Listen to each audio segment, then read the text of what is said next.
Scholastic Audio presents Wings of Fire, Book 16, The Hybrid Prince, by Tui T. Sutherland.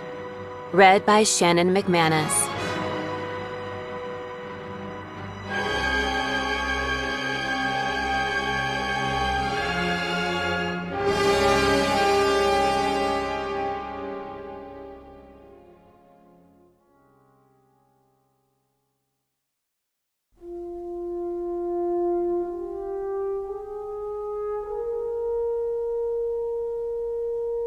For the librarians, teachers, booksellers, authors, students, and everyone else working to protect our freedom to read, thank you.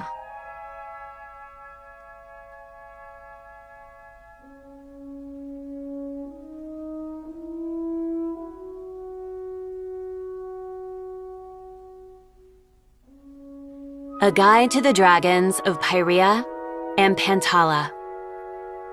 Sandwings. Description: pale gold or white scales the color of desert sand, poisonous barbed tail, forked black tongues. Abilities: can survive a long time without water, poison enemies with the tips of their tails like scorpions, bury themselves for camouflage in the desert sand, breathe fire. Queen: since the end of the War of Sandwing Succession, Queen Thorn. MudWings.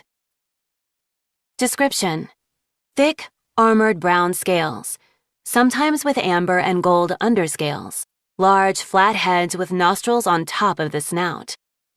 Abilities: can breathe fire, if warm enough, hold their breath for up to an hour, blend into large mud puddles, usually very strong. Queen: Queen Moorhen. Skywings. Description: red, gold, or orange scales, enormous wings.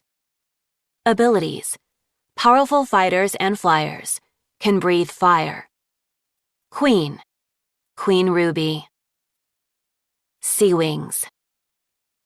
Description: blue or green or aquamarine scales, webs between their claws, gills on their necks, glow-in-the-dark stripes on their tails, snouts, underbellies. Abilities: can breathe underwater, see in the dark, create huge waves with one splash of their powerful tails. Excellent swimmers. Queen: Queen Coral. Ice wings. Description: silvery scales like the moon or pale blue like ice, ridged claws to grip the ice, forked blue tongues, tails narrow to a whip-thin end. Abilities: can withstand sub-zero temperatures and bright light, exhale a deadly frost breath. Queen: Queen Glacier, succeeded by Queen Snowfall. Rain wings. Description: scales constantly shift colors, usually bright like birds of paradise, prehensile tails. Abilities: can camouflage their scales to blend into their surroundings, shoot a deadly venom from their fangs. Queen: Queen Glory. Hive wings. Description: red, yellow, and/or orange, but always mixed with some black scales. 4 wings. Abilities: vary from dragon to dragon. Examples include deadly stingers that can extend from their wrists to stab their enemies, venom in their teeth or claws, or a paralyzing toxin that can immobilize their prey. Others can spray boiling acid from a stinger on their tails. Night wings. Description: purplish-black scales and scattered silver scales on the underside of their wings, like a night sky full of stars. Forked black tongues. Abilities: can breathe fire, disappear into dark shadows. A limited few can read minds or foretell the future. Queen: Queen Glory. See recent scrolls on the Nightwing Exodus and the Rain Wing Royal Challenge. Silk wings. Description: silkwing dragonettes are born wingless, but go through a metamorphosis at age 6, when they develop 4 huge wings and silk spinning abilities, as beautiful and gentle as butterflies, with scales in any color under the sun, except black. Abilities: can spin silk from glands on their wrists to create webs or other woven articles, can detect vibrations with their antennae to assess threats. Some are born with flame silk, an ability to spin threads of fire. Leaf wings. Description: green and/or brown scales and wings shaped like leaves. Abilities: can absorb energy from sunlight and are accomplished gardeners. Some have unusual control over plants, a power known as leaf speak. Queen Sequoia. The Forgotten Isles Prophecy. Dear listeners, I know, what is this? This is not what normally goes here. Where is the new prophecy? Well, it turns out the new prophecy is full of cryptic spoilers for this audiobook, as one might expect from a prophecy. So inconvenient, dragons who can see the future. Therefore, to preserve some mystery, we have decided not to put it here at the beginning of Book 16. Never fear, the Forgotten Isles prophecy will turn up eventually. Happy listening! With love and dragons, to E.T. Sutherland. Prologue. Over 3,000 years ago, in the forests bordering the beetle and leaf kingdoms on Pyrea. I don't see anything, Sorrel whispered. Keep your eyes on that cloud, Darkling whispered back. They'll come from there. Sorrel shifted his claws on the branch, flicking rain off his tail and his long leaf-shaped wings. They'd been waiting in the misty drizzle for hours as the sun set and the sky went from pale gray to dark purple. There were so many gloomy clouds bunched together overhead that Sorrel had no idea which one Darkling meant or why she was so sure that was the one to watch. And then, movement. Darkling was right. 2 dragon shapes dropped swiftly, silently, from the clouds into the forest, barely flickers of shadows. Easy to miss if you weren't watching. They know about harmony, Darkling said. Come on. She leaped down to the forest floor, her beetle wing scales shiny with raindrops, and Sorrel followed. Dread simmered through him. If other tribes had found out about the hidden village in the forest, did they also know what Queen Euphoria and Queen Magnolia were planning? And if so, what would they do about it? The sounds from the village were sleepy and peaceful, no louder than the rustling trees or chirping frogs around them. Darkling paused on the outskirts, scanning the shadows, then caught Sorrel's eye. After a moment, he saw them too. 2 dragons, perched like vultures in one of the vast oaks, peering down. The Nightwing was barely visible, and the Skywing beside him was so still, she seemed like a strange, twisted branch of the tree. Darkling and Sorrel crept closer, and gradually, Sorrel's ears picked up their whispers. See, hissed the Nightwing. Look at this abomination. Beetle wings and leaf wings, which is bad enough, but look closer, Precipice. This place has fugitives from every tribe. Sorrel recognized Bloodshed's voice, and his heart sank even further. Seems like a violation of the Accords, the Skywing agreed. She angled her head toward the village. A glimmer of moonlight reflected off something in her talons, one of the weird little things Precipice carried everywhere. It's grotesque, Bloodshed growled. It's illegal, Precipice said in a measured voice. We have to tell the other Queen's Claws. We can't trust Sorrel or Darkling. Bloodshed lashed his tail. They kept this from us. They know what their queens are up to. They must be punished. I'm sure the other Claws will agree, Precipice said. Sorrel shivered. This was bad. There were 9 dragons in the Council of the Queen's Claws, 1 representing each tribe. They kept the peace by shaping and upholding the Accords of Dragonkind. If Bloodshed and Precipice thought the village was illegal, then Darkling and Sorrel would have to work fast to get the other tribes on their side, if they could. But the village doesn't break the accords, Sorrel thought, his claws sinking into the damp moss below him. It's not hurting anyone.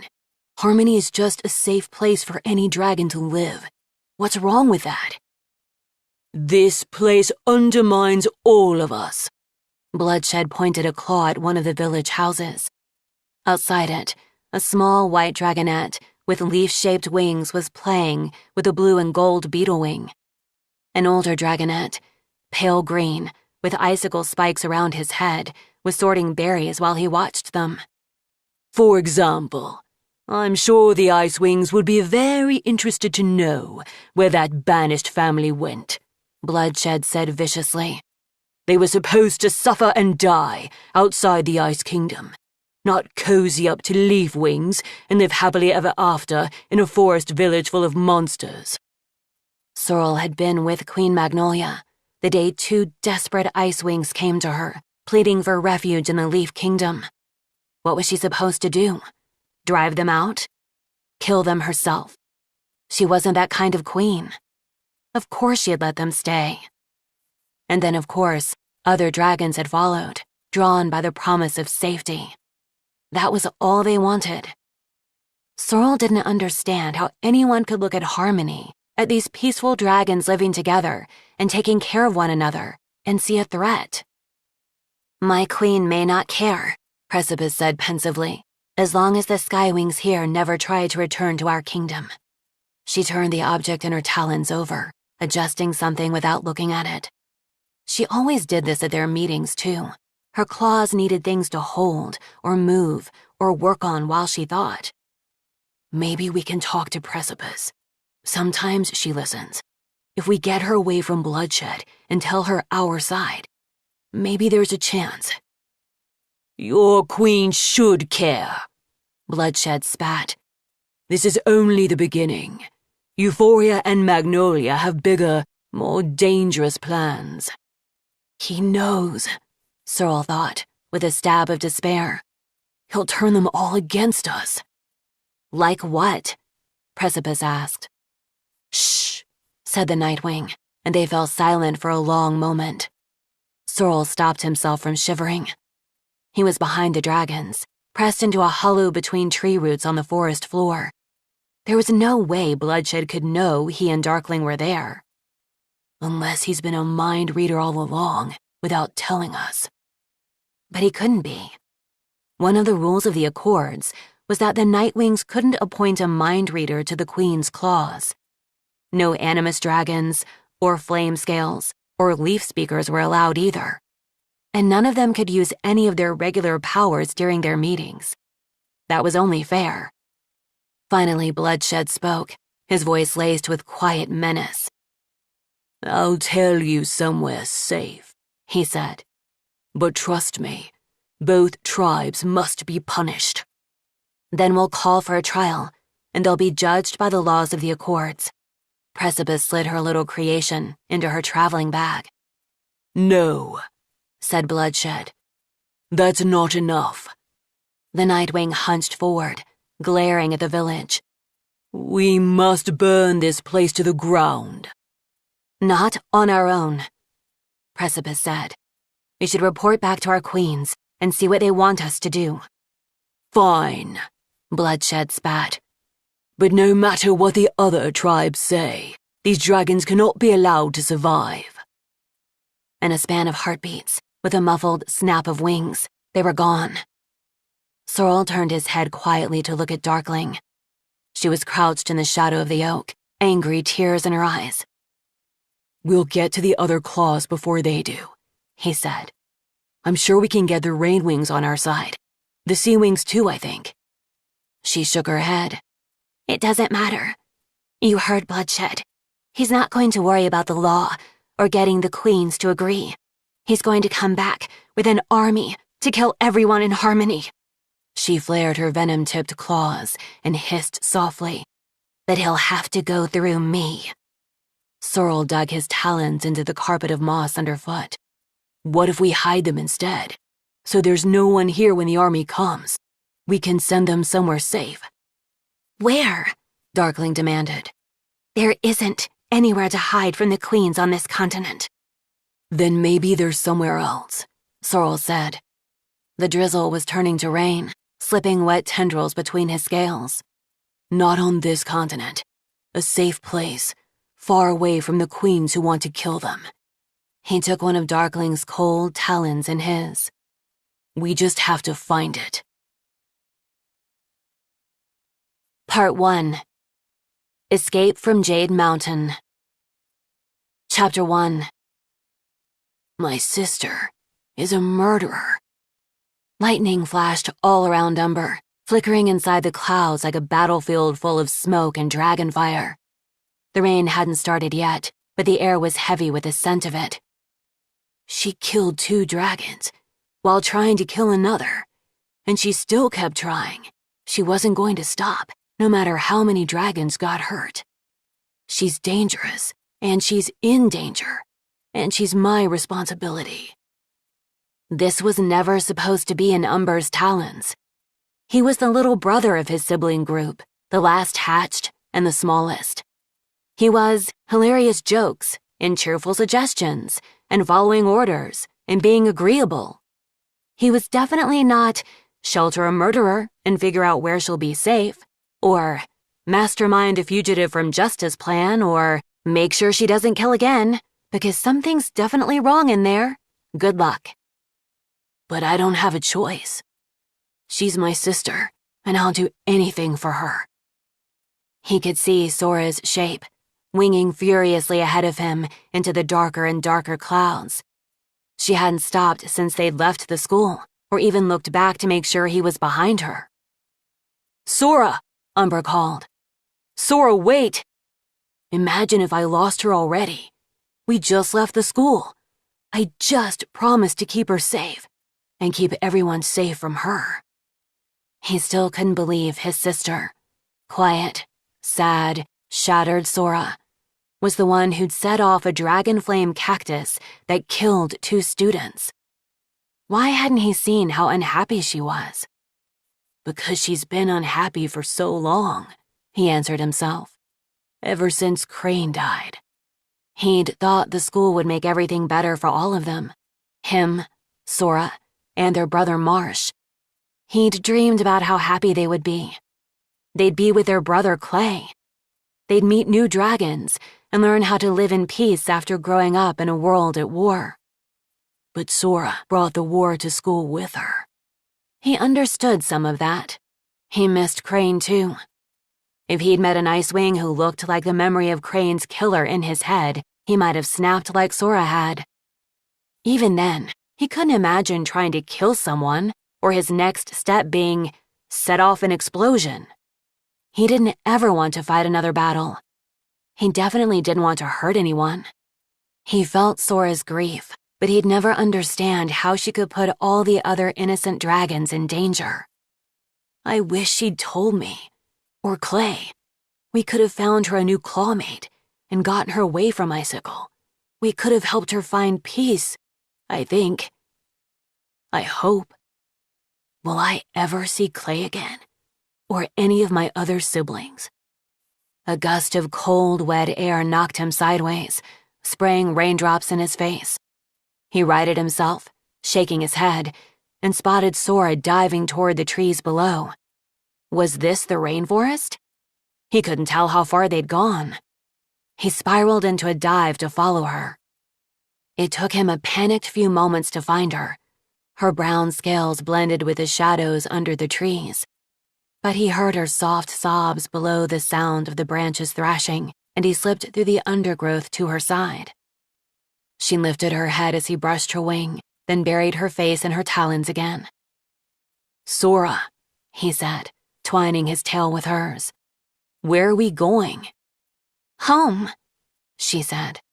She tipped her snout to give him a puzzled, tearful look. "Of course home. To Reed and Pheasant. Marsh will find us there. Back to our siblings. To our big brother and sister, who have always taken care of us." "Sora, we can't go home," he protested. I know we can't stay there, she said, but we have to go talk to them, to tell them, to explain. Then they can come with us wherever we go. We can all be together, like we should be. We can't do that to them, Umber said, although he wanted so badly to go to Reed right now. He wanted his bigwings to say, "It'll be all right," and "I'll sort this out, don't worry," and "Oh sure, homicidal sisters are perfectly normal. Don't fret, everyone's got one." But it wouldn't be fair to Reed and Pheasant. For one thing, they work for Queen Moorhen now. We'd get caught before we made it into the palace. And even if we did get to them, they should turn us in out of loyalty to her. "Turn me in," she said, her eyes dark pools. "They wouldn't do that." "You're probably right," he said. "But if they run off with us, they lose everything.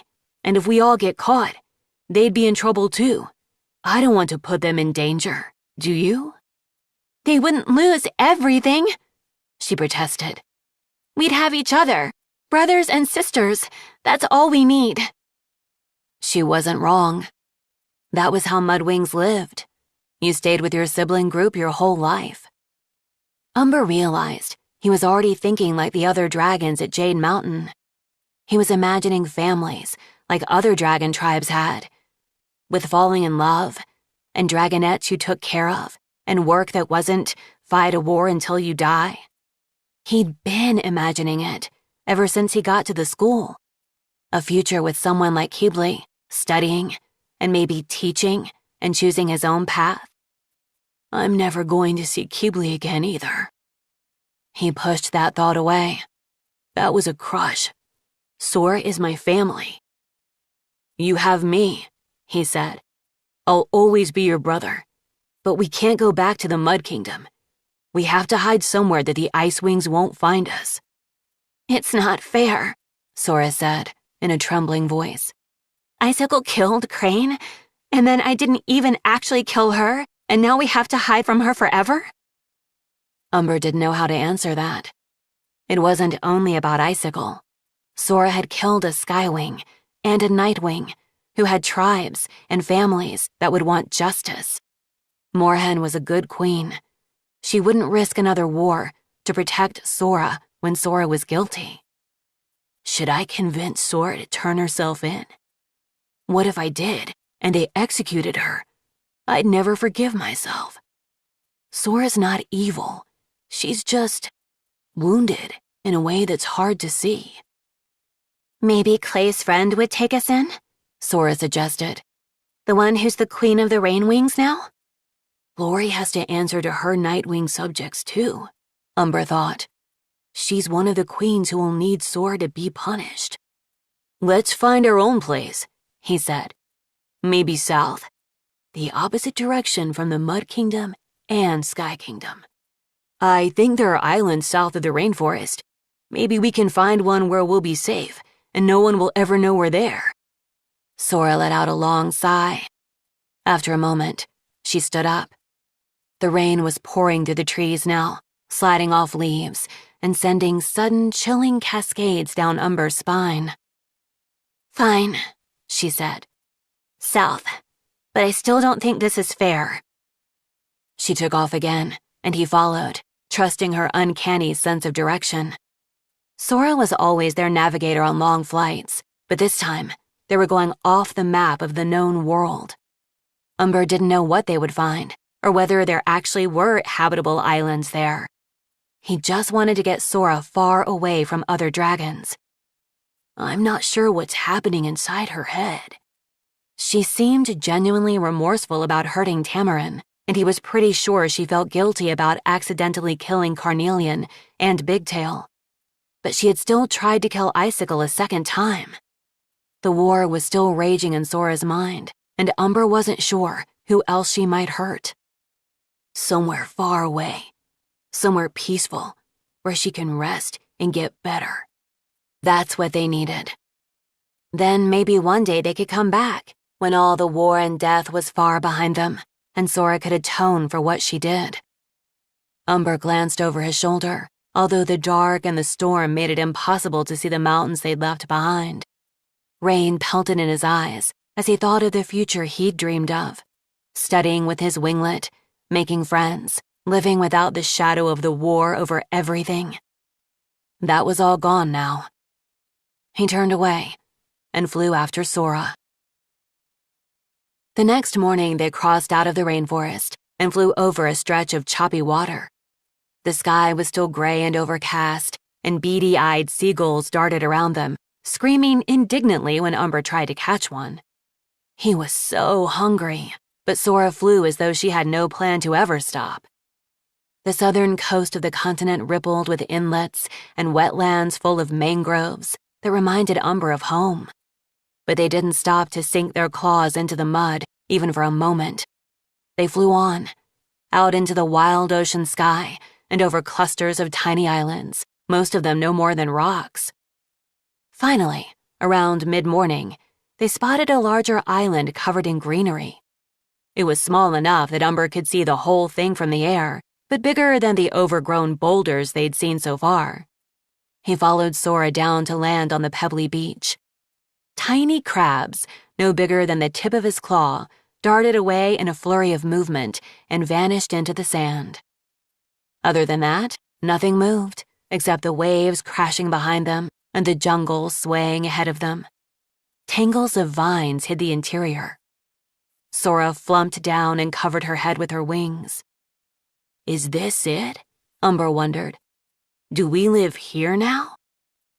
Excellent choice. So, rustic, he tried to joke. Great, sand. Plus, non-stop soothing ocean noises. Very peaceful. I always say, any neighbors are too many neighbors. Am I right? Sora did not respond. Much calmer than the academy anyway, he offered. Maybe this was what Sora needed.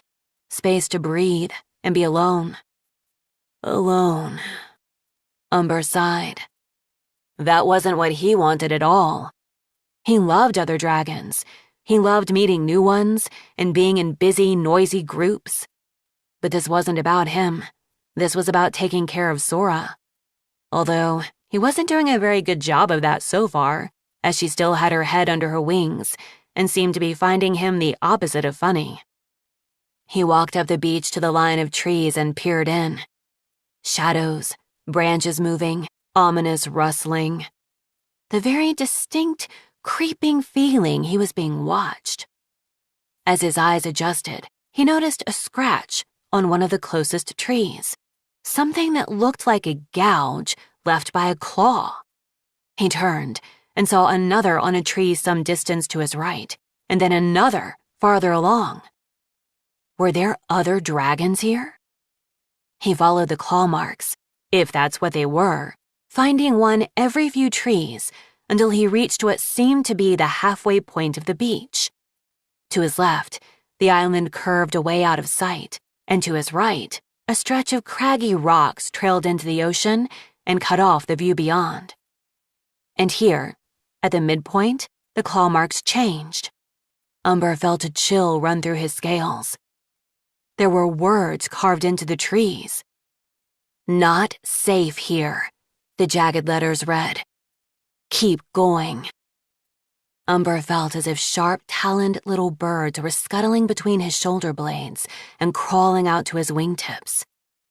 Who left this message? Why isn't it safe here?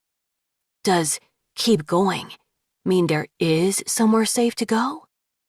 He turned and ran back to where he'd left Sora, but as he came closer, he realized she wasn't there anymore. The beach was empty. Sora! He shouted. Sora! He found the churned-up sand where they had both landed and the depression where she'd dug herself in to rest. His own talon prints were still there, heading toward the trees. And here was another patch of scattered sand, as if Sora had taken off. Did she leave without me? He looked up, but the sky was still and overcast. She wouldn't do that, would she? Something howled from deep in the jungle, and Umber spun toward the trees. Maybe she'd gone in there to look for food. He flew up the beach and crossed the tree line, shoving aside the damp branches and strangling creeper vines.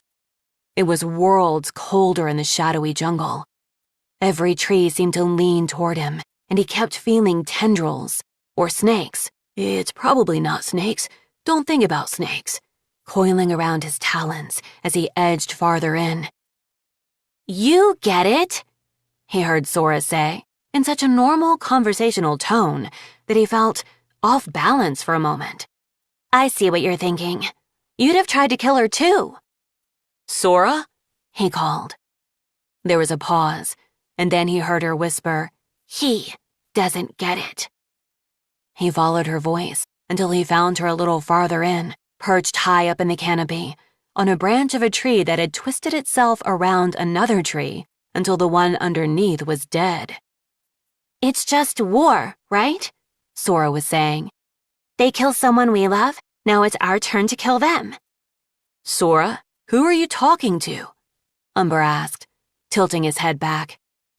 She glanced down at him, then flicked her tail impatiently at the canopy around her. The shadows were full of eyes.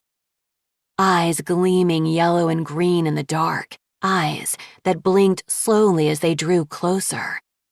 Eyes sunk deep in shaggy skulls, glowering under heavy brows. Monkeys? Umber thought, but these were the largest, hairiest, most sinister-looking monkeys he had ever seen. Twice the size of Winter's scavenger and covered in heavy, dense gray fur. One jumped to the end of Sora's branch, grinned down at Umber, and yawned to show off teeth as huge as a full-grown dragon's claws. Its face was striped red and blue, and its growl was low and muttering. "My point exactly," Sora said to it. "Sora?" Umber said cautiously. "I think we should get out of here." He would deal with, "My sister thinks she can converse with menacing monkeys," once they were well out of range of those teeth. "Yeah, obviously," Sora scoffed. "This island belongs to them." She snapped her wings out, and the gathering crowd hissed. "I'm not rude. I don't pick fights with creatures who haven't wronged me or, murdered my loved ones." She snorted and leaped into the air, flying up through the leaves into the sky. "Come on, Umber!" Her voice trailed back to him. The eyes all turned to Umber. Sorry," he said, taking a step backward. He couldn't fly out the way Sora had gone. If he tried, he'd have to go straight through the crowd of monkeys, which would make him an easy target for anything large and shaggy that felt like jumping on him and maybe biting off his ears or whatever shaggy, teethy monsters liked to do. "I'll just go," he said. One of the creatures let out an ear-piercing shriek and threw itself down the tree toward him, faster than any animal should be able to move. Umber turned and bolted back toward the beach, tripping over every branch and smashing his head and wings into tree trunks as he tried to run. He didn't look back, even when the howling felt as though it was right on his heels, and as soon as he hit the open beach, he flung himself into the air. He hoped he was just imagining the graze of teeth against his back talons. The trees shook with angry growls as he soared out of their reach. Sora was up in the sky, doing little flips around a wisp of cloud. "There's another island that way," she said, pointing. "Let's go check it out." Umber followed her, exhausted, his heart pounding. Is she all right? He wondered. That wasn't normal, was it? Maybe they were both just tired and over-emotional. She probably didn't really think she'd been having a conversation with the monkeys. She didn't realize she'd left him in danger. She would never do that on purpose. Right? The next island was all rocks, and it was covered in angry, giant-beaked birds defending their nests. Sora and Umber circled a few times without landing, and Umber thought he saw an arrow scratched into a few of the rocks, pointing south. The island after that looked promising at first, muddy, and crisscrossed with little rivers. But as they got closer, Umber spotted another message spelled out in rocks on the beach. Not safe. Keep going. Sora, he said tentatively. I see it, she said. Let's not land here. I wonder where someone wants us to keep going to, he said. I guess we'll find out, she said with a shrug, which was quite a bit more casual than Umber felt about it. They flew over 3 more islands and several rock formations and a lot of ocean, with similar messages, until finally it started growing dark. Umber's wings ached, and his heart ached, and his stomach was so empty. I think I need to rest, he said. Sora pointed to a crescent-shaped island off to their right. The 2 arms of the island curved around a bay that glimmered with phosphorescent jellyfish and silvery reflections of the moons. The sand was soft and warm under their talons as they landed. Umber didn't see any messages, and even if there was one, he was too exhausted to keep going tonight. He collapsed to the beach and dragged sand around him with his wings. Sora walked up and down the shoreline, frowning, then came over and studied the nest he was making. Finally, she dug herself in next to him and rested her chin on his shoulder. Her breathing slowed and evened out, and he felt her warmth spread through his cold scales. For a moment, he could pretend they were back in the swamps, with marsh and crane and pheasant curled up beside them, and Reed standing watch for any danger. For a moment, everything felt normal and safe. He was almost asleep when he heard her whisper, "Thank you for coming with me, Umber." This is why I left Jade Mountain Academy with her, he thought. She's my sister, and I'll always protect her. That's what brothers and sisters do. His heart finally calmed down, and under the rising moons, he fell asleep. In his dreams, he walked through long, empty halls in an unfamiliar place, looking for Sora, or Clay, or Reed, or anyone he knew. He could hear laughter echoing in the distance, but he couldn't find anyone. Room after room was empty, filled with nothing but echoes. Something brushed his ankle, and when he looked down, he realized there were hundreds of snakes covering the floor. All at once, the room was wall-to-wall snakes, slithering and hissing and sliding and winding around and around and around his ankles. He tried to back away, to turn and run, to leap into the air, but a giant python had him in its grip, and it dragged him ruthlessly into the hissing scales. The snakes rose around him like a wave, like water rising, rushing into his mouth. Umber woke up with a start, choking on seawater. A huge tentacle was wrapped around his front leg, dragging him into the ocean. Chapter 2. Sora! Umber screamed, clawing at the wet sand below him. A wave swamped over his head, and he came up sputtering. Sora, help! He tried to dig into the ground with his talons, but his claws slipped right through the sand. A trail of helpless gouges followed him into the sea. He thrashed his wings and struggled, but the tentacle was a vise of stone around his ankle. It was impossible to shake, relentless, as it dragged him toward a huge, dark shape under the water. Umber saw the glint of teeth and more tentacles swarming around it. A kraken! He'd heard of the legendary sea monsters, large enough to eat an entire adult dragon, but he thought they were only a story, a tale told to scare little sea wings. Sora! Umber screamed again. He twisted to look back at where he'd been sleeping. His sister was awake. She was sitting up, staring at him, frozen in terror. Sora, help me! Umber cried. She didn't move. He could see the horror on her face and the look in her eyes that meant she was sinking away from what was happening in front of her. She was only partly here. Part of her was trapped in a terrible memory. She can't help me. She's too lost." Another wave crashed over him, and when he surfaced, he was too far out to touch the bottom anymore. The kraken had been moving slowly before, trying to sneak him off the beach without waking him. Now, it towed him so quickly that water went up his snout and his wings tangled around him. "I can't leave Sora alone. I can't let her lose another sibling right in front of her eyes." He took a deep breath and dove under, clawing at the tentacle. His talons couldn't pierce the rubbery skin or dislodge its grip. The maw of gleaming teeth drew closer. "I'm going to die," Umber thought. He wasn't sure if he was crying. His eyes were already stinging from the salt water.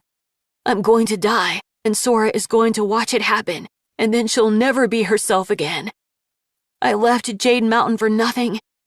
I did nothing with my life, and now it's over." The water surged strangely forward, and then, suddenly, strong wings wrapped around him. Warm scales pressed against his back, and a talon reached past his face and rested gently on the kraken's arm. The kraken stopped pulling, letting Umber float for a moment in the water. "Sora? No, that's not my sister." The dragon beside him was a bit bigger than Sora or Umber, maybe the size of reed or clay. The scales Umber could see were dappled dark red and gold, with hints of green. A rainwing? The kraken's tentacle rippled from the stranger's talon down toward the large, dark eye. And then, it let go. The tentacle withdrew, and the kraken faded back into the depths of the ocean. Umber felt the stranger's arms close around him. Red, gold, green wings unfurled in his peripheral vision as the other dragon swam toward the surface, carrying Umber to safety. They staggered onto the beach, and Umber collapsed with a flump in the wet sand. A face appeared above him, silhouetted by the moons overhead. Maybe Umber was delirious from nearly dying, but it looked like the kindest, most handsome, noblest face he'd ever seen in his whole, almost too short life. "Are you all right?" the dragon asked. Even his voice was kind and handsome and noble. The most perfect voice in the world. As if the moons could sing. Umber was definitely a little delirious. The stranger took Umber's front talon in both of his and studied the ring of marks left by the kraken. "I'm so sorry I didn't save you sooner." "How?" Umber breathed. "I mean, who are you?" He felt as though he should sit up, but he also didn't want to move and have those warm talons let go of him. Also, the world seemed to be doing a bit of a weird swooping in and out thing. "My name's Mulberry," said the other dragon. "Mulberry," he echoed. "Perfect name. Amazing name. I'm Umber." Mulberry gave him a shy, sideways smile. "Hi, Umber." "Thank you," Umber said, "for saving me. I'm so lucky you exist. I mean, that you're here. Lucky that you were here." Mulberry looked back down at Umber's claws and let go, reluctantly, maybe reluctantly. "Oh, I've kind of been watching you." "Watching us?" Umber asked. He sat up slowly, shaking wet sand off his wings, but carefully, so that none would get on Mulberry. "Why?" "It's what I do," Mulberry said. His tail traced a worried pattern in the sand behind him. "I'm supposed to make sure any dragons who come this way are safe. That's why I should have gotten here sooner. I knew the kraken sometimes hunt in this bay. I should have been more watchful. I'm sorry." "Hey, no, you saved me. You were amazing." Umber tentatively nudged one of Mulberry's wings with his, which was when he realized for the first time that Mulberry's wings were different from his own. They were shaped like giant leaves. Most of his scales were dark red, edged with gold, with flecks of gold and green and warm autumn orange here and there. Gold scales lined his dark green eyes. This wasn't a rain wing. Mulberry was something else. How did you what did you do? Umber asked. To scare the kraken away. Do you have an enemy's quake in fear face you're hiding really well right now? He couldn't imagine running away from Mulberry's face. It was the kind of face someone would want to look at forever. Mulberry laughed. I didn't scare it, he said. I asked it to let you go. Whoa, Umber said, incoherently. What? You can speak kraken? No, I can sort of, sense what it's feeling and share my feelings with it. So I just felt, please don't take this one, and it heard me and let you go. Does that make sense? No, Umber said promptly. Not even a little. We think it's kind of like how leaf wings can communicate with plants, Mulberry said. Like leaf speak, but I have it with, everything. He waved his talons in a sweet, bewildered way. What's a leaf wing? Umber asked. He still felt sort of shaky and unreal, as if his body couldn't quite believe he wasn't dead right now. He was here. The sand was real below his talons. He could have a conversation, and yet his heart was still pounding, and he felt not entirely there at all. Oh, right, Mulberry said. You're from Pyrea. Leaf wings are a tribe of dragons from the other continent, Pantala. Is that where you're from? Are you a leaf wing? Sort of. More like half a leaf wing, Mulberry said. I'm not from either continent. I'm from a safe place, not far from here. I'm supposed to bring you there, if that's what you need. A safe place to hide, I mean. Umber looked down the beach toward Sora. His sister was still crouched where they'd been sleeping, now with her head buried under her wings. She didn't seem to have noticed that Umber had been rescued. How did you know? He asked softly. Mulberry gave him a sympathetic look. Most dragons who come this way are looking for somewhere to be safe. There's a lot to run away from, back there. He gestured north with one of his wings. I found so many dragons fleeing from wars on both continents. Is that why you're here? Umber glanced at Sora again and sighed. He wanted nothing more than to say, yes, that's it. Please take us. Please tell me how to help her. Please, let me rest. He wanted to follow this kind-eyed dragon anywhere he went. No, he said sadly. We can't go with you. I'm sorry. My sister, she's not safe to be with other dragons right now. I'm afraid she might hurt someone else. Mulberry was watching him intently. But I can't leave you, he said. It's dangerous everywhere else. The Court of Refuge doesn't care what you're running from. They'll take you in and keep you safe, whatever it is. But it's her, Umber said helplessly. It's inside her. I can't promise. I don't know what to do. And if she hurt anyone. Mulberry reached over and covered Umber's talon with his own. We can help you, he said. I know we can. Umber looked down at Mulberry's warm, gold-tipped claws wrapped around his. You're magic. Can you sense what other dragons are feeling too? Sometimes. Mulberry ducked his head. I mean, yes, usually. Haha, whoops. So it doesn't even have to be written all over my face that I like him. Could you try it with Sora? Umber said in a rush. I don't know what's happening inside her head, but maybe you can tell whether she's too dangerous to bring back to your dragons. Maybe she just needs to be away from Ice Wings. Maybe if she never sees anyone like Icicle again, she'll be all right. Sure, Mulberry said. Absolutely. Let me try. He picked up an orange silk sling bag from the sand and settled it over one shoulder. Umber could see that it had several different fruits in it. He guessed that Mulberry had dropped it before flying into the ocean to save him. Umber led Mulberry back along the beach and paused next to his sister. She looked like a petrified statue, as though she'd tensed every muscle in her body against the outside world and was planning to stay that way forever.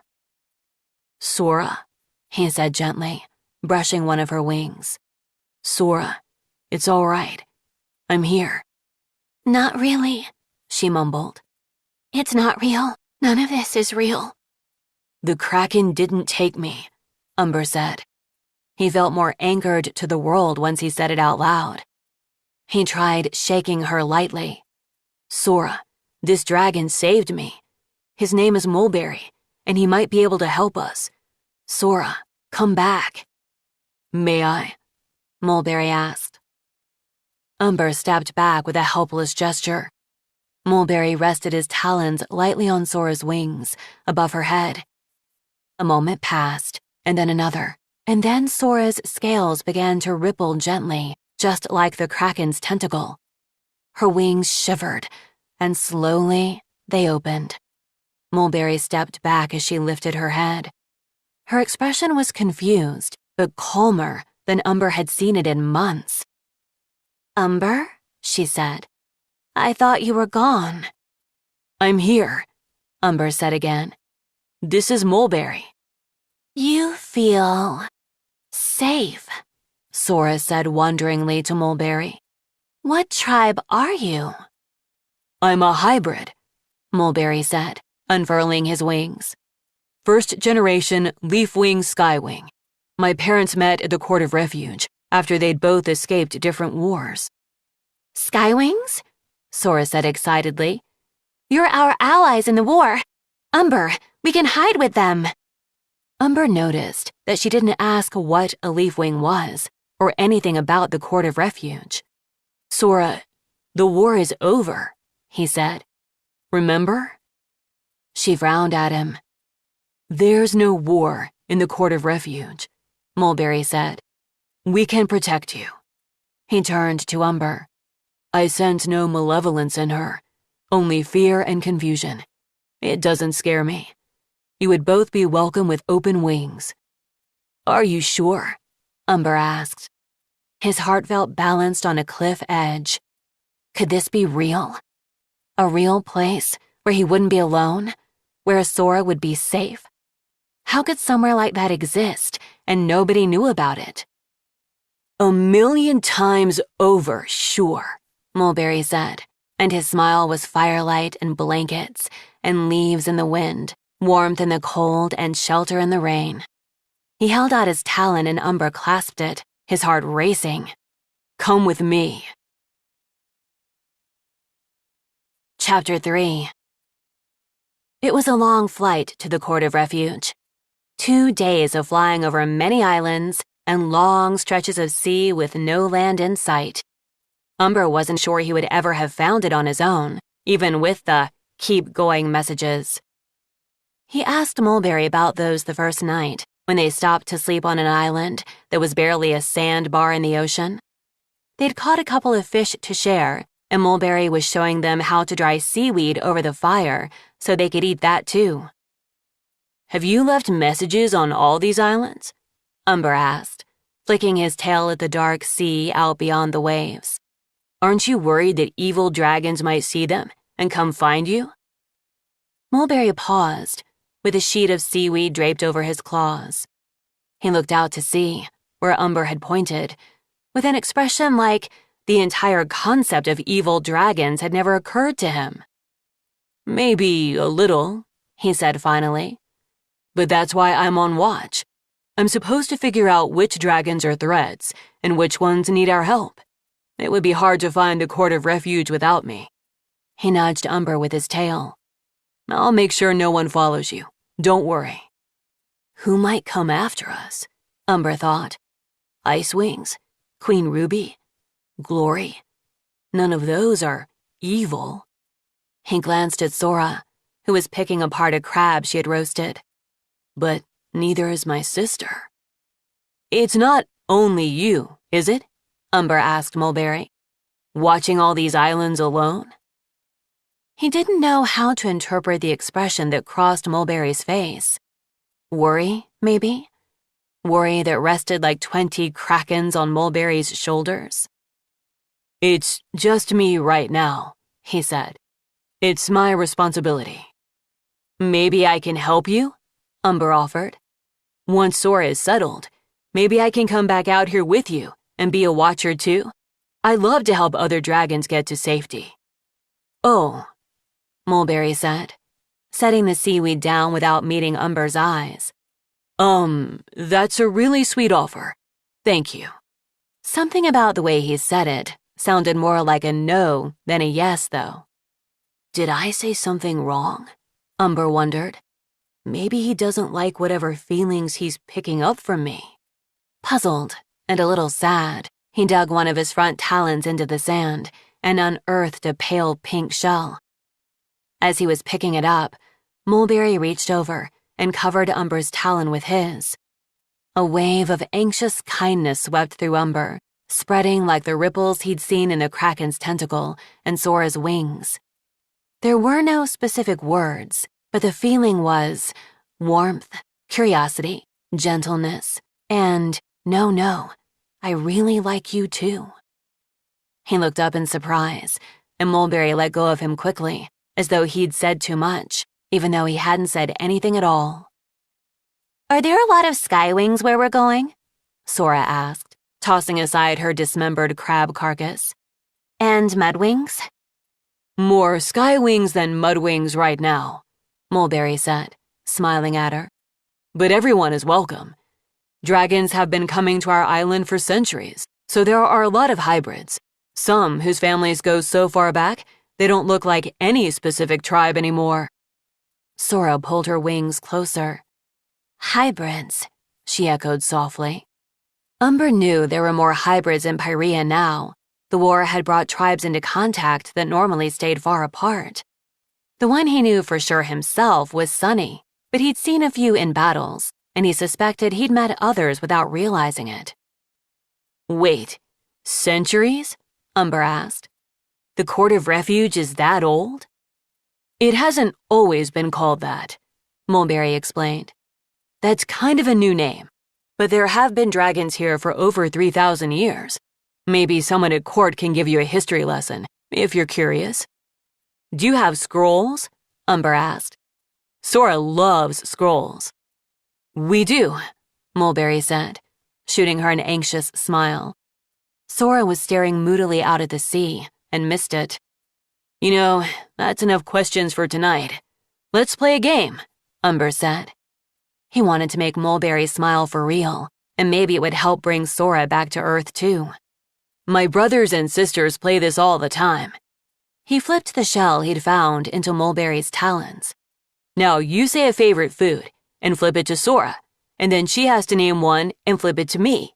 If you can't think of another food, you have to suggest a new theme instead. It should go quickly, without thinking too long. Tuna, Mulberry said, tossing the shell to Sora. Gross, she said. Crocodile. Crocodile is much more gross than tuna, Mulberry protested. Umber caught the shell, laughing. Blackberries. Ugh, such a coward's answer, Sora said, rolling her eyes. Says the dragon who eats all the blackberries, but never crawls through the bramble thickets to pick them, Umber teased. It's absolutely as hazardous as wrestling crocodiles. I like blackberries too, Mulberry said. He flipped the shell to Sora again. Carrots. What is wrong with you two? Sora asked. Bear. Yeah, right. We had bear once at a campfire in the mountains with skywings, Umber said. And I felt bad about it, because bears are kind of cute, actually. Well, I liked it, Sora said. I've never had bear, Mulberry said. We don't have bears anywhere in the, aisle. Umber noticed the pause before aisle, as though there was another name for it, or a word Mulberry was leaving out. Cheese, Umber said, flipping the shell to Mulberry. Yes, Mulberry said fervently as Sora rolled her eyes again. Ice cream. What? Sora said, catching the shell. What are those two words together? You've never had ice cream? Mulberry said, fluttering his wings. It's amazing. We mash bananas and milk together and freeze it and add things, and there are more steps I don't know, but the first step was I had to bring ice from the southern snow place to make it. And now we have it on special occasions, and it's my favorite thing. One of our ice wings taught us how to make it a few years ago. Sora leaped to her feet, showering them both with sand, and stormed off to the other end of the sandbar. Oh no, Mulberry said. His face was picturesquely woeful. I'm so sorry. What did I say? She has a problem with ice wings, Umber said. It's not you. He picked up the shell from where Sora had dropped it and placed it gently in Mulberry's palm. I can't wait to try ice cream. I hope you like the Court of Refuge, Mulberry said, closing his claws around the shell. I'll like anywhere you are, Umber thought. He knew he shouldn't say that out loud. He'd just met this dragon.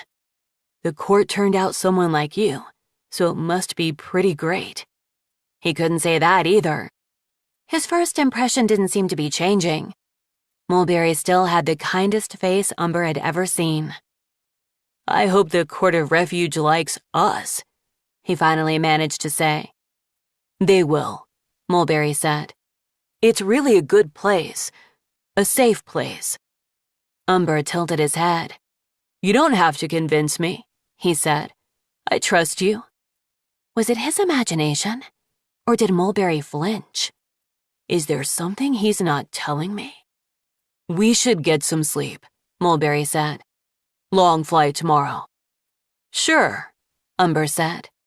He watched Mulberry turn in a circle a few times before curling up and closing his eyes. Umber felt uneasy. But Mulberry had saved his life. Of course he trusted him. Whatever wasn't being said, Umber would find it out soon enough, surely. And it wasn't as though he and Sora had anywhere else to go. It'll be all right. Whatever it is, we'll face it together. Me and Sora. And me and Mulberry. On the third day of flying, they reached an island that was much bigger than any of the ones he'd seen before. Umber couldn't see an end to it in any direction. It might as well have been as big as the continent behind them, except Mulberry assured him it was less than a quarter the size of Pyrea.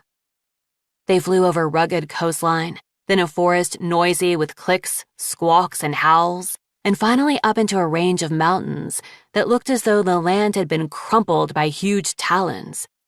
These mountains weren't as tall as the claws of the clouds. The only snow was on peaks in the far distance. They were mostly brown, with scatterings of green here and there. Mulberry led them into a crevasse between mountain folds, twisting right and then left and then right again. And there, at the end, was a wall as tall as the mountains itself, filling the entire canyon. It was the same color as the canyon around it, a sort of rusty reddish brown, as if it had grown right out of the landscape. Square, rough-cut windows dotted the wall all the way to the top, and Umber saw curious dragon faces peeking out of several of them. At the base of the wall was an archway with no door, and standing just inside the archway was a tall statue of a dragon. No door? Umber thought, as he swooped down behind Mulberry. Then how do they seal this off when they're attacked? How do they keep out enemy dragons? Maybe they don't need one, because there are no enemy dragons here, he thought, with a weird little jump of hope in his chest. Maybe this place would be peaceful, like Jade Mountain Academy. Or like Jade Mountain Academy should have been if it weren't for Sora. The flicker of hope faded as he glanced over at his sister. Mulberry landed in front of the archway instead of flying through it, resting his talons in a scrubby patch of grass near a dried-up stream bed. Umber and Sora touched down beside him. The Court of Refuge is through there, Mulberry said, and Umber didn't think he was imagining the thread of worry in Mulberry's voice. He definitely wasn't imagining the chorus of whispers coming from the windows overhead.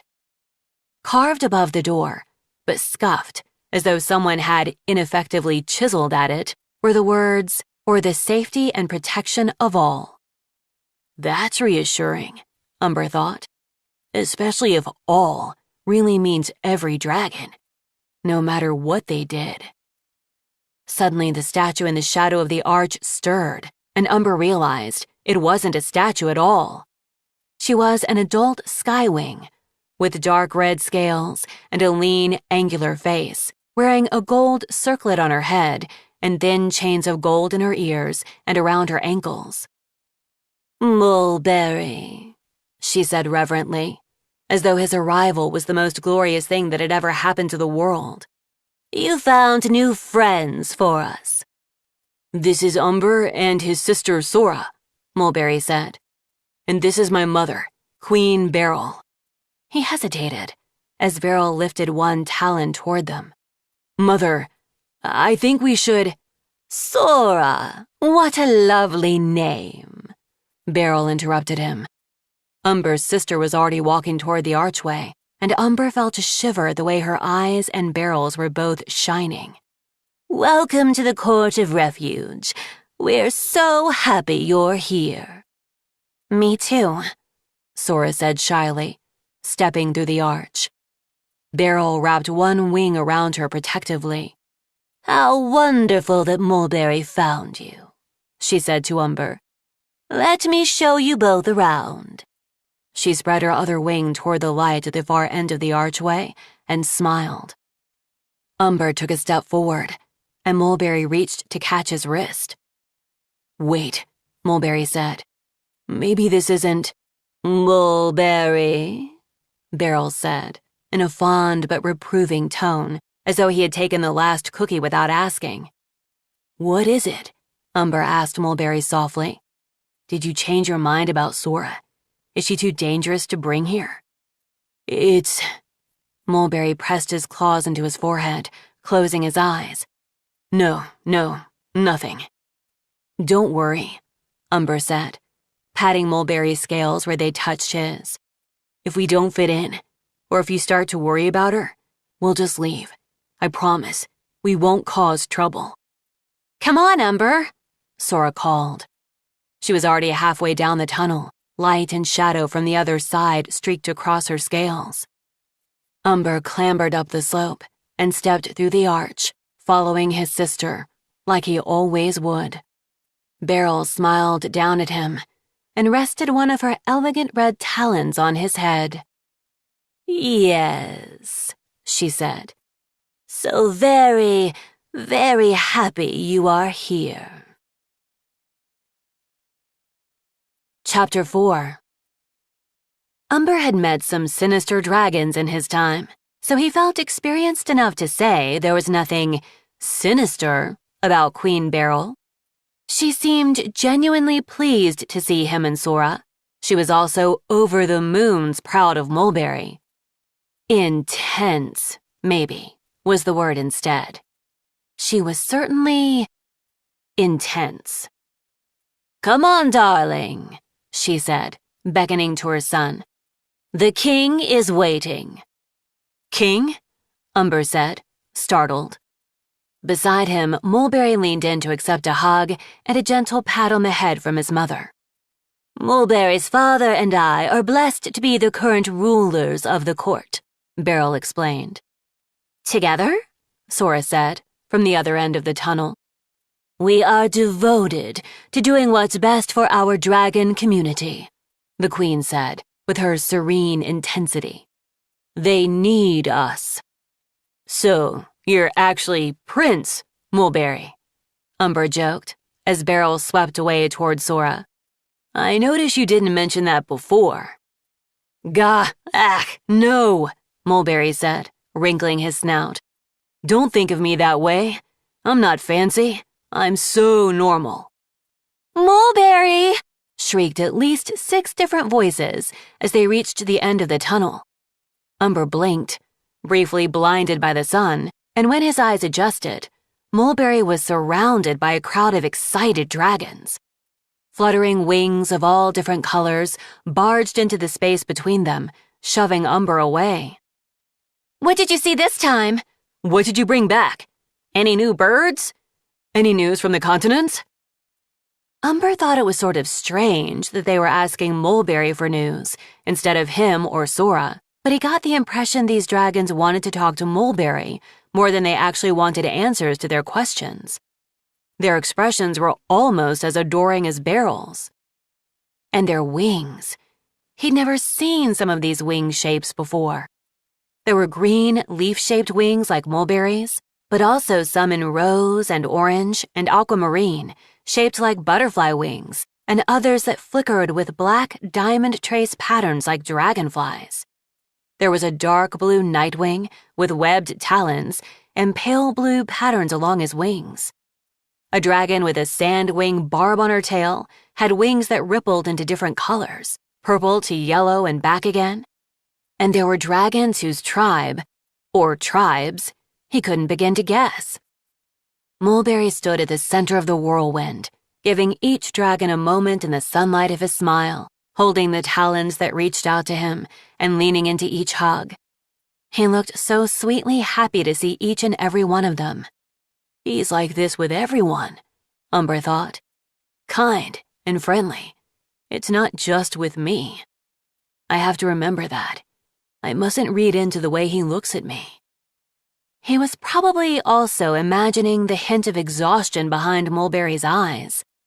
Or was it normal, after they'd flown so far in the last few days? Mulberry was probably tired, but happy to be home with all his friends. Relieved to hand over the responsibility of Umber and Sora to someone else. Umber couldn't let himself feel that relief. Sora was his responsibility all the time, even with Queen Beryl's wing around her. He turned and saw the two of them standing by a statue in the courtyard.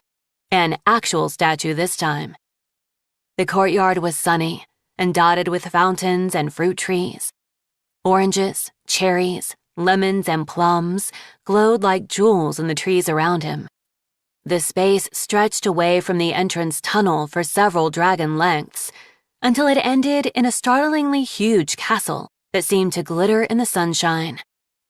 Umber had been to Queen Moorhen's palace and the Sandwing stronghold where Queen Thorn now ruled. He thought both were impressive, but much too big. The mud sleep house where he'd grown up with his siblings was just the right size for 6 dragons who liked being together. Walking around the Mud Kingdom Palace, Umber had wondered if Queen Moorhen often lost her siblings in the winding halls, and whether all that space made her feel lonely. This castle was as large as Thorn's stronghold, maybe larger. Instead of mud or yellow bricks, it was made of warm brown wood that was polished until it glowed. The shape was unusual too, with loops and edges, like extra wings or giant scales poking out from all the sides. It filled the valley between 2 mountain peaks, and the sky beyond it was clear, sunny, and the bluest color Umber had ever seen. Is it absolutely terrible back on the continent? Beryl asked Sora as Umber approached them. Yes, Sora said fervently. No, it isn't, Umber interjected. It's so much better than it used to be. The war is over. There's a new Sandwing Queen and a new Skywing Queen, and a wonderful new school, and everyone's at peace now. Sora gave Beryl a very clear, he doesn't know anything, look, but Beryl had transferred her intense gaze to Umber. New Skywing Queen? She asked. Her tail flipped slowly from side to side. Yes. Her name is Ruby? Umber offered. He wondered how long ago Beryl had left Pyrea and whether she'd once lived in the Skywing Palace. Did she know Scarlet or Ruby? Scarlet disappeared. No one knows where she is. Beryl said. Umber didn't know how to interpret the small, satisfied smile on her face. I don't remember a princess named Ruby. But how delightful to hear of Scarlet's dethroning in my own lifetime. You'll have to give me all the details later. Who's this, Your Majesty? Sora asked, pointing at the statue. It was abstractly carved of blue-gray stone, but it was still clearly a sea wing, posed with her talons outstretched toward the castle, as though it were the sun and she was making it rise.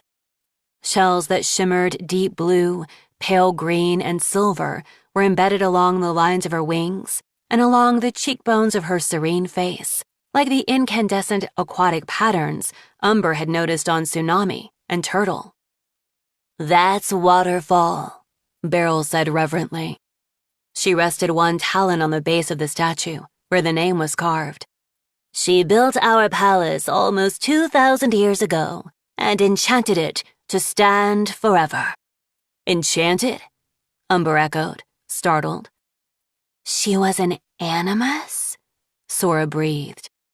"Why would a sea-wing animus come here?" Umber asked.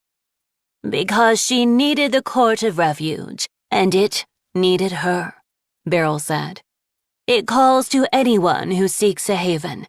It is the only good place in this whole world, as long as we are in charge of it, that is." Umber didn't want to argue with the Queen, only moments after arriving, but he thought of Queen Moorhen's sunlit palace, of the diamond spray delta where he'd grown up with his brothers and sisters, and of Jade Mountain Academy and all the care that had gone into building it. Maybe one day she'll see them, he thought, and then she'll know there can be other safe places, at least for some dragons.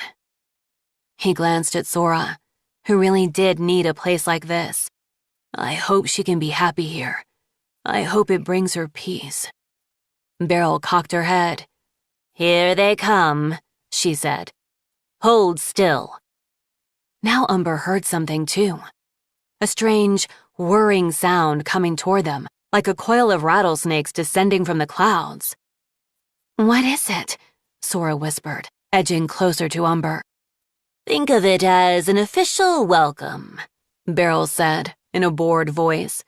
"We can't turn them off, so everyone has to put up with it." Something small zipped up in front of Umber's face, and he jumped backward. It was a tiny metal dragon, flashing gold and copper in the sunlight, with its wings beating 100 flaps a minute. It was small enough to trap between his talons, if it ever stopped moving long enough for him to catch it. But it never stopped. Like a hummingbird, it darted around him, studying him with bright silver eyes. Then suddenly there were 7 more, buzzing in sharp circles around Umber and Sora. 2 of them flickered down to poke at Umber's wrists and ankles, tapping his scales lightly with their gold claws and clicking their jaws at one another as though they were puzzled. "Whoa!" Umber said, lifting one of his talons so the little creatures could examine it. "They're so small. Can they talk?" "Name," barked the one hovering in front of his snout. "Oh, they can. That's amazing. I'm Umber," he answered. "What about you? What's your name?" "No questions," the little dragon snapped. "Category?" He glanced at Beryl. "MudWing?" "Category 4, Beryl said. "Don't worry, it doesn't mean anything.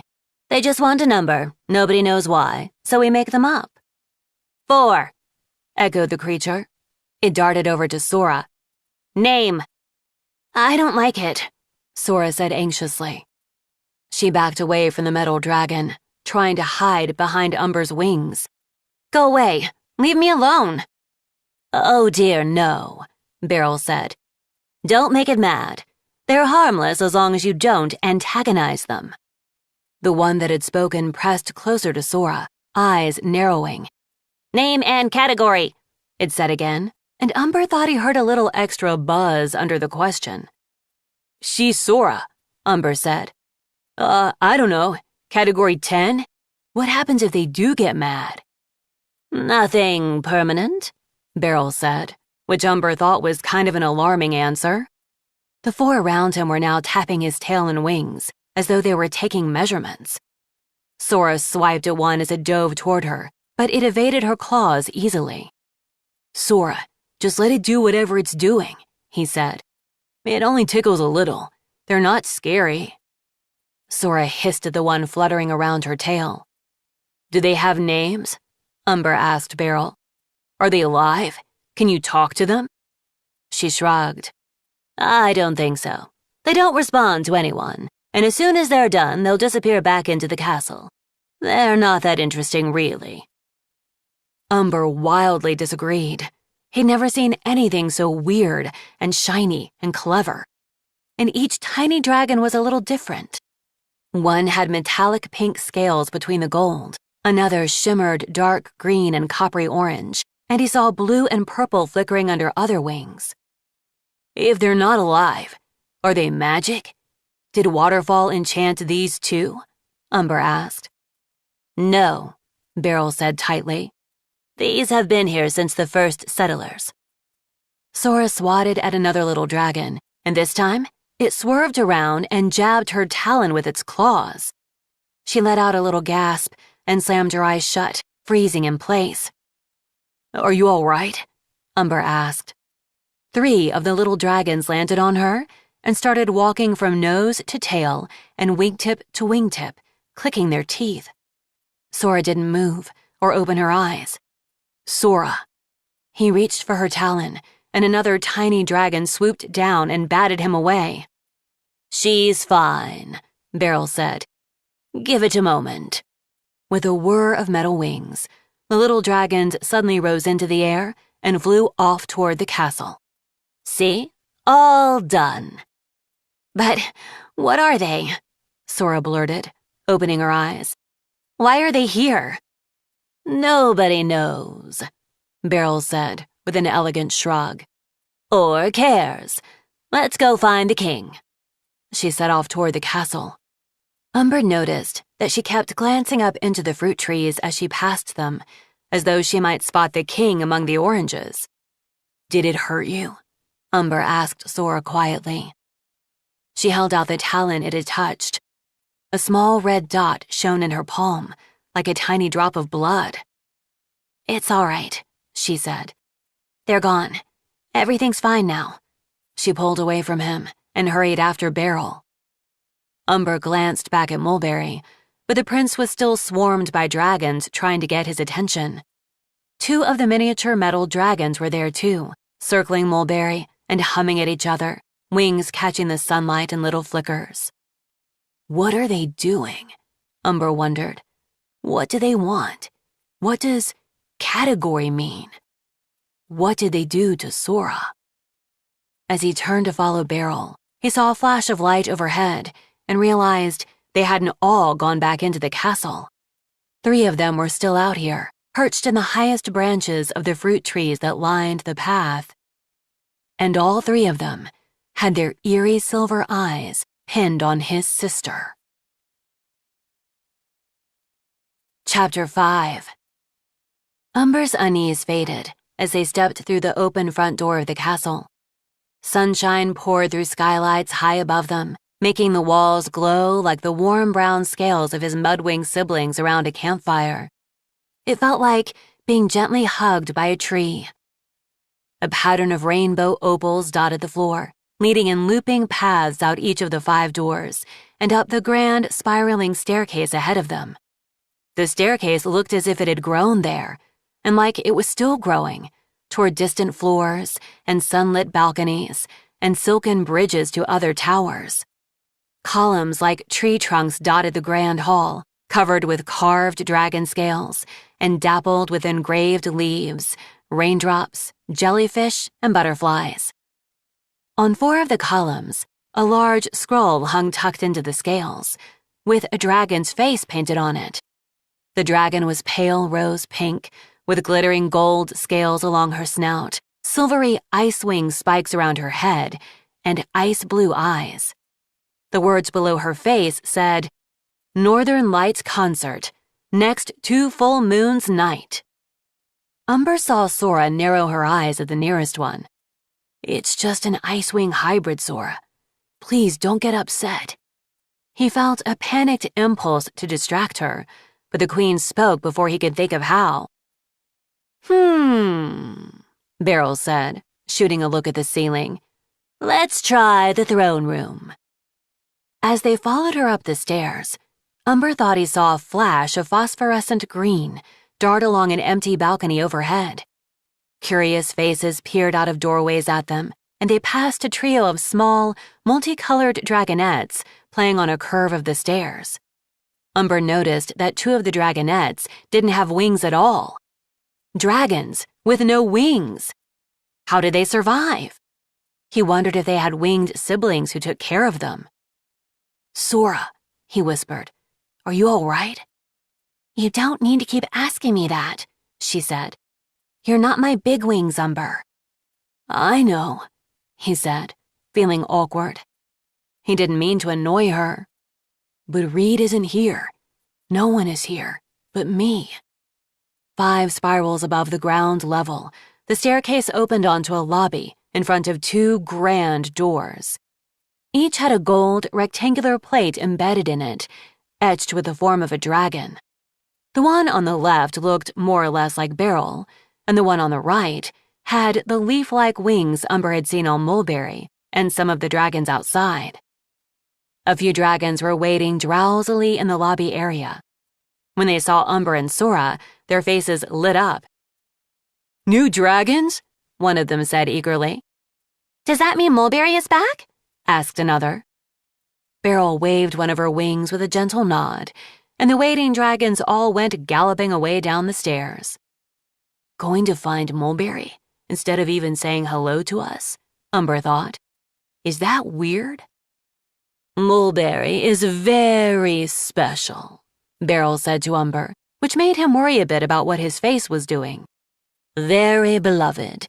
There's no one else like him." "Right," he said. "Of course, I see that." Beryl nudged the doors open and led the way into a cavernous throne room. 2 thrones sat on a dais at the far end, but strangely spaced, as though a 3rd throne to the left had been removed. Sunlight poured through tall, stained glass windows, drifting green and blue puddles of light along the floor. More dragon-scale columns towered around them, shooting up into the rafters, where garlands of leaves hung in whispering thickets. In fact, the whole room felt like it was whispering, even though it was empty as far as Umber could see. "Not 2, murmured the leaves. "Not 2, but 3, and nobody knows." "Come meet our newcomers, darling," Beryl said, ushering Umber and Sora forward with her wings. "Is it safe?" the leaves hissed back. "Is it wise?" A rustle shivered along the branches. "Might break everything." "They won't break anything," Beryl said in a no-nonsense voice. "They're perfectly harmless." "But we're not," Umber thought, with a stab of guilt. "Sora's not. She's a murderer." A dragon suddenly surged out of the foliage, swarming along one of the rafters overhead like a cloud of furious hornets. He stopped directly above them and glared down. "This is King Snakeroot," Beryl said calmly. "Darling, this is Umber and Sora." Snakeroot's scales were forest green, and his wings were the same leaf shape as Mulberry's. That was the only resemblance Umber could see. While Mulberry radiated warmth and kindness, his father seemed to fill the air with invisible spikes and traps and the weight of 1,000 eyes. A jagged round scar, like a dragon flame cactus, slashed across one of his wings.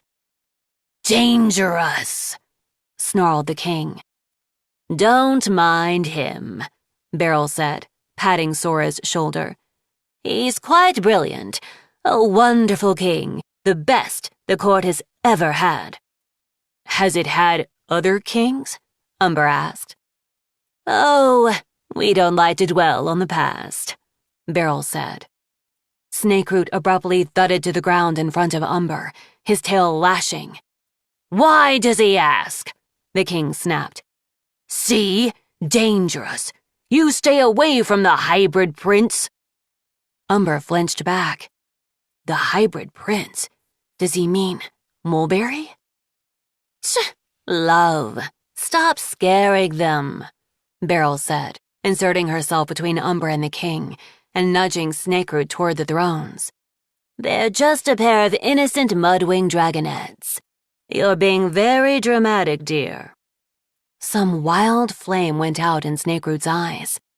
He looked at Beryl and sagged like a melting clay statue. Yes, he agreed. Of course I am. Most ridiculous. He climbed slowly onto one of the thrones and lay down. It's not them, he muttered, closing his eyes. Is it them? Who breaks it? How soon? Well, Beryl said, patting his shoulder. That's gone worse. Is he all right?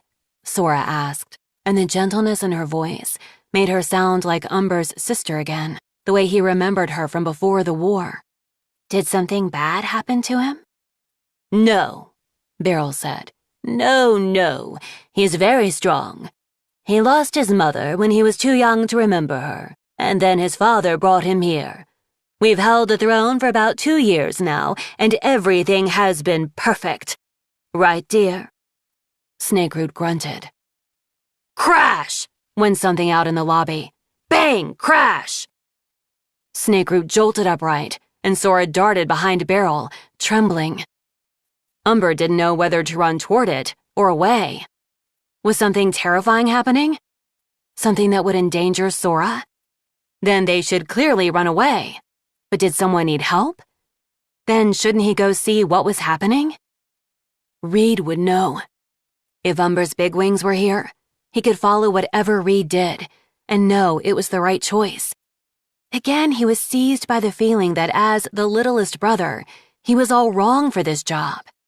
I shouldn't be the one making decisions or taking care of Sora. What was that? Sora whimpered. Beryl rolled her eyes as another crash echoed through the room. With a grumbling sigh, Snakeroot climbed up to the top of his throne and flew back into the rafters. Nothing to worry about, Beryl said, shaking out her wings. She stepped off the dais and marched toward the giant doors. It's just our ghost. Chapter 6. Wait, what? Umber said. Sorry, did you say ghost? Beryl threw open the doors as Umber and Sora caught up to her. The waiting room looked as though it had been trampled by extremely grumpy wild boars. The couches were both overturned, startled legs pointing toward the ceiling, and cushions escaping down the stairs. All the posters had been shredded into whirls of ragged snow, and everything was covered in splatters of gory purple goop. For a moment, Umber had the horrified thought that some of these strange dragons must bleed purple blood, and one of them had been murdered, until he stepped on a giant smashed fruit and realized it was only mystery fruit guts. Umber couldn't believe someone had made such a mess in such a short amount of time. But perhaps for ghosts, anything was possible. You don't mean literally a ghost, do you? He asked. Like a dead dragon who haunts the palace from beyond the grave? It's very annoying, Beryl said loudly. And entirely pointless, I might add. Do ghosts normally have a point? Umber wondered. They stepped gingerly out into the disaster. Sora kept blinking and blinking, like she needed the scene in front of her to disappear. Umber wondered whether it reminded her too much of the cave she blew up, where Carnelian and Bigtail had died. Maybe somewhere in there, she's feeling guilty. Umber glanced back and discovered that the ghost had smeared the purple fruit guts on the gold doors as well. Wait, those were words. Whoever it was had left a message. Over Queen Beryl's face it said, liar. And over King Snakeroot's it said, thief. By the 3 moons, what was happening? Why would the, ghost write that? Umber asked Beryl, pointing to the doors. Beryl frowned. Perhaps because it knows that nothing it does will make any difference, she said. Because everyone else loves us. Quokka! Quokka! Sora gave Umber a worried look, and he tried to convey, I have no idea, with his face. Maybe this was how dragons in the Court of Refuge dealt with rage? By shouting nonsense syllables at the sky? Beryl swept over to the stairwell and bellowed upward. Quokka! I'm here. A small dragon scurried down the stairs and came to a stumbling halt in front of the queen. Sorry, I'm here. Her eyes widened as she saw the mess, and then Umber and Sora. Oh, hi. Quokka, get these two settled, and then clean this up, Beryl said. Sora, Umber, I'll find you later. She spread her wings and vaulted over the balcony, sailing up toward the sky and out of view. The little dragon, Quokka, Umber gathered, sighed and picked up one of the ripped posters. She looked about the same age as Sora and Umber, but he couldn't guess which tribe she was from. Her scales were brownish-yellow, like a lion, with speckles of gold and dark blue, and her wings were shaped like his, but her snout looked more like a sandwing's. She didn't have a venom barb, though. What she did have were some strange blobby spikes along her spine, shaped a bit like rose thorns. Her eyes were also dark blue, almost black, crinkled around the edges, as if she smiled a lot, although the rest of her face looked tired. Can I help? Umber asked, setting one of the benches upright. I'm Umber, and this is my sister, Sora. Oh, thank you. That's so nice of you, Quokka said. She smiled at Sora. You look like someone who maybe loves scrolls as much as I do. Do you? I could show you the library. It's my favorite place. Sora's face softened. Yes, please. I always feel safe in a library. Quokka turned her smile on Umber as he picked up another overturned bench. You're so kind. Don't worry about this. You shouldn't have to clean it up alone, he said. Oh, I do. It's, Quokka paused awkwardly. A little bit my fault. Umber blinked at her. The ghost is your fault? My responsibility, Quokka said in a rush. That's what I mean. She nervously twitched an orange cushion back into place. Why? Umber asked. If a dead dragon is haunting the palace, did this friendly dragon kill someone? We're not supposed to talk about it, Quokka said. Don't worry about it. Are you hungry? I bet you're hungry. Let's start there. She bundled a torn banner into the corner and hurried toward the stairwell. I don't understand. Umber didn't know how to line up this beautiful place, or the warmth of dragons like Mulberry, Quokka, and Beryl, with the weirdness of the Mad King, the metal dragons, and ghosts nobody could talk about. Are we safe? Should we stay here? Will Sora be okay here? How do I decide? What's the right thing to do? How did Reed always know how to take care of us? Hatching memories were naturally a bit fuzzy, but Umber was sure he could remember Reed's strong claws, cracking his shell, and drawing him into the light and warmth of his siblings. His earliest memories were of Reed's talons, bringing him earthworms and moles to eat. He remembered Reed leading them through the mud village of the Diamond Spray Delta as tiny dragonettes, helping them learn to communicate, choosing their names, finding them shelter, even though he was no older than the rest of them. Umber had never thought about how scary that must have been for a dragonette, to have 5 siblings to take care of from the moment of hatching. Reed never seemed scared. He never hesitated, never got them lost, never let them go hungry. I have to be like him now, for Sora. But I'm not sure about anything. Maybe they could find another dragon here to be their new Reed. Someone to take care of both him and Sora. Someone to tell him what to do, and what to think, and whether they were safe. Umber was already sure he'd happily follow Mulberry anywhere he led, but the prince was too busy and had too many other dragons around him. So perhaps Quokka could be the dragon they needed? She seemed kind and patient already, just like Reed. The castle had more than one dining hall, Quokka explained, as she flew them to another floor and then trotted down a long, sunlit corridor. There was one in the orchards on the ground level for silkwing dragonettes. For what? Sora said, but Quokka was talking too quickly to hear her, and other vegetarians. Another was at the top of a tower, mainly used for dragons to practice hunting birds in flight.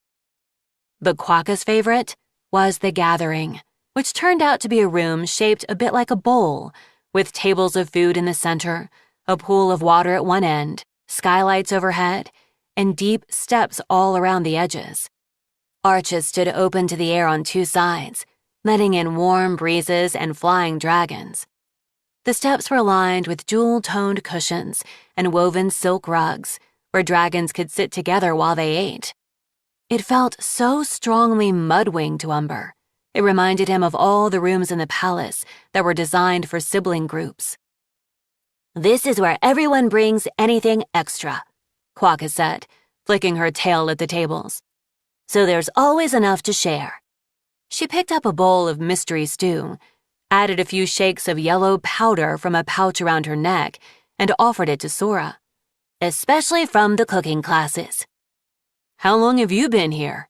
Umber asked, watching her season another bowl with the powder and hand it to him. They climbed up to one of the higher steps and settled on a trio of cheerful sea green cushions. "Oh, my whole life," Quokka said. "I'm a wildwing." Sora paused mid-bite to stare at her. "Oh, what?" she asked quietly. That's what we call the descendants from the first dragons here," Quokka said. "Or the ones who've been here for so many generations that we don't look like any particular tribe anymore." "Who were the first dragons here?" Umber asked as he ate. "How long ago?" It's," Quokka stammered, getting flustered again. "A really long time, thousands of years. Rainwings, sea wings, beetle wings, leaf wings mostly, in that first group." "Leaf wings and beetle wings?" Sora echoed in a puzzled voice. "That's amazing," Umber said. "That all those different tribes came together to find a safe place like this." "Right," Quokka said. "They did that." A storm of dragon wings came flapping up to one of the arches from outside. Umber turned to look and realized it was a crowd following Mulberry into the gathering. His heart did a jump, skip, gallop around in wild circles thing as Mulberry came in, spotted Umber, and smiled across the distance at him. He hoped his return smile looked cool and not absolutely bananas. The prince made his way to the center tables, greeting everyone as he went, and started unpacking his sunset-colored sling bag. Dragons gathered around his wings and leaned on the other side of the table with shining eyes. The fruits and fish he laid out looked ordinary enough to Umber, but each one was greeted with oohs and questions and admiring remarks, all of which made Mulberry look deeply, adorably embarrassed. "Why is everyone like that?" Sora whispered to Quokka. "I mean, so obsessed with Mulberry." "Oh, he is very special," Quokka said. "There's no one else like him." Umber shivered. He was pretty sure those were the exact words Beryl had used. "Hello, hey now, who is this?" a loud voice demanded. Umber turned to find a short, stocky dragon with muscular shoulders swaggering up to him, flanked by two other dragons like bodyguards. "New dragons," Quokka said. "Leave them alone, Taipan." "Scrawny," scoffed the new dragon, looking Umber up and down. Umber had no idea what tribe he might be, which he guessed meant he must be a wildwing, like Quokka. His wings were the familiar pireus shape, but he was bright green and black in blobby stripes, and he was covered all over in those weird, sharp rose-thorn spikes, like the ones on Quokka's spine. 2 equally sharp, bristly horns rose from the top of his skull, and another from his snout, like a rhinoceros. His eyes, small and yellow-green, glared out from the thicket of spikes as he strutted in a circle around Umber, studying him from talons to tail. "I'm Umber, and this is my sister, Sora," Umber greeted him. "MudWings, I see," the spiky dragon chuckled unpleasantly. "New subjects for you, Dugong." He cut his bristly gaze over to the dragon on his left. "Oh, right," Dugong responded, blinking. "Yeah, you better, listen to me." "Oh, very regal," said the third dragon in a deeply bored voice. "Seriously pathetic, Dugong." "You're such a waste of noble blood, Dugong," added the first dragon. "Literally tragic," said the third. "Royal, poke him with the toughen-up stick." The third dragon, Royal, presumably, produced a blunt club from a harness on his back and jabbed Dugong hard in the side with it. Dugong hunched his shoulders. Umber wanted to reach out and comfort him somehow, but he got a strong feeling that he shouldn't, and he wasn't sure why. He wanted to say, "Hey, that's mean," but he felt like it wasn't his place to say anything. Was it? His sister Pheasant would have said it. She never stayed quiet when she thought someone was being treated unfairly. She'd once jumped into a fight between skywings because the bigger skywing called the littler one a worm. She'd confronted their MudWing section commander several times about how the Diamond Spray Delta troops were treated as more expendable than the ones from wealthier villages. Umber was always happy to back her up, with all his brothers and sisters around him, but saying something himself, alone, and surrounded by strangers, felt impossible. He glanced back at Mulberry, but the prince was hard to see behind the crowd of admirers, still hanging on his every word. He didn't seem to be paying attention to whatever was going on here. "Sorry, Taipan," Dugong mumbled. "Sorry, Royal." Royal sighed loudly. "Oh, an apology," he said. "Much better. So tough." Royal had the strange butterfly-shaped wings, with interwoven stripes of black and orange, and a dark purple underbelly. His snout was unusually long, and his eyes were narrow slits of blue. "It's nice to meet you, Dugong. Are you a MudWing?" Umber asked, trying to shift the conversation onto friendlier ground. Dugong looked like he might be a MudWing, or distantly related to them. His face was broad, and his scales were tree bark brown, although there were patches of dark green and dark blue on his wings, and a few of the same unusual wild wing spikes jutted out from his spine. Dugong was also bigger than his 2 friends, even though he hunched his shoulders and behaved as though they might squash him under his talons. "He's from the true MudWing royal bloodline," Taipan said challengingly. "What does that mean?" Sora said, bristling. "Spikes and spiders, Taipan," Quokka said. "Nobody here cares who's ruling the MudWings. Although, you'd be a great king, Dugong. Don't listen to them." "I'm just sizing up our new arrivals, Quokka," said the spiky dragon. "You can take that one away and leave her brother with us." Taipan puffed up his chest and took a step closer to Umber. "We'll make sure he's properly welcomed." "Oh no, thanks," Umber said. "I should stay with my sister." "Why?" Taipan demanded. "Do we make you nervous?" "Not as nervous as Sora does," Umber thought. "You're loud and hostile, but I know how many dragons she's killed." His head was starting to feel a little woozy, maybe from all the flying or the stress of a new place, and he did not know how to talk to this angry dragon to make him less angry. "Can we please not fight?" Quokka said, twitching her wings and taking Umber's bowl. "We were just about to leave anyway." No, don't run away, Taipan said. He grinned with all his teeth and crowded into Umber's personal space. We have a few questions for you, MudWing. Sure, Umber offered. I'm happy to answer anything. I just want to stay near my sister. Fine, I'm lying, Taipan spat. It's only one question. He leaned closer. Are you the useful kind of MudWing or not?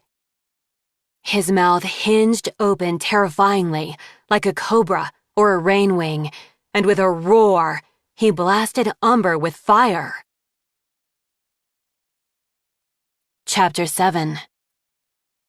Umber was small, and Umber was the friendly one, and Umber was too quick to trust strangers who might be spies, according to his siblings. But he was not slow, and thanks to Reed's endless training drills and his years in the war, he was a better fighter than most dragons expected at first glance. His battle instincts kicked in before his conscious thought. While his brain was still going, that dragon is trying to set me on fire. Who would do that? What a jerk. His body was already ducking and rolling under the flame, shoving Sora up the steps to safety, grabbing one of the rugs and flinging it over Taipan's head. He shot fire at me on purpose in a wooden room full of flammable cushions and other dragons. A jerk, and by the way, not very smart either. Umber's brain kept shrieking as he wrestled Taipan to the floor, smothering the flames with a rug and beating the ones that escaped with his tail. Watch out for his friends, yelled his brain, a moment after Umber had grabbed the toughen-up stick out of Royal's harness, knocked Royal's feet out from under him, and whirled to point it at Dugong, who stood blinking in befuddled shock. We're being attacked! Fight, everyone! Or jump out the window! Get Sora to safety! There's danger everywhere! His brain continued, as Umber caught his breath and realized that silence had fallen across the gathering. Under his feet, Taipan was thrashing about in the rug like a bundled-up crocodile, roaring furious, incoherent curses, but at least smart enough to realize he shouldn't set fire to the thing wrapped around him. Ow! Royal said, in an offended, dignified way, climbing to his feet. There was no need to drag me into this. And thanks so much for your help, Dugong. More like do nothing as usual. Wild stars, Quokka breathed. She sidled up next to Umber and eyed where he'd pinned the rug down with his talons. I've never seen anyone take down Taipan so fast. Why did he do that? Umber asked her. Why would anyone attack a stranger for no reason? Is this proof that it isn't safe here? What if most of the dragons in the Court of Refuge were like Taipan? Unpredictable, and perhaps a little evil. But Mulberry's not like that at all. Mulberry, in fact, was hurrying across the room to him, his face frantic with worry as he brushed past all the dragons in his way. Oh no, Mulberry cried. Are you all right? Umber nodded, but he was starting to feel sort of disconnected from the rest of himself. It was as though too many strange things had happened today, and this was the last one his brain could handle. So it was absolutely done. Going to bed, right to the bottom of the swamp. No more thoughts or decisions coming anytime soon. Sorry, everyone. Peace out. Mulberry swept one wing over Umber's back, enclosing him in warmth. It'll be all right. It'll be all right, radiated through Umber from everywhere their scales were touching. Taipan! Mulberry barked at the thrashing rug shape, which abruptly stopped thrashing at the sound of the prince's voice. What did you do? And why? Umber added. The rug growled something angry. You can let him out, Mulberry said to Umber. He won't pick a fight again with everyone watching. Umber wasn't sure he agreed with that theory, but what was he going to do? Say no to Mulberry? Stand on this rug for the rest of eternity? He ducked his head and stepped back, and the prince pulled him closer as Taipan exploded out of the rug. How dare you! Taipan snarled. The fabric caught and snagged on his thorn spikes, and he struggled to cast the rug aside. How dare you! You attacked him, Quokka pointed out. Royal shot her a look, and she stuck her tongue out at him. So what? Taipan snapped. I wasn't going to kill him. I was just checking if he's fireproof. You could have asked, Umber pointed out. There are much easier ways to get that answer than setting someone on fire. He realized that the crowd of dragons had followed Mulberry over and were now standing around, watching this uncomfortable scene. Their faces were fascinating, or at least they would be, if Umber could get his brain to focus on them.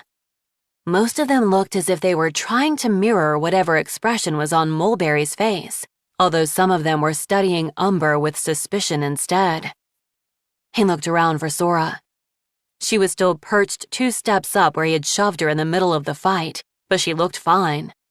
Not worried, not upset, maybe curious, and a little tired. He wished he could read her expression. Really? He wished he understood anything happening inside her. Go away, Mulberry said to Taipan with quiet authority. If you try to hurt Umber again, you'll have me to answer to. What do you care? Taipan growled as Mulberry nudged Umber toward the nearest doorway. Hey, what do you care? Mulberry ignored him, and the crowd was starting to murmur now. Why does he care? Umber's thoughts were a blur of confusion. He has so many friends. He doesn't need me. He could just leave me to fend for myself. I'm so sorry, Mulberry said anxiously. I didn't think anything like that would happen so fast. Taipan's a bully, but he usually waits a few days before picking a fight with newcomers. Don't worry, Umber. I'm here.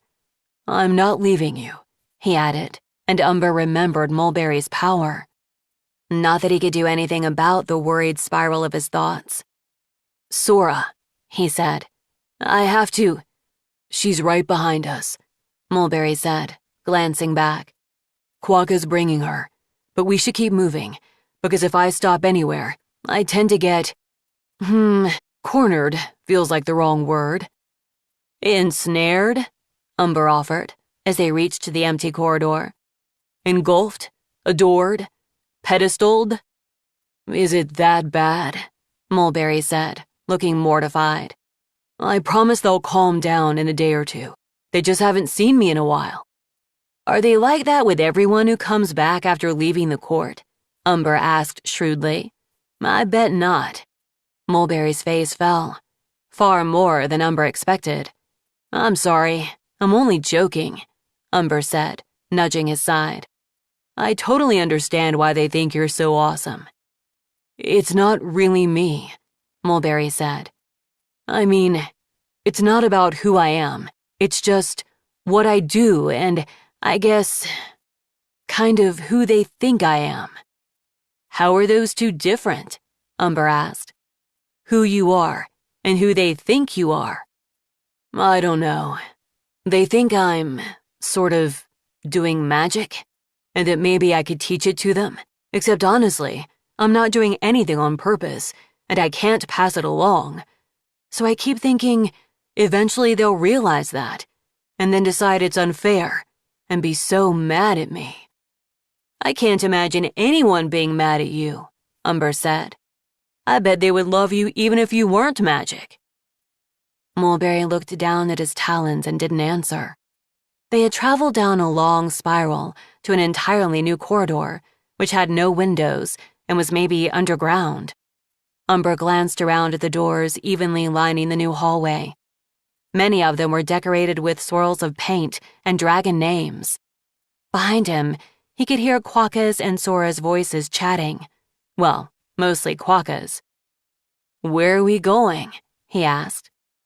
To find you and Sora a room, Mulberry said. Most dragons live here in the castle, although there are other options if you don't like it. Thank the moons, Umber said fervently. I will sleep anywhere. I'm so tired. I nearly fell asleep while sitting on Taipan. His eyes were drooping. and the hallways seemed very blurry. Why would anyone make their hallways so blurry? And unstable, too. It was decidedly wibble-wobbling under his talons. That was a poor engineering decision if Umber ever saw one. Hallways should stay still. They should not wibble-wobble. Mulberry laughed.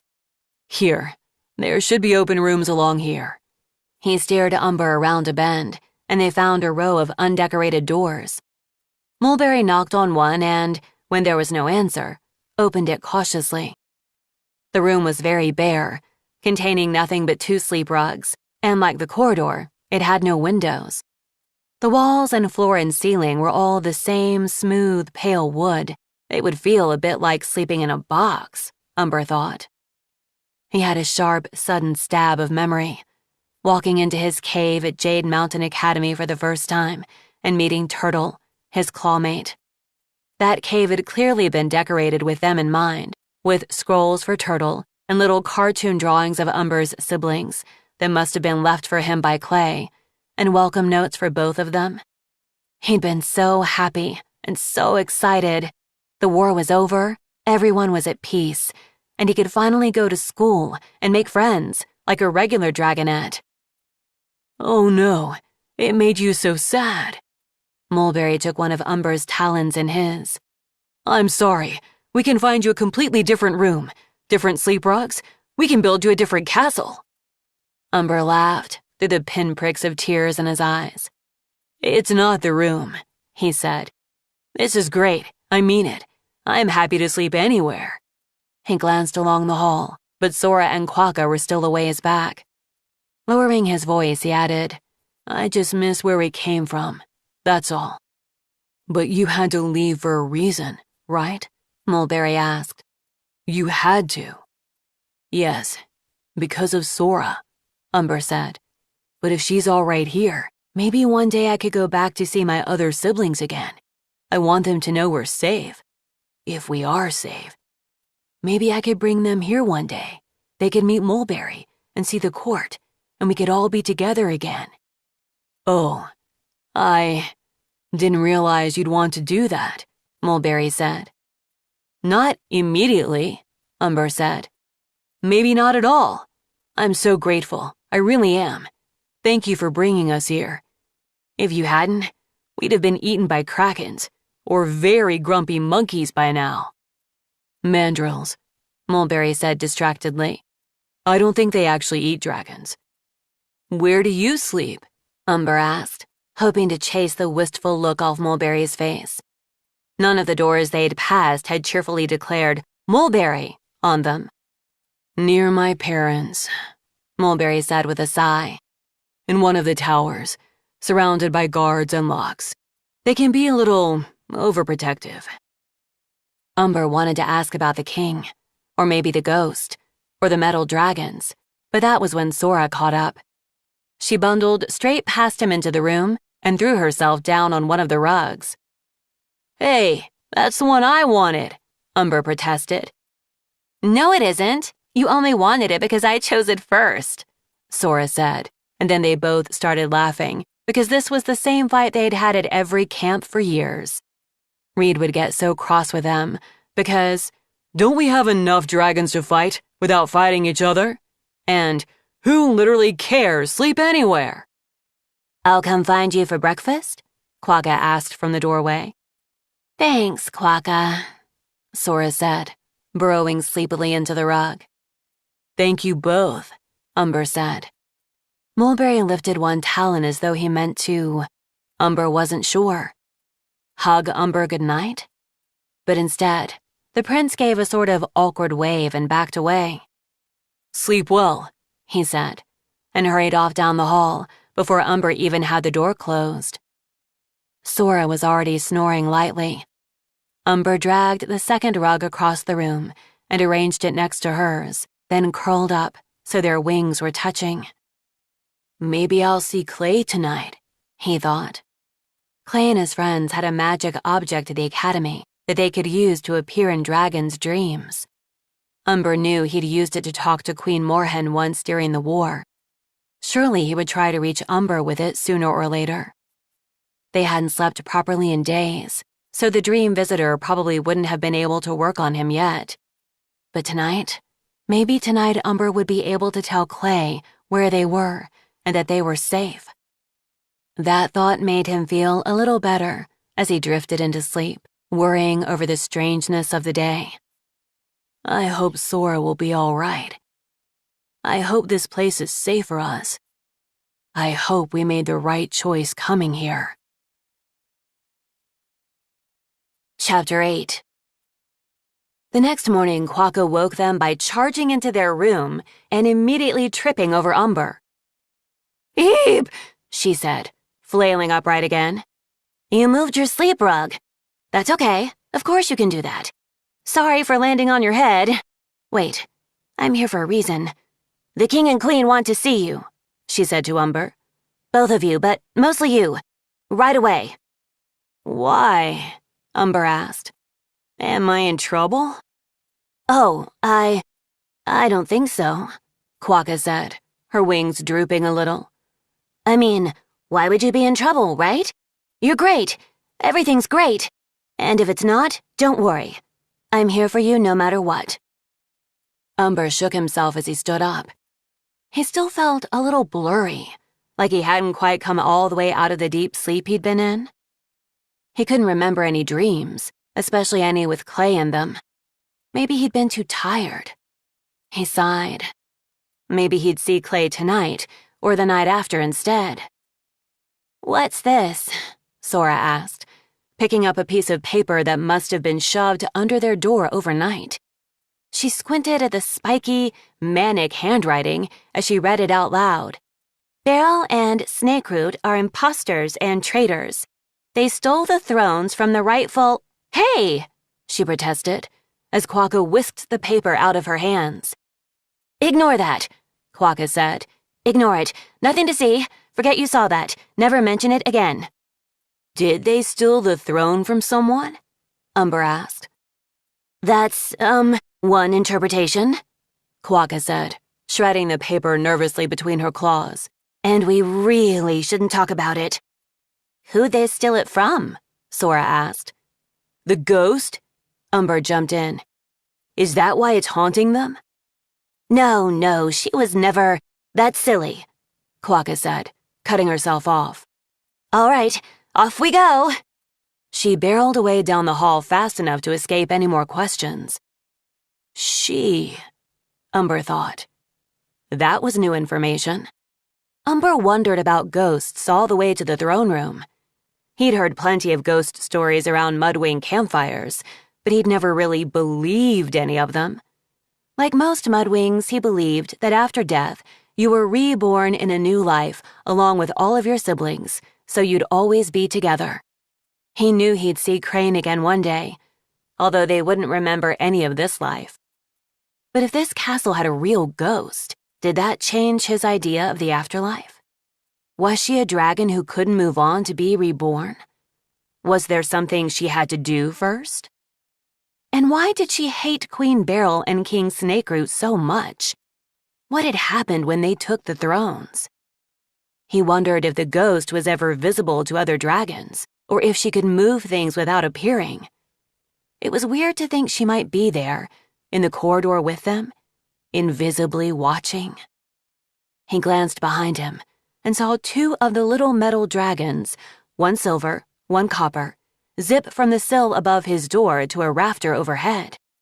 Had they been there all night? Were they following him and Sora? The lobby outside the throne room was tidy again, the royal gold faces gleaming and polished, as if they'd never been touched by a speck of purple fruit. Beryl and Snakeroot waved from their thrones as Quokka opened the doors. The king looked much more awake than he had before. He even smiled as they approached. "Hello, little MudWings." Queen Beryl clasped her front talons together. She was wearing different jewelry today. Strings of emeralds and cascades of winking opals.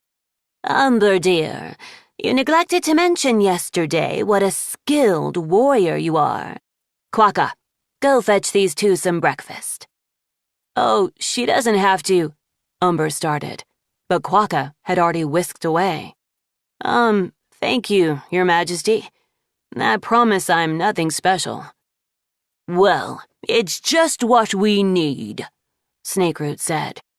His green talons curled around the edge of his throne.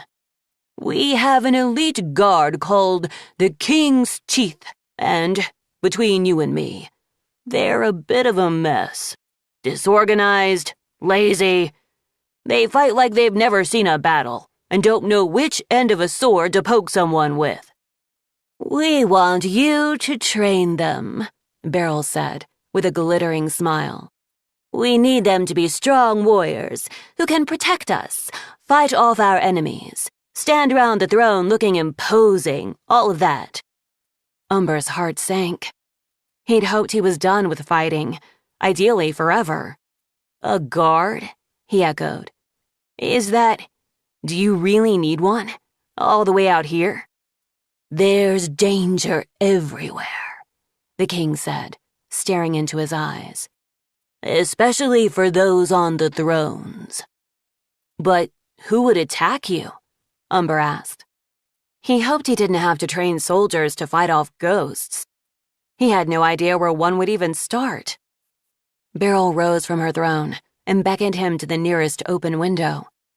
It took Umber a moment to realize they were looking out the far side of the palace, beyond the valley.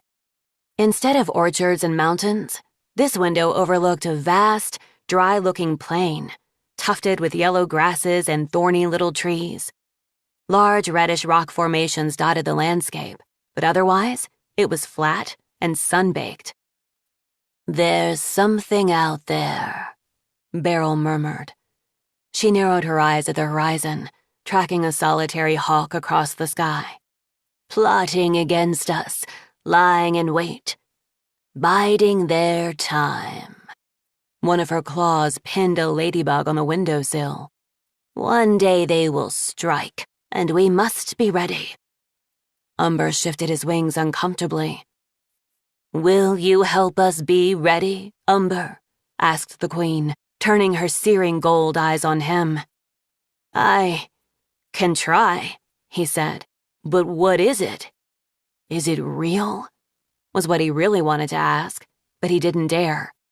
I mean, it's just that, we can train better if we know what we might have to fight. Be ready for anything, she said intently. Venom, fire, ice, night attacks. Poison in our food, Snakeroot added. Knives in the dark, camouflage scales, silk that burns and chokes. Dragons who want my throne, Beryl finished. Umber felt as though he'd been in a safe river that had suddenly swept him into the wild ocean, where sharks swarmed just under the surface, and solid land was vanishing into the distance. Okay, he said. It seemed like the only safe thing to say. What about me, Your Majesty? Sora asked softly. I was a soldier too. Don't make her fight again, Umber prayed, looking up into Beryl's face. She needs rest, not more danger. But if I say that, Sora will be furious with me. Mulberry suggested you might prefer an assignment in the library, Sora, said the queen. Do you disagree? Sora flicked her tail and smiled. A real smile as far as Umber could tell. No, I agree with him, she said, to Umber's relief. I'd like that. 3 days passed in a blur of new names and faces. After each training session, Umber wrote down every name and any details about each dragon he'd learned that day, and then he studied them at night, his head aching. Goanna, Wildwing, 3 rings of black stripes on her tail, hums to herself while training. He'd asked her what she was humming, and she'd confessed she was trying to write a song. She had 2 little brothers who watched their training from a window overhead.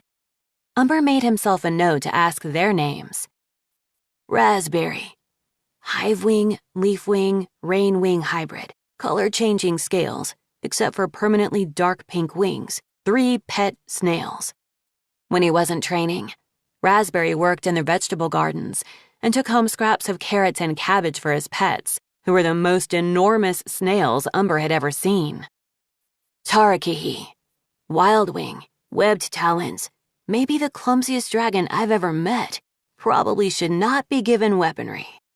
Tarakihi managed to trip over his spear in every drill and spent half his time apologizing to everyone. Umber actually wondered if he was doing it on purpose to get kicked out of the king's teeth.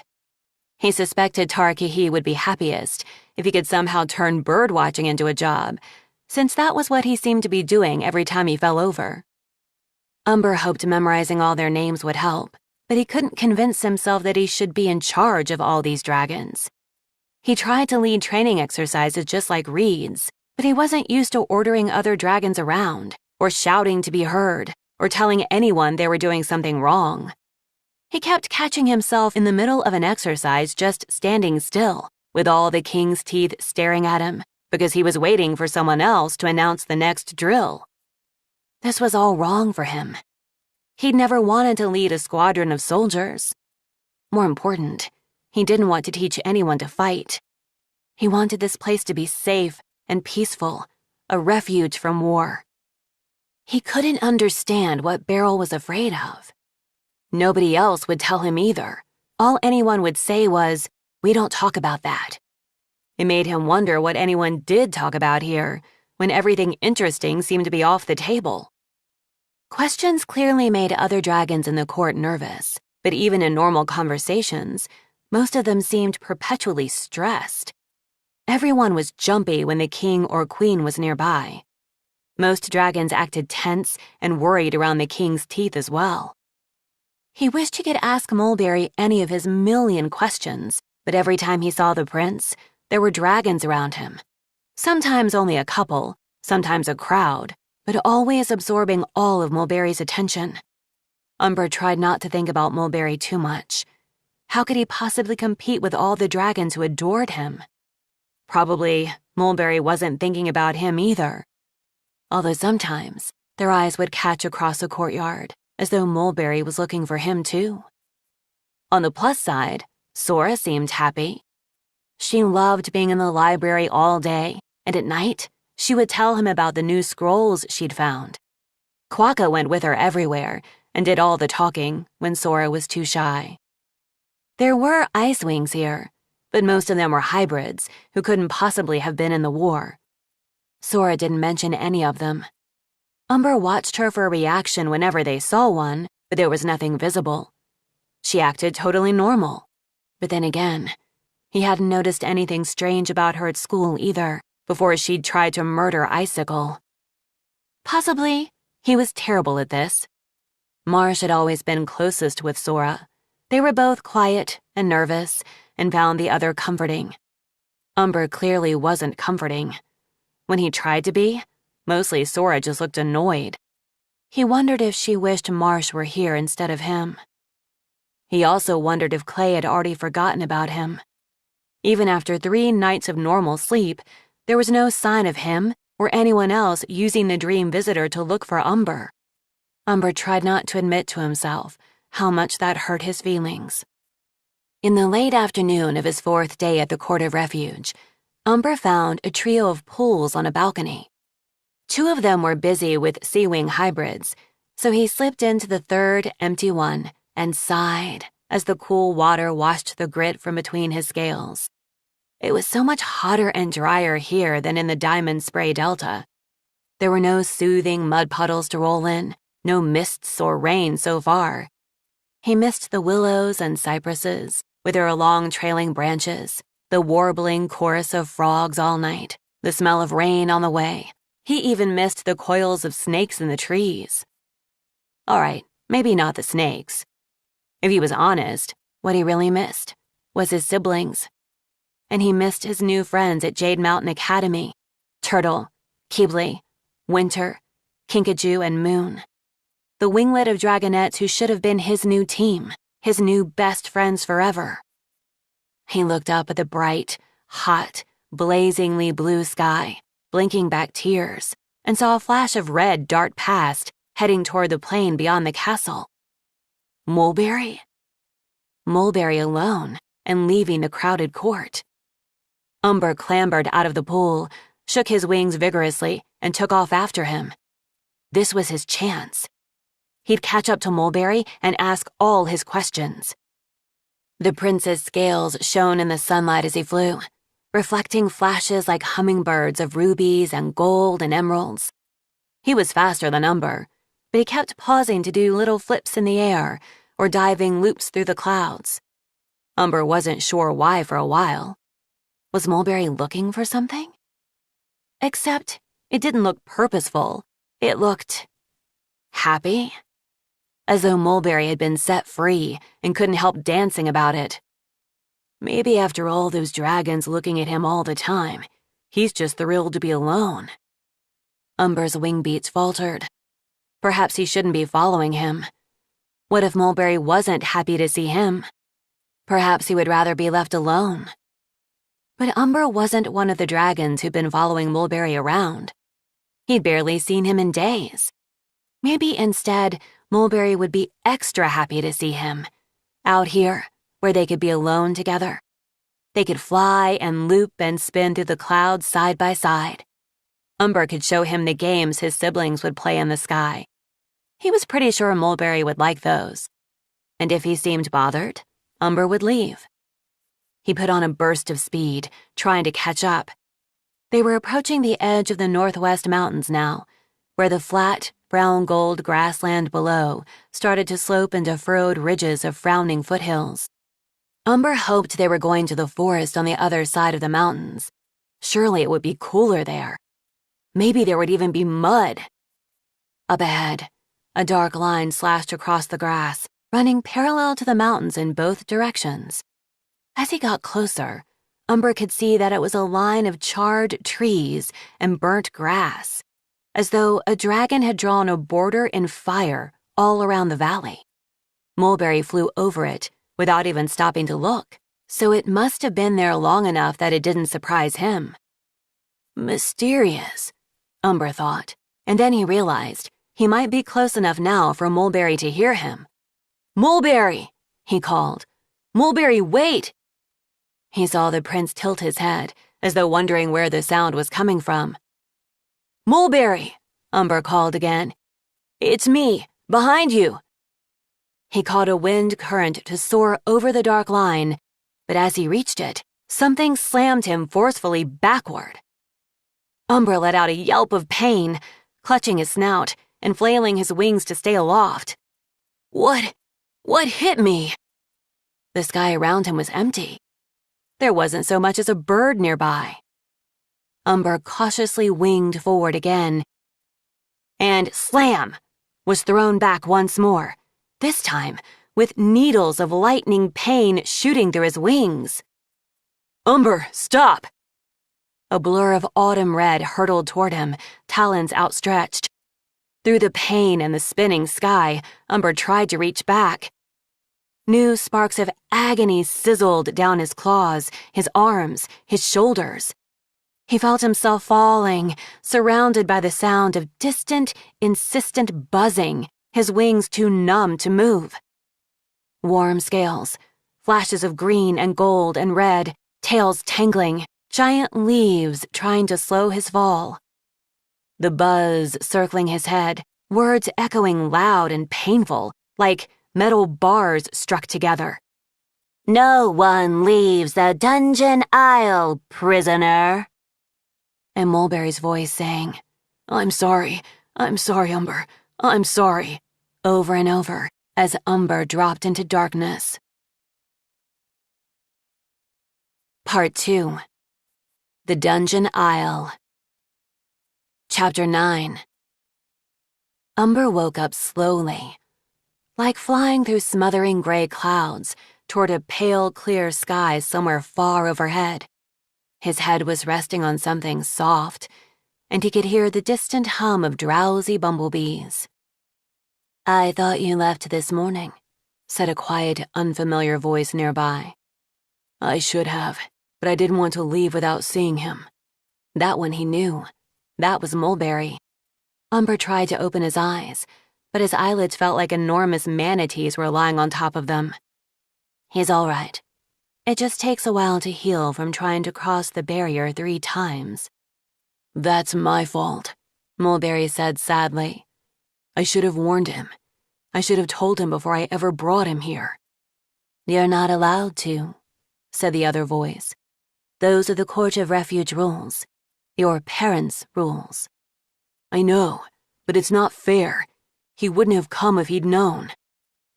Umber tried to focus on each part of his body separately. Claws, talons, tail, legs, wings. Cautiously, he reached his senses out along his wings. They didn't hurt, but they both felt a little numb. Reed used to make them all do this meditation together. It was meant to calm them down and check for injuries, and it usually ended with Umber secretly poking Pheasant with his tail, swearing it wasn't him, and getting tackled so everyone wound up in a noisy, laughing pile. Umber felt a tear roll down his snout, but even though he could feel his limbs, he couldn't yet seem to move them to wipe it away. Oh no. Someone gently brushed his face. Does that mean he's awake, Umber? Here, said the unfamiliar voice. There was a rustling and a small snap near his head, and a sharp, clean smell swept through his nose, clearing away the cobwebs in his brain. He inhaled and opened his eyes. Wow, it couldn't be good for his heart to return from trauma to the sight of Mulberry's kind, worried face again. Hey there, Umber said, smiling despite himself. How do you feel? Mulberry asked, clasping one of Umber's talons in his. Confused, Umber said. And embarrassed. Listen, that's your limit. Next time I'm in mortal peril, it's someone else's turn to save me. Mulberry gave a choked laugh and ducked his head. I'll try to remember. But it was really Paua who did all the work to heal you. He nodded at the dragon on the other side of the bed. Paua looked closer to a sea wing than anyone else Umber had seen here, but she had some of the thorny spikes along her tail, so he wondered if that meant she was a wild wing. Her scales were sapphire blue and iridescent silver in curling patterns along her sides and wings, and her talons were webbed. He's exaggerating, she said tranquilly. She kept her eyes on the side table, moving jars around as if she preferred not to be noticed. The best cure is rest. Thank you, Paua, Umber said. She kind of flickered her wings and nodded without looking at him. I don't know how you healed me so quickly. Mulberry made a rueful face. It's been a while, actually. A while? Umber echoed. He glanced at the sun filtering through the far windows. What does that mean? How long? We kept you asleep so you could heal, Paua said. Like, overnight? Umber said. Mulberry's face got, if possible, even more rueful. Wait, more than a day? Multiple days? How many days? We try not to count the passage of time here, Paua said. That was an entirely other new weird thing, and Umber only had the energy for one weird thing at a time. But Sora, he said, trying to sit up. She's been alone. Has anyone been watching her? Is she... He didn't know how to finish that sentence. Is she okay? Yes, but also... Is she freaking out? Is she talking to anyone? Is she acting strange? Is anyone mysteriously dead? She's great, Mulberry said. Don't worry at all. She fits right in. I'm sure she'll be here to see you soon, Paua said. She comes every day, much like certain other dragons who have more important things to do. She shot a significant look at Mulberry, who ignored her. The room was long and sunny, with multiple windows and several beds separated by gauzy curtains, although Umber seemed to be the only patient there. He tried to find that reassuring. Maybe dragons didn't get hit by invisible lightning every day here. Wait, what had happened to him? He frowned, trying to remember. Bzzzt, went something overhead. Umber looked up and saw 5 of the metal dragons clustered on a rafter above him. They saw him looking and rattled their wings fiercely. Bzz, bzz, bzz. Did I make them mad? He asked Mulberry. Is that what happened? What did I do? Powa snorted. Yes, Mulberry said awkwardly. But it wasn't your fault. It was mine. I should have told you. I'm so sorry, Umber. A memory came bubbling up, a clicking, clanging voice, or many voices together. No one leaves the dungeon aisle, Umber remembered, and saying the words felt like piling stones onto his own wings. Prisoner. He met Mulberry's eyes. That's me. I'm a prisoner here? Everyone is, Mulberry said, looking so sad and so guilty at the same time. This place was originally built to be a prison thousands of years ago. The first settlers were actually prisoners, sent here from Pyrea and trapped with magic. Not just for them, but for future generations and anyone else who comes here. The barrier stops anyone from leaving. And those little guys? Umber said, pointing up at the metal dragons. They buzz-rattled grumpily at him again. They're like guards. We assume so, Powa said. Enchanted, to keep an eye on us. So no one can leave this island? Ever? Umber glanced at Powa, and she nodded. But you can, he said to Mulberry. Right, Mulberry said miserably. Just me. Nobody knows why. Suddenly, a few things made a lot more sense. That's the magic you were talking about. The reason everyone keeps saying you're special. Why everyone follows you around. They're hoping it'll spread to them. Well, I wouldn't say that, Powa said. Most dragons have given up on trying to leave. Hardly anyone ever tests the barrier like you did. They love Mulberry for lots of other reasons, not just because they want his magic. Yeah. Umber let his head fall back on the pillow. He felt very tired and incredibly overwhelmed. That makes sense to me. You can be furious with me, Mulberry said. His wings drooped along the floor like the last fallen leaves of autumn. I deserve it. I tricked you into coming here. Umber wrinkled his snout at him. No, you didn't. You offered me and Sora a safe place to live, where other dragons would help take care of us. That was all true. You just didn't mention that we'd never get to leave again. I should have. Mulberry covered his face with his talons. And now you'll never see your family again, and it's my fault. That didn't feel real yet. It couldn't be true that Reed and Pheasant and Marsh and Clay were gone from his life forever. It couldn't be real. So Umber didn't believe it. Not really. Hey. Umber reached up and tugged one of Mulberry's talons toward him. You were following orders, right? The rules of the court. I know all about what that's like. That's me, too. I've always done what I'm told. You had to. There was a loud hiss, and something went smash behind a curtain farther down the room.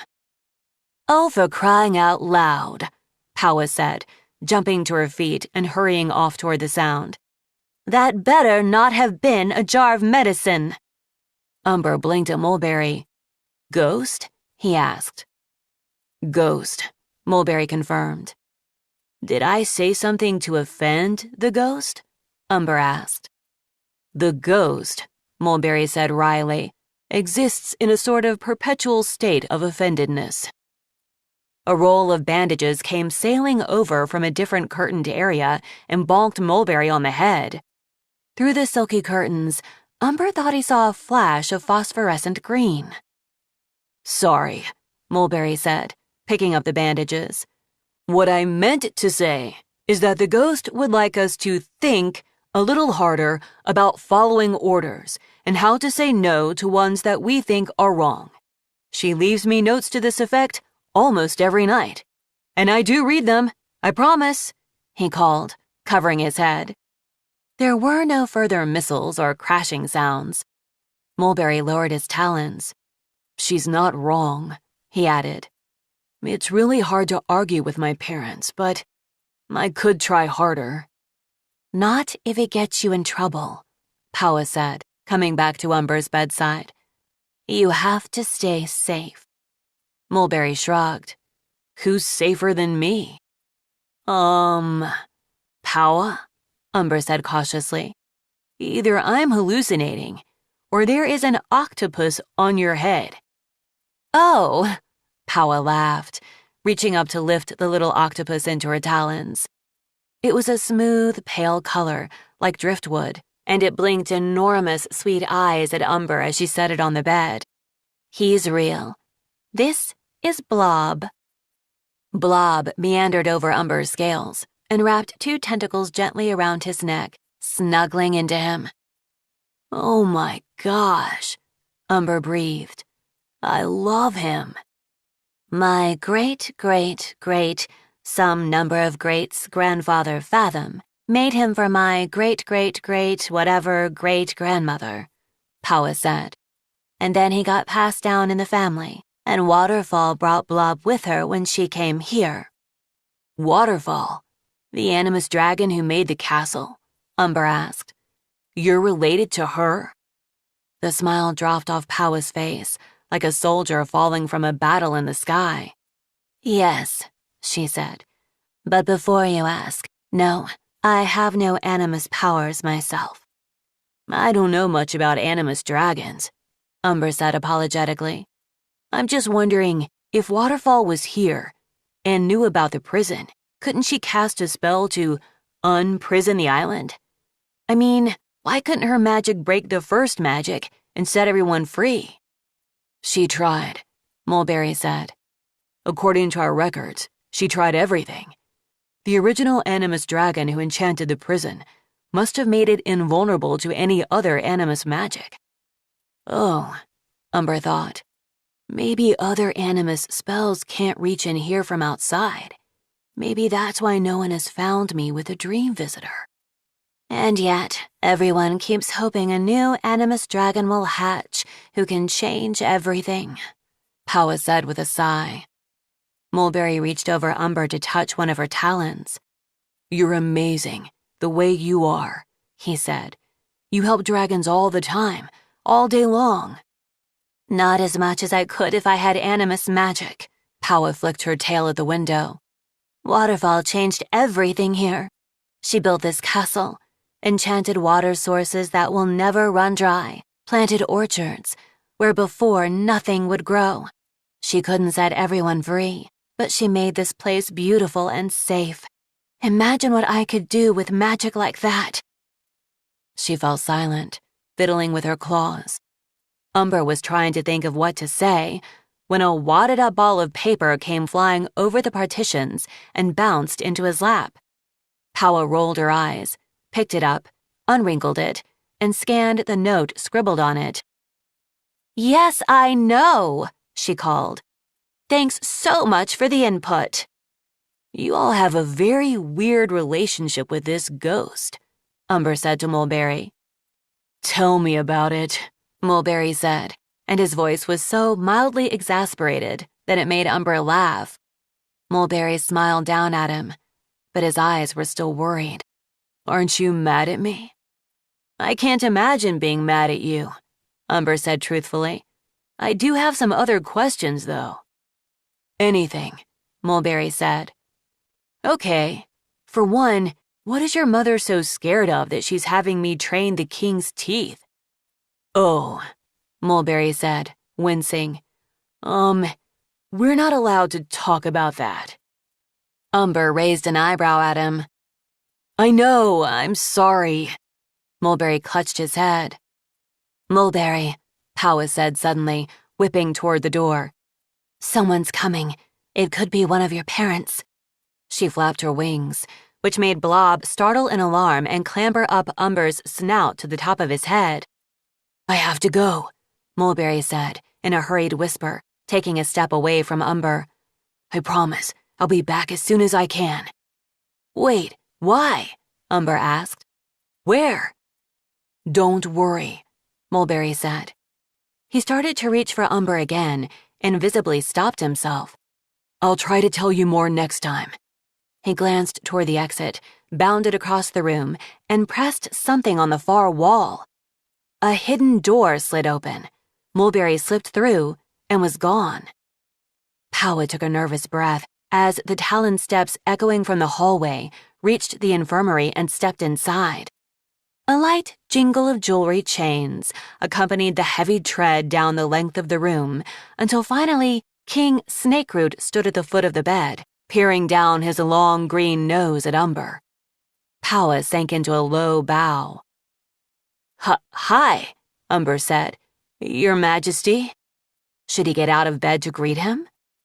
Powa reached out and put one talon on his arm, as if making sure he didn't exert himself. The icy look on Snakeroot's face made Umber kind of wish he didn't have an adorable octopus draped over his forehead. Have either of you seen my son? Snakeroot asked, in a deathly calm voice. I thought he left for island patrol this morning, Powa said. Isn't it overdue? It is overdue, Powa, said Snakeroot.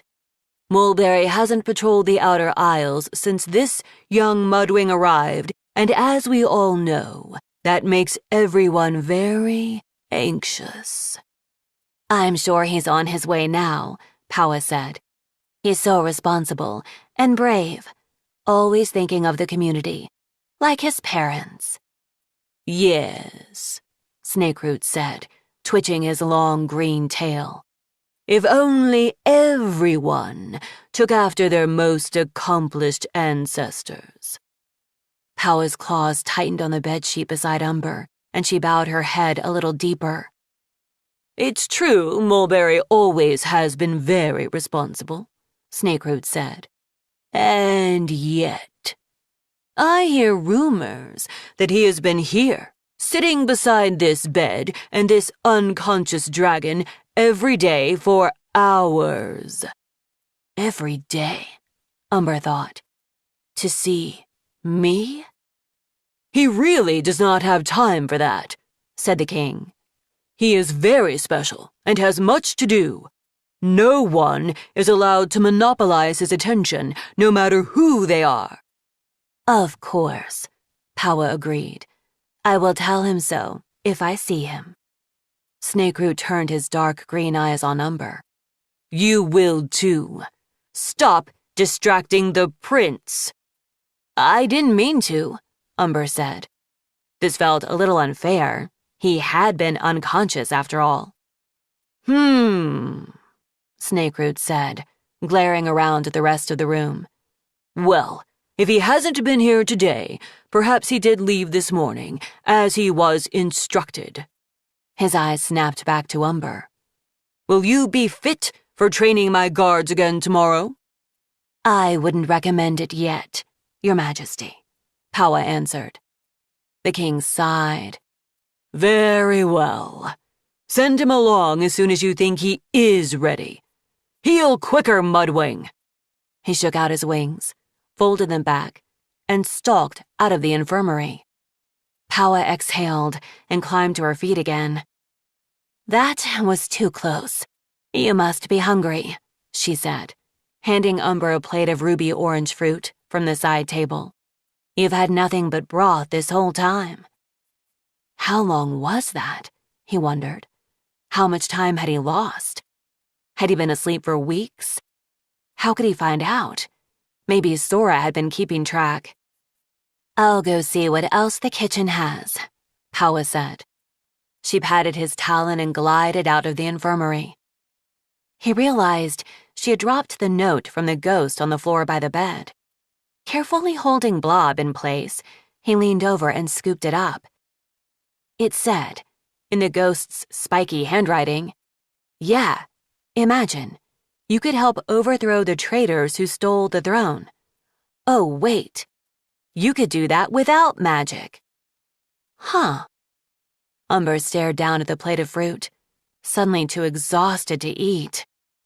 This is a prison. We're trapped here forever.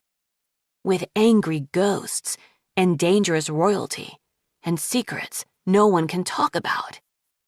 It still didn't feel real, even though the memory of his barrier encounter was getting clearer in his head. What do we do? What can I do? Nothing was the obvious answer. Umber was nobody, and this was a situation far beyond him. Dragons here had been wrestling with it for centuries. They must have tried every possible solution to escape. He certainly wasn't going to come up with the one new idea that worked. He'd have to accept this life the way it was, like the others had. It wasn't so terrible, was it? Sort of weird and unsettling, and he had to be a soldier again, and the king seemed mad at him for some reason. But it could be worse, right?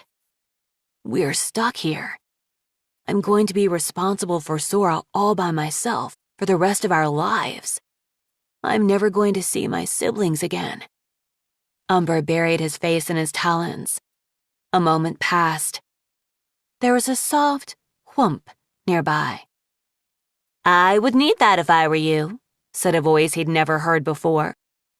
Umber blinked up at the dragon perched on the end of his bed and knew immediately that he was looking into the eyes of the ghost.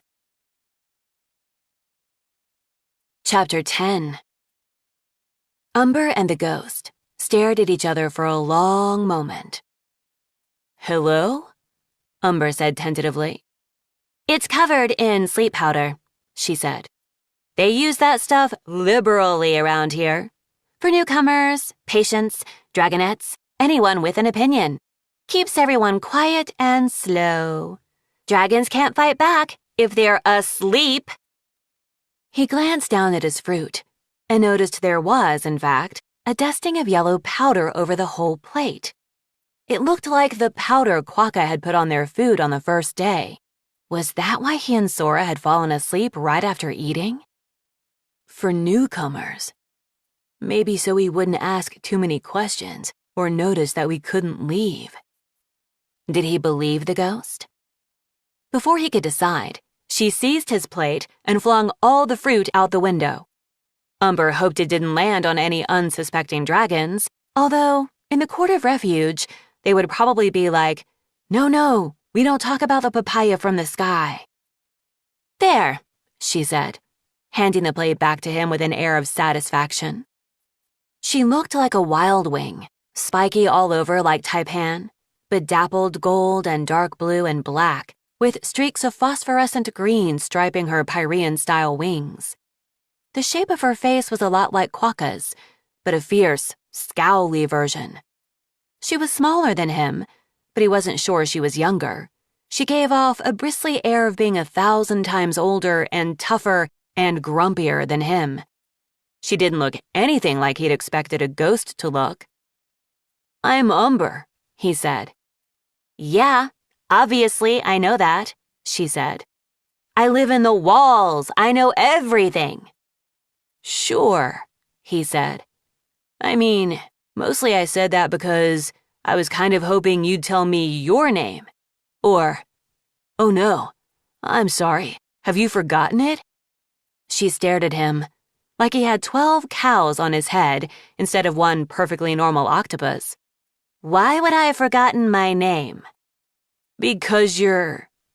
Suddenly Umber very much regretted the direction of this conversation, even though it had started as normally as possible. He couldn't say dead to a ghost, could he? He had no idea what ghosts knew and didn't know. A ghost? He finished awkwardly. She picked up the roll of bandages and threw it at his head. Blob flung out a tentacle and caught it neatly out of the air. I'm not a ghost, she yelled. Arrgh!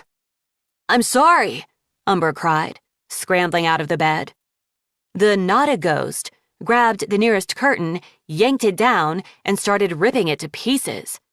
Everyone said you were a ghost. Why would you believe them instead of me? She kicked over a bench and then picked it up again and shook it furiously. I do believe you, he said helplessly. It was true. There was nothing ghostly about this angry whirlwind of chaos dragon. She wasn't invisible, or translucent, or ethereal, or wafting, or any of the other ways he had imagined her. She was as solid and real as him, maybe more so. "Oh, good," she said, dropping the bench. "Because I'm right about everything else, too, and you should listen to me, about all of it." "But why does everyone think you're dead?" he asked. "They don't!" She eyed another curtain with a ferocious look. "Weasels and cowards. They know perfectly well that I'm alive and that I refuse to die." She left the curtain in peace and pointed at him, flaring her wings. "The traitors declared me a ghost because they wanted me dead, but failed to kill me. They've forbidden anyone to talk to me or listen to me, but it doesn't work. I'm still here, and everyone knows it. I won't let them forget me. I will never let them forget what they did." "What did they do?" Umber asked. She cast a dark look at the doorway. "If you really want to know, come with me right now, before Paula gets back." Is this a one-way trip?" Umber asked. "I mean, will I be able to come back here?" She made a face, like she was trying to squash a different face underneath. "For your sister, yes, I know. Yes, it'll be fine. You'll be back before dark. Paula will cover for you." She glanced around to the mess she'd made. "She'll be able to guess who took you," she added with a grin. "I'm not sure Why? What was your brilliant plan?" she demanded. "Lie in bed and be depressed and do nothing? Accept your boring fate?" That kind of had been his plan, Umber had to admit to himself. "I know you don't want to be stuck here," she said, "and neither do I. So let's do something about it. Let's figure something out, or have ideas. Let's make everyone pay attention. Or if that doesn't work, let's break everything." She pulled down the curtain she'd previously spared and started shredding it, with angry, muttering noises. "3 moons," Umber said. "All right, I'll come with you if you stop destroying Paula's infirmary." He untangled Blob from his ears and gently set the octopus on the bed, patting blankets into a nest around it. "Can I ask where we're going?" "To answer 2 of your questions," she said, tossing aside the half-shredded curtain. "1, what is the Queen so scared of? Besides me, of course, as she should be. And 2, because I know you're thinking it, what did the original prisoners do to deserve a magical forever prison?" "How about 3?" he offered. "The third one being, what's your name?" She grinned again, with all her teeth. "It's platypus. And if you laugh at that, I will literally murder you." "I wouldn't," he protested. He didn't even know what platypus meant, or why it might be funny. He also didn't know if it was a great idea to follow Platypus, the Chaos Dragon, through the secret door where Mulberry had gone, but he did it anyway. There was something about her that he couldn't say no to, and she was the first dragon to offer him real answers. He just really, really hoped this didn't end with him as a ghost, too. The secret door led to a whole maze of secret passages behind the walls and over the ceilings of the castle. It was like an entire second world slipped right behind the world he knew. "Did Waterfall put all of this here on purpose?" he asked, as Platypus peeked through a spy hole into the throne room. "Not exactly," she said. "She made this a kind of adaptive castle. So if a new room is needed for a vital purpose, it will grow, like a new branch of a tree. Or, in this case, when I really needed secret passageways, the castle grew them for me." "Just for you?" Umber asked. "There are a couple other dragons who know about some of them," she said. "This way." She slid aside a section of wall and started down a long flight of stone stairs. As the light faded behind them, Umber discovered that Platypus's green scales glowed in the dark. It was enough for him to see a few steps in front of him, so he didn't trip when the stairs flattened into a tunnel or when they turned into stairs again. It went on forever. Stairs, tunnel, stairs, tunnel, stairs, up, more tunnel, stairs, down again, tunnel, tunnel, tunnel. The eeriness of the blue-green light in a sea of darkness on a never-ending path made Umber start to wonder if he'd actually died at the barrier, and everything since had been a dream, and this was his passage into being a ghost. Tail, talons, wings, shoulders, head. He breathed into each part of his body, doing Reed's meditation. Tail, talons, legs, wings. He was real. This was real. Platypus, he said. Why does Quokka say she's responsible for you? The dragon in front of him hissed and lashed her spiky tail so hard he had to jump back a step to avoid getting smacked in the face. She twisted her head around to scowl at him. She doesn't have to do that, Platypus growled. She could live in the walls with me. She could fight back instead of smiling and bowing and doing what she's told. But isn't that true of all the dragons in the court? Umber asked. Why does Queen Beryl always call Quokka, in particular, to clean up the mess you make? Platypus exhaled furiously. Quokka is my sister, she said, turning away and stomping forward again. Oh, Umber said. Now he understood. If Sora suddenly became an angry living ghost in the ceiling who occasionally smashed things, he'd feel like he had to clean up after her too. Beryl is trying to punish me by pushing her around like that, Platypus added. But it doesn't work, because I don't care. I see, Umber said. I don't, Platypus insisted. She could have come with me. She still could. She chose this, not me. I'm sorry, Umber said. It's fine. Platypus kicked a pebble out of her way. One day, everyone will listen and rise up and throw Beryl and Snakeroot off their stolen thrones, and then I can come out of the walls and we'll be normal sisters again. Here we are. The tunnel opened at last into a cave, a round, dome-like space with a rough stone bench running all around the wall.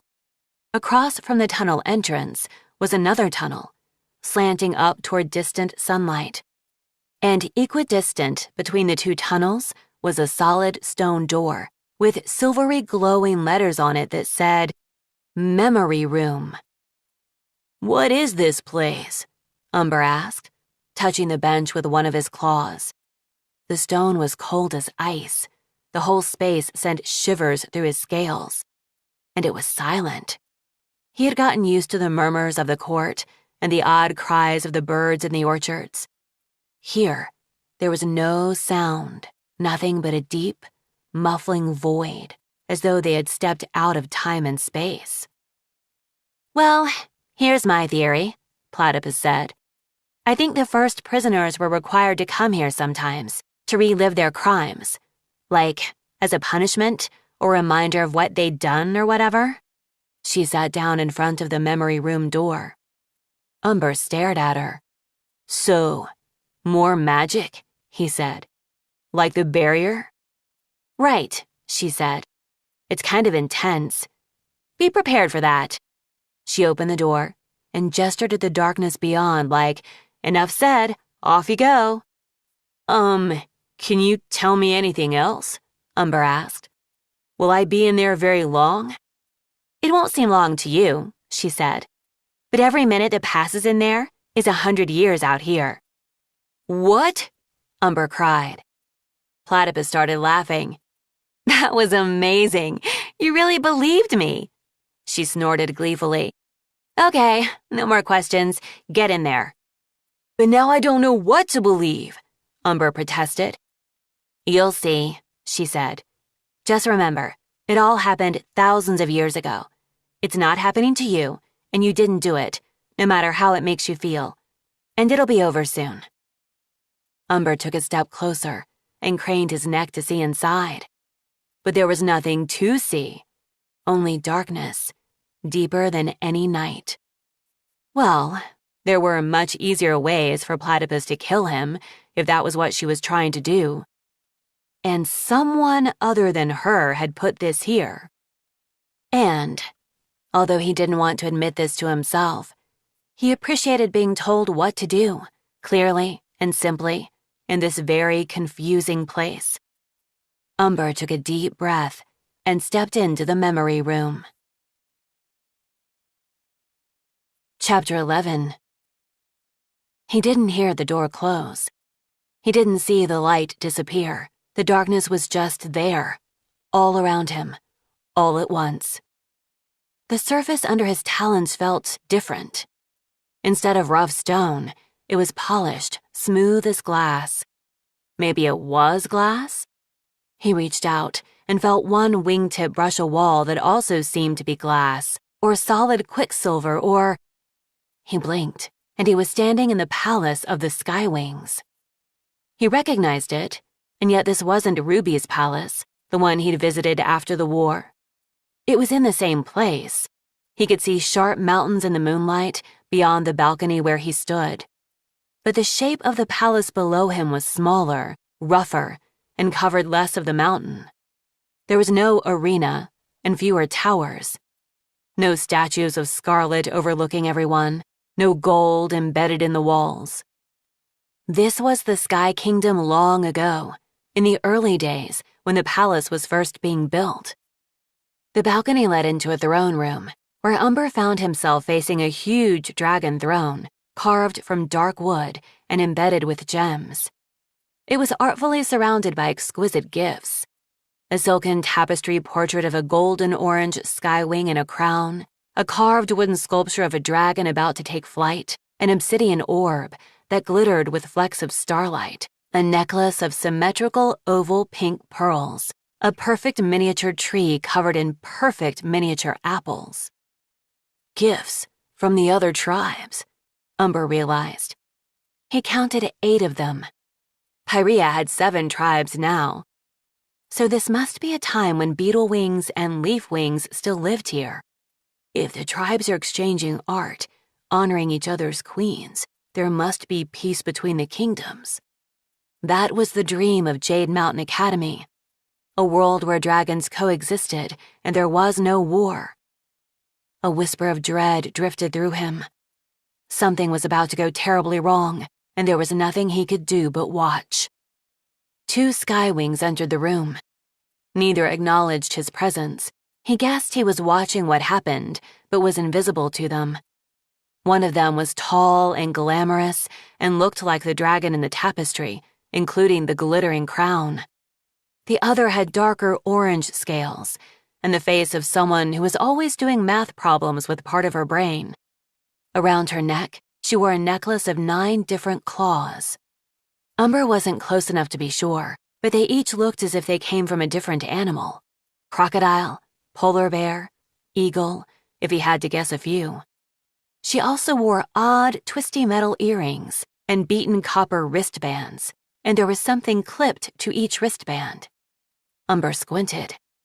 They looked like even smaller versions of the Dungeon Isle's little metal guards. The queen climbed onto the throne and settled like a watchful lioness, looking down at the other dragon. Umber felt a strange, powerful wave of admiration for her. Behold this glorious queen. Behold how great and generous and wise and benevolent she was, the greatest queen who ever lived. That's magic at work, Umber realized, with the logical side of him. Part of this enchantment is making me feel that way about her. We'll sort this out, Precipice, said the Skywing Queen. Go set a meeting with the Nightwings. Yes, Queen Falcon. The other dragon glanced around the empty throne room. I'll summon some guards for you. The queen waved one of her talons dismissively.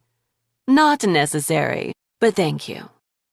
But, sorry to mention it, Your Majesty, Precipice said, but your sister was acting odd earlier.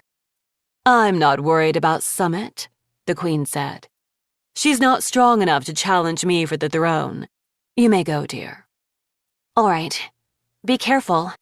Precipice glanced around again, then headed for the balcony, walking right through Umber's tail, which was not his favorite thing that had ever happened. She spread her wings and flew off into the night sky. The queen plucked one of the miniature apples from the tree and ate it in one bite. Glorious queen, thrummed Umber's heart. The best queen. Not as great as Moorhen, he tried to tell himself stubbornly. That only seemed to intensify the magic. Kindest queen. She took a scroll from a table beside the throne and started to read, coiling her tail around herself. A queen for all time. A queen who could have reigned for years of peace and prosperity. Something moved on the empty ceiling. Uh-oh, Umber thought, his stomach twisting. He didn't want to see this, but now he was frozen in place, unable to move or turn away. The wall rippled as a shadow slipped down from the ceiling behind the queen's throne. Umber caught a glimpse of the outline of a dragon, scales shifting from one camouflage to another. It crept closer and closer to the queen. Umber wanted so badly to yell a warning, but he couldn't. This happened thousands of years ago, he reminded himself. No one can change it now. Wings fluttered just outside the balcony, and the queen looked up sharply. "Yes?" she called. "Who's there?" The camouflaged dragon struck. He wrestled the queen to the floor, a coil of thorn-covered vine around her neck, as another dragon slipped over the balcony railing and ran toward him. The new dragon was dark purple, with wings somewhere between a silkwing and a hivewing that folded back neatly along her spine. A beetle wing, Umber guessed. She leaped onto the queen and helped pin her down. "Cowards," hissed the magic in Umber's heart. "Murderers." "You're sure about this, Darkling?" whispered the rain wing at the queen's throat. "Yes," said the beetle wing. "We have our orders. No mercy, lemur." She raised one talon, and Umber saw glittering spots of dark liquid on the ends of her claws. "This is the only way." Her claws slashed down, carving vicious lines across the queen's throat. The Skywing Queen flailed, trying to throw her attackers off, but as her wounds bubbled scarlet and black, her movements grew weaker, and finally, she stopped moving altogether. The queen was dead. "One down," said Darkling. "Now we go after the Nightwing Queen." They fled to the balcony and away into the night sky. The scene began to fade, but Umber still couldn't move. He stood there, trapped in place, forced to stare at the dead Skywing Queen as the walls and throne and night sounds ebbed slowly away. The queen was the last to disappear, and then Umber finally felt himself released from the magic. He could see the memory room now. The walls and floor were smooth green glass that reflected him blurrily in every direction. The ceiling was obsidian, and the light seemed to come from below him. In the center of the room was a stone pedestal about as tall as his shoulder, with a shallow basin on top of it. It reminded him of the bird baths in the orchards around the court, but this was dry and empty. Umber had the strange feeling that the room was waiting for him to do something, as though the magic was lingering around the edges, ready to draw him back in. If he stood here long enough, would another scene begin? Would he have to watch those dragons murder another queen? Or the same one, again and again in a loop? Neither of those sounded appealing. He backed toward the door, hoping there wasn't a catch in the magic that he was missing. The waiting feeling hung there, like fog crowding in between his scales. But nothing happened as he touched the handle. Nothing happened as he pushed the door open and stumbled back out into the cave. "You survived!" Platypus cried, popping off the bench next to the door. "That's pretty rare. Only like 1 in 20 dragons makes it out of there." "What?" Umber's wings were shaking. He sat down, then decided lying down sounded even better. He curled into a tight ball and closed his eyes. Are you messing with me? Yes, always, Platypus said. It's a memory room, not a murder room. Don't worry. Oh, wow. I wish I had a murder room. Wouldn't that be useful? Think of all the things I could accomplish with a murder room. Stop making that face. I'm just kidding. Mostly kidding. Does everyone see the same thing in there? Umber asked, deciding to ignore most of that. The pink tarantulas? Doing a kick line and singing about how regicide is justified? Umber cracked open one eye to look at her sternly. Okay, all right. Not the time, she said. Yes, as far as I know, everyone gets the same scene of a rainwing and a beetlewing murdering the skywing queen. Is that really what happened? Umber asked. All the rainwings I've met are so non-violent. And the silkwings of the court seem really mellow too, except maybe royal. They seem like the last dragons who would break a peace between the tribes by assassinating a queen. That's what the history scrolls say. Platypus shrugged. There was a peace treaty between all the tribes, the Accords of Dragonkind, very fancy and serious, and some council of dragons called the Queen's Claws, with one representative from each tribe. Really? Umber said. That sounds great. Sure, until it all went wrong, Platypus said dramatically. Apparently, some of them decided to secretly kill the queens of the other tribes, as you saw in there. But turns out they weren't very good at it because right after the Skywing Queen's murder, they were caught and sent here.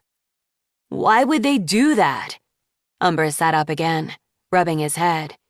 If there was peace, why would they ruin it? That's awful. Yup. Hence, prison forever, Platypus declared, flinging out her wings. For the assassins on the council? Umber asked. How did they survive? No, she said. For them, their families, and in the case of the beetlewing and the leafwing, their entire tribes. What? Umber stared at her. Is that another joke? Their entire tribes. No, it's true, she said. A bunch of them escaped to Pantala, but the rest were sent here. That's why, as you may have noticed, there are no beetlewings or leafwings on Pyrea. Why just those two tribes? Umber said. Why not the rainwings too? I mean, that was a rainwing helping to kill the queen, wasn't it? Platypus shrugged again. Who knows? She said.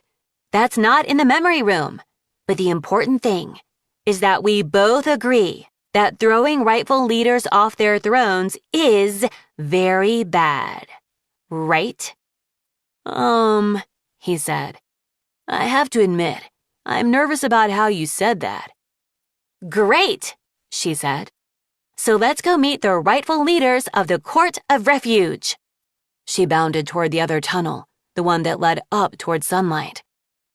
Umber climbed to his feet and followed her. His head was spinning, and he couldn't get the image of the murder out of his head.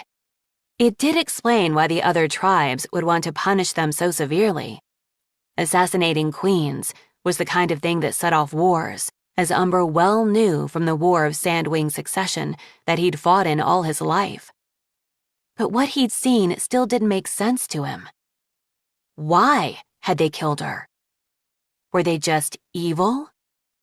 Were they trying to start a war? One of them said something about orders. So did their queens know? His brain was going in circles around these questions as he stepped out of the tunnel into the blinding sunlight, and so it took him a moment to notice the half-circle of dragons around him, pointing spears in his direction. Stop right there, someone said. In the name of the true court, we hereby claim you as our hostage. Chapter 12. Do we? Said another voice. The last time we tried to take a hostage was a miserable failure. That's because they didn't want that dragon back, said the first voice. Umber's eyes were starting to adjust to the bright sun. He could see that the dragon talking was a wildwing, covered with the thorny spikes from nose to tail. Understandably, he was terribly dull. This one looks much more interesting.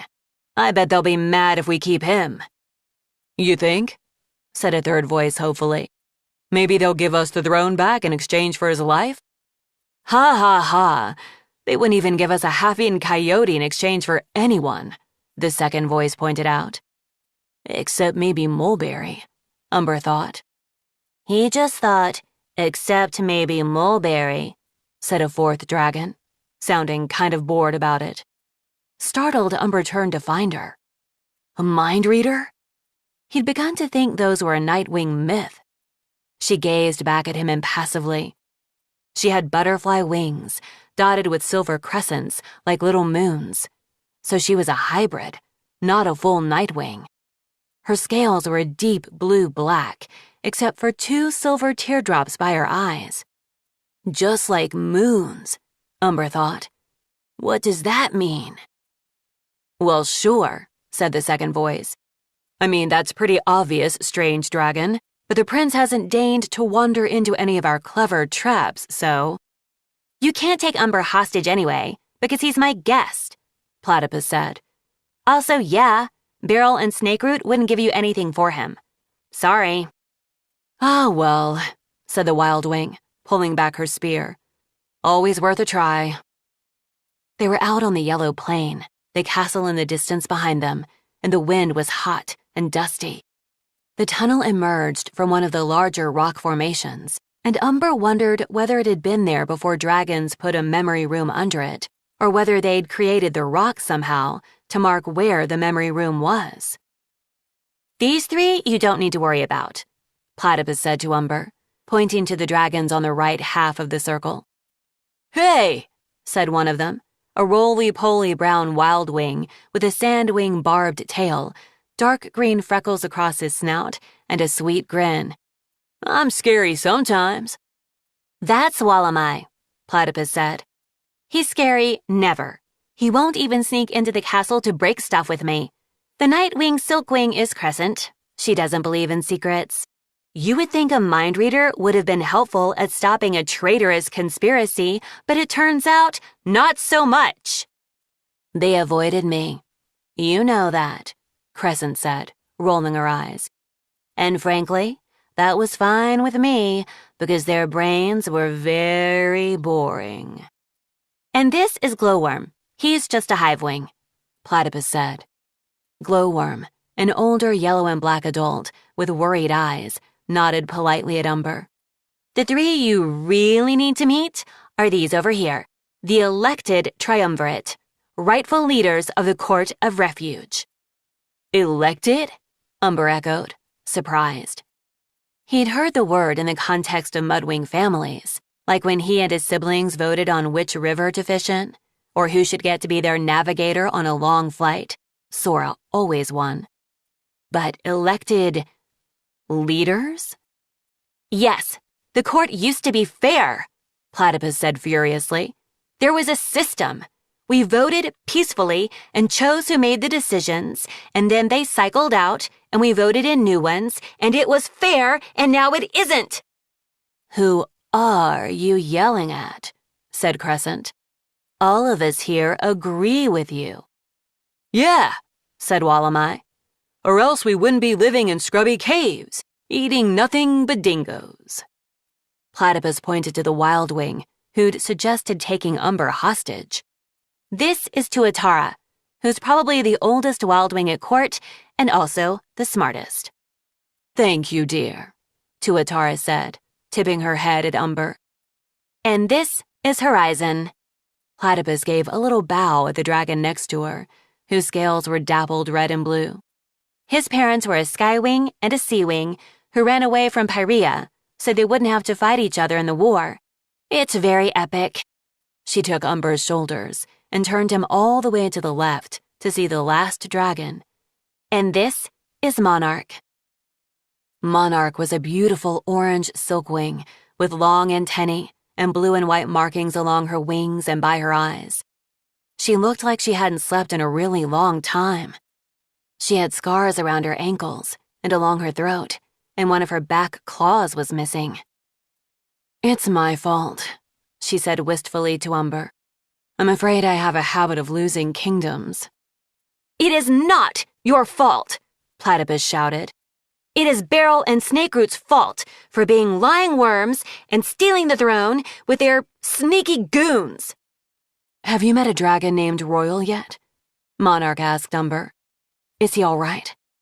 "Oh," Umber said, feeling awkward. He sensed that, yes, but he's a jerk, was not the polite thing to say. "I met him briefly. He seemed fine." "Don't mention the toughen up stick. Don't even think about the oops." Crescent met his eyes and gave him a little, "Yeah, I heard that, but I'll spare you," smile. Glowworm sidled around the circle to take one of Monarch's talons in his. "Everyone has said he's all right," he said to her. "Don't worry. I know we never liked Taipan, but being his friend will keep Royal safe." "So this is it," Platypus said to Umber. She spread her talons at the 6 dragons in a ta-da gesture. "This is why the king is having you train his little army of thugs, in case the terrifying triumvirate suddenly attack." Umber looked doubtfully around the circle. These were not exactly the most intimidating dragons he'd ever seen. Were Beryl and Snakeroot really afraid of them? And did that mean, would he have to fight them one day? "So I had this great idea," Platypus went on, "which is maybe you could train your merry band of soldiers all wrong. Like, teach them to hold their spears from the wrong end, and accidentally fall off walls and bonk each other in the snout when they're doing formations. And then they'd be super easy to defeat. You can do that, right?" "I don't think so," Umber said. "I mean, I'm not sure how I would plausibly train anyone to fall off walls." "Well, some other kind of sabotage then," Platypus said. "We can't let them feel like they're winning, Umber. They have to wake up every morning wondering what we'll do next. We have to be fighting them all the time, in all the ways." "Okay, I'll think about it," he said. What he meant was, "I need to think about whether I agree with you," but she must have thought he meant, "I'll think about how to help you," because the hopeful look that spread across her face was heartbreaking. Had she really been living in the walls for 2 years, causing chaos and leaving notes and being treated like a ghost by everyone? All because she believed so much in the possibility of a fairer system and better leaders. "I should get back to the infirmary," he said. The exertion of the long walk and the stress of the memory room were starting to hit him rather intensely.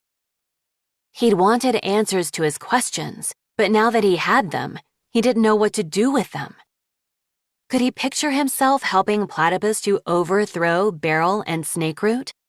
But if it didn't work, wouldn't that put Sora in danger, and shouldn't she be his first priority? But if Beryl ordered him to fight these dragons, how could he do it? Now that he'd met them and knew their story, wouldn't he rather protect them? And they were all trapped here on this island. Sooner or later, he was sure, Beryl would want him to attack them, and there was no way for anyone to escape. He wished he could ask Mulberry what he thought Umber should do. But the prince was gone now, on island patrol for who knew how long. And presumably, he would be on his parents' side, so it probably wasn't even safe to ask him. Umber waved to the exiled dragons and followed Platypus back into the tunnel, thinking over what he could do next. "There's one other dragon I can talk to, if I let myself start trusting her as a sister again." The walk back up to the castle was not fun, and he spent the night and the entire next day in bed recovering. He took the sleep powder gratefully and let himself swim in and out of consciousness, interspersed with blurry visits from Paua, who was very cross with him for getting up and running around after phantoms. She wouldn't let him tell her anything about where he'd been or what he'd seen. The day after that, He felt well enough to walk around again. This time, he asked Paua humbly if he could go see Sora in the library, and she agreed, as long as he came back within an hour and had nothing to do with ghosts while he was gone.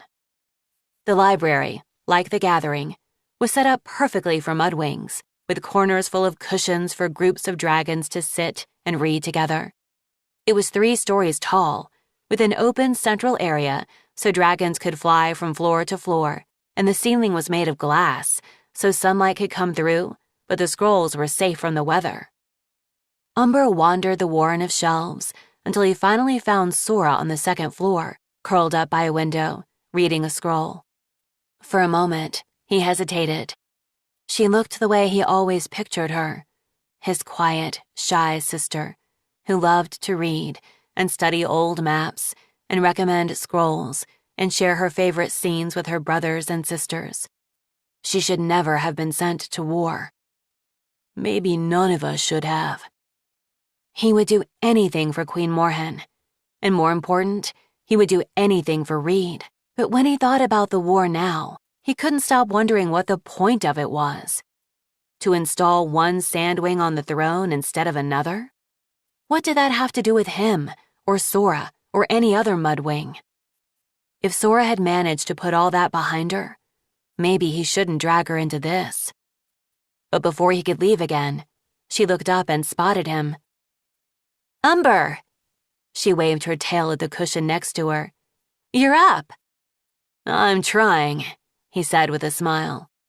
Sora threw both her wings and arms around him as he sat down and hugged him tightly. "I wouldn't say I was worried," she said, "but 3 moons. Did you sleep for a long time?" "Did they tell you why?" Umber asked. "Do you know about the barrier? That this place is a prison?" "Was a prison," she said. "But it doesn't feel like one anymore." She waved one of her wings at the beautiful library around them. "Except nobody can leave," he said. Sora shrugged. "Why would we want to?" "To see our brothers and sister again," Umber thought. But if Sora was happy, he didn't want to ruin it. Instead, he said, "I learned something interesting about the original prisoners. Have you found anything about them in your reading?" She shook her head. "Not yet. Tell me." He explained about the memory room and the scene in the Skywing Palace, leaving out the details about Platypus for now. "So, I guess now I know what happened 3,000 years ago," he said, "but I still don't feel like I understand why." "That sounds horrible to watch," Sora said. She traced the edges of her scroll with her claws. "I can't believe they left something like that here. Just to torture the prisoners even more?" "I don't know," Umber said. "Maybe to remind them what a terrible thing they did. The magic in the room tries really hard to make you love the queen. So it's, like, emotionally devastating when she dies. Maybe that's what the dragons felt who built this prison, and they wanted to make sure the prisoners felt it too." "It's only a piece of the story, though," Sora said intently. "The Beetlewing and the Rainwing, they must have had a reason for what they did. The rest of the story is missing." Umber felt a worry headache starting. It hadn't occurred to him that Sora might identify with the 2 murderers in the scene. "But even if they did have a reason," he said cautiously, "it was still wrong to kill the queen. Like, wrong because murder is always wrong, and also because of all the terrible things that followed. The peace falling apart, entire tribes being driven out of Pyrea, this prison. No matter why they did it, they shouldn't have." Sora lifted her gaze from the scroll to the window, staring out at the mountains with a faraway look. "Right," she said. "Do you know anything about animus magic?" he asked, hoping to steer the conversation back to safer ground. "A little," Sora said. "Moon was reading a scroll about it, so I borrowed it too." "Did you see anything about how to break an animus spell?" "It depends on the spell," Sora said. His strategy was working. Her face was back to an expression Umber had seen a lot before. She was trying to remember all the scrolls she'd read. Like, how it was worded, and what object was used for the enchantment. Object? Every animus spell requires an object to enchant, Sora said. It can't be like, enchant this whole continent or create a prison out of thin air. It must be something solid to focus the magic, I think, and it must still exist, because I'm pretty sure if the object is destroyed, the spell would break. Oh, unless destroying the object is written into the spell, like, when I crush this grape, all my enemies will die. That kind of thing. An animus dragon could do that? Umber cried. That's so scary. I don't know, Sora said. I've never met one. I'm just telling you what I read. Shh, said a dragon, somewhere else in the library. Umber lowered his voice again. Okay, so maybe we can find whatever they enchanted and set it on fire, and then everyone will be free. Or we can just do whatever Mulberry did, Sora said. I mean, why can he cross the border? He doesn't know, Umber said. He said nobody knows. Sora was right. If they could figure that out, maybe the answer would work for other dragons too. But Umber didn't want to be like one of Mulberry's followers, only trying to get something out of him. Beware, breathed a voice overhead. Umber and Sora both jumped. Umber spread his wings to shield her as they looked up. Perched on top of the bookshelf, squeezed between it and the ceiling, was King Snakeroot, his eyes glittering. His green wings hung like enormous leaves over the scrolls. Beware, he whispered again. Beware, beware the hybrid prince. Hi, Your Majesty, Umber said. When the claws are at his throat, Snakeroot hissed. Yes, sir? The leafwing lashed his tail, knocking scrolls to the ground, and finally swarmed off along the shelves to another shadowy corner of the stacks. He's a little alarming, Umber whispered to Sora. Hey, if you're allowed out of bed, she said, grabbing his arm, you should come to the Northern Lights concert tonight. The what? You have to, Sora said, her eyes shining. You've missed 2 already, and Aurora is... I don't even know how to describe her. She's magic, but like a real dragon who can make magic with only words and music. Her music makes me feel sane, Umber. Oh, wow, Umber said. He hadn't seen Sora this excited in, maybe ever? That sounds amazing. When I'm listening to her, there's finally something else in my head. Something besides Crane and Icicle and all the terrible things I keep trying to push down. It's as if she says all the things I'm feeling, and I understand myself. I can stop worrying, and I can breathe and be happy, even just for a moment. That probably doesn't make sense. No, it does, Umber said, catching her talons and squeezing them. He had a flash of memory. The posters in the grand entrance hall, weren't those of Aurora? Wasn't she a Skywing Icewing hybrid? If Sora didn't care about that, if she was this excited about an Icewing, then he really needed to see this miracle. He smiled at Sora. I would love to come with you. Chapter 13. Umber could hear thrumming through the rock underfoot. The crowd around them had started dancing already, on their way to their seats, wings loose, tails swinging, smiles everywhere. The concert amphitheater was outdoors, at the far end of the castle, with the huge expanse of the plains and distant mountains and the whole starlit sky as a backdrop beyond the stage. Flames trapped in tall glass lanterns bordered the stage, shifting from pink to blue to purple as the fire danced. Vines of plants with small flowers that glowed in the dark were woven all along the benches and stairs. It looked as though there were fireflies everywhere. A dragon sat on a platform between the lights upstage, playing drums as the audience arrived. The beat reminded Umber of MudWing festivals, where they'd meet other sibling groups under the moons. Sora, Marsh, and Reed always got tired and went to bed early, but Umber, Crane, and Pheasant loved meeting new dragons and dancing until they couldn't feel their talons anymore. Umber glanced over at Sora.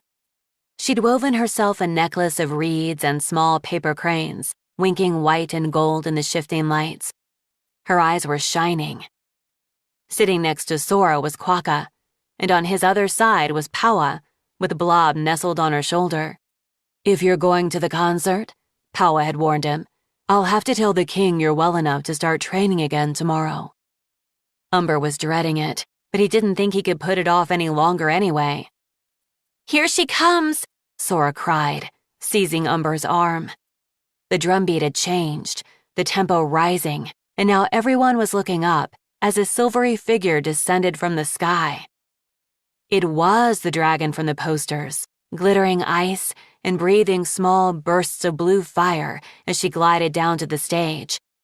She stepped toward the audience and began to sing in an ethereal voice. "I want to fly through the fire. I want to touch the lights in the sky. I want to breathe in the gold and the green. I wish we could be seen, could be free." Sora, and every other dragon in the theater, was standing on her seat, singing along. Umber had never seen anything like it. He hadn't even known all these dragons could be so happy. Nobody looked worried about saying the wrong thing or breaking the rules. It made him realize even more how nervous they usually were around the court, how careful. Up in the royal box, the king and queen were watching. "Let's hear it for my amazing brother, Borealis," Aurora called, sweeping one wing toward the drummer. The crowd roared. "And, of course, for our wonderful king and queen." She bowed toward the royal box. The drums rose again, and she kept singing. "Mother kept you in your place, blades of ice, frozen face. Father blazing deep inside, fire hidden, burning wide. All of that is in me too. The ice, the fire searing through. I feel it all the time. The constant eyes, the endless frowns, and I just want to burn it down." "Burn it down!" the audience screamed. Blob waved half of his tentacles in delight. "All the nights when I can't breathe, heart too fast, mind full speed, talons stealing all my air, never, ever show you care. Hold your smile through all the lies. I dream it. I dream of open skies. The prison bars, the ones in charge, they can never hold us down." A gust of snowflakes suddenly whirled across the audience. Startled, Umber caught one in his talons, but it wasn't snow. It was a tiny folded piece of paper. He knew, before he even unfolded it, that it would be a note from Platypus. An entire snowstorm of ghostly notes blanketed the singing dragons. The one in his claws said, "Wake up! Fight back!" He caught another one which said, "It doesn't have to be like this." They're saying the same thing, he realized suddenly. The notes and the song. Is Aurora doing that on purpose? Does she know? Suddenly, the queen was looming next to Powa, glaring at Umber. "Do something about this," she hissed, catching a talonful of notes out of the air and crumpling them. She looked more angry than he'd ever seen her. As menacing as Snakeroot. Me? Umber said. He scrambled to his feet. What did she mean? Clean it up? Hide the notes before anyone saw them? All of them? Beryl jabbed one claw at the night sky overhead, where a flash of phosphorescent green was circling. "Catch that dragon and lock her up!" "What?" Quokka gasped. She scrambled over Sora to crouch next to Umber. "But, Your Majesty, she's just a ghost. She can't—" "She has annoyed me for the last time," snarled the Queen. MudWing, do your job. Is this my job? Umber's heart was pounding. When did I agree to do any of this? Aurora was still singing, and so was Sora. His sister hadn't even noticed the queen in the aisle. All around them, dragons were singing while catching the notes and reading them or hiding them away. "We'll do it, Your Majesty," Taipan said, strutting down from one of the higher benches with Royal and Dugong, as always, one step behind him. He sneered at Umber. "If this MudWing is too scared, we'll catch the ghost for you." "If I let them go after Platypus, they'll hurt her," Umber thought, and he could tell from Quokka's panicked face that she was thinking the same. "No, I'll go," he said.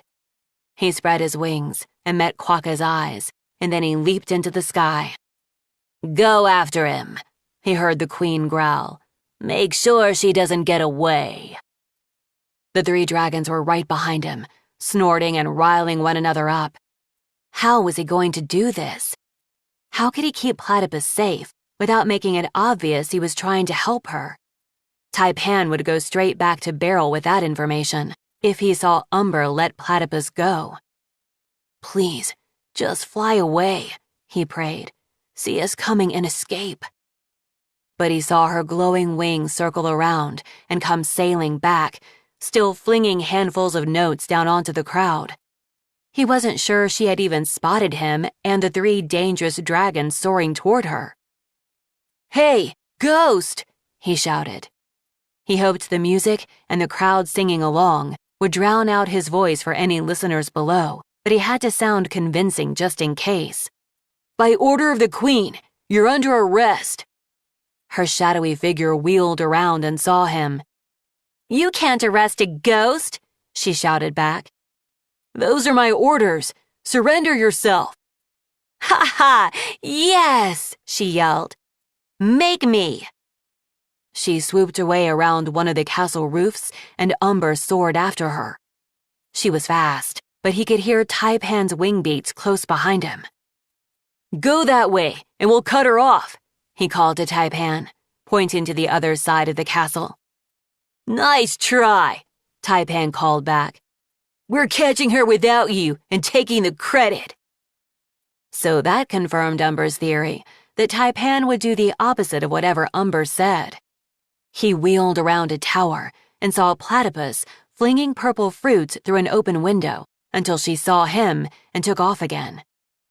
They sped through the dips and whirls of the castle, startling bats out of the eaves in chaotic flurries. A couple of dragons doing an astronomy lesson on a high platform shrieked and dropped their papers when Platypus shot by. They had recovered enough to yell at Umber and the others about irresponsible flying as they zipped by a moment later. "Sorry," Umber called over his shoulder. He glanced back and saw Royal deliberately kick over their telescope.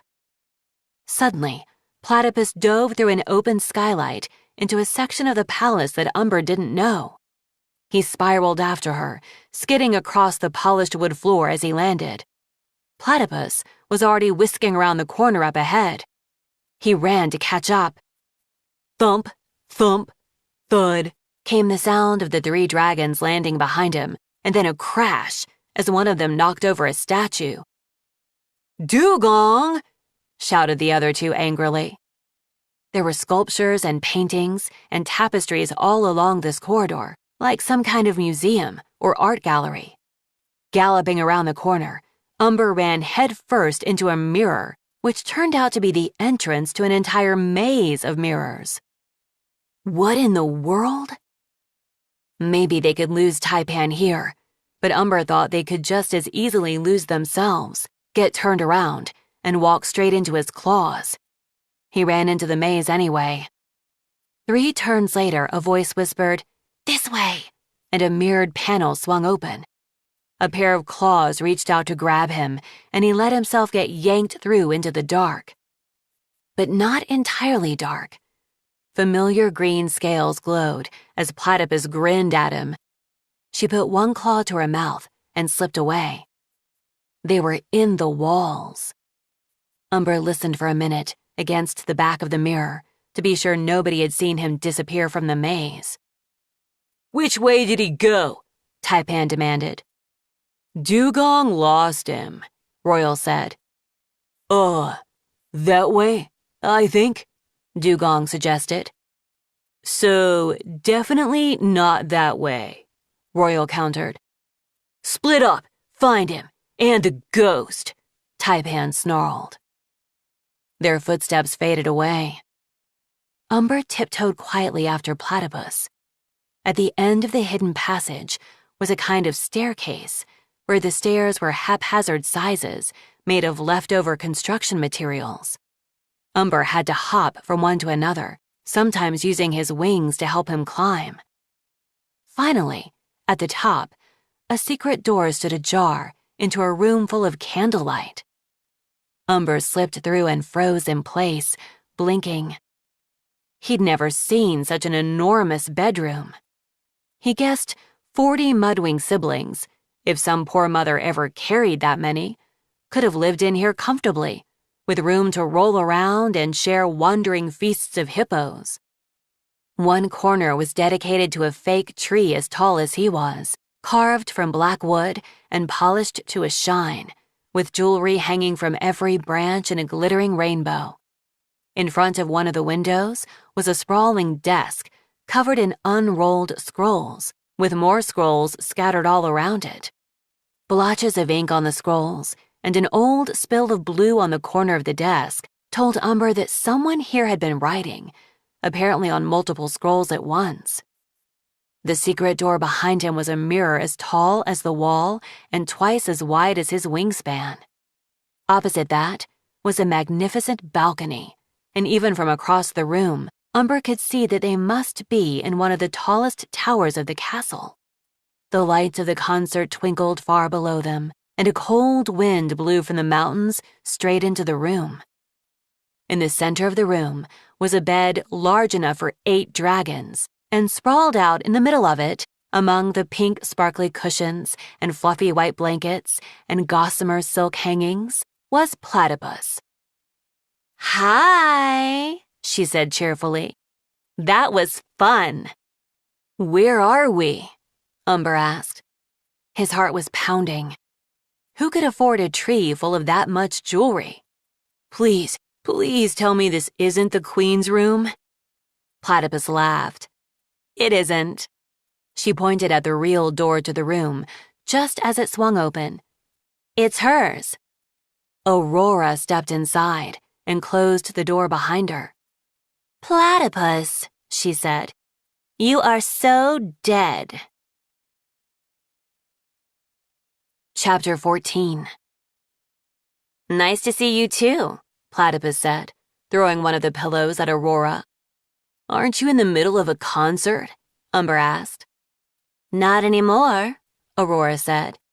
"The Queen canceled it because somebody decided to stage one of her quirky protests all over my audience." "It's not quirky," Platypus yelled. "It's righteous and important." "Shh," Umber pleaded. He'd accomplished step 1, evade Taipan, but he still hadn't figured out what to do next. Probably go back to the Queen and say he'd lost the trail of the ghost? That didn't sound like a terribly fun prospect. "All you're doing is making Beryl angry," Aurora snapped at Platypus. "Hooray! Good for me," Platypus snapped back. "That's great news. I want her to be angry every day. I want her to wake up annoyed and never feel happy for 1 minute. I want her to know somebody remembers what she did and she can't just have the throne and do whatever she wants. I want everyone to know someone is fighting her, even if it's only me." The little dragon buried her face in Aurora's blankets and screamed into them. "But you have to convince everyone else too." Aurora picked up the pillow and threw it back at her. "You need other dragons on your side if you want anything to change." Platypus sat up again, her eyes glittering with furious tears. "No, you don't get to lecture me. I don't want to hear about how I'm doing it wrong from someone who is doing nothing." Aurora let out a little gasp. "Are you serious? Weren't you even listening? To your songs? Platypus said. Is that your idea of fighting back? You wrote a song, vaguely conveying some feelings, and everyone's supposed to guess that it's really about the king and queen? Yes, I think my songs can make a difference, Aurora cried. That's what music is for. The whole point is for dragons to hear it and feel braver or understood or more sympathetic to someone else. That way they can be strong enough to stand up when they have to. They have to stand up right now, Platypus said. Why not now? Tell yourself whatever you need to. But you know what would make a real difference is you landing on that stage and saying, Beryl is a terrible queen who stole the throne from good dragons, and now we're all terrified of her. But they know that, Platypus. Everyone knows that, but no one knows what to do about it.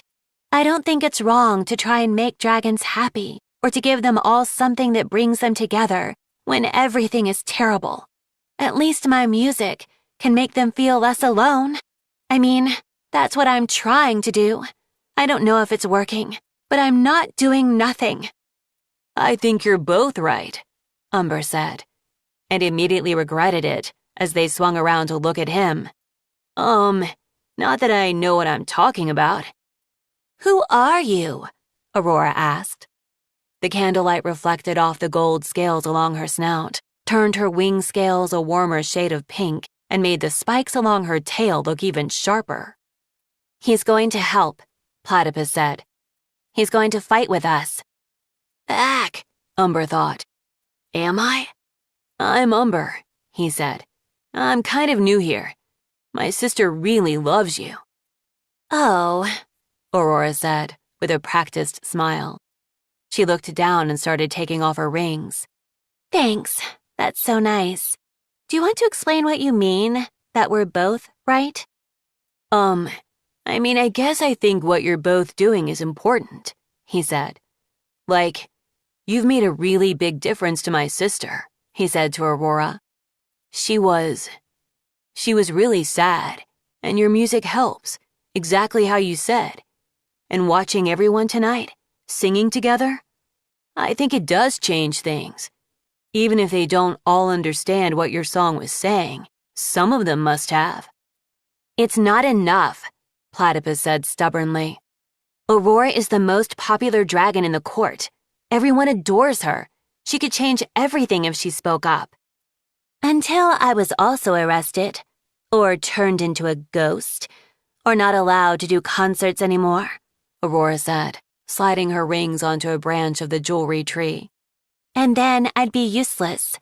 Some of us just fight differently. You know that. She crossed the room and threw herself onto the bed beside Platypus. I miss you, noisy chaos dragon. I miss you too. Platypus buried her head in Aurora's neck, and Aurora curled one wing over her. The queen told me to arrest you, Platypus, Umber said awkwardly.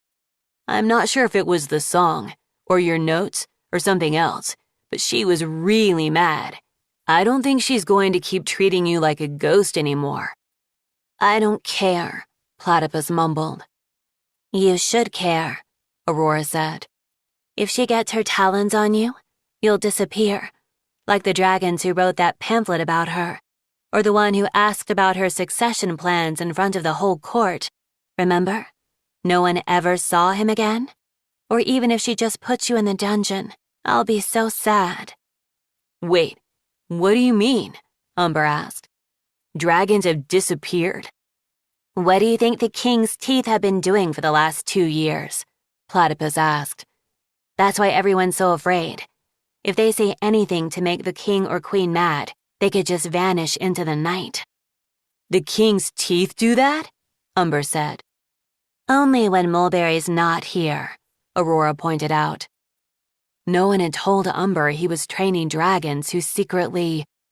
What? Murdered other dragons? Kidnapped anyone who questioned the king and queen? Or maybe they did tell me, and I just didn't listen, Umber thought. When the queen said, fight our enemies, I should have asked more questions. I thought she meant enemies out there, not anyone we don't like in here. He felt sick, all the way from his stomach through his claws.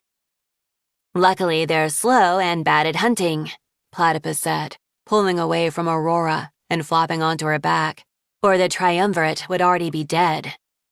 If it weren't for you, they'd definitely be dead, Aurora said.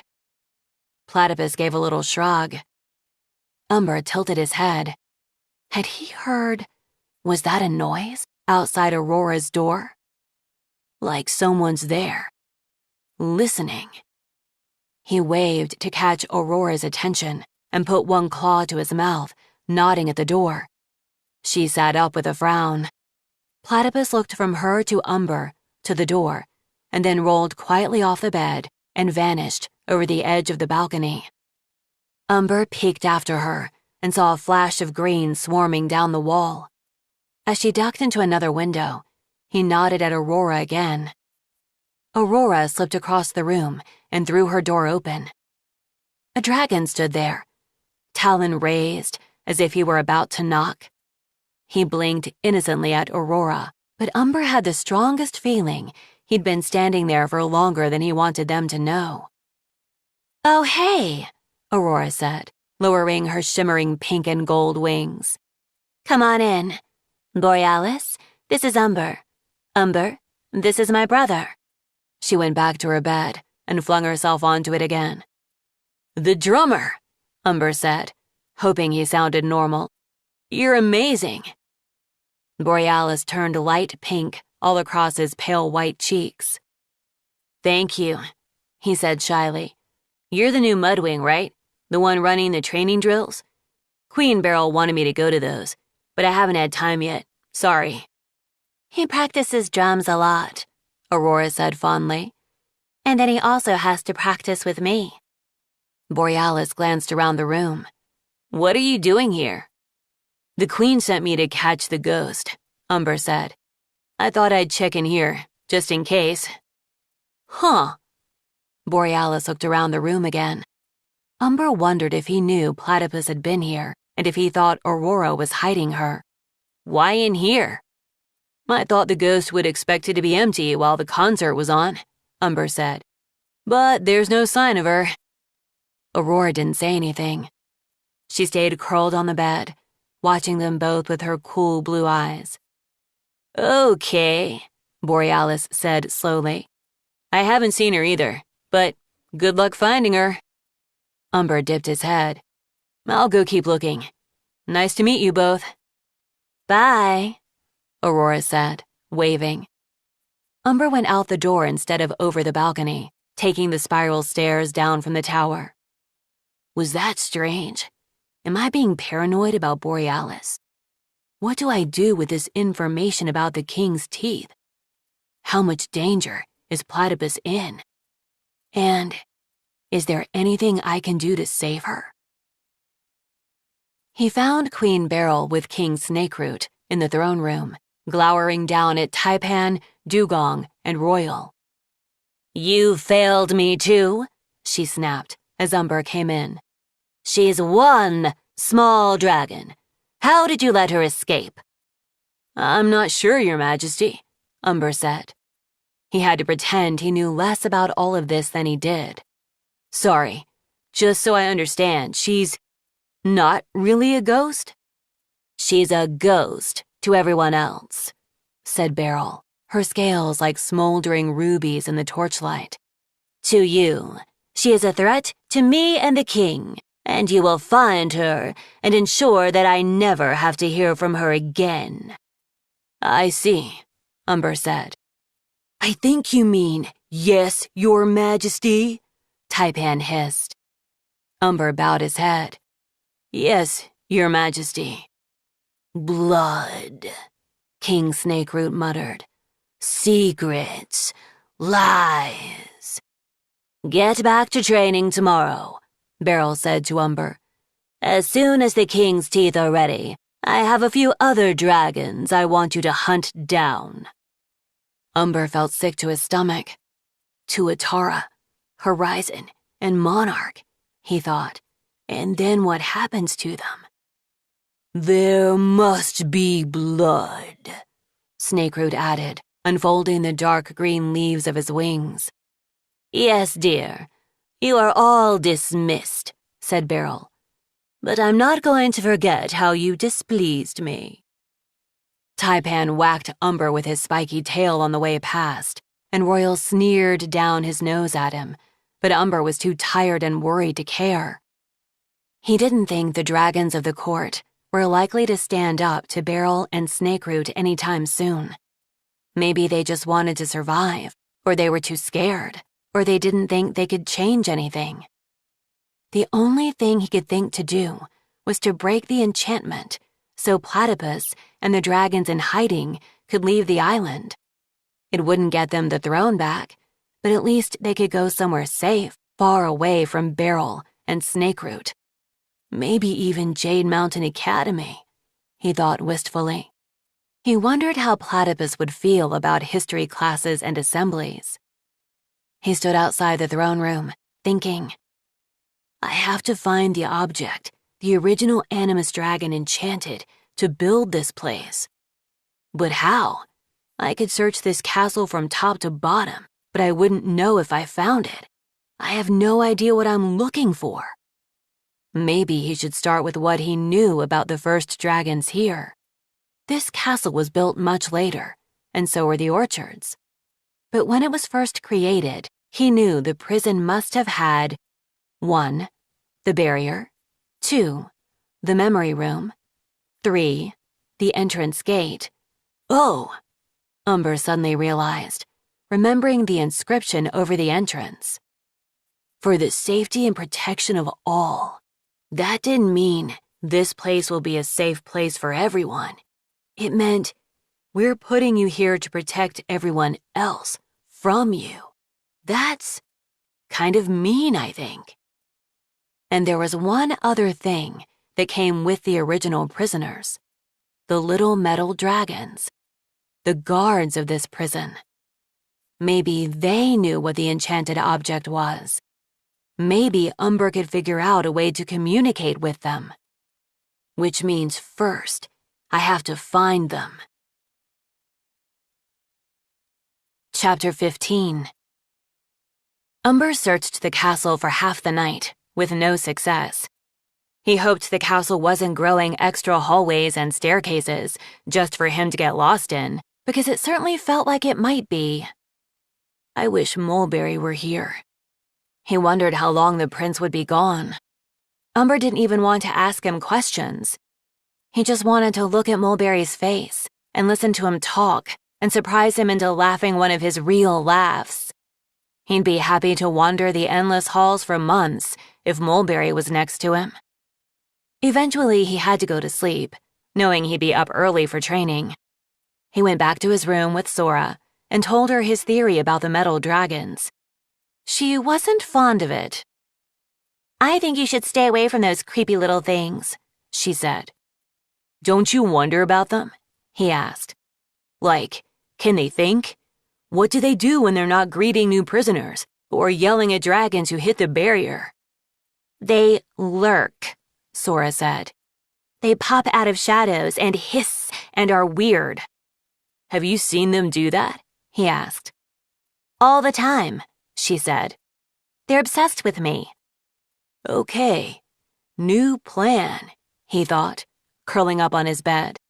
Find one who's following Sora, and then follow it until it returns to its lair, or wherever they hide. First, he had to get through the morning with the king's teeth. There seemed to be more of them than before he'd gone into the infirmary. More faces to learn, and details to memorize. He paced around them, standing in neat rows in an inner courtyard, greeted each newcomer, and ran each name through his head. There was one face he recognized that surprised him. Dugong? He said, pausing next to the hulking hybrid MudWing. What are you doing here? Dugong hunched his shoulders and refused to meet Umber's eyes. Gotta get better at fighting, he muttered. Okay, Umber said, feeling a flicker of despair. He didn't want to be like Taipan and Royal, forcing Dugong to toughen up. He didn't want to make any of these dragons more violent or better at hurting one another, and he definitely didn't want to help them make other dragons disappear. It doesn't have to be like this. He thought of Platypus's note, and then, like an echo, he remembered something Reed had said the night before they went to join the MudWing army. Umber had been jumping around their campfire, yelling, "Pow!" and kicking trees. "Take that, Sea Wing!" he'd shouted. "Bam, bam! Got you, Ice Wing!" "Umber, stop," Crane said wearily. "Yeah, don't make them mad," Marsh said, flicking pine cones into the fire. "The trees," Pheasant said. "What, are you afraid they're going to hit him back?" "I'm going to find all our enemies first thing tomorrow and punch them in the face," Umber announced. "Umber," Reed said. He held out a roasted lizard on a stick, and Umber happily sat down to gnaw on it. "It's not like that. We're not going looking for dragons to punch in the face." "We're not?" "No. We fight if we're attacked. We train so we can defend ourselves. We want to become strong and powerful in order to protect the weak and powerless." All of Reed's siblings stopped eating to gawk at him. Reed rubbed his snout, looking embarrassed. "I read that in a scroll." "I like it," Sora said softly. "Yeah, okay," Umber had said. "I think I get it. I'll find dragons who are being mean to someone else and punch them in the face." "I suppose that's one option," Reed said with a chuckle. "Maybe I can make them think differently about what they're here for," Umber thought, looking around at the assembled hybrids and wild wings. "I mean, imagine if Dugong could defend himself from the toughen up stick." "Let's start with some defensive techniques," he announced. At midday, he let them go and went to find Sora in the library. She was at the checkout desk, frowning at a list in her talons. "Everything all right?" Umber asked. "We've been ordered to remove these scrolls from the library," she said, handing him the list. "This is the third time they've sent over a list like this." "Why? What happens when you remove them?" Umber asked. "The king takes them away and then, I don't know," Sora said. "I'm horribly afraid he's burning them. Burning scrolls, Umber. Who would do that? And we have no way to replace them. Most of the scrolls in this library were written over the last centuries by dragons who were trapped here. There are no copies anywhere else in the world." She brushed away a tear, her voice trembling. Umber read the list of scrolls, wondering why the king and queen wanted to get rid of them. He couldn't see any immediate reason. There were scrolls for dragonettes, scrolls by MudWings and Sandwings and Rainwings and hybrids, adventure stories, love stories, history scrolls, memoirs. He guessed the only unifying factor was that Beryl and Snakeroot didn't like them.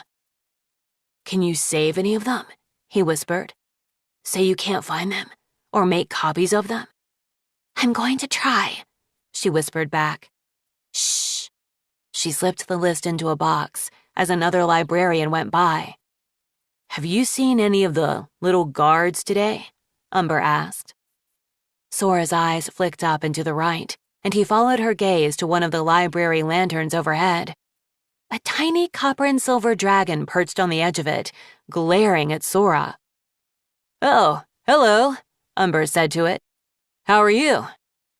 It fluttered its wings in a busy, rattly way and shifted its glare to him. "Have you been here from the very beginning, since the first prisoners arrived?" Umber asked. "Do you remember how the prison was made?" No response. Unless glare intensifying counted as a response. If you leave the library, will it follow you?" Umber asked Sora. "Usually," she said. "They sometimes change shifts while I'm sleeping." "Let's try that," he said. He lowered his voice to a whisper. "Could you go back to our room and pretend like you're going to sleep, so if it leaves, I can follow it?" Sora rolled her eyes. "You're lucky it's not busy in here today. Also, why are you whispering? It can't listen or think for itself. I feel like we don't know that, Umber said. He trailed Sora back to their room and waited across the hall as the metal dragon settled on the ledge over their door. It reminded him of the owls that could sit in trees for hours without moving, only to suddenly swoop down and stab their claws into unsuspecting prey. Moments ticked by. A few dragons came out of their rooms and gave him strange looks as they passed him. Umber started to worry that the queen would find him here, apparently just sitting in a corridor, staring into space. It was alarmingly easy to picture her saying, "If you have time to lounge around, you have time to go wipe out my enemies." He nearly yelped aloud when someone sat down next to him, but it was only Quokka. "Sorry," she said. "I didn't mean to startle you. Have you seen Sora?" Umber found that interesting and reassuring, that Sora couldn't disappear without someone coming to check on her. He wondered if that was an official assignment, or if Quokka had decided on her own to keep an eye on Sora. Or had Mulberry asked her to? It seemed like something Mulberry might do. "She's helping me with something," he answered Quokka. He nodded at their door. "I want to follow one of the little metal guards to see where they go." "Oh, I've always wanted to know that," Quokka said. "But I didn't want to bother them. I mean, I wasn't sure they would like it if I busted into their secret space." She rubbed one of her palms absent-mindedly. "I'm sure they'll let me know if they don't like it," Umber said with a rueful smile. Umber," Quokka said. Last night, did you, catch the ghost?" Umber finished for her. She nodded. "No, I've met her now, Quokka. I know she's your sister. I don't want to do anything to hurt Platypus. I promise." "She's a really good dragon," Quokka said in a rush, keeping her voice low. "She saved Tuatara and Monarch and Horizon. I know she causes a lot of trouble, but I get why she does it. I wish I could be as brave as her." Umber heard a metallic hum approaching along the hall. "I think more guards are coming," he whispered. 2 new little dragons came swooping around the bend. They circled the first, and Umber got the distinct impression they were all very put out about Sora changing her routine. It was like listening to bees muttering, "Very suspicious. Yes, very suspicious. What do you think? Buzz. Oh, that it's suspicious? Agreed. Yes. The new ones landed, and the copper and silver one zipped up and headed off down the hall. Umber bounded to his feet, and Quokka hopped up to join him. "Can I come too?" she asked. "I won't get in the way." "Of course." He smiled at her as they hurried after the metal dragon. "Have you ever wondered if they have names?" "All the time," she said. "I've named some of the ones I see most often. I call this one Clink, at least until I can find out what it calls itself." Clink led them on such a long and winding trek that Umber began to suspect the little dragon was playing a prank on them. He knew Sora would say that wasn't possible, but he couldn't help thinking of them as real and alive, with personalities. In his mind, Clink was only pretending to ignore Umber, but really was hoping they'd become friends, just as much as Umber was. Eventually, Clink flew into the great entrance hall of the castle and paused, hovering in midair. Umber tugged Quokka behind a curve of the stairwell. Maybe Clink was waiting to make sure no one was watching. Between the posts of the banister, Umber watched the dragon fly to the far wall, land, walk in a small circle, and disappear. "Did you see that?" he whispered to Quokka. They crossed to the wall and studied it. "Please don't be magic," Umber thought to himself. If the little metal dragons could magically phase through walls too, then there was no way he'd ever find them. Quokka rested her front talons on the wall and tapped it. It looked like the rest of the room. Wood the color of reed scales in the sunlight. Umber ran his claws lightly around the section where Clink had disappeared, and one of them caught on something. A crack in the wood. A hole hidden in one of the knots, large enough for a small metal dragon to slip through. He slid his claws around it. A thin line extended from the knot sideways and down, disguised by the grain of the wood. A door. At eye level, his claws came to another knot.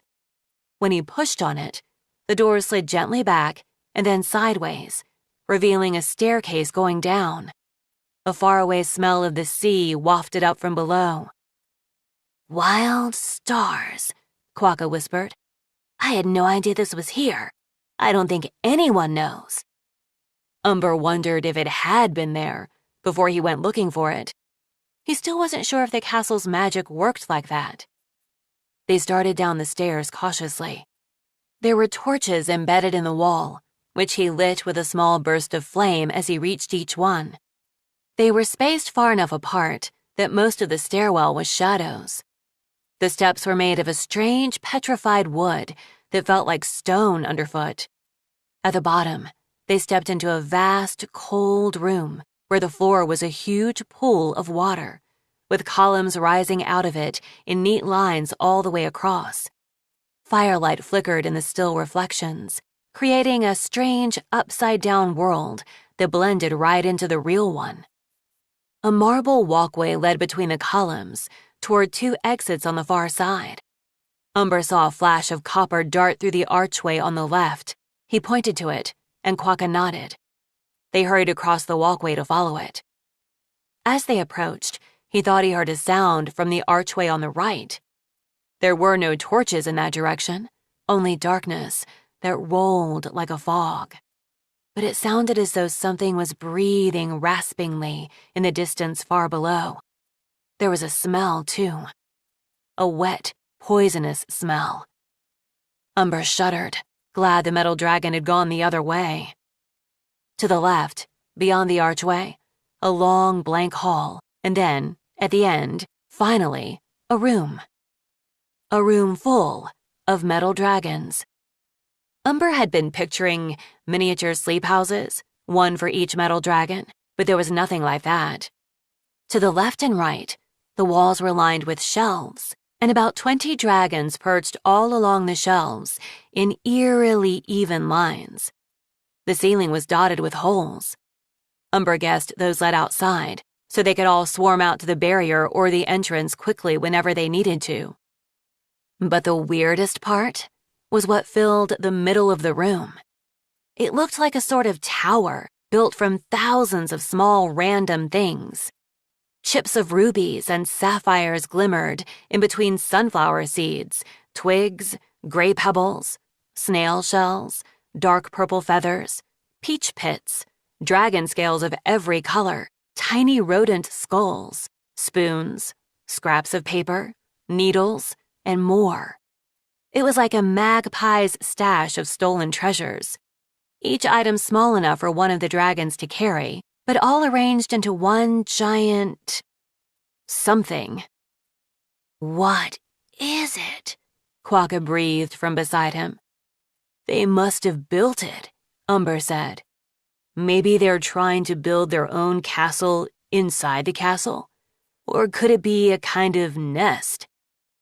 Clink poked its head out from a gap in the tower and spotted them. "Intruders!" it barked.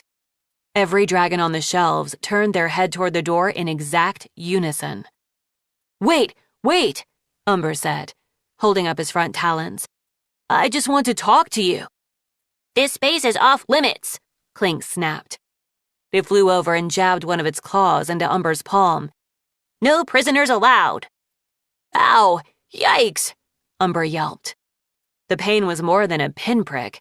There had to be something in Clink's claws that was intended to hurt extra. "I'm not a prisoner." "Everyone is a prisoner," Clink said, a bit smugly if Umber was honest. "Are you enchanted not to talk to us?" Umber asked, clutching his talon to his chest. "Is that a rule?" Clink hovered in front of his face. Umber wished he could meet the dragon who had crafted each of them. He could see that someone had put care into making them each a little different and all a little beautiful. Precise miniature copper scales overlapped all along Clink's back and sides, and the membrane of its wings was the thinnest beaten silver. Its face was like a tiny skywings, slender and elegant. We don't answer questions, Clink said, and the haughty tone also reminded Umber of Skywings. But maybe you can talk to us, as long as we don't ask any, Umber guessed. Clink flicked its tail and glanced at the other guards. They all stared back like judgmental sparrows, twitching their wings, but not offering any advice. Like, for instance, Umber said, I'm really curious about this amazing thing you've built in here, which I assume you all built together, but I wouldn't dare ask you any questions about it. You better not, Clink said. This belongs to the Sharp Wings. It's for our eyes only. Sharp Wings, Umber thought. They gave themselves a tribe name. It's really cool, Quokka said. I didn't know they could make things. If I were stuck in this room for thousands of years without much to do, I'd want to build something too, Umber said. I bet it would get very boring, Quokka agreed. Clink made a small, scoffing noise and flew over to the tower like it was planning to ignore them.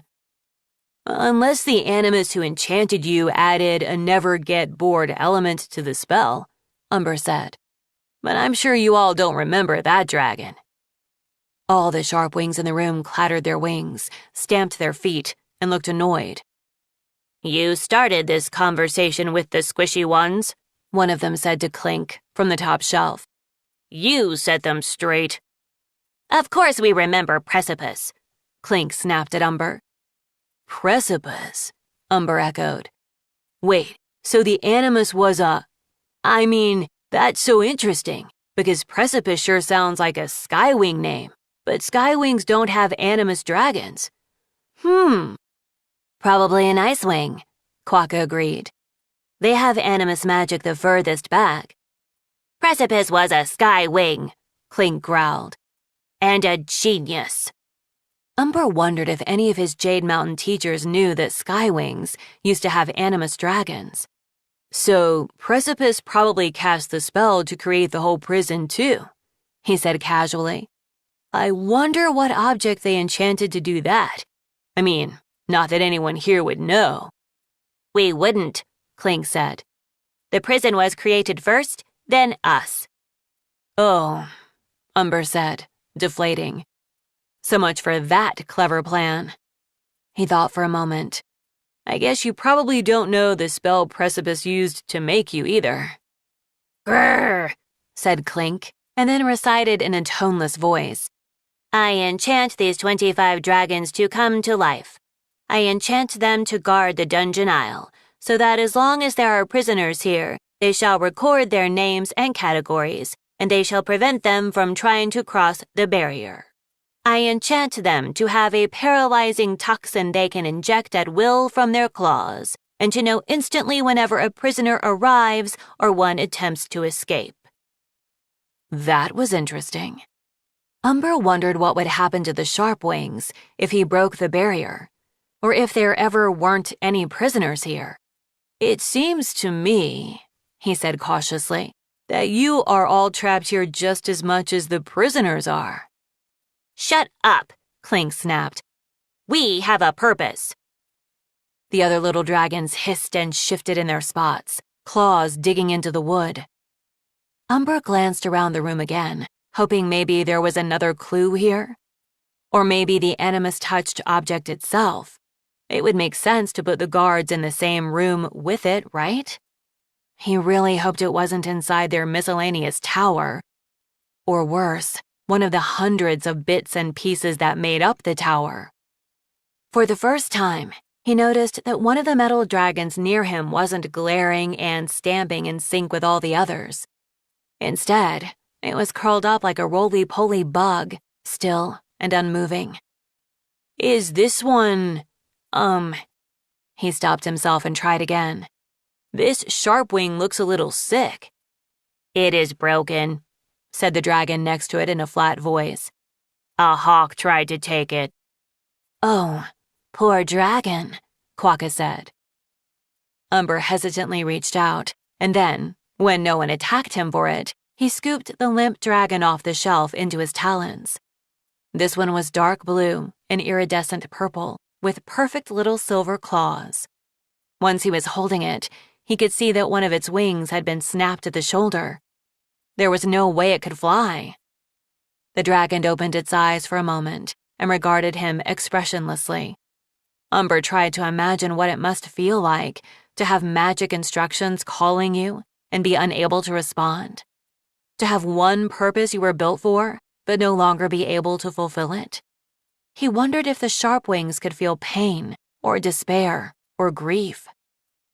"I'd like to try to fix your wing," he told the injured dragon. It blinked at him, then nodded once. Umber knew a little bit about metalworking from hanging around the blacksmiths in the Diamond Spray Delta. There were 2 sibling groups in charge of smithing, one for weapons, one for armor. None of them made anything nearly as small and delicate as the sharp wings, but Umber thought the principles must be the same. If he could line up the broken edges and apply fire to them in exactly the right way, they should melt together. He thought. He was pretty sure.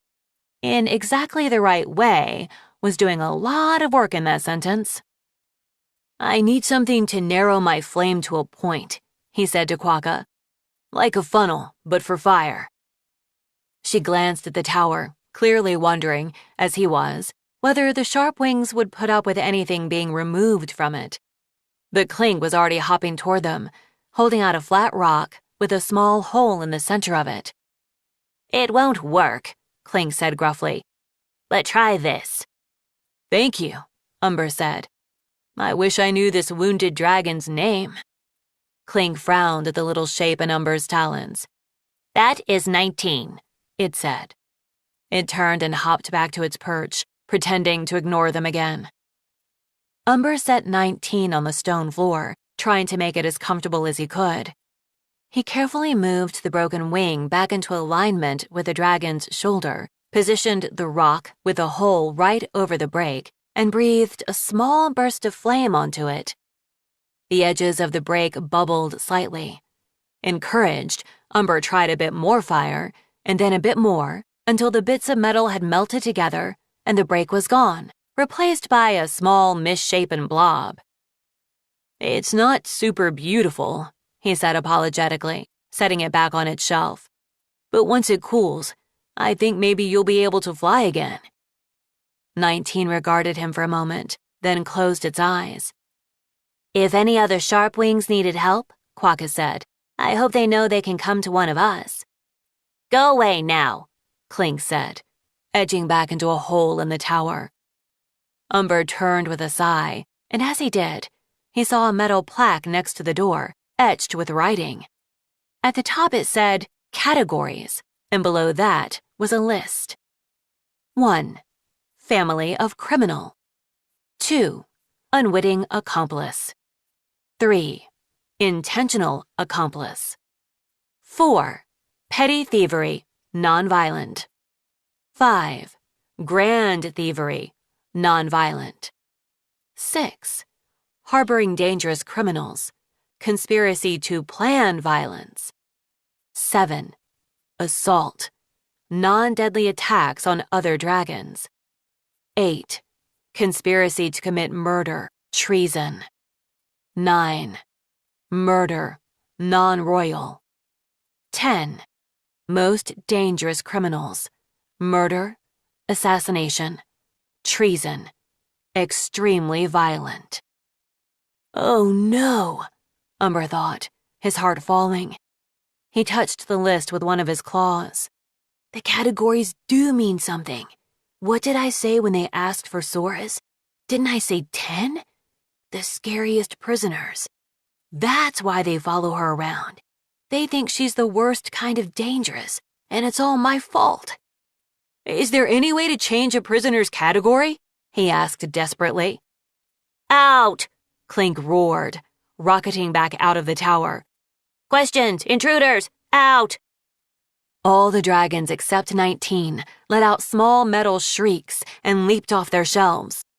They swarmed at Umber and Quokka like furious wasps. Umber shoved Quokka ahead of him, and they ran with the sharp wings at their heels, down the long corridor, through the watery room, up the stairs, and all the way back to the entrance hall. Chapter 16. So, I wouldn't say it was the most successful expedition, Umber said to Sora. They were up on one of the highest ledges of the castle with Quokka, sharing a large bird Quokka had caught and a bowl of fruit from the orchards. The night sky was clear and full of stars upon endless stars, like a mirror maze that went on forever and had no exit. "What are you talking about?" Quokka said. "We learned so many things. For one, that they were created by a skywing animus. Maybe we can find something about Precipice in the library." "If the scrolls about her haven't all been taken away," Sora said gloomily. "And for another," Quokka said, giving Sora a sympathetic look, "they definitely want more out of their lives than the loops they're stuck in now." "Hang on, that's a stretch," Sora argued. "They don't want things. They're just little cogs in a big wheel, going around and around, like gears in a clock, but scary and pointy." Umber felt a little wave of warmth through his scales. He loved seeing Sora so comfortable with Quokka. Normally, she was too shy to argue or say much to dragons outside their sibling group, at least since the war. "Clock gears don't build themselves towers out of hoarded treasure," Quokka pointed out. "That's a dragon thing." "And the spell said come to life," Umber added. "Not just do this job, although they are also stuck doing that job over and over. But life is different from clockwork." "Well, I'm not going to make friends with them," Sora said. Umber hadn't worked up the courage to tell her about the categories yet. He would, he told himself, whenever she was less scared of the sharp wings. "They didn't tell us anything about what Precipice used to make the prison," Umber said. "I'm not sure where to look next." "Maybe the memory room?" Quokka suggested. "Have you been there?" Umber asked her. She nodded. "Platypus and I found it together, the first time." She lowered her voice to a whisper. "And I use the tunnels sometimes to bring food to the exiles. I could go with you, tomorrow." "After training," Umber said. "That would be great." He didn't have a lot of hope. He remembered the emptiness of the memory room and the domed cave outside it, but it wouldn't hurt to check them again. And maybe he could find Tuatara and the others and warn them about Beryl's escalating plans. To his alarm, Queen Beryl herself showed up at his training in the morning. She prowled into the courtyard, climbed onto one of the windowsills, and glared at him while he ran drills. Halfway through the lesson, Snakeroot slithered in and joined her, folding his leaf-shaped wings close to his sides. When they finished, and all the other dragons left, Beryl beckoned him over. "Yes, Your Majesty?" he asked. "That didn't look very impressive," she said. "When will they be ready to hunt the dragons I mentioned?" "I'm not sure," Umber said. "Everyone's working very hard." "Work harder," she said, leaping down to the ground. "Snakeroot thinks something is about to happen." "Coming for the queens," the king muttered. "Queen," she snapped at him. "Singular." She swept out of the courtyard grumpily, and Snakeroot frowned at Umber. "She's always like this when Mulberry is away," he said, in a startlingly lucid voice. "It makes her very anxious." "I understand," Umber said. He so wished he could have gone with Mulberry out to the islands, to look for dragons who needed help, and to keep Mulberry from being alone. It was maybe a bit ridiculous how much he missed a dragon he'd known for such a short time. As soon as the king was gone, Quokka popped out from behind a pillar and beckoned to him. She had 2 sling bags full of food and other supplies. Umber caught a glimpse of scrolls and ink in the bag she slipped over his head. He wondered if she was smuggling out some of the endangered scrolls from Sora's library list. "Quickly," she whispered, and they hurried into a nearby room, where she lifted a tapestry, slid aside a secret door, and led the way into the walls.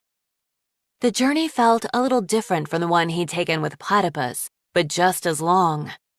Instead of glow-in-the-dark scales, Quokka had a lantern hooked on one of her wings, casting a shadowy, swaying light as she walked. "Have you been bringing food to the triumvirate this whole time?" Umber asked her. "Whenever I can," she said. "That's one of the reasons I stayed in the court, instead of running away with Walamai and the others. I thought maybe I could help them from here." She shook her head. "I don't know if I made the right choice. I haven't done anything helpful at all." Umber paused and glanced behind him. Had he heard something? Like a quiet scratching sound? The tunnel was dark and silent. He waited a moment, but didn't hear it again. He didn't smell anyone following them either. "I'm imagining things. Easy to do when everything is mysterious and creepy." He scurried to catch up to Quokka. "Is it only you and Platypus, or do you have any other siblings?" he asked. "Just us," she said. "What about you?" "I have another sister, and 3 brothers, and 1 sister who died in the war," he said. He told her about Marsh's hilarious fear of cats, and Crane's habit of saving caterpillars and protecting them until they became butterflies. He talked about the time Pheasant had to help heal an outraged Sandwing soldier who'd been bitten by a snake, and the way Reed always said, "Good night, best siblings in the Mud Kingdom," no matter how many mistakes they'd made that day, or how much they'd complained about training. He explained how Clay had grown up with other siblings and saved the world with them, but how he felt like Umber's brother from the moment Umber saw him across the swamp. "You get to see and do so much over there," Quokka said wistfully. "I mean, I wouldn't want to be in the war like you were, but the dungeon aisle feels so small when I know we can't ever leave. I wish I could see the MudWing Palace, or the rainforest, or your school." "Maybe you will," Umber said. "If I can't figure out what the animus-touched object is, I'll just go ahead and break everything on the island. That should work, right?" Quokka laughed. "Platypus is way ahead of you there," she said. "I volunteer!" Platypus cried, springing out of a niche in the wall ahead of them. Quokka shrieked and dropped the lantern. Umber managed to catch it before it smashed on the tunnel floor. "Hello, boring," Platypus said affectionately to Quokka. "Hello, walking heart attack," Quokka said, clutching her chest. "Why are you lurking in a dark tunnel?" "Because scaring dragons is fun," Platypus said. "Also, a few jerks upstairs are really determined to catch me right now, so the castle is feeling a bit more stressful than usual." "Taipan," Quokka said with a worried face. "And some other no-necks he's recruited," Platypus shrugged. "It's fine. I filled his bed with every venomous spider and giant weta I could find, which brought me enormous joy." "What's a weta?" Umber asked. "Ooh, there are these absolutely enormous grasshopper-y bugs," Platypus said, waving her wings. "They're actually very cool, but huge, and Taipan once found one in his oatmeal and has never recovered." Quokka sighed. "Always causing trouble," she said. "You're going to get caught one day, Platypus." "But not today," Platypus said cheerfully. "Where are we going?" "The memory room," Umber said. "I want to see if there are any clues about what animus-touched object is holding the prison in place." "Amazing," Platypus said, bounding off at a brisk pace. "I love impossible quests." "We found out the name of the animus dragon who cast the spell," Quokka said. "It was a skywing named Precipice, apparently." "Oh, she's in the memory room scene," Platypus said offhandedly. "She is?" Umber said. "Yeah, she's the dragon at the beginning with the Skywing Queen. The queen says her name. Oof, if she was an animus, those assassins really made a big mistake killing her queen." "Beryl would love an animus pet," Quokka said. "She was so mad that Paua didn't inherit any power, and she's even more mad that Paua doesn't want to have dragonettes." "Blech, dragonettes," Platypus said. "No thank you." Umber thought it would be really cute to have a dragonette to take care of, actually, but he'd never told anyone that. That wasn't how MudWing families worked. Maybe if a dragonette hatched alone or lost its sibs when it was still little, then another sibling group would take care of it. But the rest of Umber's siblings had never seemed very interested in that idea.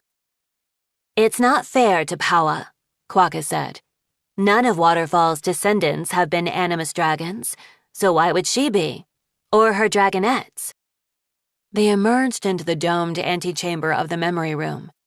Platypus hopped up on one of the benches and tucked her tail around her back talons. I've seen this grisly murder enough times, but have fun, she said. Let me in when the vision is over. It won't keep repeating? Umber asked. I don't think so, Platypus said. I slept in there once, and it only happened the first time. After that, it was just an empty room all night. That's a terrible place to sleep, Quokka said sternly. Apart from how it is super creepy and probably haunted, it only has one exit, and you could have been caught in there. Platypus rolled her eyes. I can sleep wherever I want. You're not the boss of me. Umber opened the door of the memory room, hoping to forestall an argument. He was grateful when Quokka followed him inside. He'd been dreading watching the scene by himself. It unfolded exactly the same way as it had the first time. Umber studied Precipice closely as she came through. Nothing about her gave away that she was an animus dragon, although now he realized the little dragons on her wristbands were prototypes of the sharpwings. She seemed like any other skywing. He wondered if her queen even knew she was an animus. Finally, the murdered queen faded away, and the glass walls appeared around them. 3 moons. That's horrible, Umber said, as Quokka went to open the door for Platypus. I wonder how they got prisoners to come down here to watch it. He ran his talons along the wall, feeling the smooth, flat surface. No bumps, no cracks, no clues. Nothing on the walls or the floor. Platypus lodged a rock in the doorway to keep it open. My guess is it involved some angry little metal goblins. There was nothing about the memory room in their spell, though, Umber said. If Clink told us all of it. He circled the pedestal in the middle of the room. Did you hear something? Quokka asked. She stared out at the waiting cave, her blue dappled yellow wings flickering nervously. I thought I heard a noise. Me too, Platypus said. Uh-oh. Brace yourselves.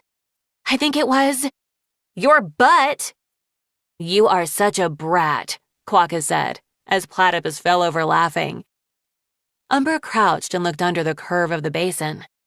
There were words carved around the edge, hidden by the shape of the bowl. He traced them with his claw as he scooted around to read them. For the truth seekers. I mean, Umber thought, that's me, isn't it? But now what? Couldn't there be more detailed instructions? He tried tapping his claws along the inside of the bowl and up and down the pedestal. He pressed each of the letters in the message. Nothing happened. I don't know, he said with a sigh. This seems important, but how? He looked up and froze. There was a sharpwing spying through the crack in the door. He could see its small face peering at them, silver eyes bright. That must be what I heard behind us, and why I didn't smell anyone, he thought. It followed us here. What if it tells Queen Beryl? Or are there sharpwing punishments for prisoners who sneak through the walls and poke around the memory room? Nobody move, he said quietly. He held out his front talons toward the door, palms up. We're not doing anything wrong, he said. I promise. Please don't tell the Queen we're here. Quokka let out a little gasp as the metal dragon climbed through the gap. It clung to the wall like a panther in a tree, wings spread wide, studying each of them in turn. Oh, Quokka, look, Umber said. It's 19. He recognized the blue and purple scales, and the blobby bit on its wing where he'd melted the metal together. It worked? You can fly? He asked. The dragon shook out its wings, and flew over to perch on the basin. It paced around the edge for a moment, watching him, and then it sat down and pointed at Platypus. "Ah, what?" Platypus said. "No thanks. Please go back to ignoring me." 19 flared its wings and pointed at Platypus more demandingly. "Why her?" Umber asked the sharpwing. "What do you want?" "Can I do it instead?" Quokka asked. She took a step toward the pedestal, and 19 held out one of its talons. Quokka cautiously did the same, extending her palm across the bowl toward it. 19's tail whipped around and stabbed into her skin. "Ow!" Quokka yelped. She yanked her talon back, and as she did, a drop of her blood fell into the basin. Instantly, the room went dark. Behind Umber, the door slammed shut, and the green glow of Platypus's phosphorescent scales flared up. "How dare you!" Platypus cried. "You little clockwork monster! I'm going to dismantle you and feed all your gears to crocodiles." "Quokka, are you okay?" Umber called. He reached out, trying to feel anyone else in the dark. And then, all at once, they were standing in the throne room of the Court of Refuge. Chapter 17. Umber flinched back instinctively, thinking it would be Beryl and Snakeroot on the dais. But there were 3 chairs instead of 2, and they were occupied by different familiar faces: Tuatara, Horizon, and Monarch. Next to Umber, Platypus growled softly in her throat. Quokka reached out and twined her tail with her sister's. The throne room was humming with dragons, including a line of about 10 waiting to speak to the triumvirate. Glowworm stood by Monarch's side, holding a scroll open for her to study. A dragon Umber didn't know was at the front of the line, with 2 dragonettes clinging to his legs. "Of course we can find you bigger quarters," Tuatara said to him kindly. "Those 2 are growing so fast. Horizon, what do you think?" "Maybe in this wing," Horizon agreed, leaning over to point to Glowworm's scroll. "That's what I was thinking," Monarch said. "There are other families with dragonettes in these rooms nearby, here and here. You can all help each other." A wild wing, a hybrid skywing, sea wing, and a silkwing, ruling together. Seeing them up there made Umber feel hopeful, the way Jade Mountain Academy did. They felt like proof that dragons could coexist without endless war. "Thank you," said the dragon in line. "We can be ready to move tomorrow." "We'll send a couple of dragons to help," Tuatara offered. She glanced to her right, and Umber realized that he knew the 3 dragons gathered at a table near the dais. It was Wallamai, another Quokka, and another Platypus, all smaller and younger than they were now. They were sorting tangerines, root vegetables, rolls of bandages, and small loaves of bread into bags, then handing them out to the petitioners in line. "Sure," younger Quokka said. "I can move things," small Platypus added beside her. "Throw me a couch. I can carry twice as much as these 2 combined." "Wonderful," Tuatara said, cutting Wallamai off before what was clearly going to be an argument, or possibly a fight involving citrus fruit shoved up somebody's snout. Present-day Quokka turned and touched Umber's shoulder. "Umber, you don't have to watch this." "Why?" he asked. "What?" The grand doors crashed open, banging back against the walls. Dragons swarmed into the throne room. At the forefront were Beryl and Snakeroot. Mulberry's leaf-wing father looked imposing and powerful, not like the haunted shadow of a dragon Umber had met, but terrifying in a different way. Beryl's face was gleeful. Umber recognized most of the dragons with Beryl. They were the ones she was having him train now. "What is this?" Tuatara asked, rising to her feet. "It's goodbye," Beryl said. "You 3 have been in charge long enough." "Beryl, you had your chance," Horizon said. "There weren't enough votes for you. You lost, but you can try again next time." "No," she snapped. This weird court ritual of voting and taking turns is over. It's not the dragon way. I'm the queen now, and I'm taking my throne the way dragons have always taken them." She charged down the length of the room and leaped on Tuatara. Snakeroot was a moment behind, catching Horizon and flinging him off the dais. Glowworm and Monarch jumped away from them, each trying to shield the other. Umber wanted so badly to wade in and help, but he knew he couldn't. He wasn't really here. He was just seeing Quokka's memory of this terrible day. He wished he had been here, though. He could see why Beryl wanted her followers trained. The king's teeth fought haphazardly and were easily distracted. His troop of siblings could have taken down all 20 of them on their own. But in this throne room, they were attacking small dragons, peaceful dragons, and dragons who'd come here to escape violence. There wasn't anyone, really, who could fight back. "Royal!" Monarch called frantically, searching the crowd for her dragonette. All around them, dragons were attacking, slashing with their claws or breathing fire. A bolt of frost breath seared the ground by Monarch's feet, and she jumped back again. "Royal!" "Quokka," Umber said softly. "You don't have to watch this either." It was true. There wasn't an enchantment compelling him, like there was for the Skywing Queen's murder. He could close his eyes and turn away if he wanted to. But there was no way to leave. He had no idea where the memory room door might be. 19 is showing us another part of the memory room's magic. But why? Umber wondered, as Beryl and Tuatara fought. For the truth seekers. Does it show you your worst memory? Who would want that? He knew he wouldn't want to see the moment Crane died again. Beryl's dragons outnumbered the ones in here, and most of the dragons in line had given up without fighting. They crouched, with their wings over their heads, each with a dragon looming over them. The father had folded himself around his dragonettes and was trying to quiet their crying. 2 dragons cornered Monarch and Glowworm, holding long spears to keep Glowworm's claws at a distance. Everyone was watching the fights that mattered. Horizon and Snakeroot in the center of the room, Beryl and Tuatara up by the thrones. "Beryl, stop!" Tuatara cried as they crashed into the back wall. "Mulberry wouldn't want you to do this." "Maybe not," Beryl said, raking her claws across Tuatara's neck. "But when he gets back, he'll be a prince, and you'll be dead, and there will be nothing he can do."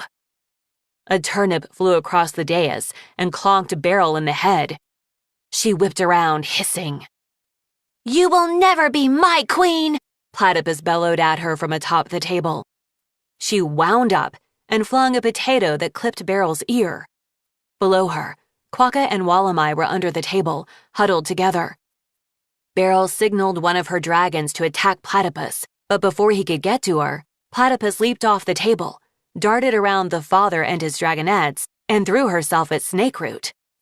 A spray of black venom shot from her fangs, splattering across Snakeroot's green scales. He shrieked and staggered back from Horizon. Platypus whirled and flew at Beryl. The Skywing slashed at her face as Platypus dove toward her. Platypus ducked and rammed herself into Beryl's chest. They grappled across the dais as Tuatara struggled to her feet.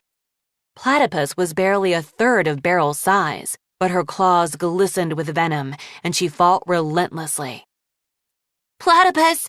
Quokka screamed from under the table. "Behind you!" 3 of Beryl's dragons swarmed the dais, and some of their claws were venom-tipped as well. Platypus rolled under their outstretched talons and vaulted over the chairs to kick one of Monarch's guards in the back. The 2 guards tumbled into each other with startled grunts, and Glowworm jumped forward to stab them each in the neck. Both dragons collapsed, alive, but temporarily paralyzed. "Fight with us!" Platypus yelled to the rest of the room. She turned and held out a talon to Quokka. "We can stop them!"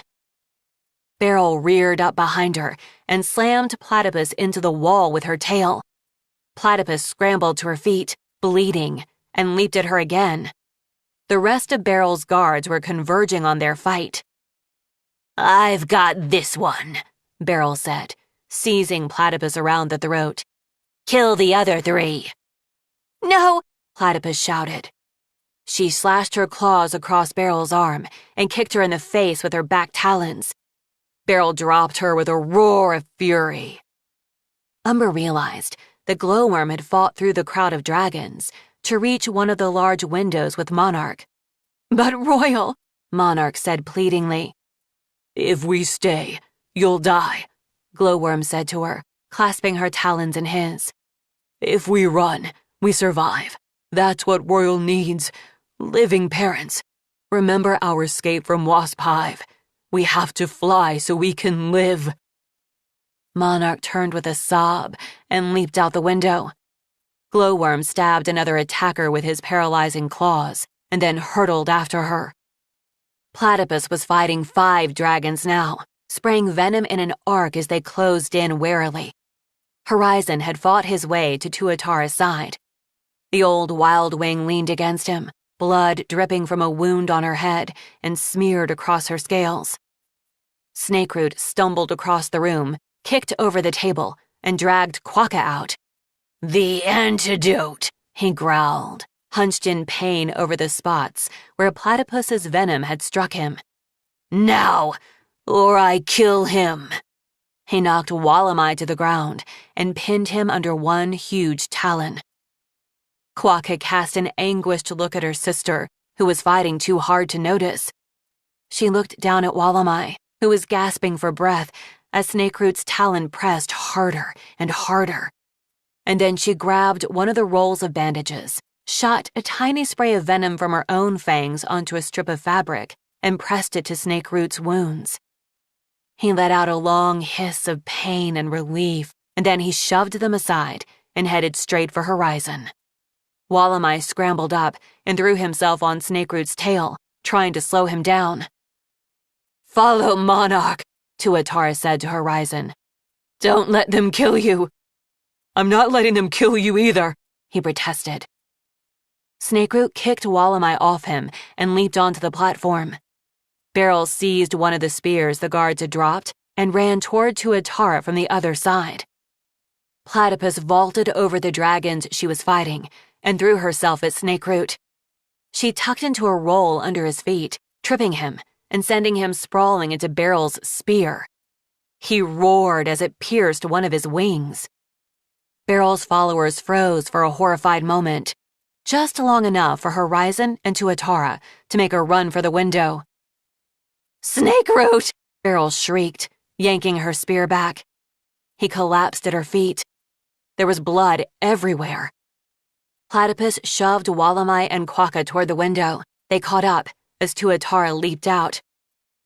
"You don't have to come with us," Horizon said, turning back toward them for a moment. I think I do," Platypus objected. "Yes, you definitely do. I mean them," Horizon said, indicating the other 2. "It might be safer for you 2 to stay here." This, Umber noticed, was when real-life Quokka closed her eyes and buried her face in her talons. "Shut up with your terrible ideas and let's go," Platypus shouted. "We'll fix this. We'll figure it out," Horizon promised. He spread his wings and leaped into the sky. Wallamai scrambled up right behind him and took off. Platypus reached to help Quokka up to the windowsill. I think I might stay," Quokka said. "What?" Platypus cried. "I can help from here," Quokka whispered. "Can't I?" Platypus clearly wanted to argue, but there wasn't time. Beryl was getting to her feet, with Snakeroot's blood on her talons and a murderous look in her eyes. "I'll be back," Platypus said, squeezing Quokka's talon. She threw herself out the window and soared after the others. Quokka ran up and leaned out to watch as they winged away toward the yellow plains. Umber realized that both Quokkas, past and present, were crying. Beryl slid up behind the other Quokka and put one blood-stained talon on her shoulder. "You made the right choice," she said.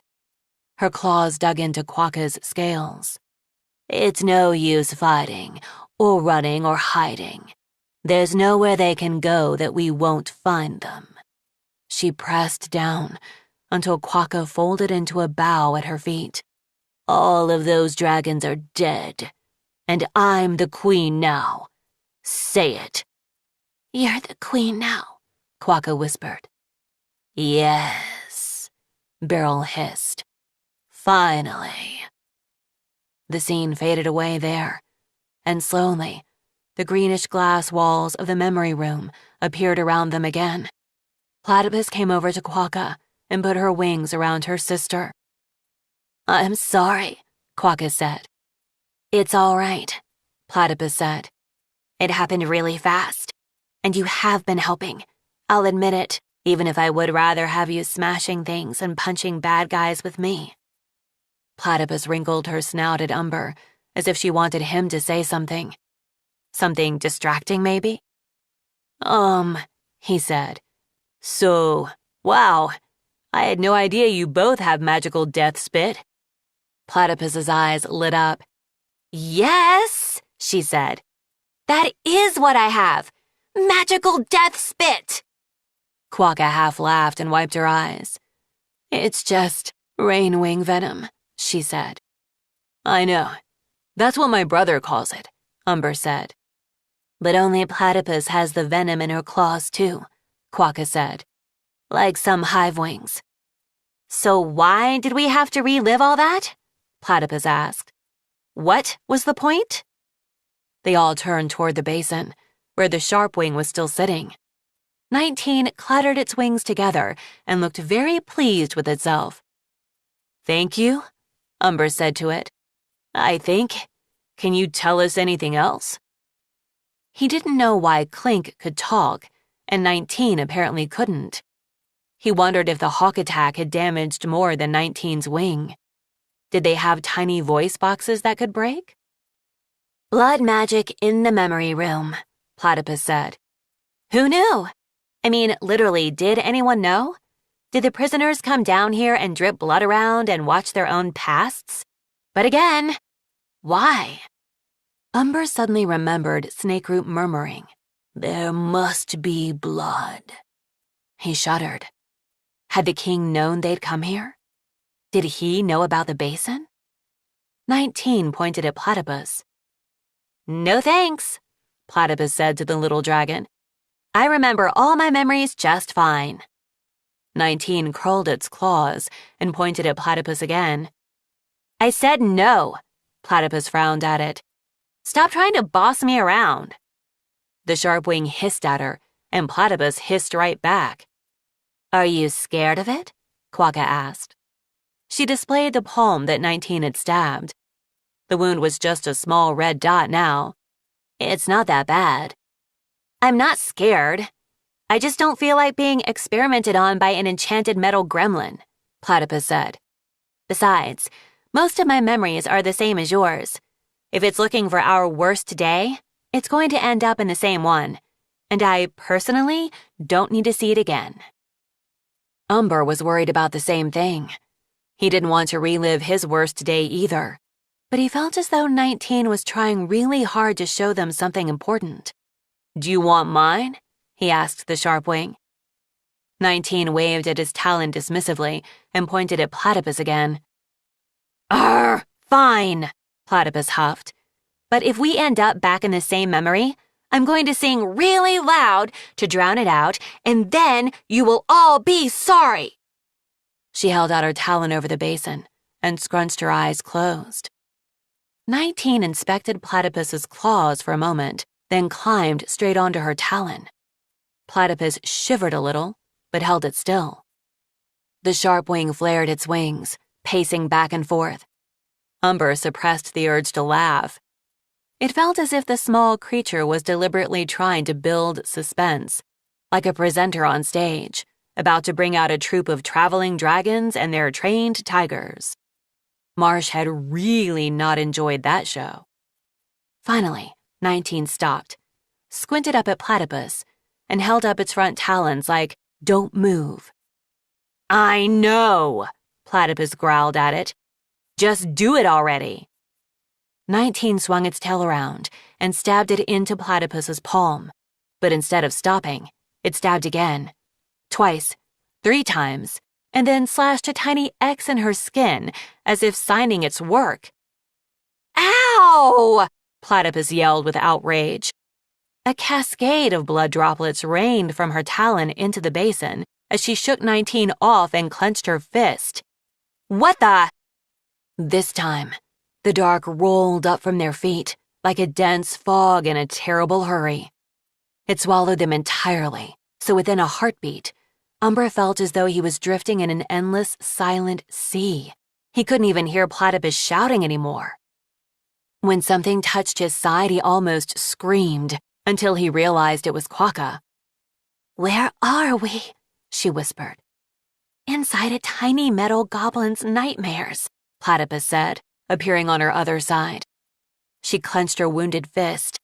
"I'm going to crush that thing, slowly, one teeny bolt at a time." "I think we're in a forest," Umber said. "At night." He was starting to make out the dark shapes of trees all around them. An indecisive rain was falling, half drizzle, half splatters. He couldn't tell how many moons were up because what he could see of the sky was stuffed with heavy clouds. "What?" Platypus barked. "Hey, clockwork monster, where are you? Your stabby magic is broken. I've never been here." There was no response. "I mean, this can't be my memory," Platypus said to Umber. "There's nothing like this forest inside the barrier."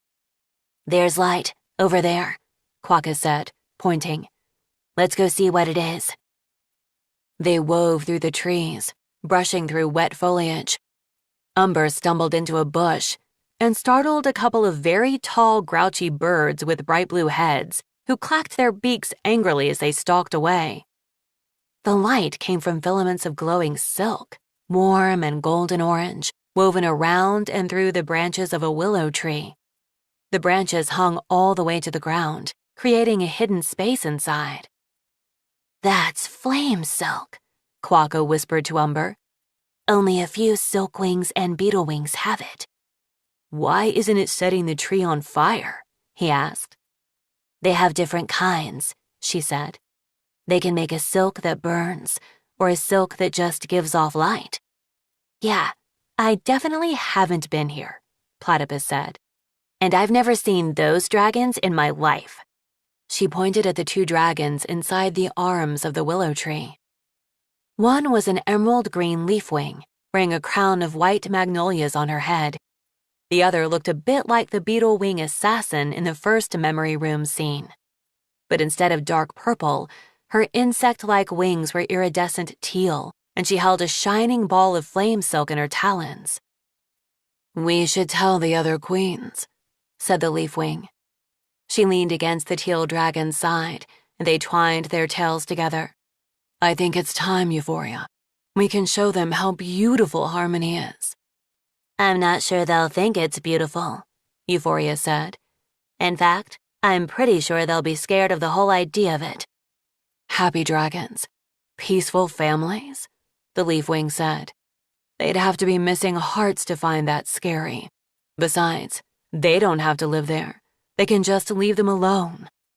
"Leaving dragons alone is not how most of the other queens operate," Euphoria pointed out. She curled one of her wings around the leafwing and brushed a wayward magnolia out of the green dragon's eyes. "And they really aren't going to like our plan to merge our kingdoms." "Rrrr," the leafwing growled, burying her head in Euphoria's shoulder. "Why?" "Because we're so terrifying," Euphoria said affectionately.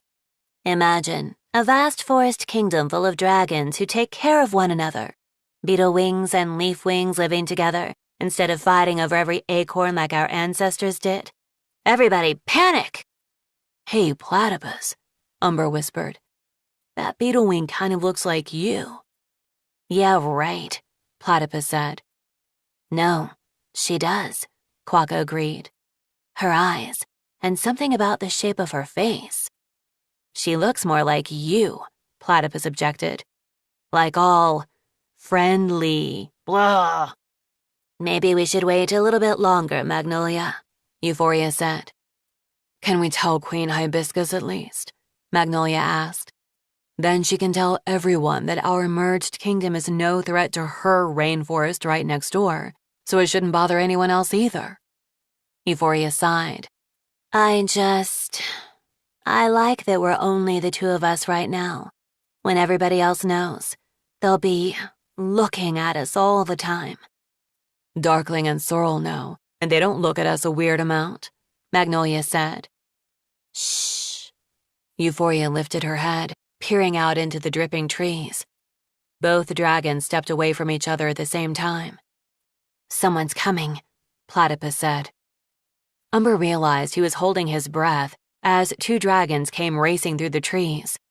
Based on what the memory room had shown him so far, he was horribly sure whatever came next would involve blood and murder, and he didn't want to see anything awful happen to the sweet couple under the willow. As they came closer, he realized the new dragons were also a leaf wing and a beetle wing. They pushed through the willow branches and threw themselves to the ground at the queen's feet. Sorrel, said Magnolia. Darkling, what's wrong? Umber poked Quokka at the same time as she was poking him. That's Darkling, she whispered. I know, he whispered back. The one who kills the Skywing Queen. This must be from the same time period as the other memory room scene. Some of the other Queen's claws found the village of Harmony, Sorrel gasped. He climbed to his feet, and Darkling did the same, panting slightly. Umber noticed they were both wearing necklaces similar to the one Precipice was wearing in the Skywing Palace, with 9 different claws strung on each. We saw 2 of them spying on it, Precipice and Bloodshed. They've gone to tell their queens. Right now? Euphoria said, flaring her wings. We have to get to them first, Magnolia said in a rush. We have to explain. That's not going to work, Darkling said. They're going to come for Harmony, and they're going to come after you. I think we have to evacuate the village, Sorrel said. I think we have to attack them, Darkling said. The only way to stop them is to show we're stronger than they are. Kill their queens, and then no one will mess with us, and the village will be safe. No, Euphoria said, with horror threaded through her voice. Darkling, no. We're not going to break the peace, and we're definitely not killing any queens. But they're going to break the peace, Darkling protested. We heard them say it. They're going to wipe out Harmony. Not if we talk to them, Magnolia said firmly. That's the whole point of the Accords, Euphoria said. We talk instead of fighting. We have been talking, Darkling said. We talk to the other claws at every council. They want everything to stay the way it is. Separate kingdoms, no hybrids ever. They won't let you change things. They definitely won't let you merge your kingdoms. Bloodshed knows your plan, Sorrel said quietly. I'm worried that if you go try to talk to his queen, she'll kill you right there. Magnolia took Euphoria's talon, her face resolute. We'll bring other queens with us. They won't kill us in front of Hibiscus and Dolphin. That's true. They don't want to start a war, Euphoria said. And neither do we. She looked down at Darkling, suddenly fiercer and more commanding, and Umber saw the queen in her for the first time. Darkling, if you attack any of the other tribes, they will retaliate. I forbid it. Do you understand? I forbid you to try to kill anyone. Darkling lowered her head and folded her wings close to her back. Yes, Your Majesty. Promise me, Euphoria said. I promise, Your Majesty, said Darkling. I won't kill anyone until you tell me to. She sounded sincere. Umber studied her, puzzled. What had happened in between this scene and the one the memory room normally showed? Whose orders was she talking about when she killed the Skywing, if not her queen's? Thank you, Darkling, said the Beetlewing Queen. I want you to go to Queen Hibiscus to ask for help. We need protection for Harmony, and we need some queens on our side. Sorrel, you go to the sea wings, Magnolia said. See if Queen Dolphin will support us. Sorrel and Darkling bowed again and turned to leave the warm circle of the willow. As they did, the scene faded slowly back into the walls of the memory room.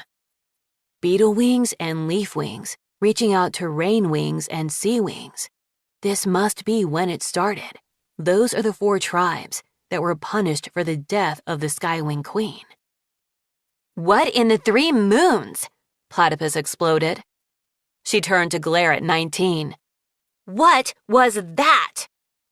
The Sharpwing hissed at her again. Wait, I have a guess, Umber said, before Platypus could storm over and throw it against the wall. He crouched, so he was eye level with 19. So, clearly, 1 drop of our blood shows us one of our memories. The Sharpwing nodded, eyeing him narrowly.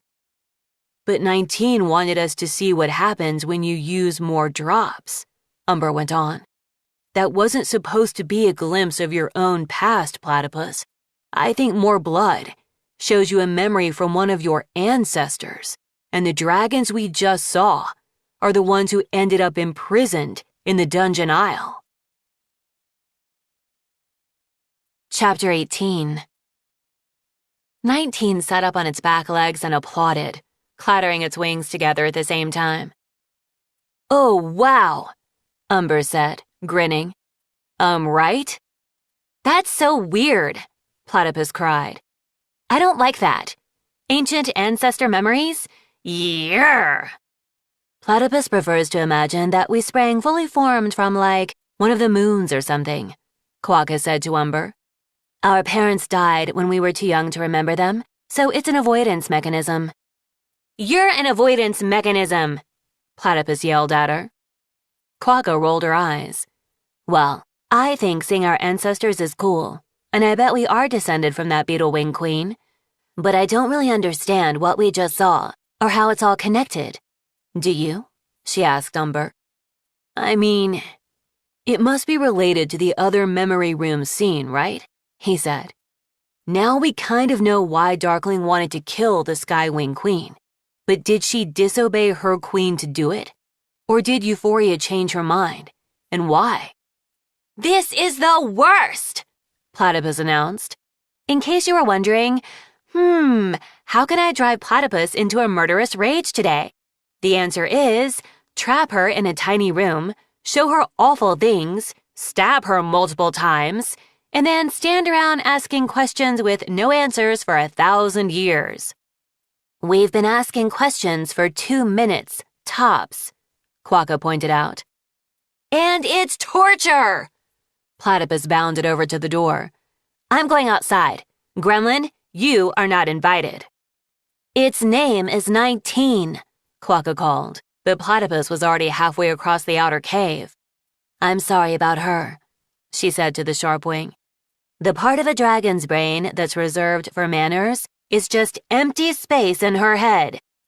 I can't hear you, Platypus called back. Because I'm going to the sunshine where things aren't creepy. I think this can help us, Umber said to Quokka. I'm just not sure how yet. Maybe if we bring other dragons down here to watch their ancestors' memories, we'll find out more? Maybe, she said. We have to be careful who we tell, though. It's hard to know who's on Barrel's side and who is just pretending to be. She picked up the 2 sling bags and handed him one. Thank you for showing us that, Umber said to 19. The Sharpwing made a little shrugging motion with its wings and flew past them into the domed cave. As Umber and Quokka headed for the surface, it zipped away into the dark tunnels that led to the castle. Maybe somebody's ancestor knows what object Precipice enchanted to make this prison, Umber speculated, following Quokka into the bright midday sun. He squinted up at the cloudless sky and the rock face looming over them. The ground was scorching beneath his feet, and all the plants looked like they wanted to crawl back into the dirt. In the distance, Platypus was leaping over clumps of withered grass and cracks in the earth as she bounded away. "I wish she would be more careful," Quokka fretted. She looked back at the castle, where a few dragon shapes were winging around the towers. She can camouflage her scales if she concentrates really hard, but she almost never does. She started picking her way through the yellow grass, wincing at the heat on her soles. Umber guessed they were walking instead of flying in order to stay inconspicuous. "Is that where we're going?" he asked, pointing to a rock formation in Platypus's path. The rocks looked disturbingly like 5 huge claws thrusting up from the ground, as though a rust-red dragon deep below them were trying to scratch its way to freedom. "Yeah, that's where we usually meet," Quokka said. "I don't know exactly where everyone is hiding, just in case." 3 dragons were waiting in the shade of the claw rocks with Platypus. Walamai galloped out toward Quokka and tackled her into a hug. "Eee!" she yelped, falling over. "You big galumper." "Did you bring us oranges?" he said breathlessly. "Or raisin buns, or sweet potatoes, or ice cream?" "You know I can't bring you ice cream," she said, rolling him off her. "It would melt all over me as soon as I stepped out here. I did bring you the other things, but you probably squished them." "I would take melted ice cream," he said, bouncing around as she shook herself. "I would take ice cream in any form. I miss ice cream almost as much as I miss,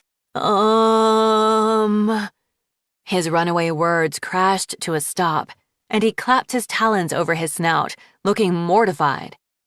"She misses you too, Walamai," Platypus called cheerfully. "You talk so much," Quokka yelled back.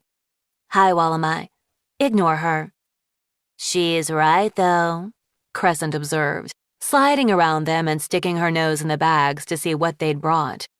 "Quokka and Walamai think about each other constantly, and it is absolutely boring." "Umber, please take everything out of this bag so I can put it on my head forever," Quokka said. "Walamai, stop grinning like that. You'll only encourage them." He bumped her side, and she bumped him back. Crescent rolled her eyes and took Umber's bag from him. "Okay, now all their thoughts are mushy and cute, and I hate it," she said. "Thanks for this. Please don't come back with an army to kill us." Umber jumped. I'm not planning to." "But Beryl wants you to," Crescent said shrewdly. "She does. How soon?" Tuatara asked from the shade. "When she thinks we're ready," he said. "I don't know." "You're going to do it if she tells you to," Crescent said. "You always follow orders." "I mean, I always have," Umber thought uncomfortably. He remembered the night Clay and Sunny had saved the MudWings by visiting Queen Moorhen in her dreams. Sometimes he still woke up in terror, thinking he was back in that camp, and the war was still going, and they were marching off to slaughter in the morning.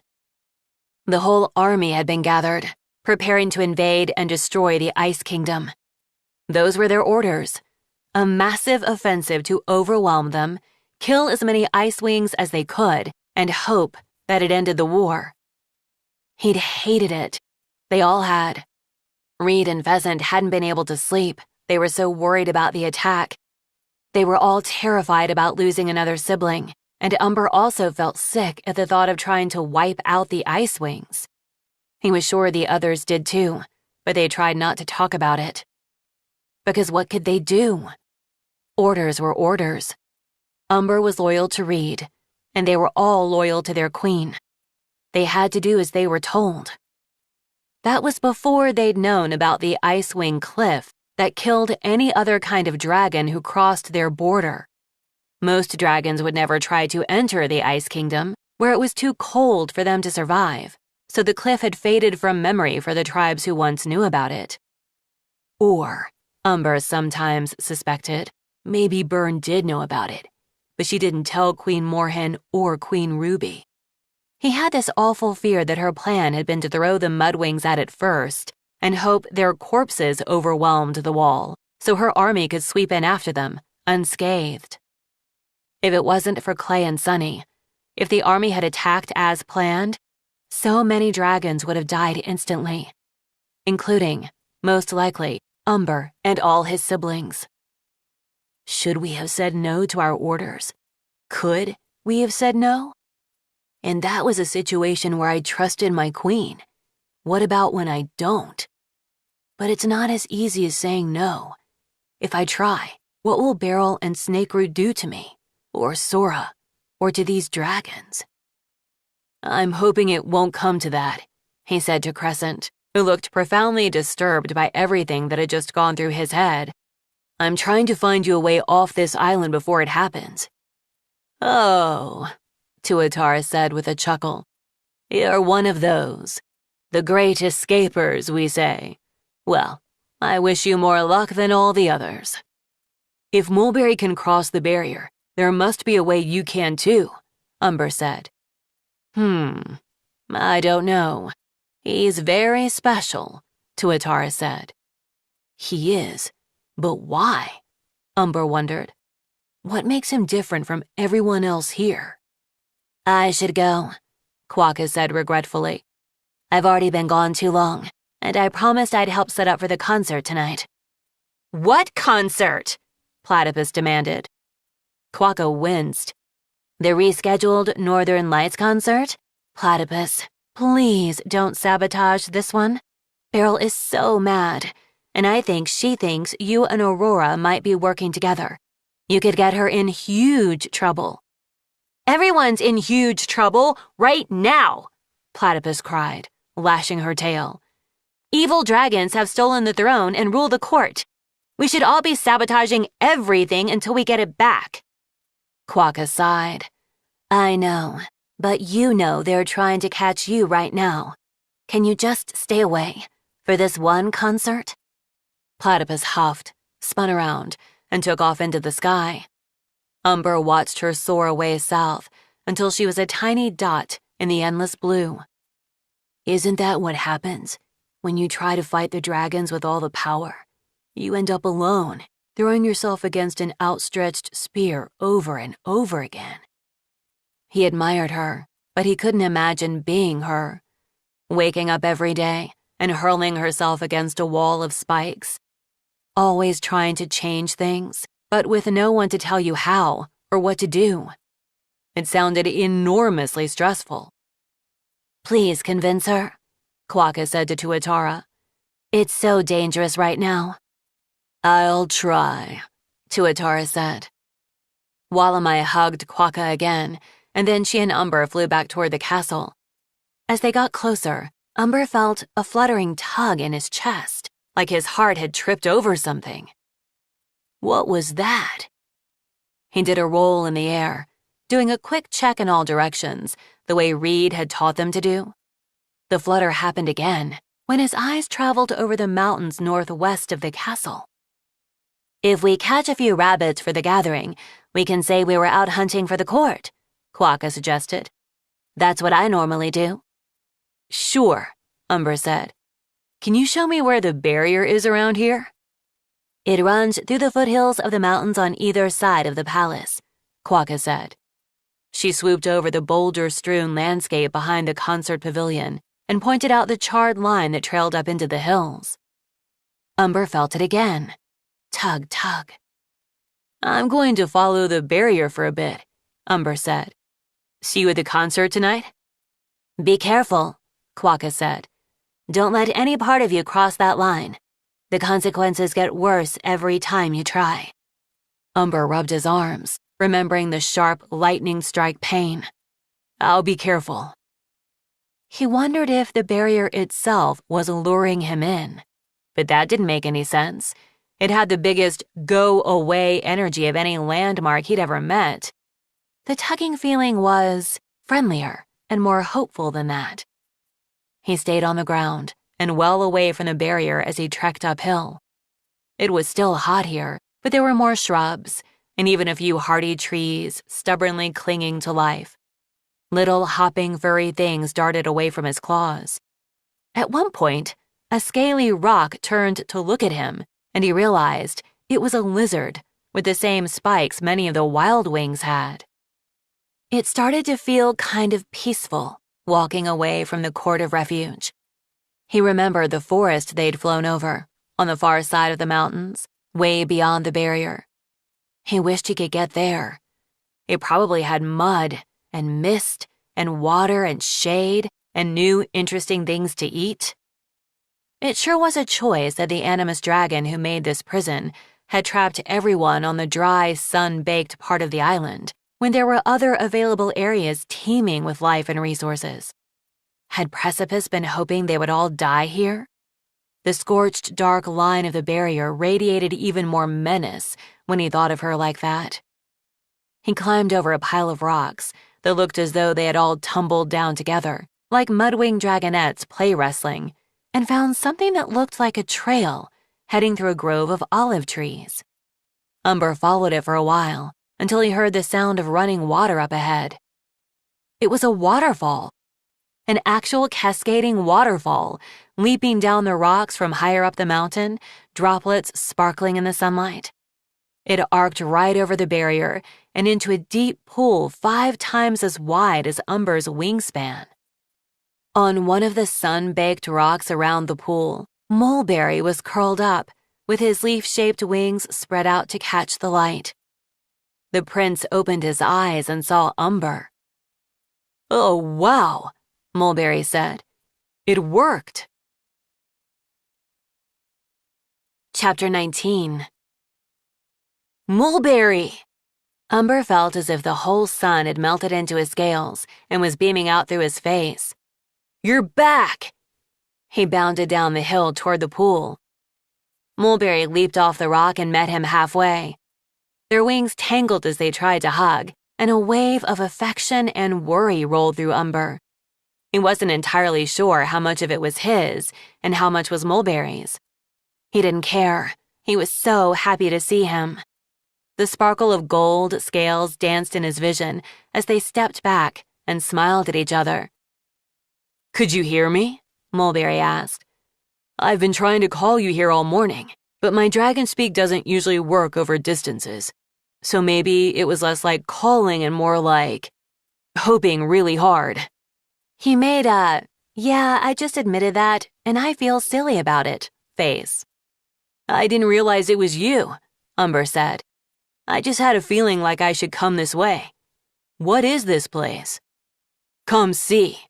Mulberry galloped down the slope and leaped into the water. A cluster of frogs on lily pads started warbling indignantly as the wave splashed over them. Mulberry surfaced, grinning, and spread his wings to float. "I come here sometimes after patrolling, before I go back to the castle." "Why?" Umber asked, slipping into the cool water. He buried his talons in the soft mud at the bottom of the pool, and dreamy contentment radiated through his scales. "Oh, Mulberry said. "For a little bit of quiet, I guess. A place he can go, where he isn't followed around by 1,000 dragons competing for his attention. Somewhere to rest, before facing his parents again. But he wanted me here." Umber ducked under the surface to hide the definitely ridiculous smile on his face. Maybe Umber wasn't just another of the prince's hundreds of admirers. Maybe Mulberry did like him, and maybe it was all right that Umber was starting to really, really like him too. Out of the corner of his eye, he noticed something swimming by. He came up again to watch as it reached the opposite side. A small, furry brown creature wiggled out of the pool and settled on the bank, watching Mulberry and Umber with grave suspicion. "I've never seen one of those before," he said, pointing to it. "That's a platypus," Mulberry said. "I think they're so cute. Don't make them mad, though." "So, just like Platypus the dragon. That's funny," Umber said. He winced, realizing what he'd said as Mulberry blinked at him. "You've met Platypus?" Mulberry asked. "Well done, Umber. Was that 1 nanosecond or 2 you lasted before spilling a secret?" "Yes," Umber said awkwardly. He badly wanted to tell Mulberry everything. About the memory room, the sharp wings, the blood magic, Beryl's orders, and meeting the exiled triumvirate. But he couldn't, could he? Mulberry was Beryl and Snakeroot's son. He was the prince of the Court of Refuge. Presumably, he thought everything was fine the way it was. If Umber said anything, Mulberry might feel obligated to go back and tell his parents. "Oh no, something is upsetting you," Mulberry said. He paddled closer and brushed Umber's wing with his, sending, don't worry," through his scales. "Are you all right? What did Platypus say?" "She told me your mom and dad stole the throne from 3 other dragons," Umber said. That wasn't a secret. Everybody knew that had happened, and how Platypus felt about it. Mulberry sighed, tracing ripples in the pond with his claws. "I know. She thinks I can do something about it, but I don't know what. I tried talking to my parents, but they really think they're the better leaders for the court. And if I make them mad, they might stop me from patrolling and helping dragons." He gave Umber an anxious look. "I think what I'm doing is important, maybe. So I should keep doing it the best way I can, and hope everything with my parents works out somehow." "It is important," Umber agreed. "They wouldn't really stop you, would they? Don't they need the things you bring back?" "The community does, but my parents care more about being in charge," Mulberry said. He shifted his shoulders. "What else happened while I was gone?" "I've been trying to figure out if there's a way to break the prison spell," Umber said. No, don't look so sad." Sorry, Mulberry said, covering his face with his talons. "Keep talking. Ignore my face." "It's not for me," Umber said. "I'm totally fine." He wondered if he could carefully talk around some of what he wanted to know. I was hoping there might be a way for Platypus to get out so she can go somewhere safe. Are you sure you're the only one who can cross the barrier?" Mulberry's expression shuddered suddenly, like all the doors of every sleep house in the village flapping shut. "Yes," he said. "I'm sure." "Do you have any idea why?" Umber asked. "Luck," Mulberry said. "Or maybe there's something wrong with me. Maybe the barrier doesn't recognize me as a dragon." Umber flicked water at him with his tail. "Or maybe it thinks you're the perfect dragon, and it's decided your perfection cannot be contained." "What?" Mulberry cried. He splashed water back in Umber's face. "If it worked like that, it would let you across." "No, it loves me too much," Umber said dramatically. "It told me it can't live without me. I'm afraid I have to marry the barrier." Mulberry tackled Umber, and they chased each other through the shallows, laughing. The platypus and the frogs wandered off to mind their own business. At length, Umber climbed up onto one of the flat boulders and lay down in the sunshine. "What if we just lived here forever?" he asked. "Do you think anyone would notice?" "Probably not," Mulberry said, lying down beside him. "I bet everyone would be very chill about it. 0 consequences, no freaking out whatsoever." He rested his head on his talons and closed his eyes. "Mulberry, are you scared of your parents?" Umber asked. "Isn't everyone scared of their parents?" Mulberry answered. "I don't think so," Umber thought. "That doesn't seem right. I didn't know mine. MudWings grow up with their siblings instead. The closest thing I had was my brother Reed, our bigwings. But I was never scared of him." "Even when he was mad at you?" Mulberry asked, opening his eyes to meet Umber's. "No," Umber said. "I always knew we'd work it out." "I just feel sick inside when they're mad at me," Mulberry said. "Like an enormous stone dragon is sitting on my shoulders, making everything I do feel small and pointless, waiting for me to apologize. And even if they say they forgive me, I know they don't really, and that sick, awful feeling is still there, crawling under my scales." "Mulberry." Umber reached over and traced the gold scales along the prince's face. "You shouldn't feel that way. No one should make you feel that way." "Sorry," Mulberry said, dropping his gaze. He sat up, shaking water off his wings. "I'm being melodramatic. It's only sometimes. Hey, did I miss any Northern Lights concerts while I was gone?" "There was one, but it had to be rescheduled," Umber said. "So it's actually tonight. Do you want to go together?" Mulberry smiled, radiating yes, absolutely yes. "I'll meet you there."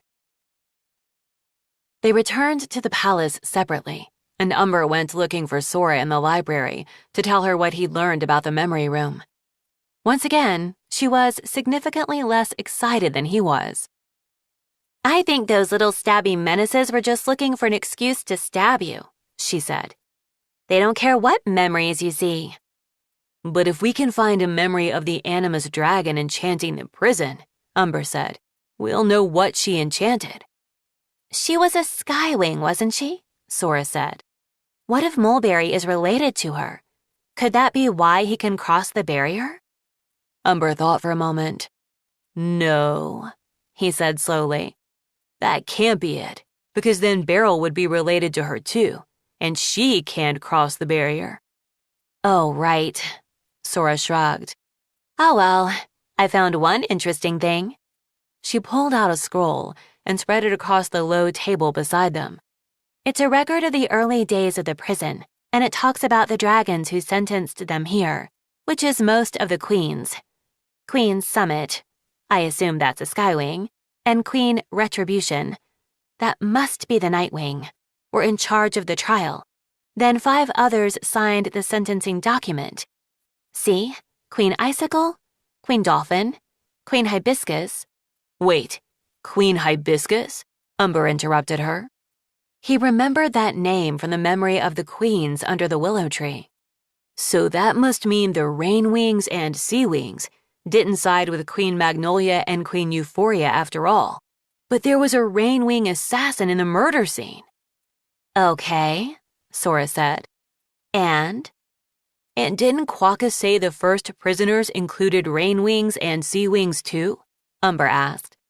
"So Queen Hibiscus and Queen Dolphin sent some of their own dragons here?" Sora lifted her wings expressively. "This is really old history, Umber. Who knows what's true? Also, the queens of other tribes are strange and unpredictable.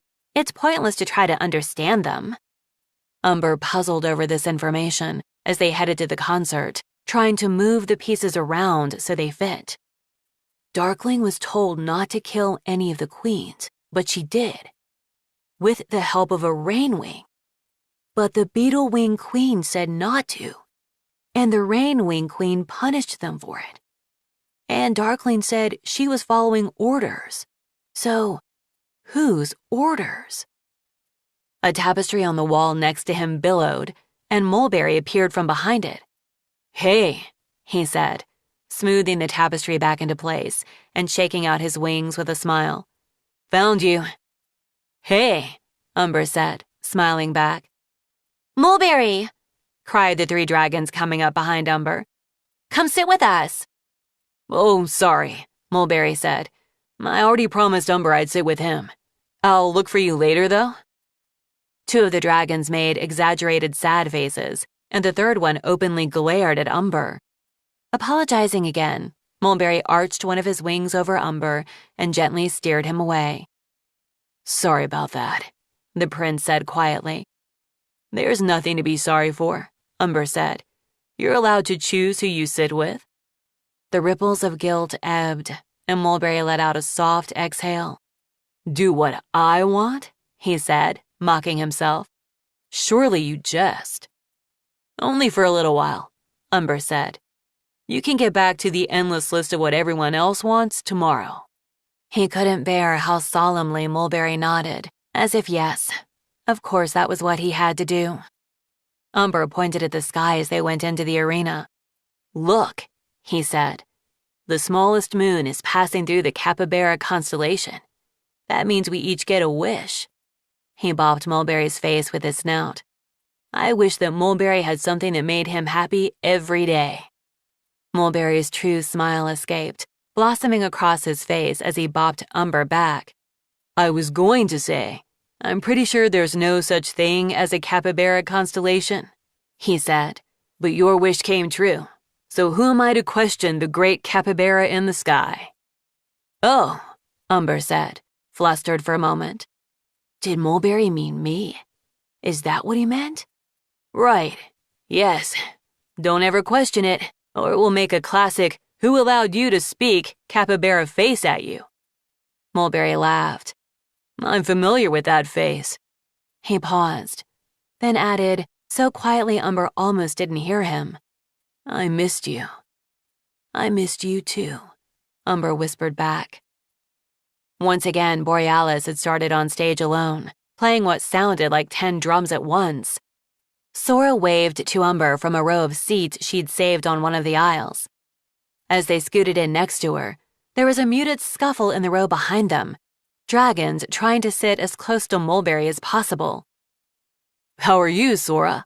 Mulberry asked, leaning over Umber. I'm great, she said.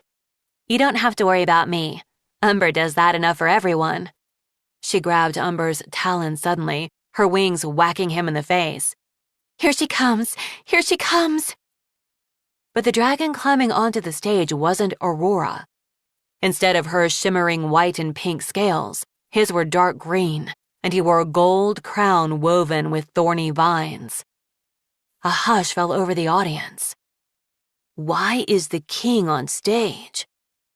King Snakeroot paced across the stage to Borealis, whose drumming faltered as the king stared down at him. In the eerie silence, Snakeroot whipped around and glided to the front of the stage. The moons overhead reflected in his eyes as he began to speak. Dragons lost and long forgotten, abandoned in the sunlit isle, ruled by power and betrayal, haunted by an ancient trial. Lines of blood will hold the key as danger threatens from the past. And when the claws are at his throat, the hybrid prince will rise at last. Who springs the trap? Who saves the queens? And which of them is friend or foe? The smallest claws must choose the path to right a wrong from long ago. The king stopped and swayed on his feet. The stillness in the audience felt like an indrawn breath that everyone was too scared to release. Umber saw the look on Mulberry's face and reached out one of his talons. Mulberry took it and held on as if he were sinking. But is it wise and is it safe? Snakeroot hissed. To break the curse, unleash the tide. Suddenly, motion. Queen Beryl, striding through the crowd toward the stage. The movement ricocheted outward as wild wings scrambled over one another to get out of her way. What happens when the walls come down? Snakeroot cried. If something else was trapped inside. It's coming. We have to stop them. It's not safe. I see it broken. I see everything broken. He backed away from Beryl, lashing his tail as she swept onto the stage.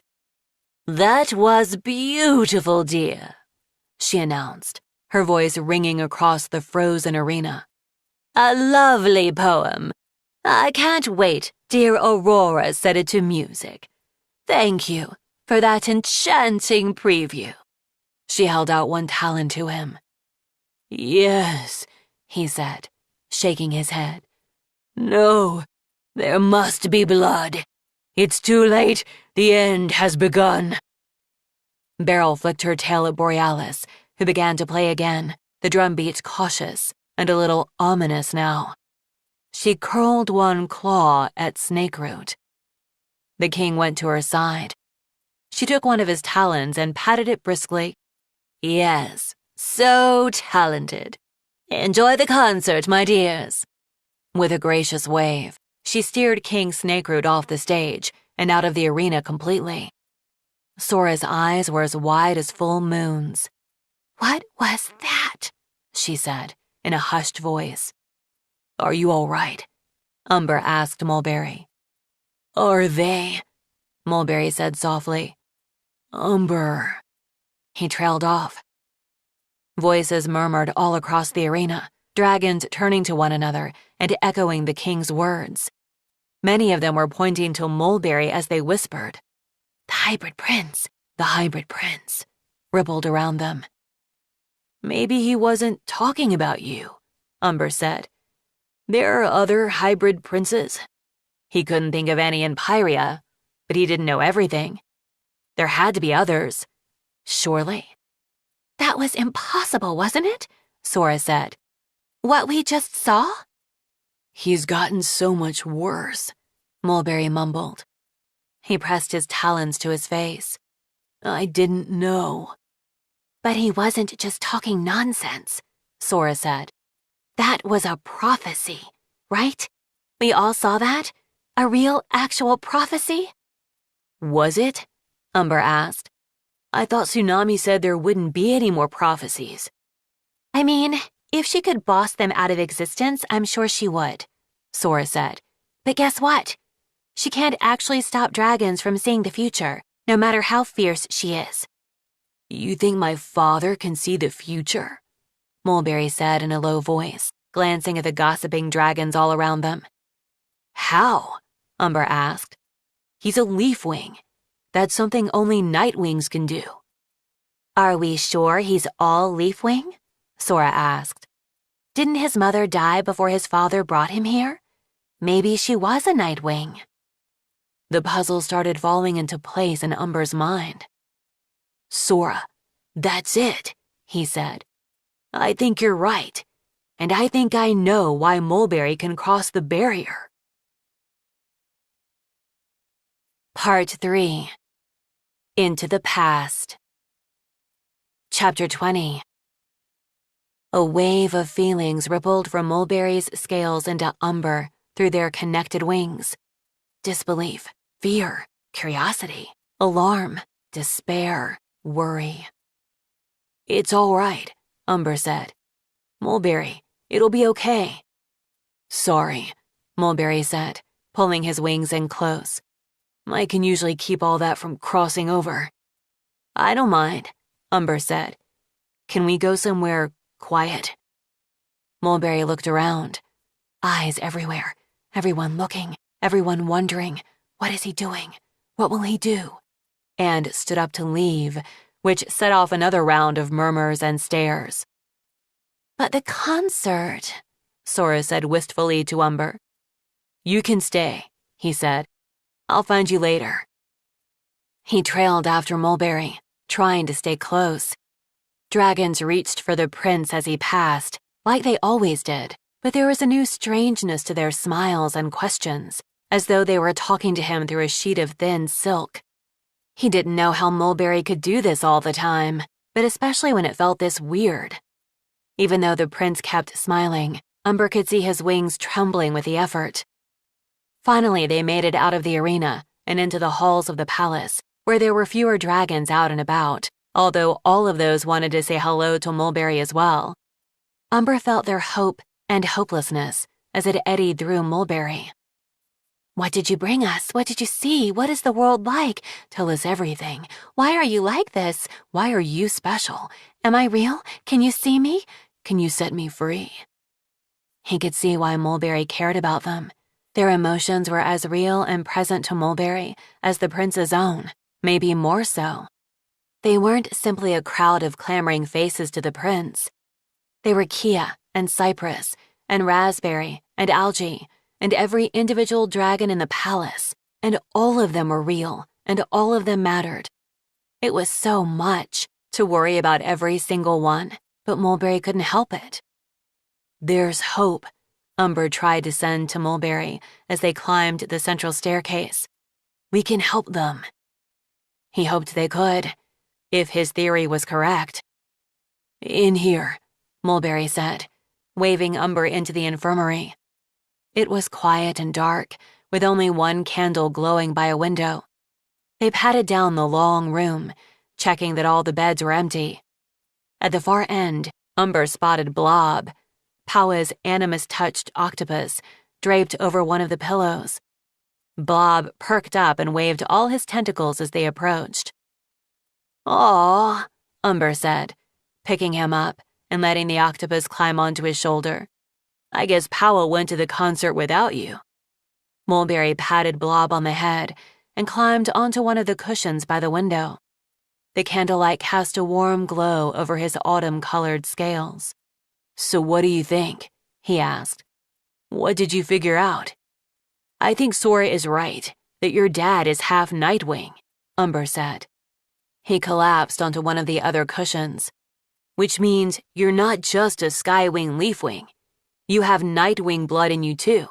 My guess is that you're descended from the Skywing and Nightwing queens who ordered this place made." The prince shook his head. "But if that was all, then my parents would be able to cross the barrier too."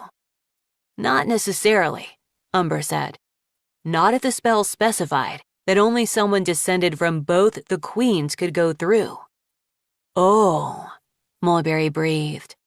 "They must have done that because they were sure their bloodlines would never cross, right? They figured there would never be a dragon who could trace his ancestry back to both of them." "That makes sense," Umber said. "They weren't big on leaving a lot of loopholes, is the impression I've gotten so far." Mulberry sighed and leaned forward to bury his face in his talons.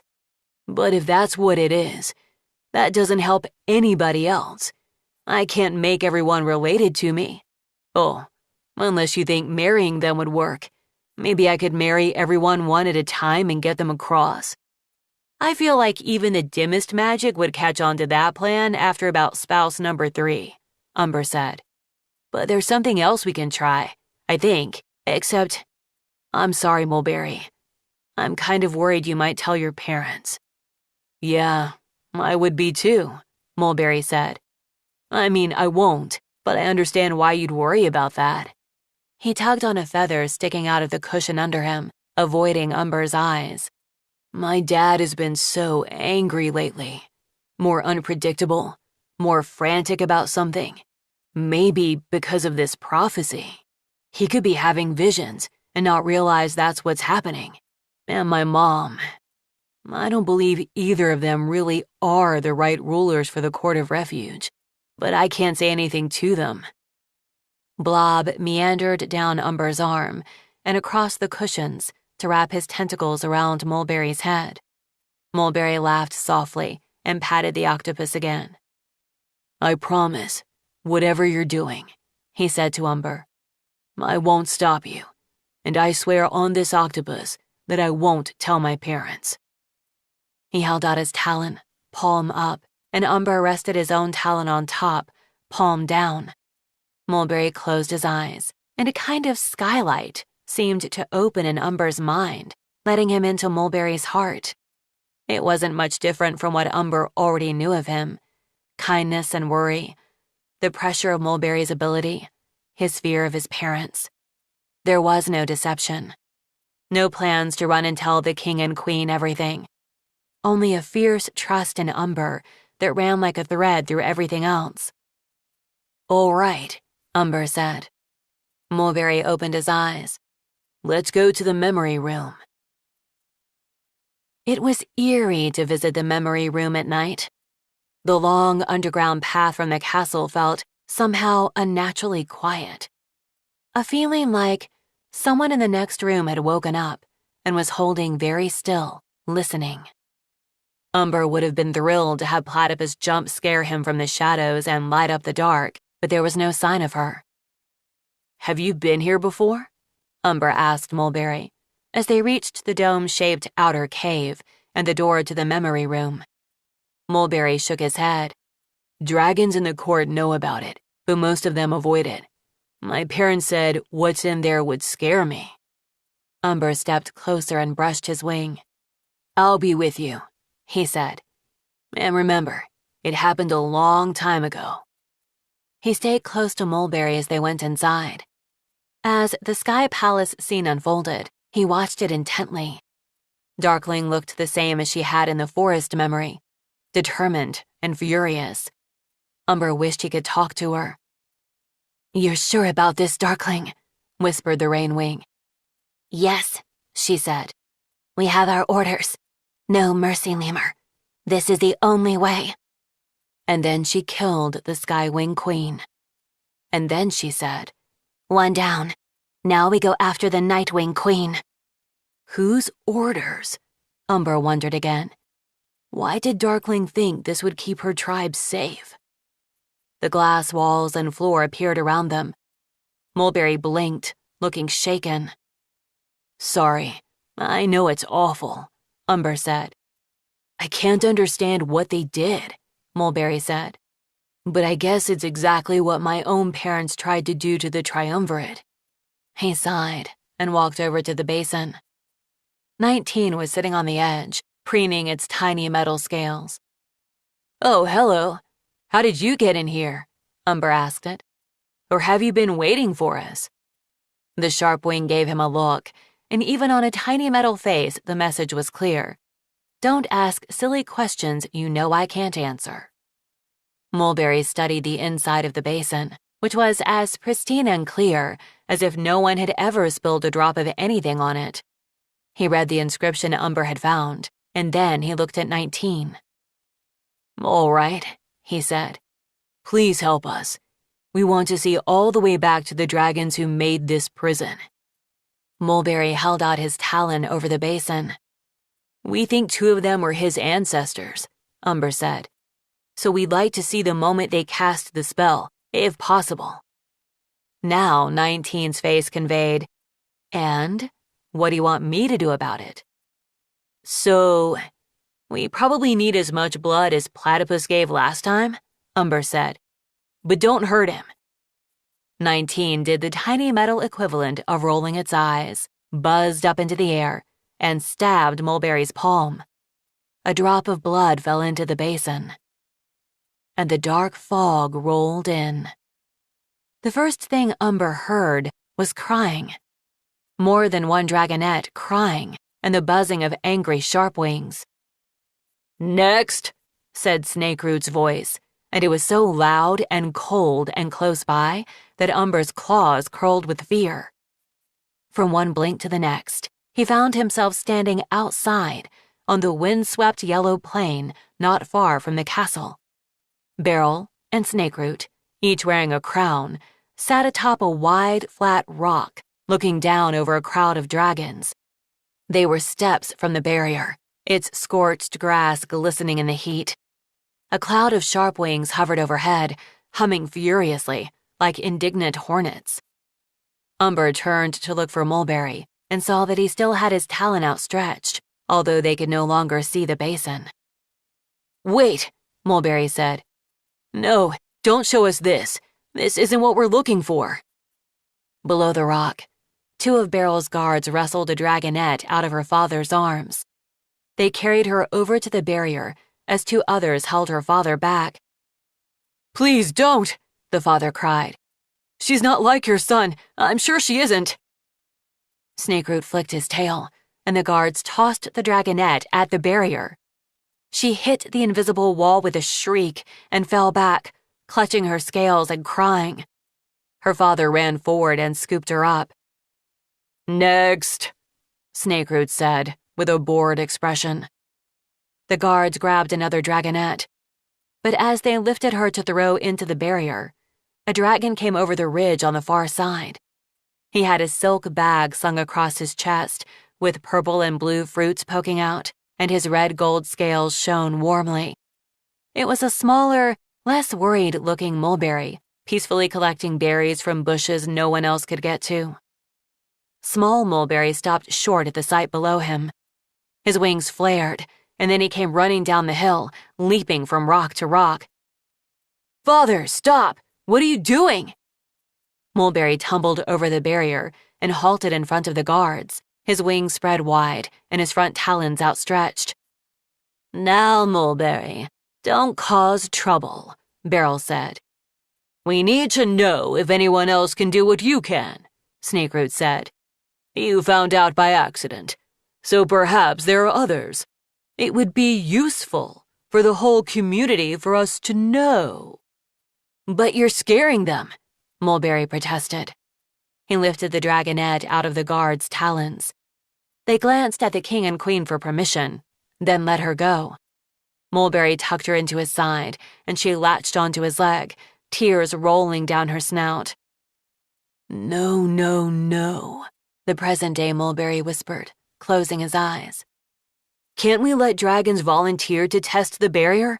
Past Mulberry said. Why do we have to force them?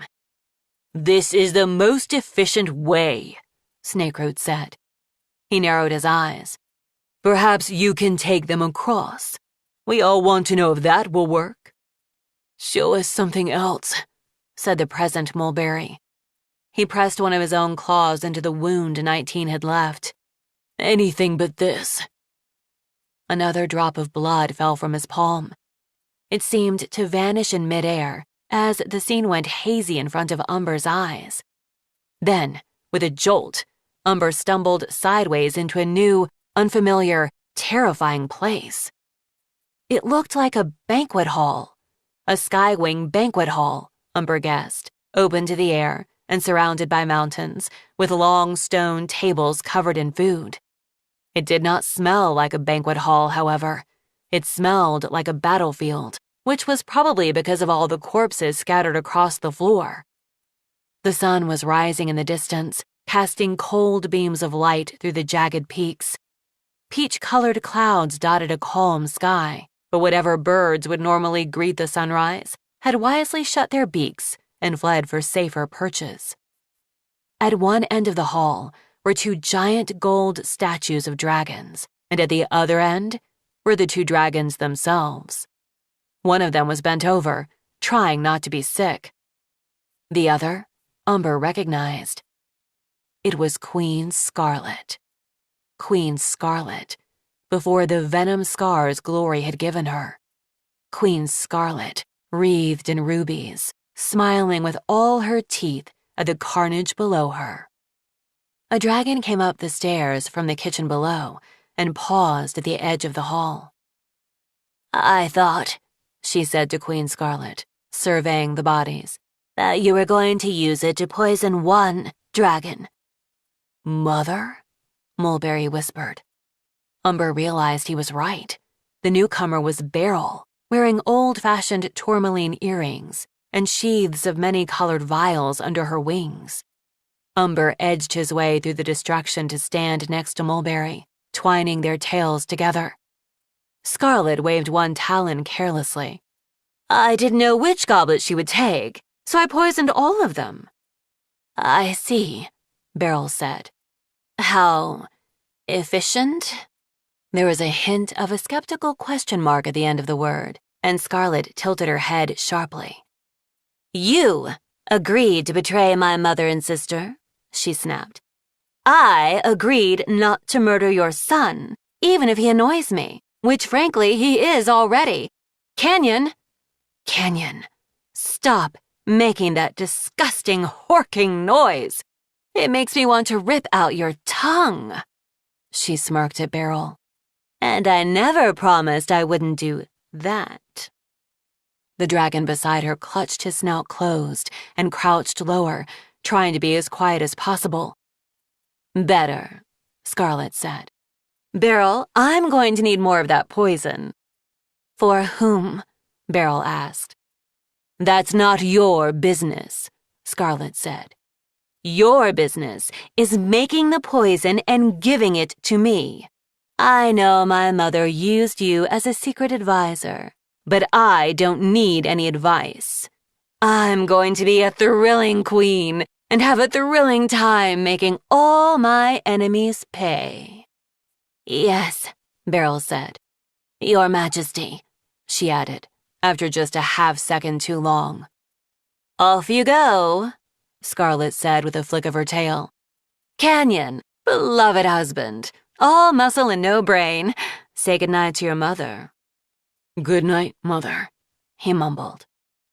Beryl bowed and headed back down the steps. From his vantage point, Umber saw her stop, just out of sight of Queen Scarlet, and tip her head. She doesn't seem very enthusiastic about all this, does she? Scarlet asked, throwing a hawk leg at Kenyon's head. I don't appreciate her attitude. I'm sure she's just tired, Kenyon offered. She adores you almost as much as I do. Well, who doesn't? Scarlet said. And how fortunate, because otherwise it would be quite unwise to keep a skilled poisoner around the palace, wouldn't it? She tapped one of her claws against her chin. She's really more of an herbalist, Kenyon said. With only a few poisons she can make for the queen in, emergencies. Every day's an emergency when you hate as many dragons as I do, Scarlet said airily. For instance, I might urgently need to punish the current royal painter for that last hideous portrait of me. I thought it was beautiful, Kenyon said, then quickly stammered, but not as beautiful as you, of course, when Scarlet frowned at him. Just out of sight, Beryl rolled her eyes. Well, let's keep an eye on your mother, Scarlet said. She's useful now, but that could change. Ha! And we should be prepared for betrayal at all times. Oh, it is going to be fun to be queen.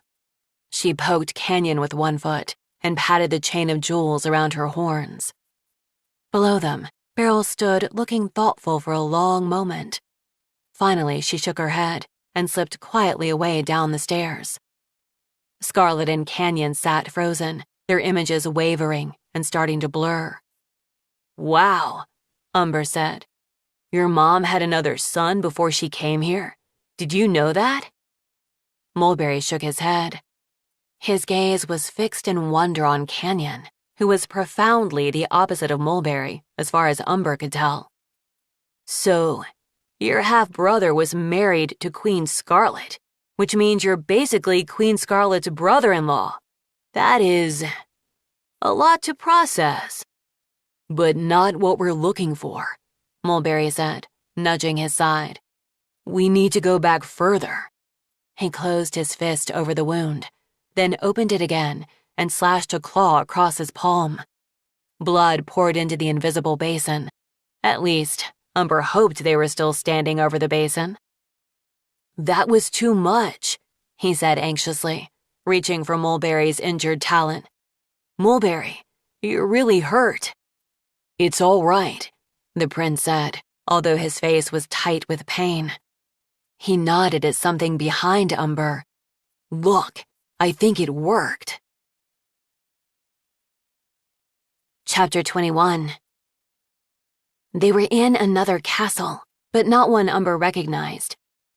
More mountains loomed just outside, but he was sure they weren't the claws of the clouds. Umber had never seen these mountains before.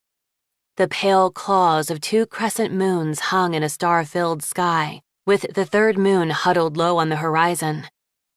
Scrolls in labeled niches covered 2 entire walls, and huge tables took up most of the center of the space. Another wall held a large door and 2 tapestry portraits of a diamond-bedecked MudWing. The fourth wall opened onto a balcony, which overlooked a view of construction far below. Umber could see torches flickering and dragons moving over the foundations of stone buildings. The ancient Night Kingdom, he guessed, where they lived centuries ago before they moved to the volcano island. 3 dragons were gathered around a scroll, which was rolled all the way open on a portable metal contraption. 2 of the dragons were skywings, and 1 was a nightwing. 2 of the dragons wore crowns. The third, Umber realized, as she leaned forward to put something on top of the scroll, was Precipice, the skywing animus from the vision. Her claw necklace clattered as she moved, and she slung it back over her shoulder with an annoyed tch sound. The object she set on the table was a sharpwing, but it hadn't been brought to life yet. This one was dark, shimmery green, with a few silver scales here and there. It was strange to see one so inert. Nothing glinted in its little eyes. Its wings were perfectly motionless. That's it, said the Nightwing Queen. I didn't picture them so small. But there will be a whole swarm of them, Precipice said. She regarded her creation with a faintly fond smile. And they will be so fierce. Won't this prison need real guards, Summit? The Nightwing Queen asked the other Skywing. The prison spell will do most of the work, said the Skywing Queen with a shrug. I mean, the guards are barely necessary when there's a barrier no one can cross anyway. This was not Queen Falcon. From the original memory room vision, Umber guessed this must be her successor. He remembered her mentioning a sister named Summit. The Nightwing squinted at the scroll. You're sure your animus magic can do this? My impression from the Ice Wings was that the power is quite limited. It's not, Precipice said. Ice Wings have no imagination, added Summit. Really, the power is only limited by what you can think of to do with it. Indeed, said the Nightwing Queen. Sounds useful, and to be frank, extremely dangerous. Precipice gave her a sideways look. I'd only use my magic in the service of my queen. Didn't do the last one much good, though, did it? Precipice scooped up the sharp wing, her tail lashing. Queen Falcon preferred me to hide my magic, she growled. I would have given her magical protection if she had let me. The Skywing Queen interrupted them, pointing to a paragraph in the scroll. You can leave this out of the spell, Precipice. The lake? Precipice said, tilting her head. But they're going to need it if we keep the prison inside the mountains as you requested. There's not a lot of reliable fresh water on that side of the island. They'll be fine, Summit said. They'll learn to manage their resources carefully. It just seems especially cruel to the Sea Wing prisoners, Precipice said. Then they shouldn't have murdered my sister, should they? Summit said, unruffled. Well, they didn't, technically, Precipice started. Fine. Shouldn't have conspired to murder my sister. Are you happy now? Besides, this is what these dragons wanted, the Nightwing Queen interjected. A place where their tribes could mix together. Yuck. She gave a performative little shudder. Now they can have that, far away from the rest of us. I wish I knew where the ones who escaped went, Summit murmured, flexing her claws as she stared down at the scroll. If they tried to cross the ocean to the lost continent, they must all be dead. Don't you think, Retribution? Indeed, agreed the Nightwing Queen. But I'm more worried about the ones currently crowding both of our dungeons. The sooner we can get rid of them, the better. How long will this spell take to set up? She tapped the scroll. If my queen approves the details in this scroll, I can cast it tomorrow, Precipice said. Take out the lake, said Queen Summit. And this last section, from here to here. Precipice leaned over to see what she was pointing at. Wait, all of it? That's what I said. Are you questioning me? No, but we don't want the prisoner's grandchildren turning up in 100 years looking for vengeance, do we? Even if you and I are gone by then, think of our dragonettes. Would you really leave a mess like that for them to deal with? But then, what should the time limit be? Precipice asked. If 100 years is too short, I could make it 200? I said, take it out, Queen Summit growled. Entirely. We're making a prison that will never fall. The prisoners will never leave, and neither will their dragonettes or any of the dragonettes who come after them. But dragons could end up there by accident and get trapped forever, Precipice said. And generations from now, there will be dragons stuck on the island who never did anything wrong. Yes, and that way all of Pyrea will remember what happens when you kill a queen, the Nightwing snapped. That is the point. This prison will keep us safe. No one will dare come near us, knowing this is what awaits their families if they do. Precipice looked down at the tiny dragon in her talons. So, the guards will be stuck there forever too. The guards? Queen Summit echoed. You mean your little toys? Who cares what happens to them? Precipice closed her talons gently around the sharp wing. I just wonder if there should be some way for dragons in the future to leave. I mean, what if one of your great-grandchildren got blown off course in a storm and ended up inside the barrier? Oh, that's a fun idea, the Nightwing Queen said. Summit, what if we add a clause saying the only dragons who can leave the prison are ones descended from both of us? Summit snorted. A future Skywing-Nightwing hybrid? Sounds monstrous. And utterly impossible. So sure, Precipice, go ahead and add that if you'd like to. But what about everyone else? Precipice protested. Shut up now, Summit said. I've told you what I want. Go rewrite this. She ripped the scroll off the metal scroll holder and threw it at Precipice. Yes, Your Majesty, Precipice said. She gathered the pieces, bowed, and hurried out the door. Queen Retribution waited until her footsteps died away, and then she raised a skeptical eyebrow at Queen Summit. I'm not sure your pet animus is as agreeable as you think she is. She will be, Summit said. My sister didn't know how to use her magic properly, but Precipice will get used to doing what I say. Especially once she realizes that driving out the beetlewings and leafwings means almost doubling the size of the Sky Kingdom. All those useful forests. I'm the smartest queen we've ever had. Indeed, Retribution said. Umber kind of wanted to throw something at her head if she said indeed one more time. You and Hibiscus split their land, and we get their treasure. But you don't think Precipice is suspicious about how much of this you planned? Summit looked at her sharply. No? Retribution tapped her claws along the table. You don't think she might suspect Hibiscus was working with you? Why would she? Summit snorted.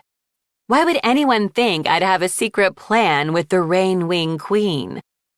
Well, Retribution said, it's quite convenient that someone's top assassin helped Darkling murder your sister and make you queen. Lemur and Darkling were following Euphoria's orders, Summit said. Sure, said the Nightwing Queen, although that's not what they said before they escaped. Who is everyone going to believe? Summit asked. A pair of murderers, or the Rainwing Queen who says she had nothing to do with it? Retribution said, sliding her claws along the table. Queen Hibiscus is so uninvolved that she's willing to punish all the Rainwings related to Lemur, Summit pointed out. She's absolutely heartbroken about my sister's death and shocked that the assassins would try to blame her. Somehow, I think all that new territory will cheer her up, Retribution said dryly, which is about when a certain Skywing animus might start to put some pieces together. Nonsense, Summit said. Precipice isn't suspicious, I assure you. I would be, Retribution said, if I were a clever little animus. And then I might be tempted to do something about it with all my lovely magic. Something like, take the throne for myself? Summit hissed out a plume of smoke. Fine. I will keep an eye on my clever little animus, and if she seems like she might be a threat to me, I'll kill her first. Retribution paced away from her and lifted a goblet of wine off the sideboard. With her back turned to Summit, only Umber and Mulberry could see the secret little triumphant smile that flitted across her face. At the same time, Umber felt the slight wobbling that indicated the scene was about to come to an end. Wait, he said to the air. We need to see what's enchanted, or at least where it is. Don't stop here. Umber, Mulberry said, and his voice was so shaky that Umber immediately turned to wrap his wings around him. Are you all right? Mulberry felt colder than normal, and he leaned heavily against Umber's side. Over there, Mulberry said, pointing with a trembling claw. Quick, is that? Umber saw what he meant. A square of parchment had fallen from the papers in Precipice's talons as she left, and even from across the room, Umber could see that it was a map. A spray of small islands around one large one. It had to be the dungeon isle. Go see. Mulberry shoved Umber gently. Hurry. Umber stepped back, making sure Mulberry could stay upright, and then hurried across the floor, which was feeling more insubstantial by the moment. The map said, "The Dungeon," at the top, and a dark line was drawn all around the inside of the mountains on the large island. That had to be the barrier. Umber leaned closer, searching for any other marks, and he found one. A small oval, barely visible between two peaks of the southern mountain range, but inside the barrier. Could that be it? Is that where Precipice is going to hide the animus-touched object to enchant the prison? If we go there, can we find it and break it? The map was turning into smoke below his talons. Umber frantically tried to memorize where the oval was, how far from the west coast, the shape of the mountains around it, the nearest river. Suddenly, it was gone, and Umber was crouching over a random empty space in the memory room. He whirled around and ran back to Mulberry. The prince was lying on the floor, pressing his uninjured front talon against his other palm to stanch the blood flow. It'll be all right, Umber said. Pheasant was their healer. He tried to remember everything she'd taught them about battle wounds. Let's get you somewhere with bandages and water. If you can't make it back to the infirmary, I'll go bring Paua here. He slung Mulberry's wing over his and supported the prince to his feet. Here, if I take over pressure on the wound and we lean against each other, it'll be like we have two working front talons between us. Mulberry relinquished his bleeding palm, and Umber clasped it firmly. Waves of worry and feeling stupid were coming through Mulberry's scales. You didn't do anything stupid, Umber said. This is easily fixed. Trust me. I know, Mulberry said with a wan smile. And we know more now, Umber said, as they limped toward the door. We know that Queen Summit worked with Queen Hibiscus to plan the murder of the Skywing Queen. Then they blamed it on the beetle wings and leaf wings in order to steal their land. We also might know that the Nightwing Queen convinced Summit to kill her animus, which could be why Skywings don't have animus dragons anymore, Mulberry said. What lovable ancestors I have.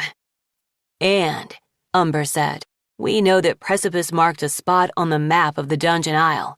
If we can find it, maybe we'll find what she enchanted. They nudged open the door of the memory room and emerged into the outer cave, talon in talon, smiling at each other. But the cave was no longer empty. Well, hello, said Queen Beryl. I must say, I hate everything about this. Chapter 22. Mother! Mulberry cried. He instinctively flinched away from Umber and then stumbled without the support. As he pulled away, blood dripped from his talon. You're hurt, Beryl said, hurrying to his side. Behind her, a force of dragons pointed spears at Umber, hurting him back against the stone wall. I knew it. I knew this common MudWing was bad for you. He's not, Mulberry said faintly. Getting you in trouble, Beryl growled. Dragging you down here, of all places. Subjecting you to the horrors of that room. And stealing your blood? What was he trying to do? Give himself the power to cross the barrier too? She glared at Umber. That doesn't work. We already tried it. Umber remembered the little dragon in Mulberry's memory, trying to protect the other prisoners from his parents' experiments. Had he volunteered himself in their place? What had they tried doing to him? "He didn't do this to me," Mulberry said. "I did. It was just an accident."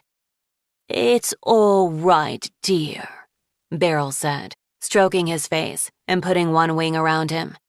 "You're safe now. I'm here."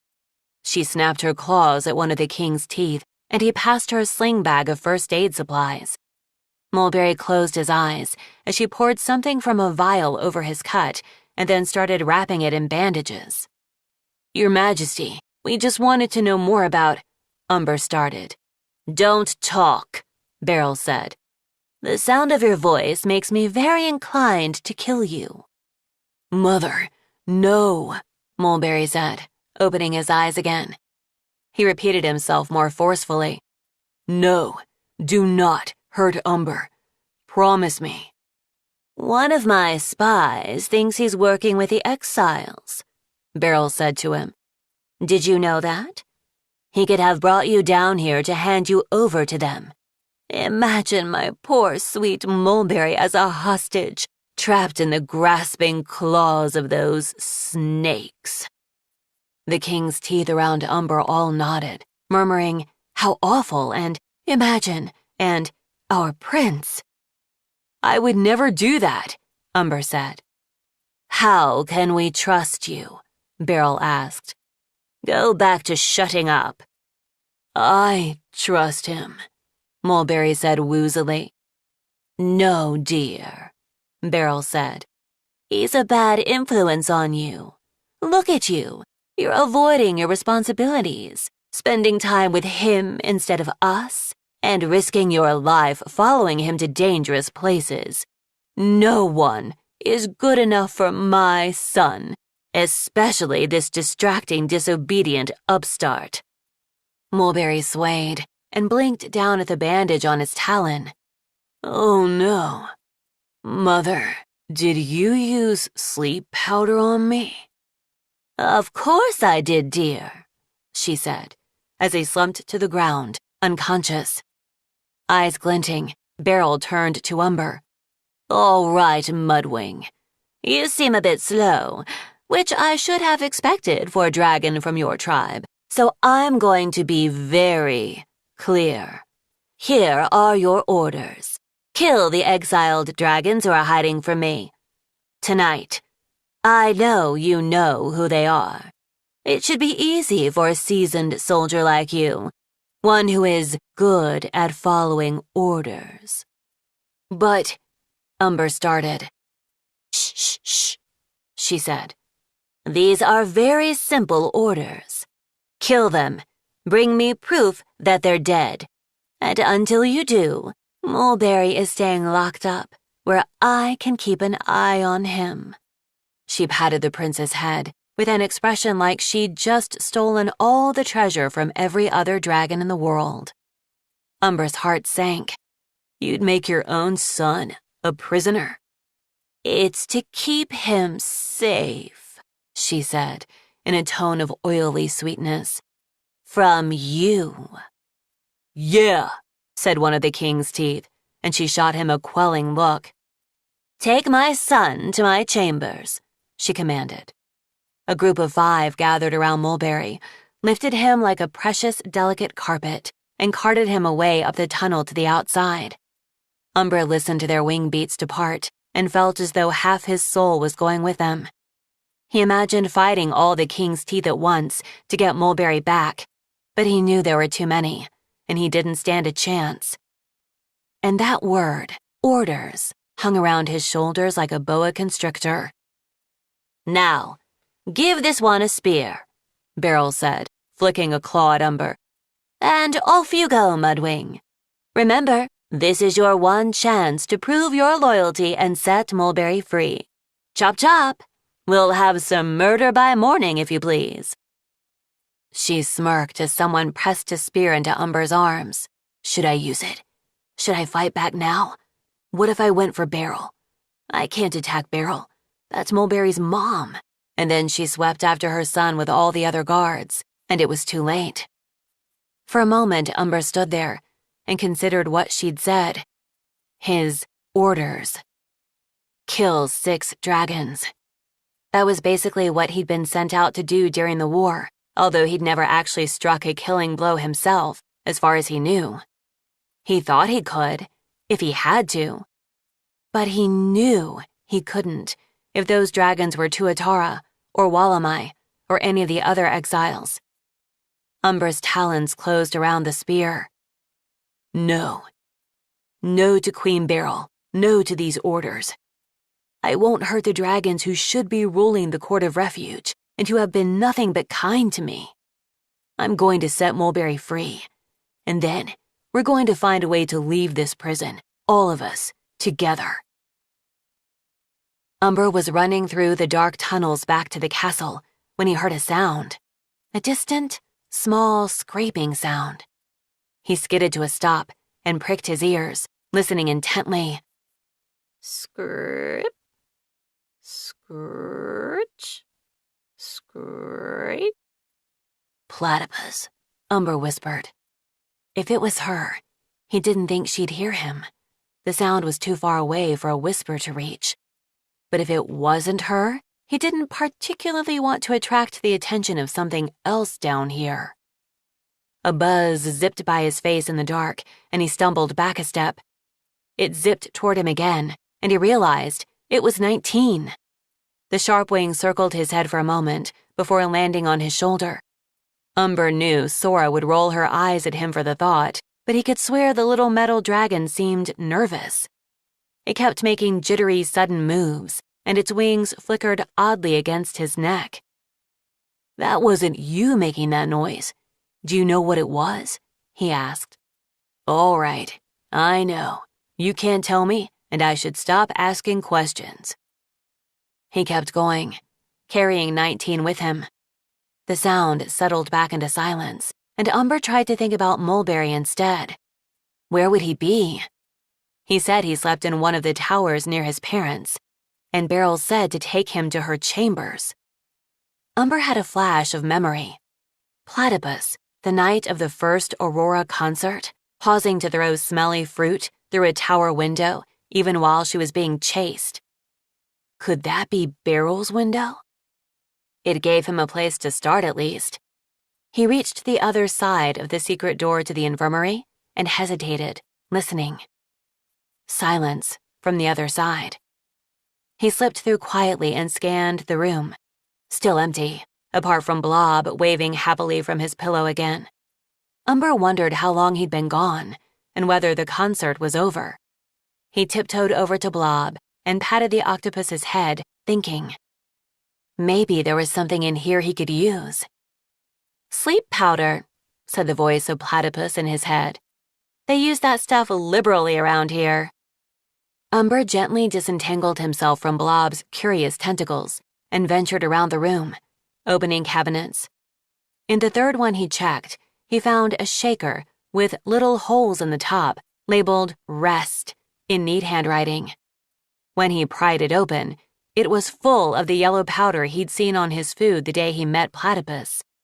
He put the top back on and packed it into a bag with more bandages, in case Mulberry needed them, plus 2 other Rest shakers he found in the next cabinet. Next question.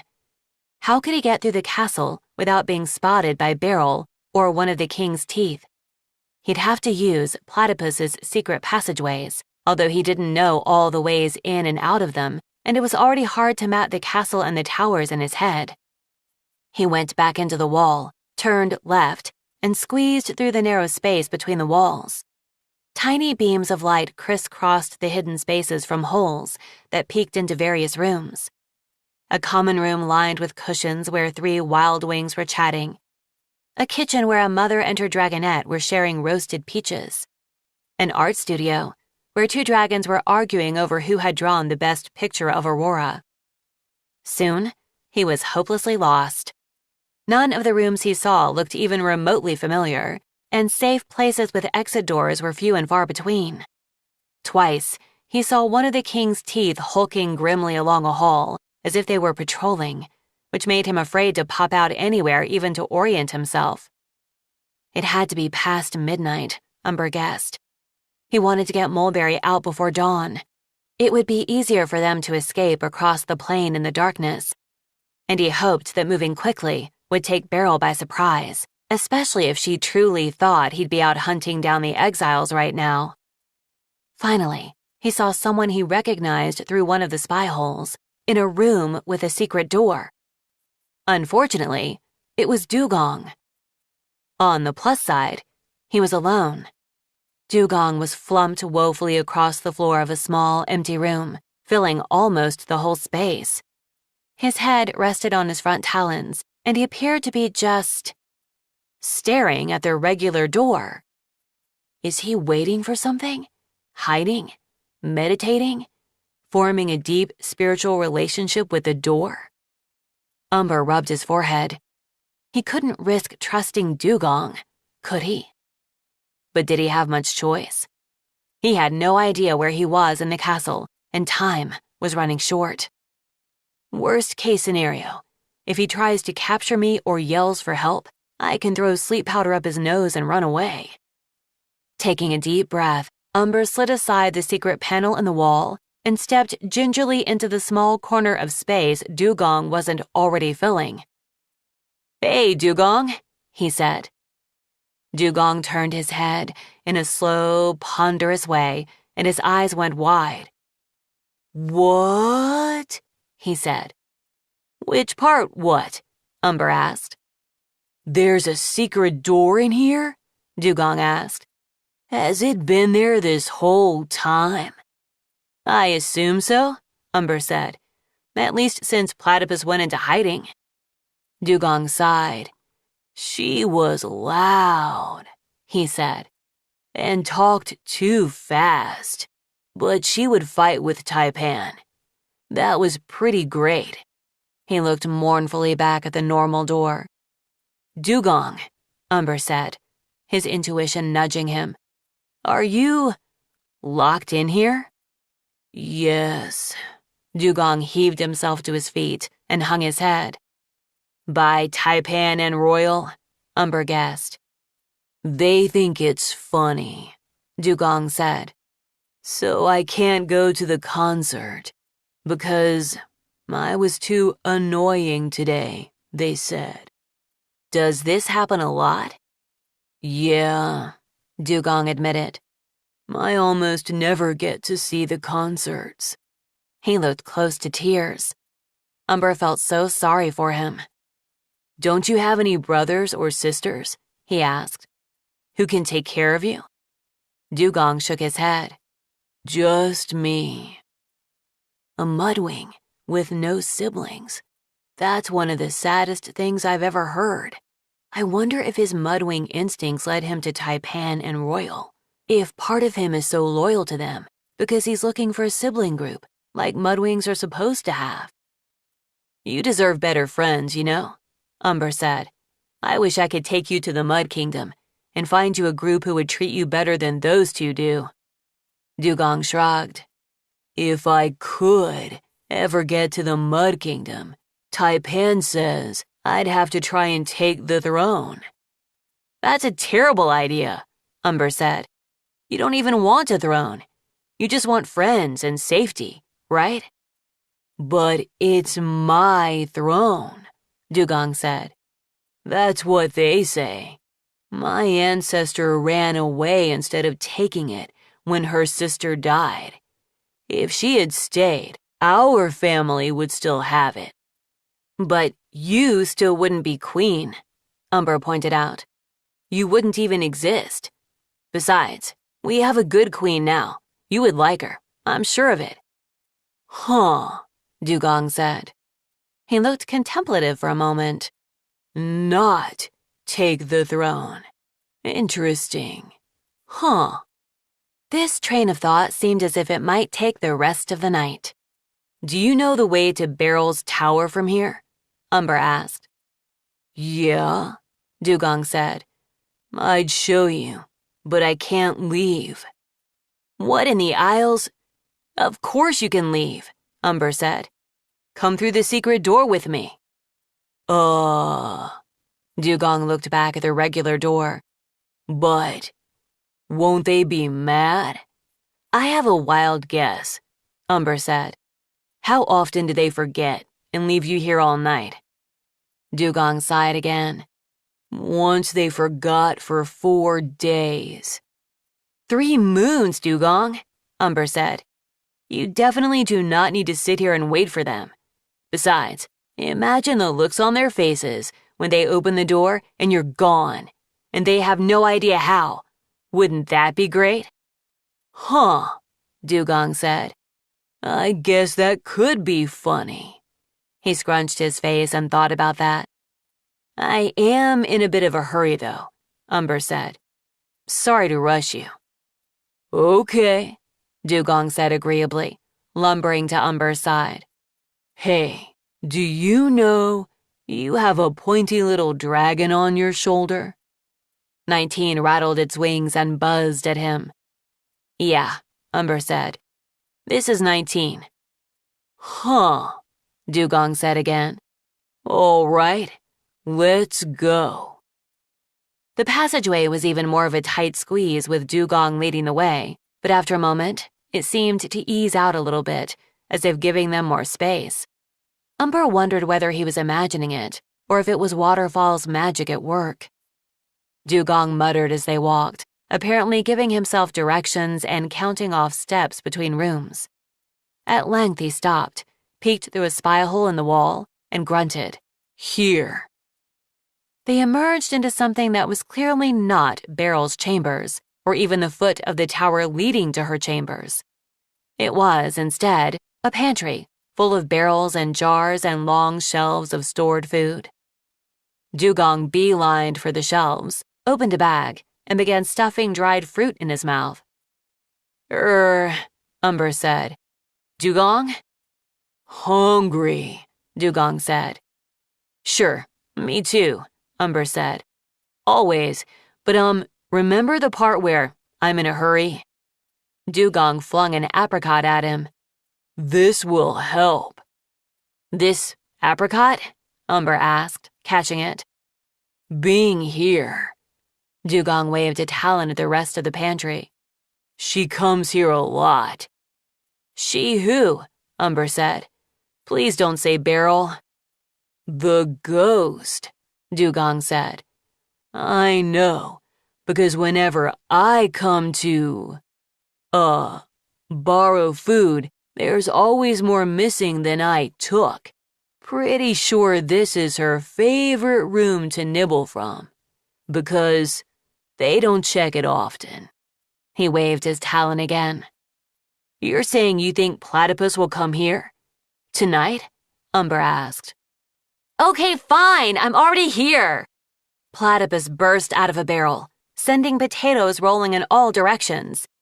Dugong yelped and fell over, throwing his wings over his head. Platypus, Umber cried, delighted. Okay, Dugong, I owe you an apology. This is really helpful. It is, Dugong said. Umber wondered whether anyone ever said anything nice to him. I can't believe you, of all dragons, noticed this is my #1 pantry to steal from, Platypus said to Dugong. That is wild. But if you tell anyone, I will steal every single fig in this palace so there are none left for you. Dugong made a woebegone face. But figs are my favorite. I know, Platypus said. So just think about that if your big jerk friends start asking nosy questions about me. Oh, they won't, Dugong said placidly. They don't think I know anything. Platypus, I need your help, Umber said. The queen has locked up Mulberry and ordered me to kill the exiles, or she'll keep him prisoner until I do. Platypus growled, whacking a potato into the wall with her tail. That is very Beryl, she said. She'll use anyone to get what she wants. Can you help me set him free? Umber asked. We found a clue that I hope will help us bring down the barrier, but I want to take him with me when I go after it. And I need to get Sora to come with us too, I don't want to leave her here with Beryl and Snakeroot." "Definitely. Good call," Platypus said. "And Quokka." "Sora?" Dugong said, looking much more awake all of a sudden. I can go get Sora." There was something funny in his voice. Umber squinted at him. "Are you friends with my sister?" he asked. "I mean, whatever. Kinda. I just, think she's really interesting," Dugong mumbled. Platypus gave Umber a "who saw that coming" face and clapped her front talons together. "That will work," she said. "No one will suspect Dugong is helping us. He can get Sora and Quokka and tell them to meet us outside the memory room rock formation." "Can I come with you too?" Dugong asked wistfully. "I don't mind where we're going." Sure," Umber said. "But we have to move fast to get as far away as we can before dawn." "Yup," Dugong said, taking one last apricot and closing the bag again. "Got it. I'll go now." "Be careful," Umber said. "And don't you dare say anything to Taipan or Royal," Platypus said. "Figs, Dugong. I swear, I'll throw them all over the barrier." Okay, Dugong said affably. He peeked through the door, then slipped out and closed it behind him. "All right," Platypus said to Umber. "Let's go rescue a prince." Chapter 23. Umber and Platypus crouched on a rooftop just below Beryl's tower window. Wind tugged at their wings and tails, hotter and drier than Umber thought a nighttime wind should be. The moons were hidden behind clouds, and only a few stars were visible here and there. 2 dragons were flying a patrol circle around the tower, around and around in maddening loops. Umber recognized them from his training sessions. One was a wild wing named Quall, and the other was a skywing named Ravine. He suspected Ravine had arrived with Beryl. There were a few other skywings among the king's teeth, and his guess was that they had all fled from Queen Scarlet together. There was no clear way past them, but 2 guards was still better odds than the 5 who were pacing the halls below them and blocking the staircase at the foot of the tower. "Any ideas?" Umber asked 19, who had crawled along to one of his talons and was hunkered down, holding on to one of his claws. The sharp wing narrowed its eyes at him like, "No, this was your stupid plan. You figure it out." "I bet we can take these 2, Platypus said.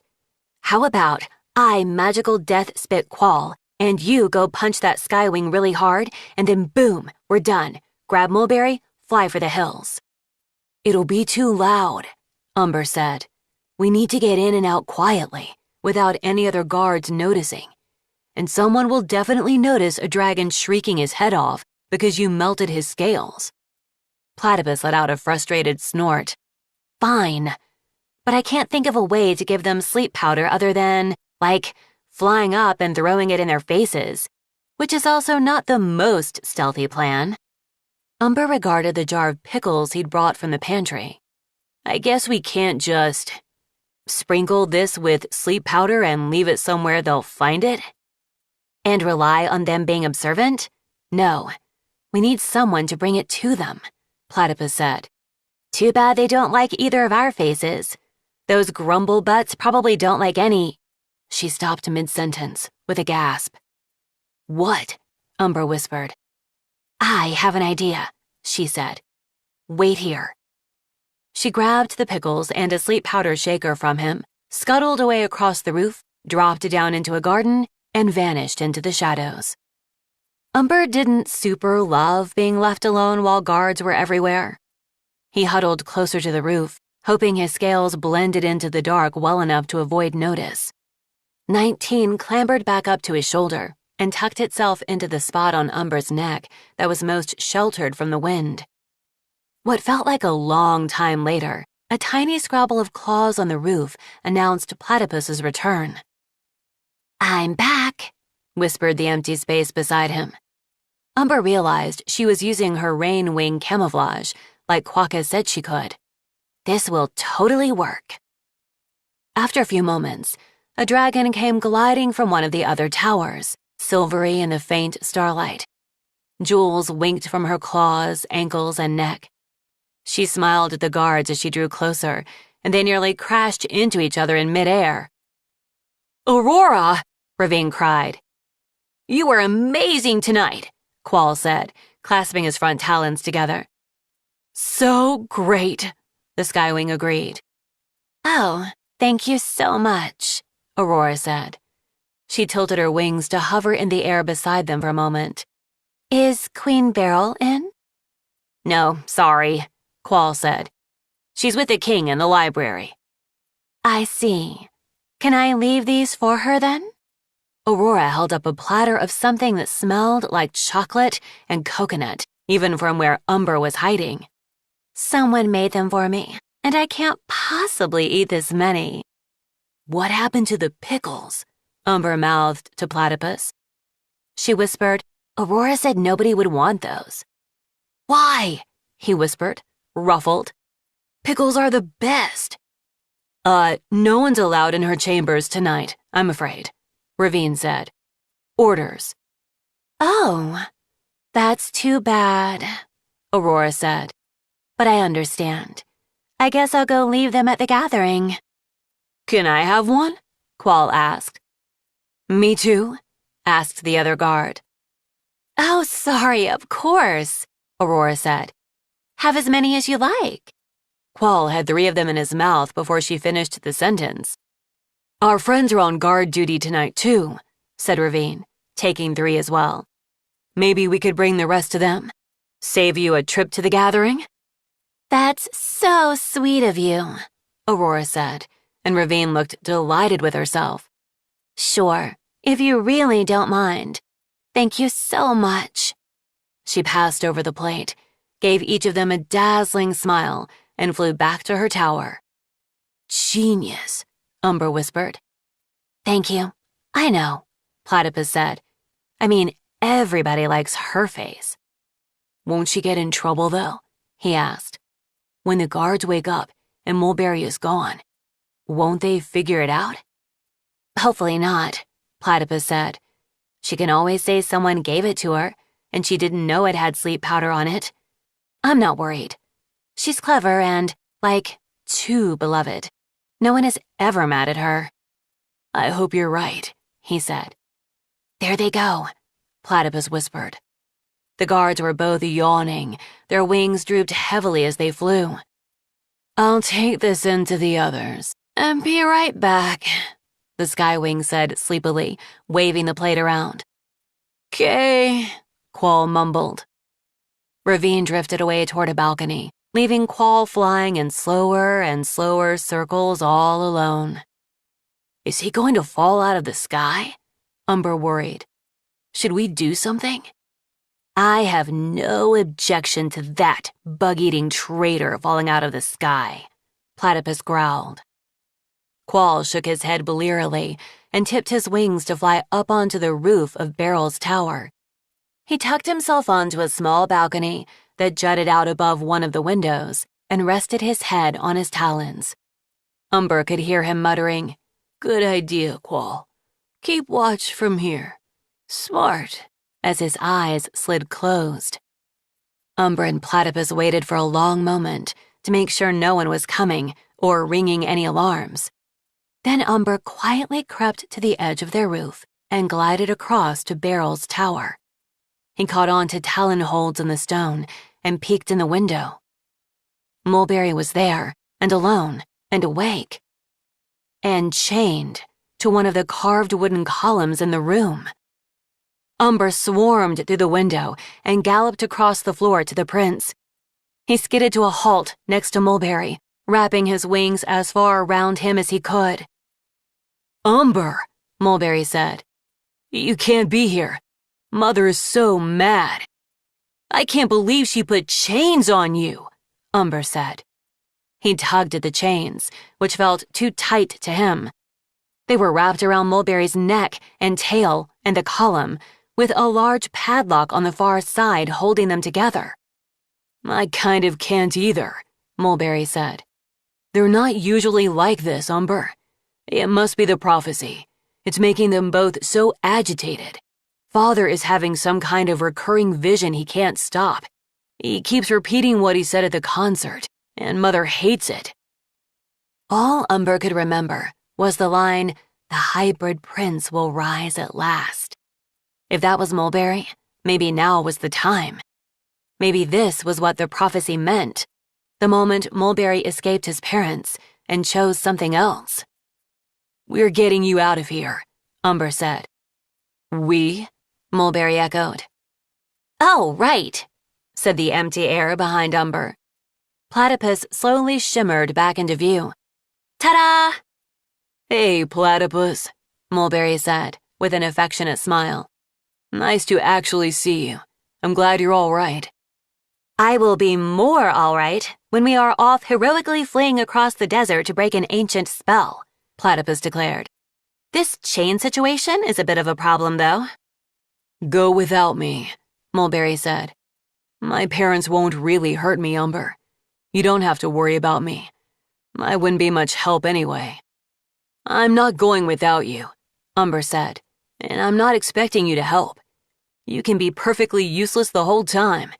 I'd want to be with you even if you had no powers, and couldn't cross the barrier, and couldn't talk to krakens, and took 20-hour naps a day and smelled like a corpse flower. I mean, we might have a chat about bathing if you did, but if you were like, 'No, I refuse to ever bathe again,' I wouldn't care." "Wow," Platypus said. "That was almost romantic until it veered wildly off course." "I thought it was great," Mulberry said, smiling at Umber. "Did Beryl take the key with her?" Platypus asked, circling the column to peer the padlock. "Yes." Mulberry tried to twist around to look at it and stopped, wincing, as the chains cut off his movement. "Okay, what can we try?" Umber said. "Fire? Chopping down this column with an axe? Something to pick the lock?" "I think we probably shouldn't set this column on fire while Mulberry is chained to it," Platypus said. "I am super up for taking an axe to everything in Beryl's room, though. Do you have an axe?" "No," Umber said. "Bzzzt," went little wings on his shoulder. "Zzzt, zzzt." Umber reached up and offered his talon for 19 to climb on. The sharp wing sat down in the center of his palm and met Umber's eyes. It looked as if it were trying to find a hidden treasure deep inside Umber's soul. "Is there something you can do?" Umber asked it. "Please, he shouldn't be held prisoner like this." The little metal dragon turned to study Mulberry. "We want to set you free as well," Umber said. "All the sharp wings." 19's wings clicked together thoughtfully. Finally, it rose up from Umber's talon and unfolded a long metal piece from under its wing. It flew over to the padlock and stuck it in the keyhole. "A skeleton key?" Platypus asked as the lock went click. "Do you all have those? That would have been super helpful to know." 19 tossed its head at her and hopped off the padlock. Umber hurried over to unwind the chains and help Mulberry stand up. The prince rubbed his neck. "Thank you," Mulberry said to the sharp wing.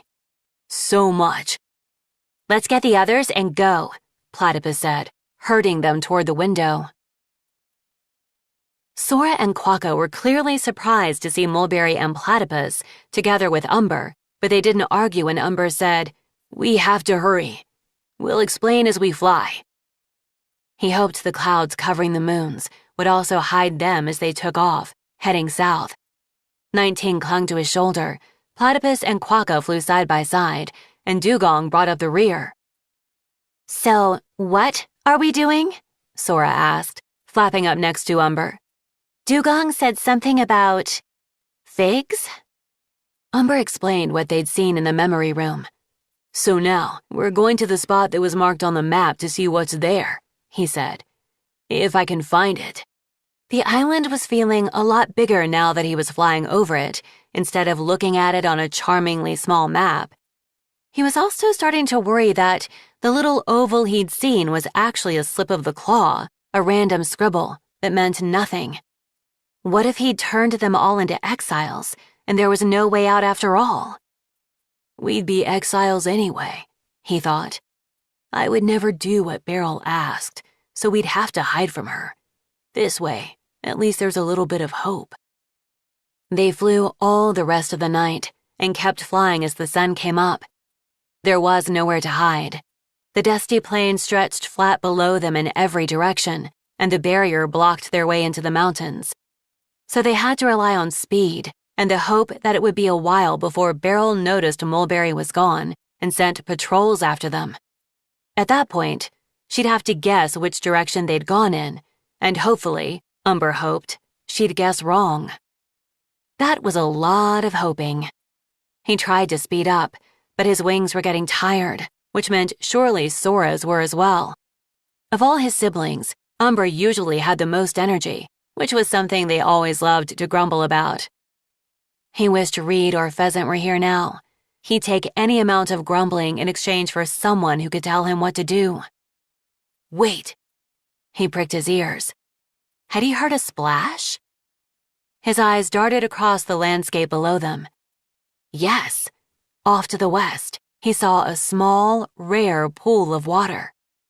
Let's rest for a moment, he called to the others. They followed him down to the pond in an arcing spiral. The water was shallow and a bit too warm, but Umber drank from it gratefully anyway. Quokka and Sora landed on the bank beside him and ducked their heads to drink as well. A moment later, Dugong touched down, waded straight into the pond, and collapsed with his head underwater, sending waves up all their noses. Umber snorted and turned to Mulberry as the prince came up beside him.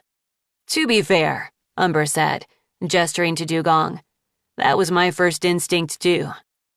And mine, Mulberry agreed. Dugong's so funny, Quokka said, and so much nicer without Taipan or Royal around. Dugong hadn't complained once since leaving the palace. He hadn't even demanded to stop for food.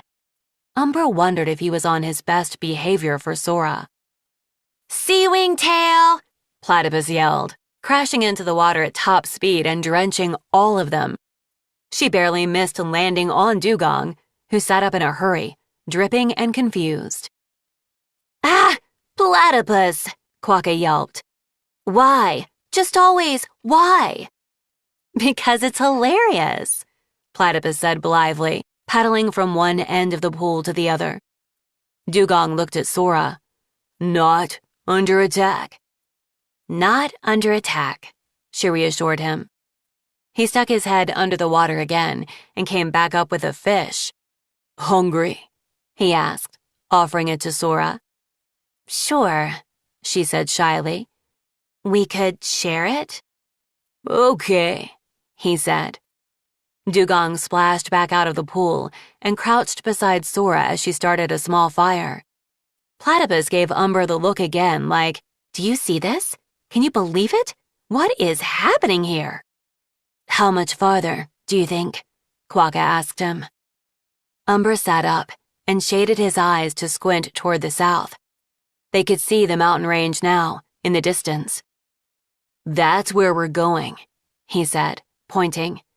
But I'm not sure how long it will take. Mulberry, have you been this way? Yes, a few times, Mulberry said. There's a snow place far out that way, beyond the mountains and another stretch of ocean. I haven't spent much time inside the southern edge of the barrier, though. I'd guess another day of flying before we reach the mountains. Let's move on soon, then, Umber said. Everyone keep an eye out for a place where we can hide and sleep for a bit. Flying in the intense sun was more exhausting than flying at night. Umber started to feel as if he were hallucinating, especially around mid-afternoon, when a whole section of the landscape below him suddenly got up and started leaping away in huge hops and bounds. He rubbed his eyes. They're kangaroos, Mulberry said, soaring up next to him. Surprisingly hard to catch without getting kicked in the face. I don't recommend it. Platypus went diving after them anyway, but with no success. Shortly after that, Umber spotted a cluster of rocks leaning together, and when they investigated, they found there was enough room for them to squeeze inside and lie down in the shade, hidden from view of anyone flying overhead. Quokka, Sora, and Dugong fell asleep immediately. Platypus wiggled around, stepping on everyone's tails and adjusting her wings and going, "Ah!" under her breath and poking herself in the face by accident until she got fed up and went off to find them something to eat. And then it was much quieter. Umber lay there listening to the others breathing, feeling their scales rise and fall, and it felt like being at home in his family's mud-walled sleep house, side by side with all his siblings. Despite his terror about Beryl and Snakeroot coming after them, he felt his own heart start to calm down. He rested his head next to Mulberry's, their sides pressed together, and drifted into the ripples going back and forth between them.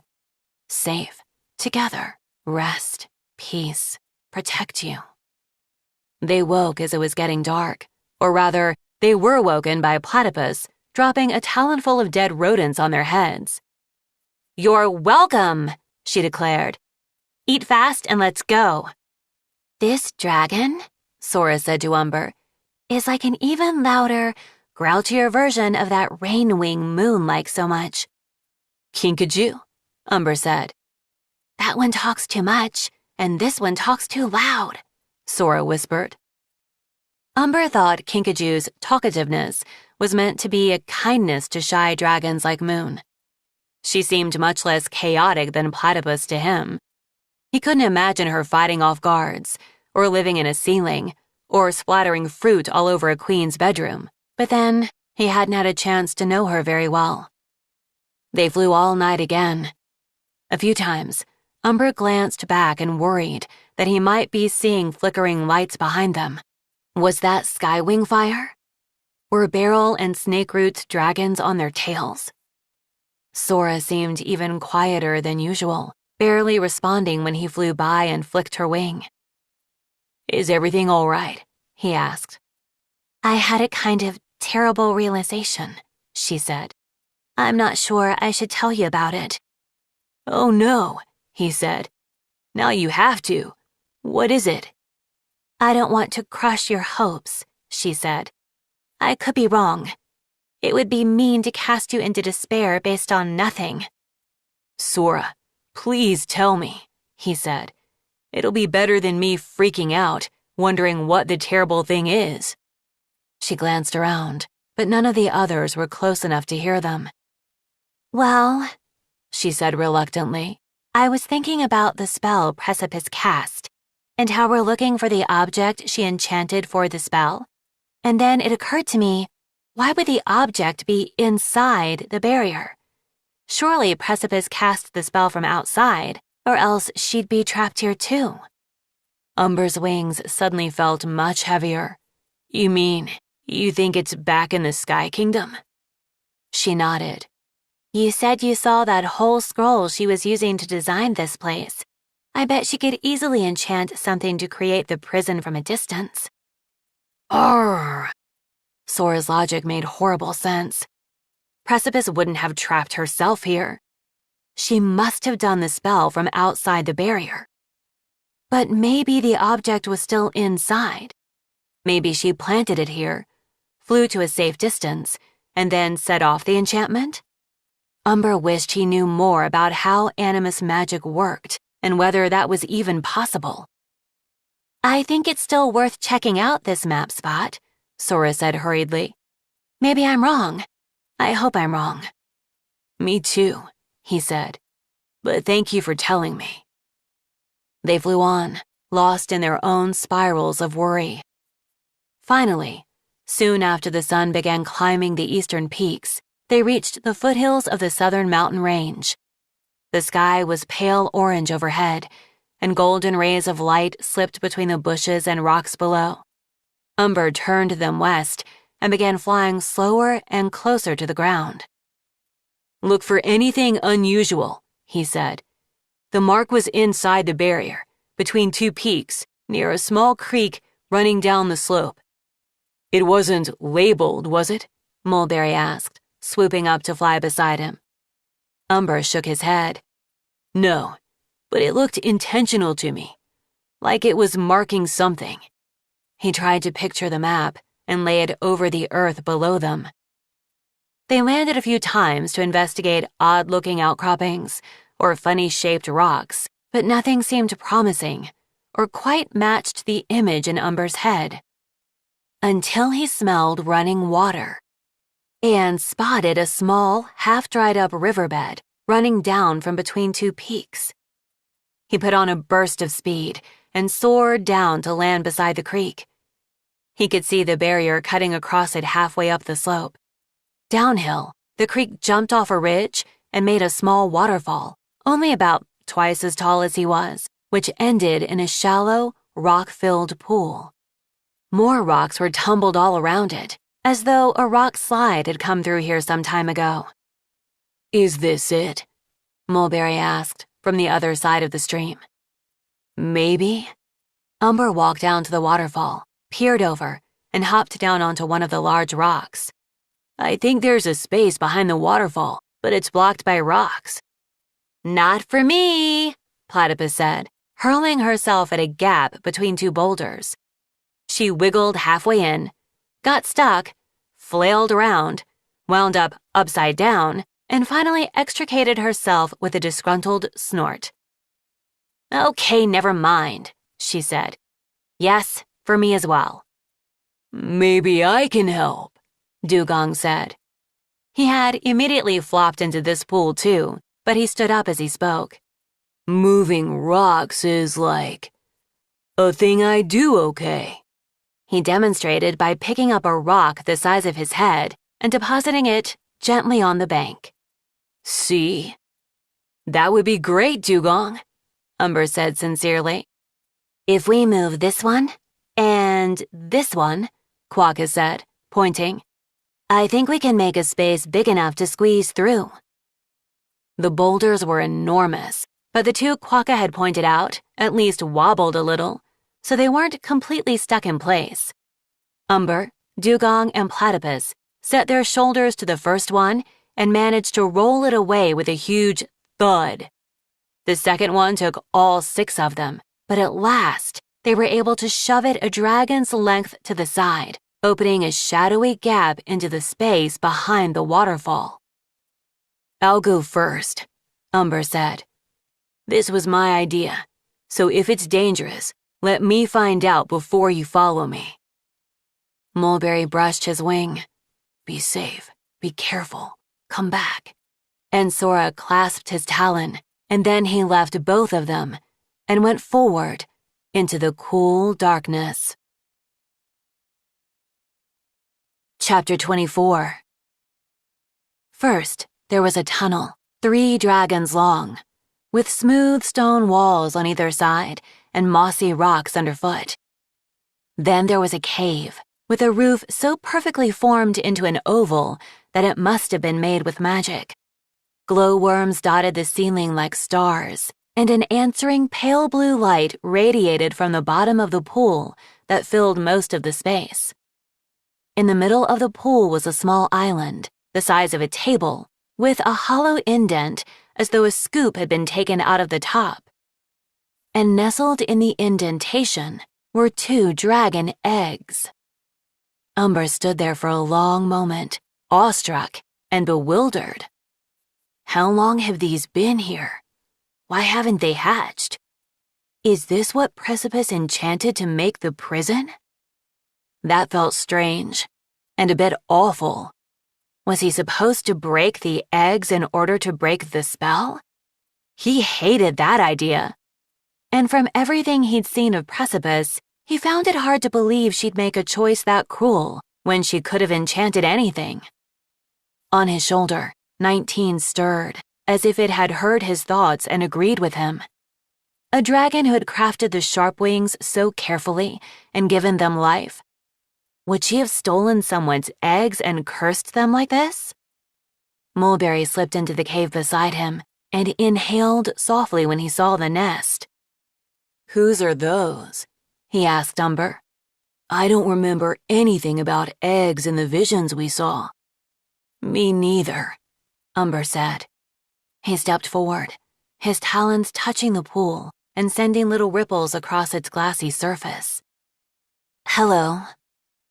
A translucent dragon shimmered into view behind the nest. You found my secret, she said. I knew you would, one day.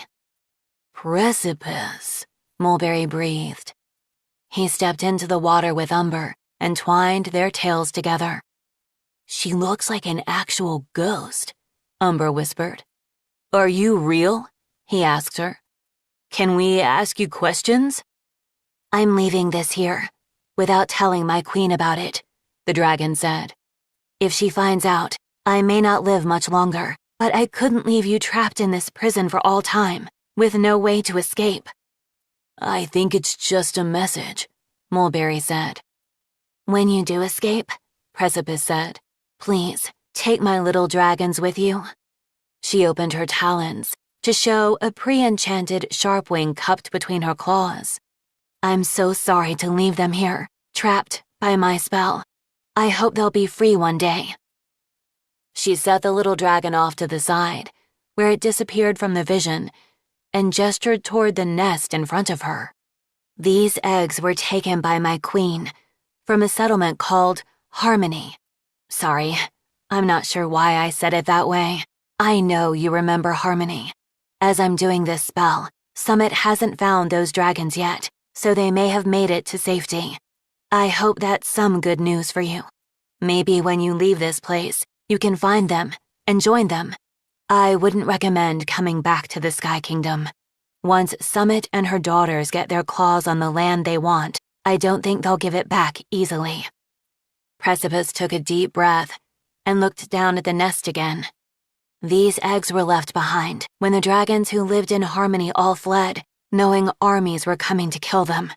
I don't know who they belonged to, whether they are siblings, or even which tribes they are, although I believe they are hybrids. Queen Summit ordered me to destroy them, but I couldn't. Instead, I've suspended them in time. They will stay this way, on the cusp of hatching, for as long as it takes until the right dragons find them.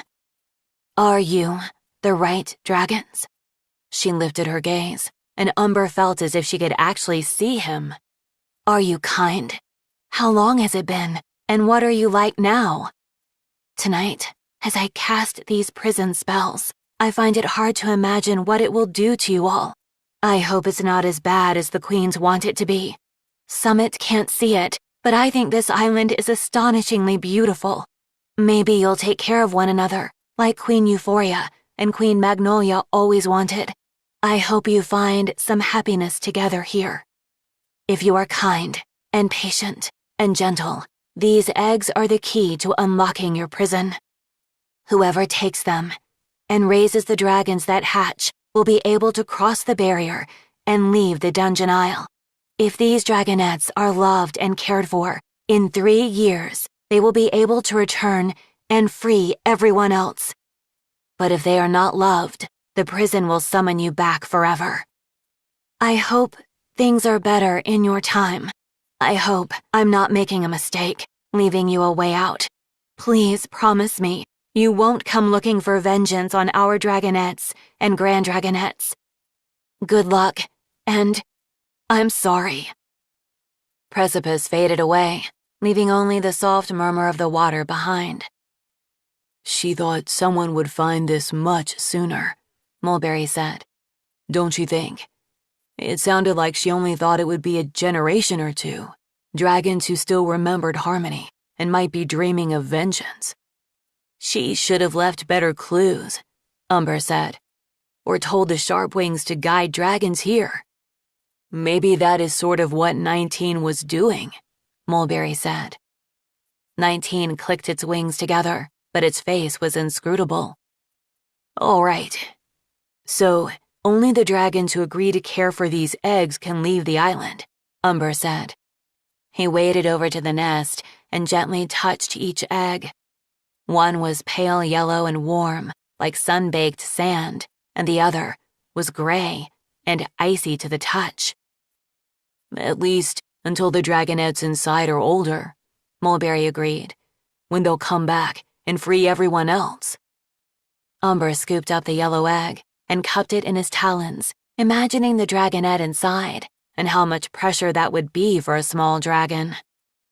"We have to give them to the triumvirate and platypus," he said. "Right? That's the solution. Then they can escape the island, and the rest of us just have to survive your parents for 3 years until they return." Mulberry's wings dropped at the mention of his parents, but he nodded. "I think it's the only way for them to be safe." "Horse feathers!" Platypus shouted from behind them, making them both jump. "I'm not running away. We can't just let Beryl and Snakeroot keep the throne they stole." "But if you run away now," Umber countered, "you could get help from the queens back in Pyria. Or my brother. You could return with hundreds of dragons to overthrow Beryl and Snakeroot." "In 3 years?" Platypus cried. "That's like 1,000,000 years." "I mean, there's a little bit of a difference between 3 and 1,000,000, Mulberry said. "Not to the dragons who'll be stuck here with them," Platypus said furiously. "I'm not leaving, no matter what you or some ancient ghost dragon tells me to do." She whirled and stormed out. "I'll need some kind of sling to travel with these," Umber said to Mulberry. He was already so worried for the eggs. They seemed too fragile to hold an entire little dragon inside. Mulberry took off the orange silk gathering bag he always wore, wrapping it carefully around the yellow egg. While he did that, Umber lifted the gray egg out of the nest. He shivered as its chill leached into his scales. He hoped this one was okay. It didn't seem natural for an egg to be this color or this cold. Mulberry wrapped the silk around the gray one as well, and then tied the whole sling around Umber's neck. "What?" Quokka said, as they emerged from the cave into the dazzling sun. She came over to peek at the sling, her eyes shining. "I thought Platypus was messing with us. There were really dragon eggs in there?" Platypus was flying in grumpy loops off in the distance, occasionally dive-bombing shrubs and kicking them. "We have to take these to Tuatara and the other exiles," Umber said. "If they carry these eggs with them, they can cross the barrier and get to safety." Sora touched the shape of the eggs through the silk with a wondering look on her face. "Aren't they hiding?" Dugong asked from his spot half submerged in the pond. "How'll we find them?" "Platypus will help us," Umber said. "Hopefully." "Why would I?" Platypus demanded when they caught up and asked her. "I don't believe in running away." "Fine, you don't have to," Quokka said. "You can stay trapped here with a king and queen who are determined to rip you scale from scale the moment they get their claws on you. But the triumvirate and Walamai deserve a chance to be safe. We should at least give them the choice." "Arr, fine!" Platypus yelled and spun around to fly north. They trailed after her, Umber, Mulberry, and Quokka in the lead, with Sora and Dugong side by side behind them. "So this means we can't all leave?" Quokka asked Umber. "With the eggs?" "I don't know what the rules are," he said. "Precipice said, 'Whoever raises them.' That seems like it could be many dragons together, couldn't it?" "If not, what do we do? Go back to the castle? Won't Beryl and Snakeroot be furious with us?" "Maybe we can trick them into thinking the exiles are dead," Umber said, trying to picture the next steps. "Maybe I can say I took you and Sora and Dugong with me to help track them down." "I'm the problem with that plan," Mulberry said ruefully. "They won't be happy that I escaped." He rubbed his temples. "I should have made you go without me." "You couldn't have, in any universe," Umber said. "So don't feel guilty about it. We'll figure it out once we find the triumvirate." They found another shaded, half-covered spot to rest during the hottest part of the day and flew on again once the sun went down.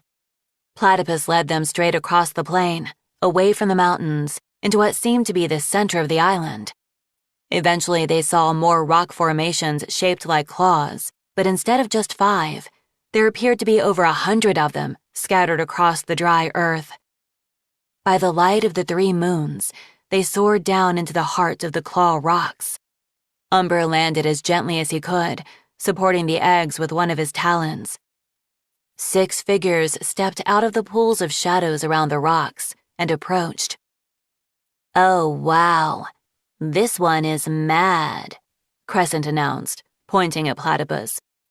"Astonishing trick," Wallamai said to her. "Next, see if you can guess whether I am hungry." "And this one is not here to kill us," Crescent said, waving one wing at Umber. "That's pleasantly surprising." "What's happening?" Horizon asked. "There have been patrols of dragons flying everywhere for the last 2 days." Umber explained, with Platypus jumping in periodically to yell about everything. "And then we found these eggs," he finished, "with a message that whoever takes them and raises them can cross the barrier, and in 3 years the dragonettes will come back and break the prison spell for everyone." "And he wants us to take them," Crescent said. "Wait, us? But if you take them, you could escape." "You're in more danger than I am," he said. "This way, you could get somewhere Beryl can't reach you." Tuatara and Horizon looked at each other. Glowworm put his wing around Monarch, and she leaned against him, her expression troubled in the moonlight. "So, we'd leave Snakeroot and Beryl here? In charge?" Wallamai asked. "And we'd go raise 2 mystery dragonettes," Crescent said. 3 moons. When I ran away from court to hide with you guys, I did not think I was signing up to be co-parents." "We'd come back," Glowworm said. He rested his chin on Monarch's head. "We'd be safe." "No," Monarch said. She looked up at him. "I'm sorry, Glowworm. I don't want to run away again." She turned to Tuatara and Horizon. "We were chosen by the dragons in that castle. They asked us to represent them and protect them. We can't leave them. We should be fighting for them." "That's what I've been saying," Platypus hissed in a loud whisper. "I've run away from dragons I was supposed to protect before," Monarch said. "And then we got stuck here, and I couldn't go back, even when refugees from Pentala started arriving, and I realized how bad things have gotten under Queen Wasp." She shook her head. "And I'm not leaving Royal." "I don't want to leave either," Tuatara said. "But I support anyone who does." "I'm staying," Horizon said. "Wallamai, you and Quokka could go." "Raise dragonettes together?" Quokka cried. "Magic dragonettes that the whole future of the dungeon isle depends on? I definitely should not be in charge of that." "Yeah, I don't want them either," Crescent said. "If anyone was about to suggest I take them, which I did not actually see in anyone's head, It was starting to occur to Umber that he should have run his "I'll set you free, I'll get you to safety" plan past these dragons before he'd spent all that time trying to find them a way out. "But what else are you going to do?" he asked. "You can't hide forever. The king's teeth will catch you sooner or later." "Storm the castle," Platypus said promptly. "Venom them in the face. Take back the court."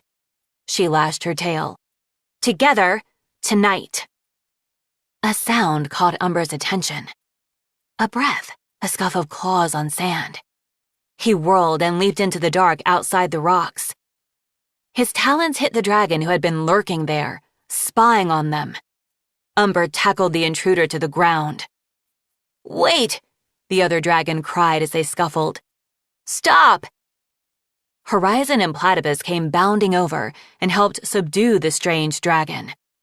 Horizon dragged him into the circle and breathed a small flame to illuminate his face. But to Umber's surprise, it wasn't one of the king's teeth. It was Aurora's brother, Borealis. Chapter 25. So you were spying on us before, outside your sister's door, Umber said. Are you the one who told the queen I met with these dragons? You've got it all wrong, Borealis said, holding up his front talons and trying to wiggle out of Platypus's grip. She bared her fangs at him and growled. You mean you're not a spy? Tuatara asked. He's definitely a spy, Crescent said coolly. I am, he admitted. But not for the king and queen. Look deeper. I'm not a truth detector, Crescent said. All I can tell you is that he's frantically thinking, I work for someone else. I work for someone else. Who else? Umber asked him. A group that wants you back, Borealis said, twisting to look at Tuatara. We want the whole system back, with voting and a council we choose, and a chance to elect new leaders with everyone a part of it. We didn't agree to be ruled by Snakeroot and Beryl. Tuatara took a step toward him, and Glowworm held out a wing to stop her. Careful, he said. Do we believe him? How many dragons are in your group? Umber asked Borealis. It's not safe to gather, so I don't know exactly, Borealis said. But I've been talking to dragons quietly for the last 2 years, bringing them in. What I do know is that there's more of us now than there are of the king's teeth. Umber looked over at Platypus, who started bouncing on her talons as though she knew what he was thinking. If we did try to take back the throne tonight, Umber said, would they help us? Yes, Borealis said. That's why I came out here looking for the triumvirate. Half the king's teeth are out sweeping the island for you and Mulberry, and the queen has arrested my sister. Platypus gave a little gasp. Aurora? She would never. She did. Beryl's accusing her of helping to kidnap Mulberry. I'm not kidnapped, Mulberry said. Sure, but I bet helped Umber release my son from the chains I put him in isn't quite the story she wants everyone to hear, Quokka pointed out. So, now is the perfect time, Borealis said. There's fewer teeth to stop us, and everyone is losing their minds about Aurora. Dragons who would have been too scared to stand up to Beryl before are mad enough to do it now. I'm mad enough right now, Platypus growled. If she's hurt Aurora, I will spray her full of venom holes. Yes, we know you're terrifying, Quokka said. This is the problem with living at full fury all the time, Platypus. There's no higher level of rage to go to. I assure you there is, Platypus yelled. Okay, all right, Tuatara said calmly. Are we all agreed? We do this. Tonight. She searched each of their faces. Even you, Prince Mulberry. It's just Mulberry, he said. And I'm with you. He took a step closer to Umber, and Umber tried to radiate thank you in his direction. And Dugong? Walamai asked suspiciously. The MudWing hybrid shrugged and glanced sideways at Sora. Sure, if, everyone else is. Sora will say she is, Umber thought, watching her nod her head, but I don't want her to have to fight. She's been so much better lately. If there's violence or bloodshed, it could set her back to how she was after Crane died. Sora, he said, nudging her aside as the others talked. Can you do something for me? Is it sit here and do nothing? She asked, bristling. That kind of something? Not exactly. And you can say no, he said. You're right, I'm not your bigwings. But someone should stay out of the fight to take care of the eggs. I can't put them in danger by bringing them into the castle. Oh, she said, as he carefully untied the sling from around his neck. These are more important than anything, Umber said. He could feel the warmth of one egg and the chill of the other even through the silk. They might be the only chance there is to break the prison spell. That's true, she said softly.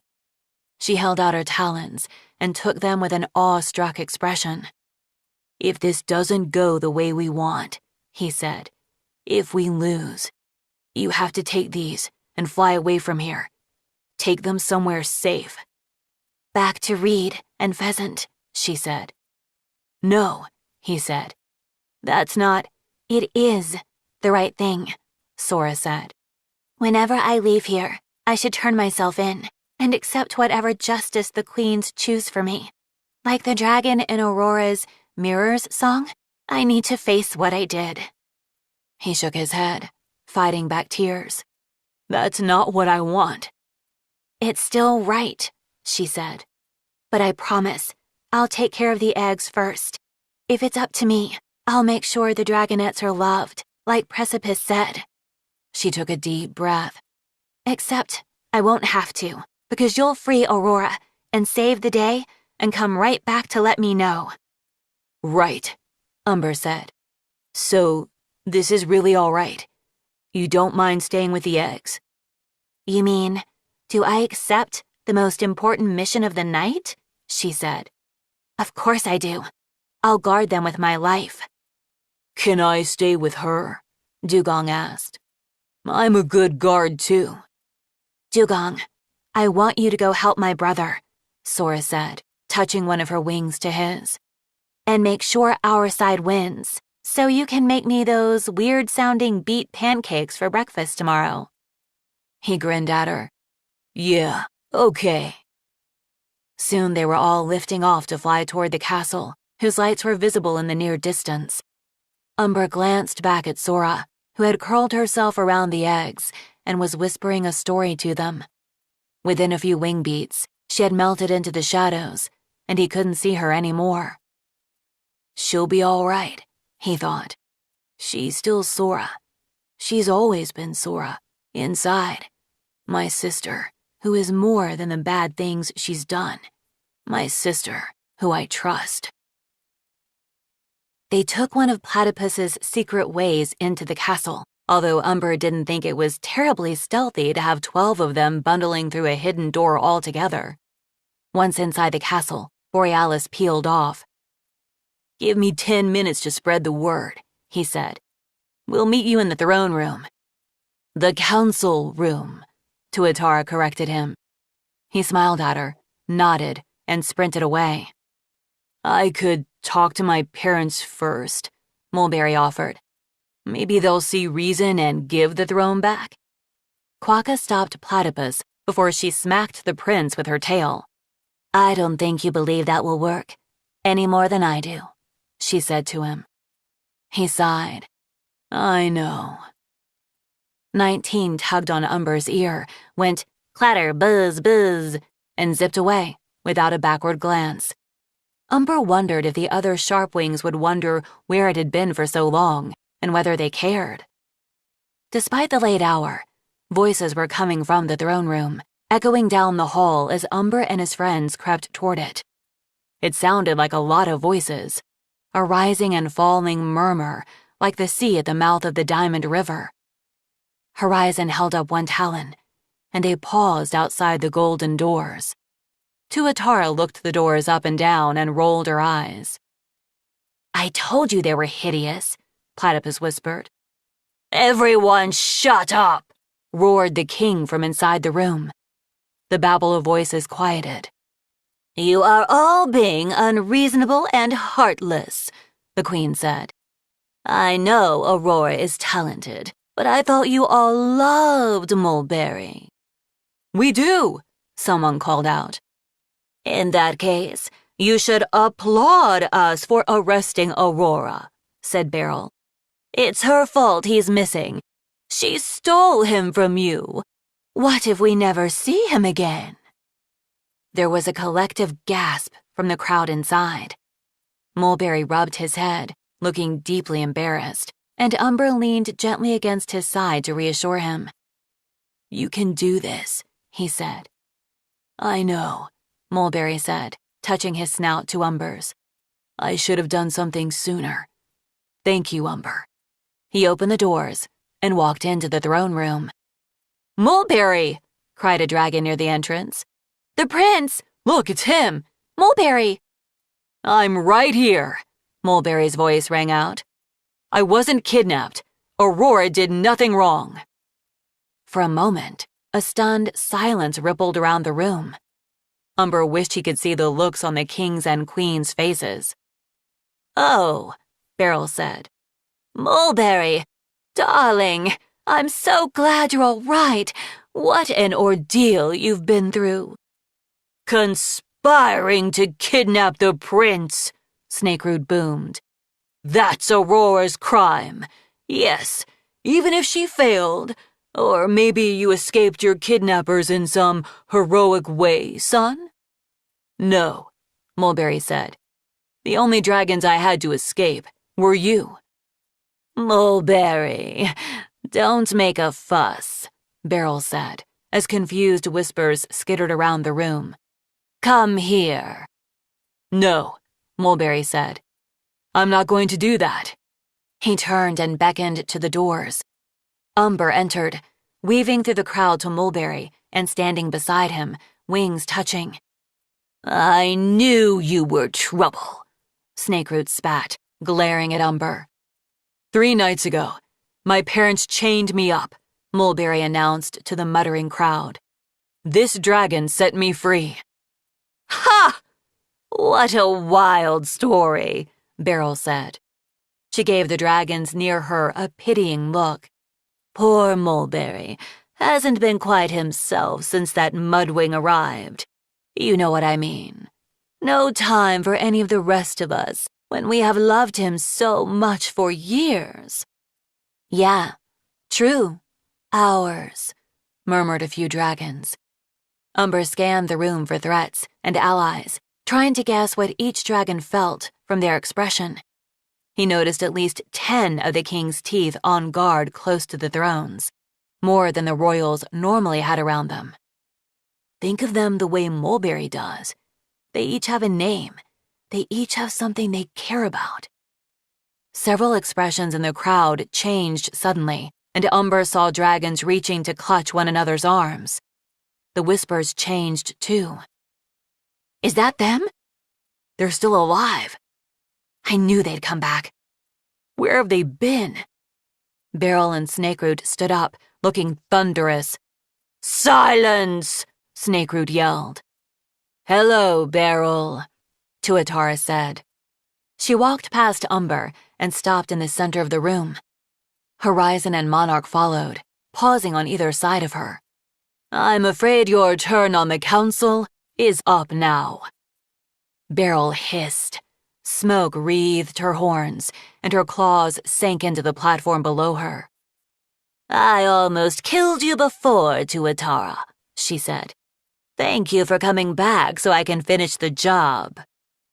Umber could sense more dragons crowding into the room behind him, although everyone left to clear space around the triumvirate. He hoped the new arrivals were the dragons with Borealis, not more of the king's teeth. "You will stand down," Horizon said. "And face justice for what you've done," Monarch added. "Someone seize them," Beryl said. She pointed to a wild wing near Monarch. "You, throw that silkwing to the floor before she runs away again." Monarch turned to meet the wild wing's eyes. "Hello, Patamelon," she said affectionately. "Your little one must have mastered catching hawks by now." "Oh, she has," Patamelon said, beaming. "I can't believe you remember." "Enough!" Beryl roared. "Silence her!" Patamelon glanced nervously at the dragons around her, then squared her shoulders. "No," she said. I won't do that." "Fine," Beryl said, vibrating with rage. "You'll regret it soon enough. You do it." She pointed at another dragon. "I won't either," he said. "I'll give you first access to the gathering every morning," Beryl said shrewdly. "No," he said, a little more slowly. He also kept checking the faces of the dragons around him, Umber noticed. "This isn't wise," Beryl hissed. "I am your queen." You shouldn't be, Horizon said. This is not what these dragons chose. Kill them, Snakeroot snarled. He hit the closest member of the teeth with his tail. All 3 of them, right now! The guard obediently jumped forward, and so did the other king's teeth in the room. Stop! Umber cried, throwing himself between their spears and the triumvirate. Listen, he said, addressing the king's teeth directly. You can stop this. They need you to keep their power. If you say no, they have none. But if we say yes, said one of the Skywings, chuckling slightly as if Umber was daft, then we have power too. Maybe for a little while, Umber said. But Ravine, why do you need it? You could be with your dragonettes right now, playing that ball game you invented. Wouldn't you rather be doing that? Instead of arresting Aurora and knowing everyone hates what you're doing? Ravine hesitated. And Goanna, what about your song? Umber said, turning to the wildwing beside her. You've been working on it for so long. Didn't you want to share it with Aurora? Weren't you hoping she'd bring you on stage to sing it? I could have my own concert, Goanna said, but her talons were clenched around her spear. I can make everyone listen to me. The king and queen don't care about you, Umber said to all of them. They are using you, but if you die following their orders, they will forget your names by tomorrow, if they even know them now. The king's teeth gave one another sidelong glances. From the dais, Snakeroot was shouting, What's the holdup? Kill them already! But his voice was muffled by the growing clamor of the crowd and the dragons moving to block the path between the king and his guards. Scorpionfish, Umber said, stepping closer to another dragon. I know your leg still hurts from that old accident, but you've always worked harder, lifted more, and flown faster than I asked. We could end this here, and you could rest. You could decide for yourself what you do tomorrow, instead of waking up to another day of training and fighting and treating fellow dragons like lizards. Scorpionfish nodded, with a thoughtful expression. Umber knew it was easier to trust the dragons above you. He understood that so deeply. It was much easier to go along, to follow the group, easier to let someone else make the decisions.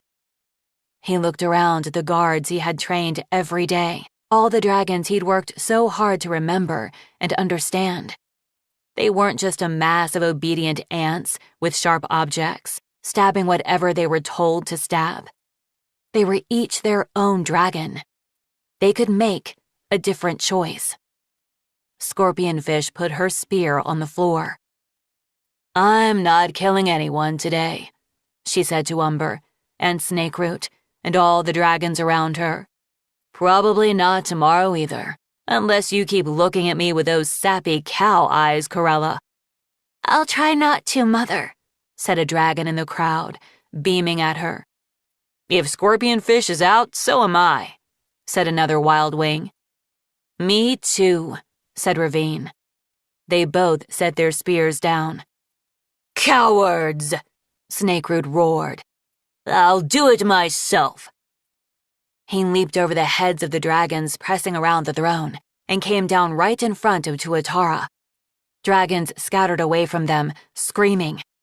Snakeroot's tail slammed Umber aside, and he raised his talons to strike. Glowworm dropped from the ceiling onto Snakeroot's back. Not today, Snakeroot, said the Hivewing, stabbing his claws into the king's neck. As the paralytic toxin swept into him, the king's eyes rolled back in his head, and he collapsed to the ground. Not you either, said Platypus, shimmering into view perched on top of Beryl's throne. She hinged her mouth open to point her venomous fangs at the queen. Not unless you on a hateful America at it. That is much less intimidating when she tries to talk at the same time, Quokka observed. She bustled past Umber and started going down the line of king's teeth, politely gathering their spears. Confused, most of them handed them over without question, like students turning in their tests to a very firm teacher. "No!" Beryl shrieked. "This isn't fair." Mulberry climbed the dais to stand beside her. "I'm sorry, Mother." "You are the worst son," she screamed in his face. He flinched back, pulling in his wings. "I thought I already had the worst son, but you've managed to be even more disappointing." "Don't talk to him like that," Umber said. "Yeah," said another dragon. "That's Mulberry." "He takes care of us," said another. "You idiot," said someone else, vaulting onto the stage. "He just betrayed you all." Taipan darted behind Mulberry, pinned his wings, and pressed a knife to the prince's throat. "And if you don't do as I say, well, I guess we won't have a beloved prince anymore." Chapter 26. Umber had never felt his own terror magnified by everyone around him this way before. It was like all of Mulberry's ripples flooding in and out from every dragon at once. "Not him, not Mulberry. This can't be happening." "How can you all still love him?" Taipan snarled, perhaps feeling the rising hostility in the room. "He's not special. Some magic lets him cross the barrier, so what? He just betrayed your king and queen." He shook Mulberry, and a pinprick of blood appeared on the prince's throat. "I know what you're trying to do, so stop it," he growled in Mulberry's ear. Mulberry's dragon speak, Umber thought. He's trying to calm Taipan down, like he did with a kraken. "What do you want, Taipan?" Tuatara asked. "We can talk about it," Horizon offered. "You don't need to threaten Mulberry. We'll listen." "Yeah, right." Taipan glared around at everyone. "No one ever listens to me. I could be special too, but no one pays attention." "We could work together," Beryl said to him. "You, me, and Snakeroot. 3 dragons in charge, if that's what all these lizards want." Platypus hissed at her, but Horizon made a "don't attack" gesture, and she subsided. "And this one goes into a real dungeon," Taipan said, shaking Mulberry again. "So I don't have to hear about him constantly anymore." "You can't imprison Mulberry," said a wildwing near the dais. "Or rule the Court of Refuge," said another. "No one wants that." "I can," Taipan insisted. "I'm the one with the knife and the precious prince. I'm the only one who's standing by our true rulers." Umber glanced around, thinking desperately. He wished they had more dragons in the rafters.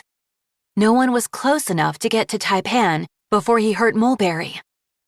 He saw a flash of black, orange, and purple scales nearby in the crowd. Was that?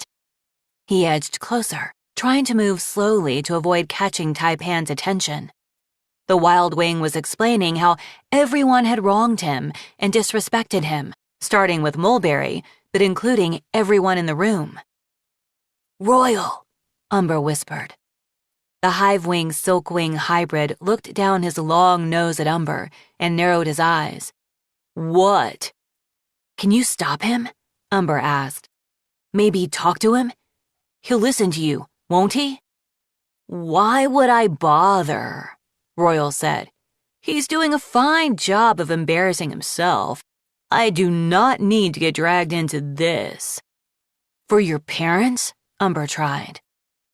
Royal's eyes cut toward Monarch and Glowworm, still standing over Snakeroot. The antennae curling gracefully from his head trembled slightly, but his face was cool and haughty. "The dragons who left me here?" he scoffed. "That was to keep you safe," Umber said. "They didn't want to leave you. They talk about you all the time." "Sure," Royal said dismissively. "Whatever."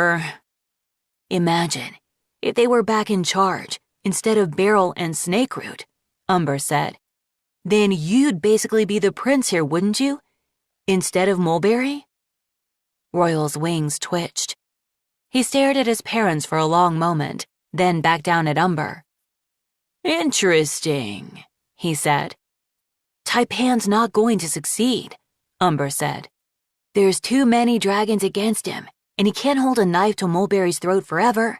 But he might hurt Mulberry before he's taken down. He clearly wants to.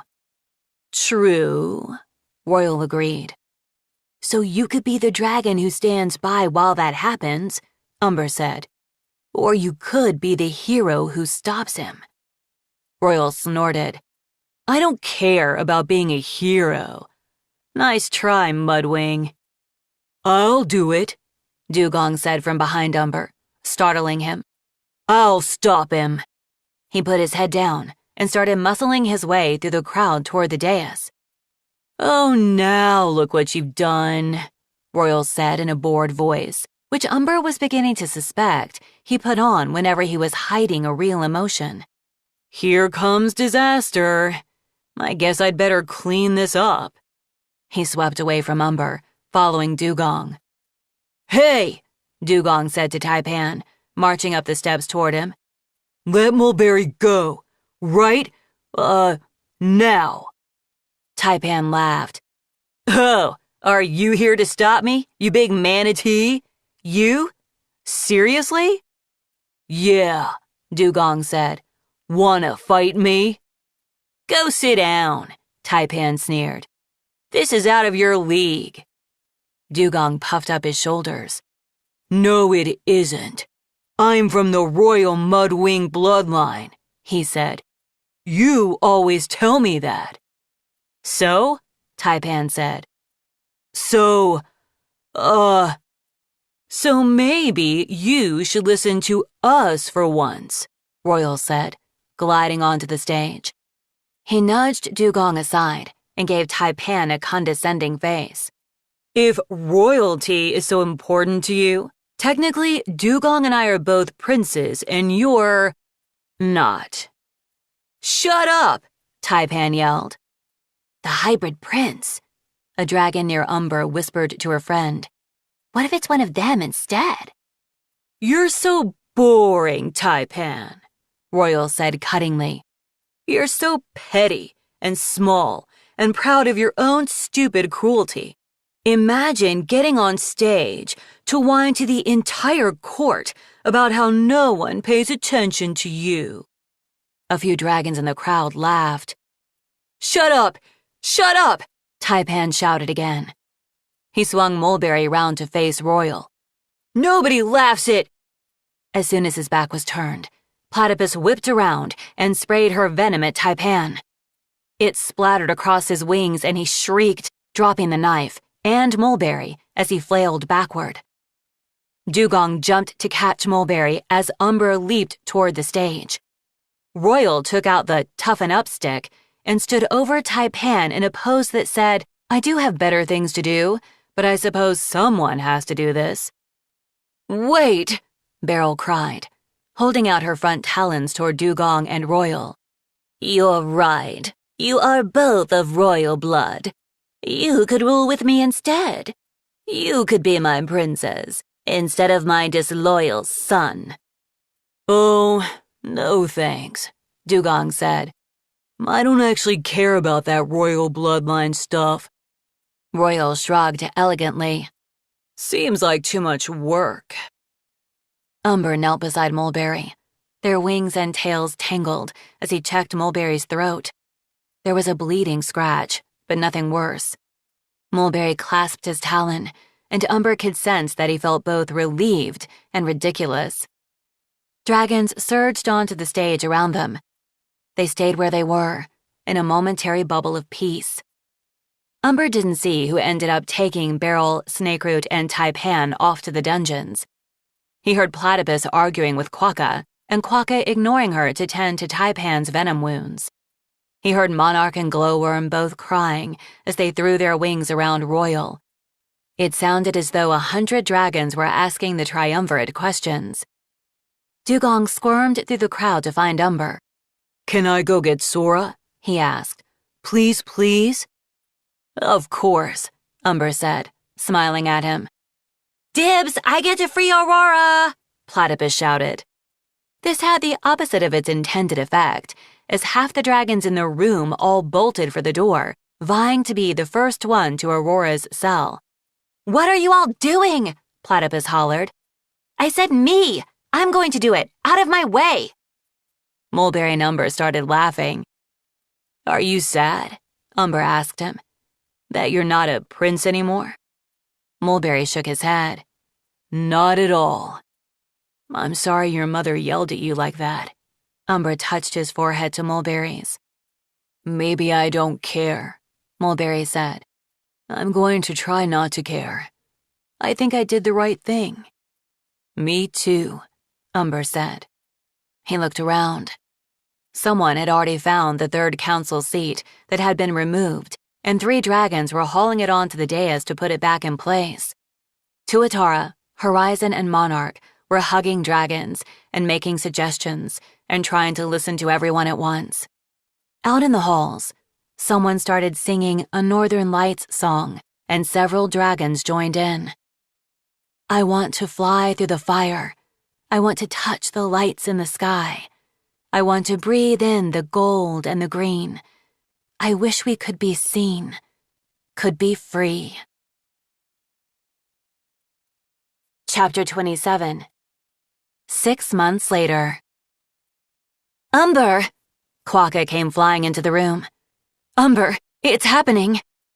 He dropped his clay, and the blobby frog he'd been trying to sculpt went blorp into a lump on the table. Right now? Quick, quick! She flapped her wings at him and darted out again. They dove over the balcony and soared down through the castle, weaving around oblivious dragons, and finally landing in the doorway of the small hatchery. Inside, it felt like a tree hollow, carefully tended by elegant owls and inventive squirrels. Billows of emerald green silk covered the windows, where sunlight drifted in. The floor underfoot was a soft carpet of moss, and each nest was constructed to match the tribes of the eggs, including a pool for sea-wing eggs, a patch of warm sand for sandwings, and a woven hammock for silkwings.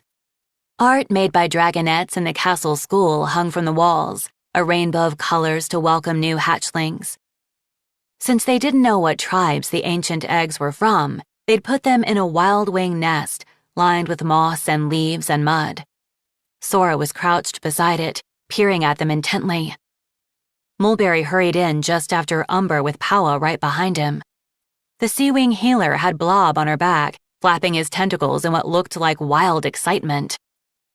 I can't wait to meet them, Umber said, smiling at Mulberry. Me too, Mulberry said, but there was something hesitant in his smile. Umber wondered if he was right, that Mulberry had been avoiding him for a couple of days. He had no idea why, or what might be wrong. There, Sora said, pointing to the yellow egg. A crack had appeared all along the top of it, and now a tiny snout was trying to poke through. Should we help? Like a bigwings would? Umber, what do you think? I think we should wait a bit, Umber said. Let's see if they can get out on their own. Powa set a gentle talon on the other egg, which was as still and cold as the day they'd taken it from Precipice's cave.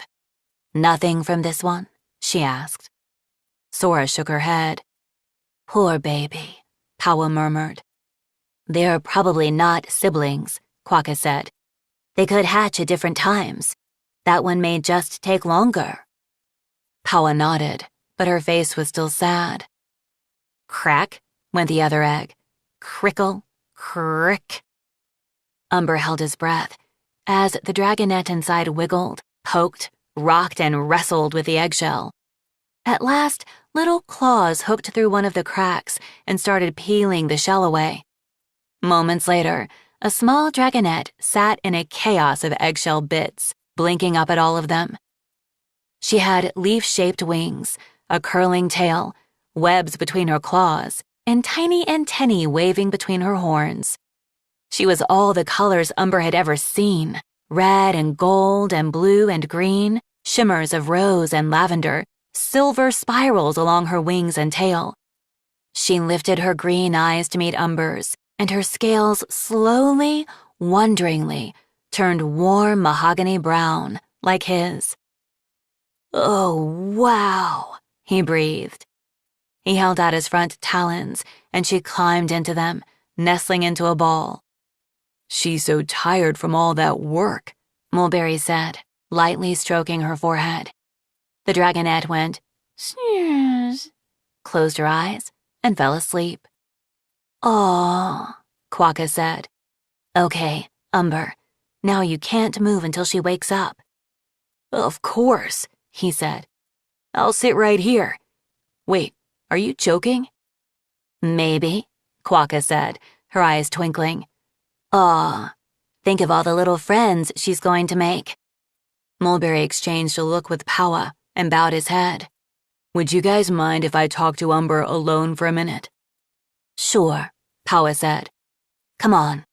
She waved Quokka and Sora out of the room with her. "Isn't she the most beautiful dragonette?" Umber blurted as soon as they were gone.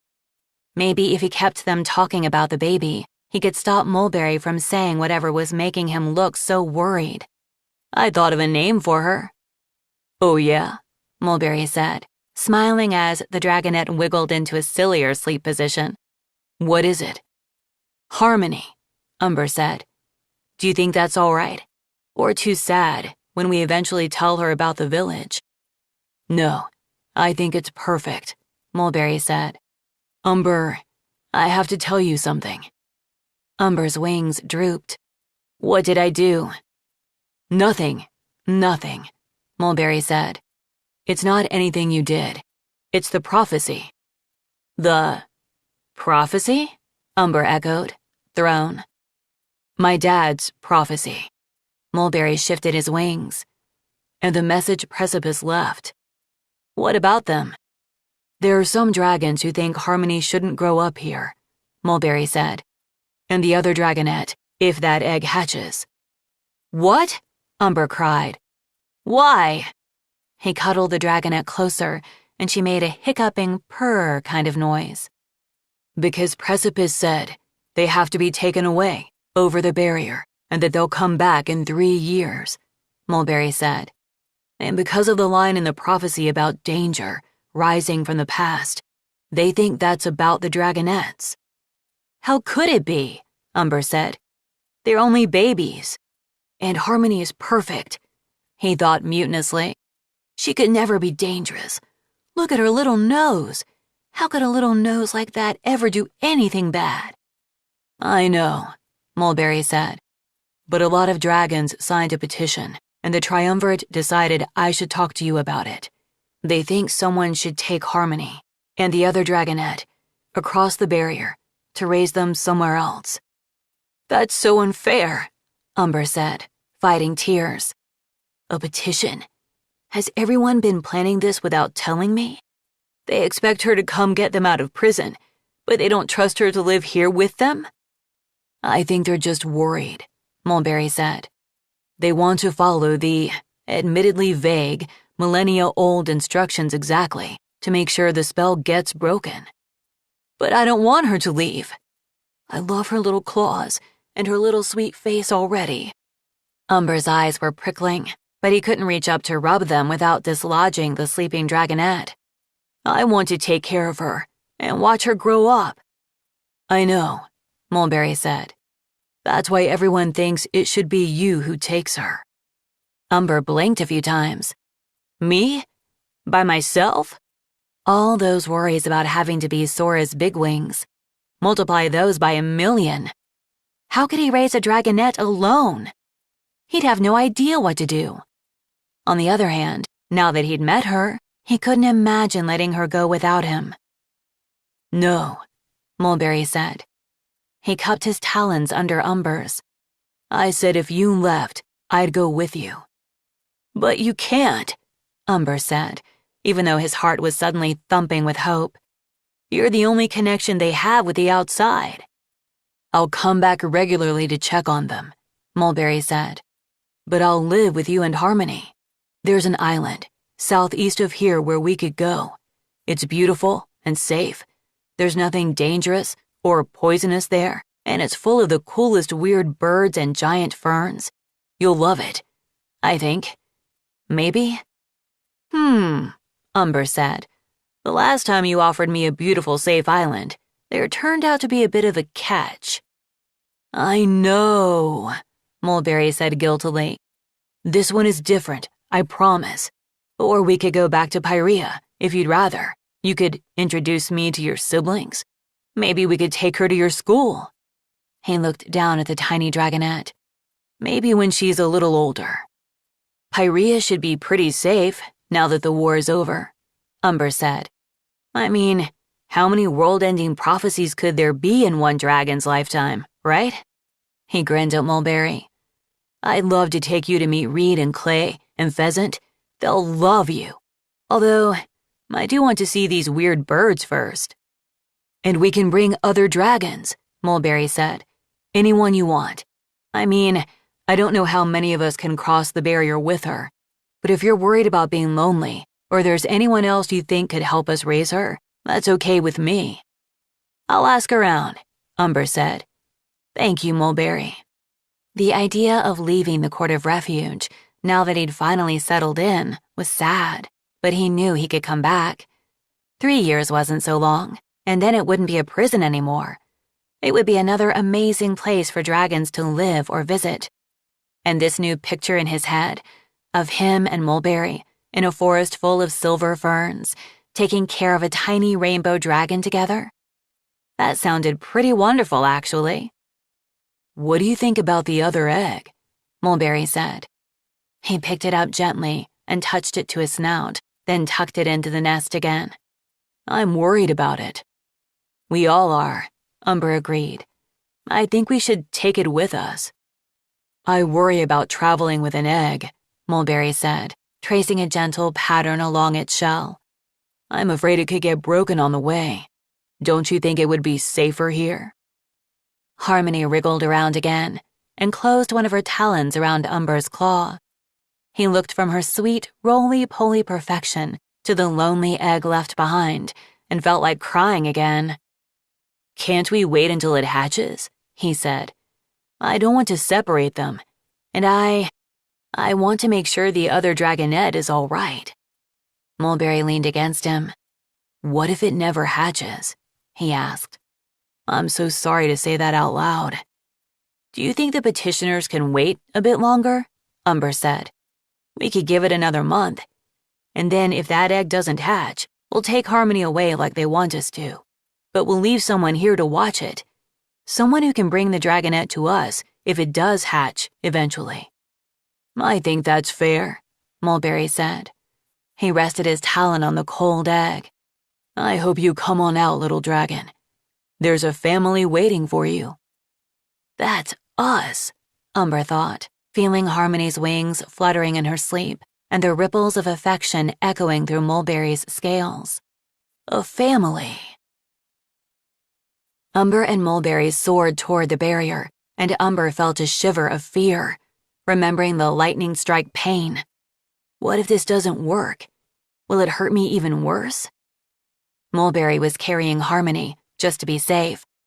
She had her little head poking out of his sling and was making delighted yeet burble noises about flying. Quokka and Walamai looked nervous too. None of them were sure how many dragons could be included in raising the egg. But Quokka was so excited about seeing the world outside the dungeon aisle that she wanted to risk it, and Walamai had asked to come too. Platypus had decided to stay at court, partly to keep an eye on Beryl and Snakeroot's trial, and partly to make sure no one else caused trouble for the triumvirate. Sora also had chosen to stay, which Umber was sad about, but he understood. She said she'd watch the other egg, and she and Dugong would bring it to them when it hatched. If it hatched. In the meanwhile, she was studying healing with Paua, hoping that one day she'd be able to make up for what she did at Jade Mountain. And there was one more dragon with them. Claws latched firmly around one of Umber's horns. 19 was perched on his head. He could feel it trembling, as if it also wasn't sure whether this would work, or whether the sharp wing would turn into a burned-out hunk of metal as soon as they crossed over, Here we go, Quokka said, as the barrier came closer. Mulberry soared up beside Umber. Harmony waved excitedly, like she had done every time she spotted him on the flight, and he waved back. Side by side, wing to wing, they crossed the barrier. Umber exhaled. He reached up and felt 19 pat his talon reassuringly. The little dragon was still alive. They'd all made it across. They were free. All right, everyone, he called, smiling at Harmony. Follow me. They swung south and flew away into the sky. Epilogue. Snowfall? Lynx padded from the Ice Palace throne room to the Queen's chambers, calling as she went. Snowfall? Or, sorry, Your Majesty? Will that make you answer? Snowfall. Snowfall's little sister was sitting in the doorway of the Queen's room, tail curled around her back talons, carving a block of ice. Hey, Mink, Lynx said. Have you seen Snowfall anywhere? No, Mink said with a sigh. She said she would read me a story, and she went to get the scroll, and she hasn't come back, and it's been ages. Huh, Lynx said. That's weird. She sat down next to Mink and gazed along the empty corridor.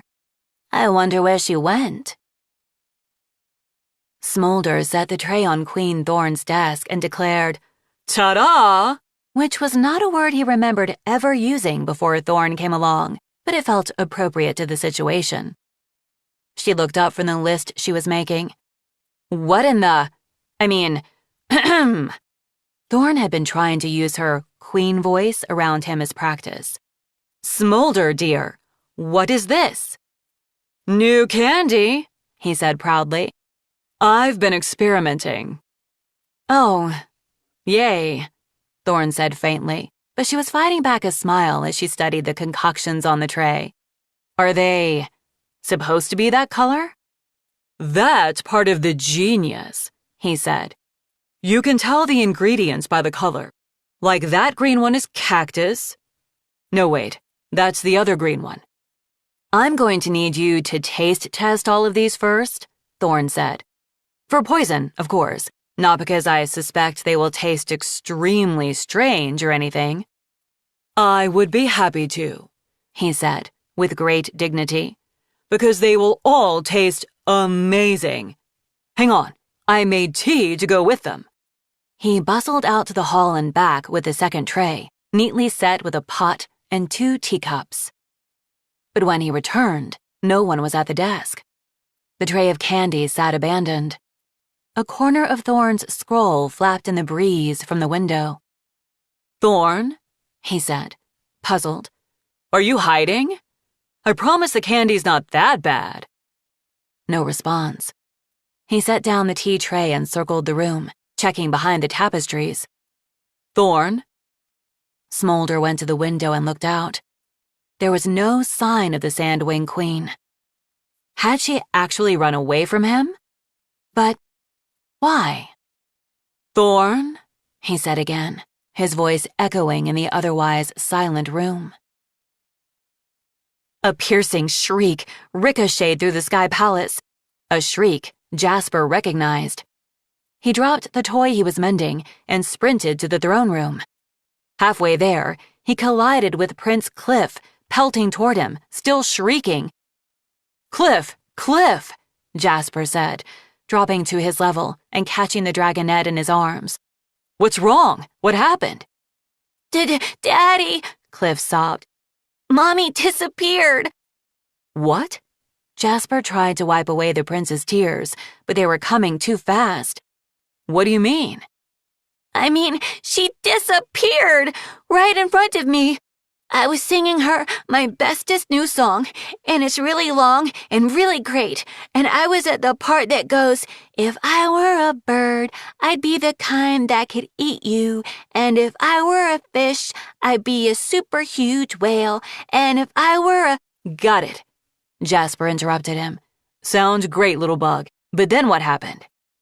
And she was looking at me and smiling, and then she was just gone." "Like she left the room?" Jasper asked. "In a big hurry, maybe? Was there a royal emergency?" "No!" Cliff shrieked. "She went poof into thin air."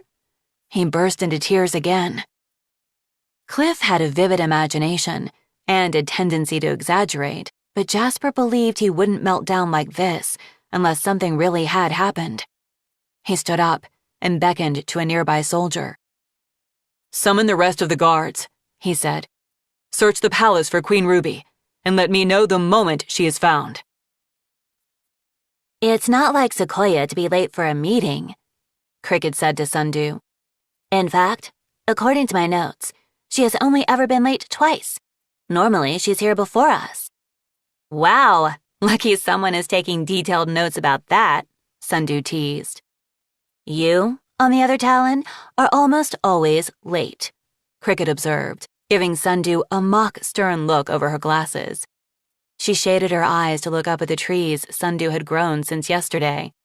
"These are amazing, Sundew." "I know," Sundew said, patting one of the trunks. "They would really like me to do something about the very loud birds trying to move in." Cricket wished she had leaf speak like Sundew. Imagine all the things she could ask the trees. Especially trees that had been around for generations. They must know so much history. "Who's that?" Sundew asked, pointing. A dragon was hurtling toward them from the north, a hivewing, although Cricket didn't recognize him. He plummeted to earth and collapsed, panting in the shade beside them. Cricket offered him her water pouch, and he waved it away. "Something terrible," he gasped. "Where's Queen Sequoia?" Needles of fear stabbed all along Cricket's spine. "She should be here soon. What is it?" she asked. "Is everyone okay?" "Can only tell the Queen," he said, taking the water pouch. "Nope, no way," Sundew said. "You are absolutely not allowed to sit here, expiring loudly and hiding terrible news from us at the same time. Out with it." He looked at her fierce face, and then at Cricket, who nodded. "Please," Cricket added. "All right," he said. "It's Wasp." Cricket found herself reaching for Blue, even though he was on the far side of the lake today. Even before the hivewing said it, she somehow knew. "Queen Wasp has escaped." Pineapple found Jambu hiding at the top of one of the tallest trees in the Rainwing village. This was not terribly difficult, as it was Jambu's favorite hiding place, and pretty much everybody knew that. Pineapple lifted one of the giant leaves and sidled up next to him, bumping Jambu's side. "Did he find her?" Jambu whispered. His scales were dark blue with streaks of green instead of his usual pink. "I don't think he'll hear you all the way up here," Pineapple pointed out in a normal voice. "And no, I'm so sorry. He hasn't found your sister yet." "He's so mad," Jambu said. "I think her guards are going to be permanently green forever after how he yelled at them." "He's panicking," Pineapple said. "He's really scared for her, which I understand. If I couldn't find you, I'd be freaking out too." Jambu rested his snout on Pineapple's talons, and Pineapple tented one wing over him. "But it's Glory. She goes off on missions and has meetings and sees her friends all the time. I'm sure she's fine." Jambu paused for a heartbreaking moment. "Right? You think so too?" "I do," Pineapple said.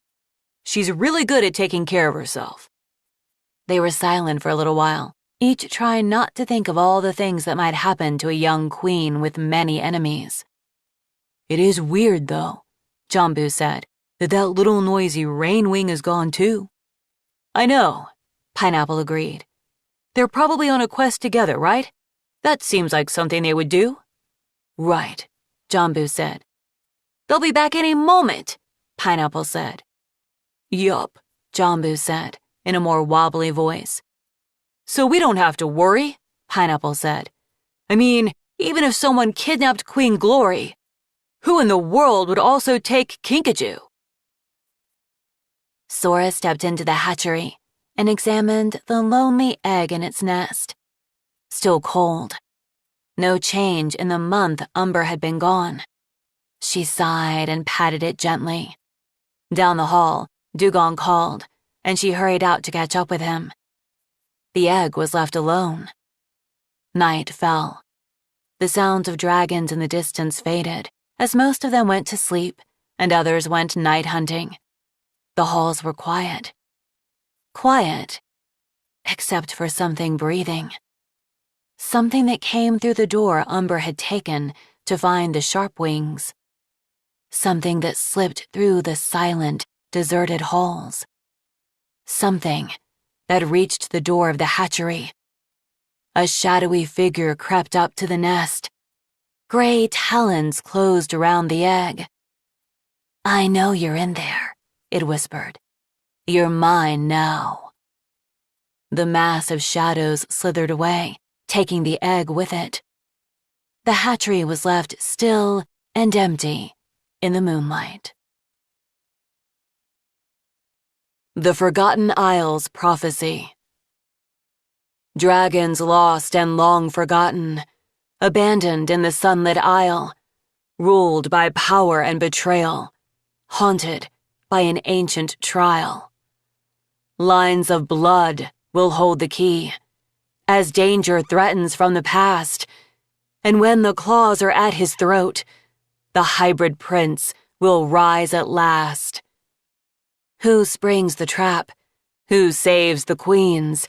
And which of them is friend or foe?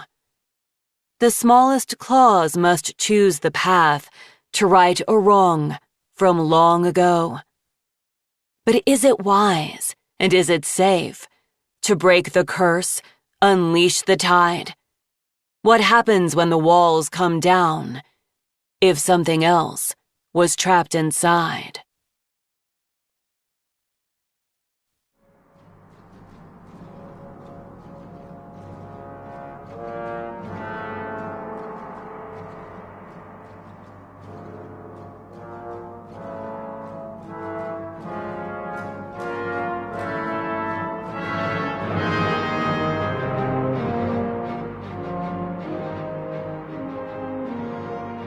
This is Shannon McManus.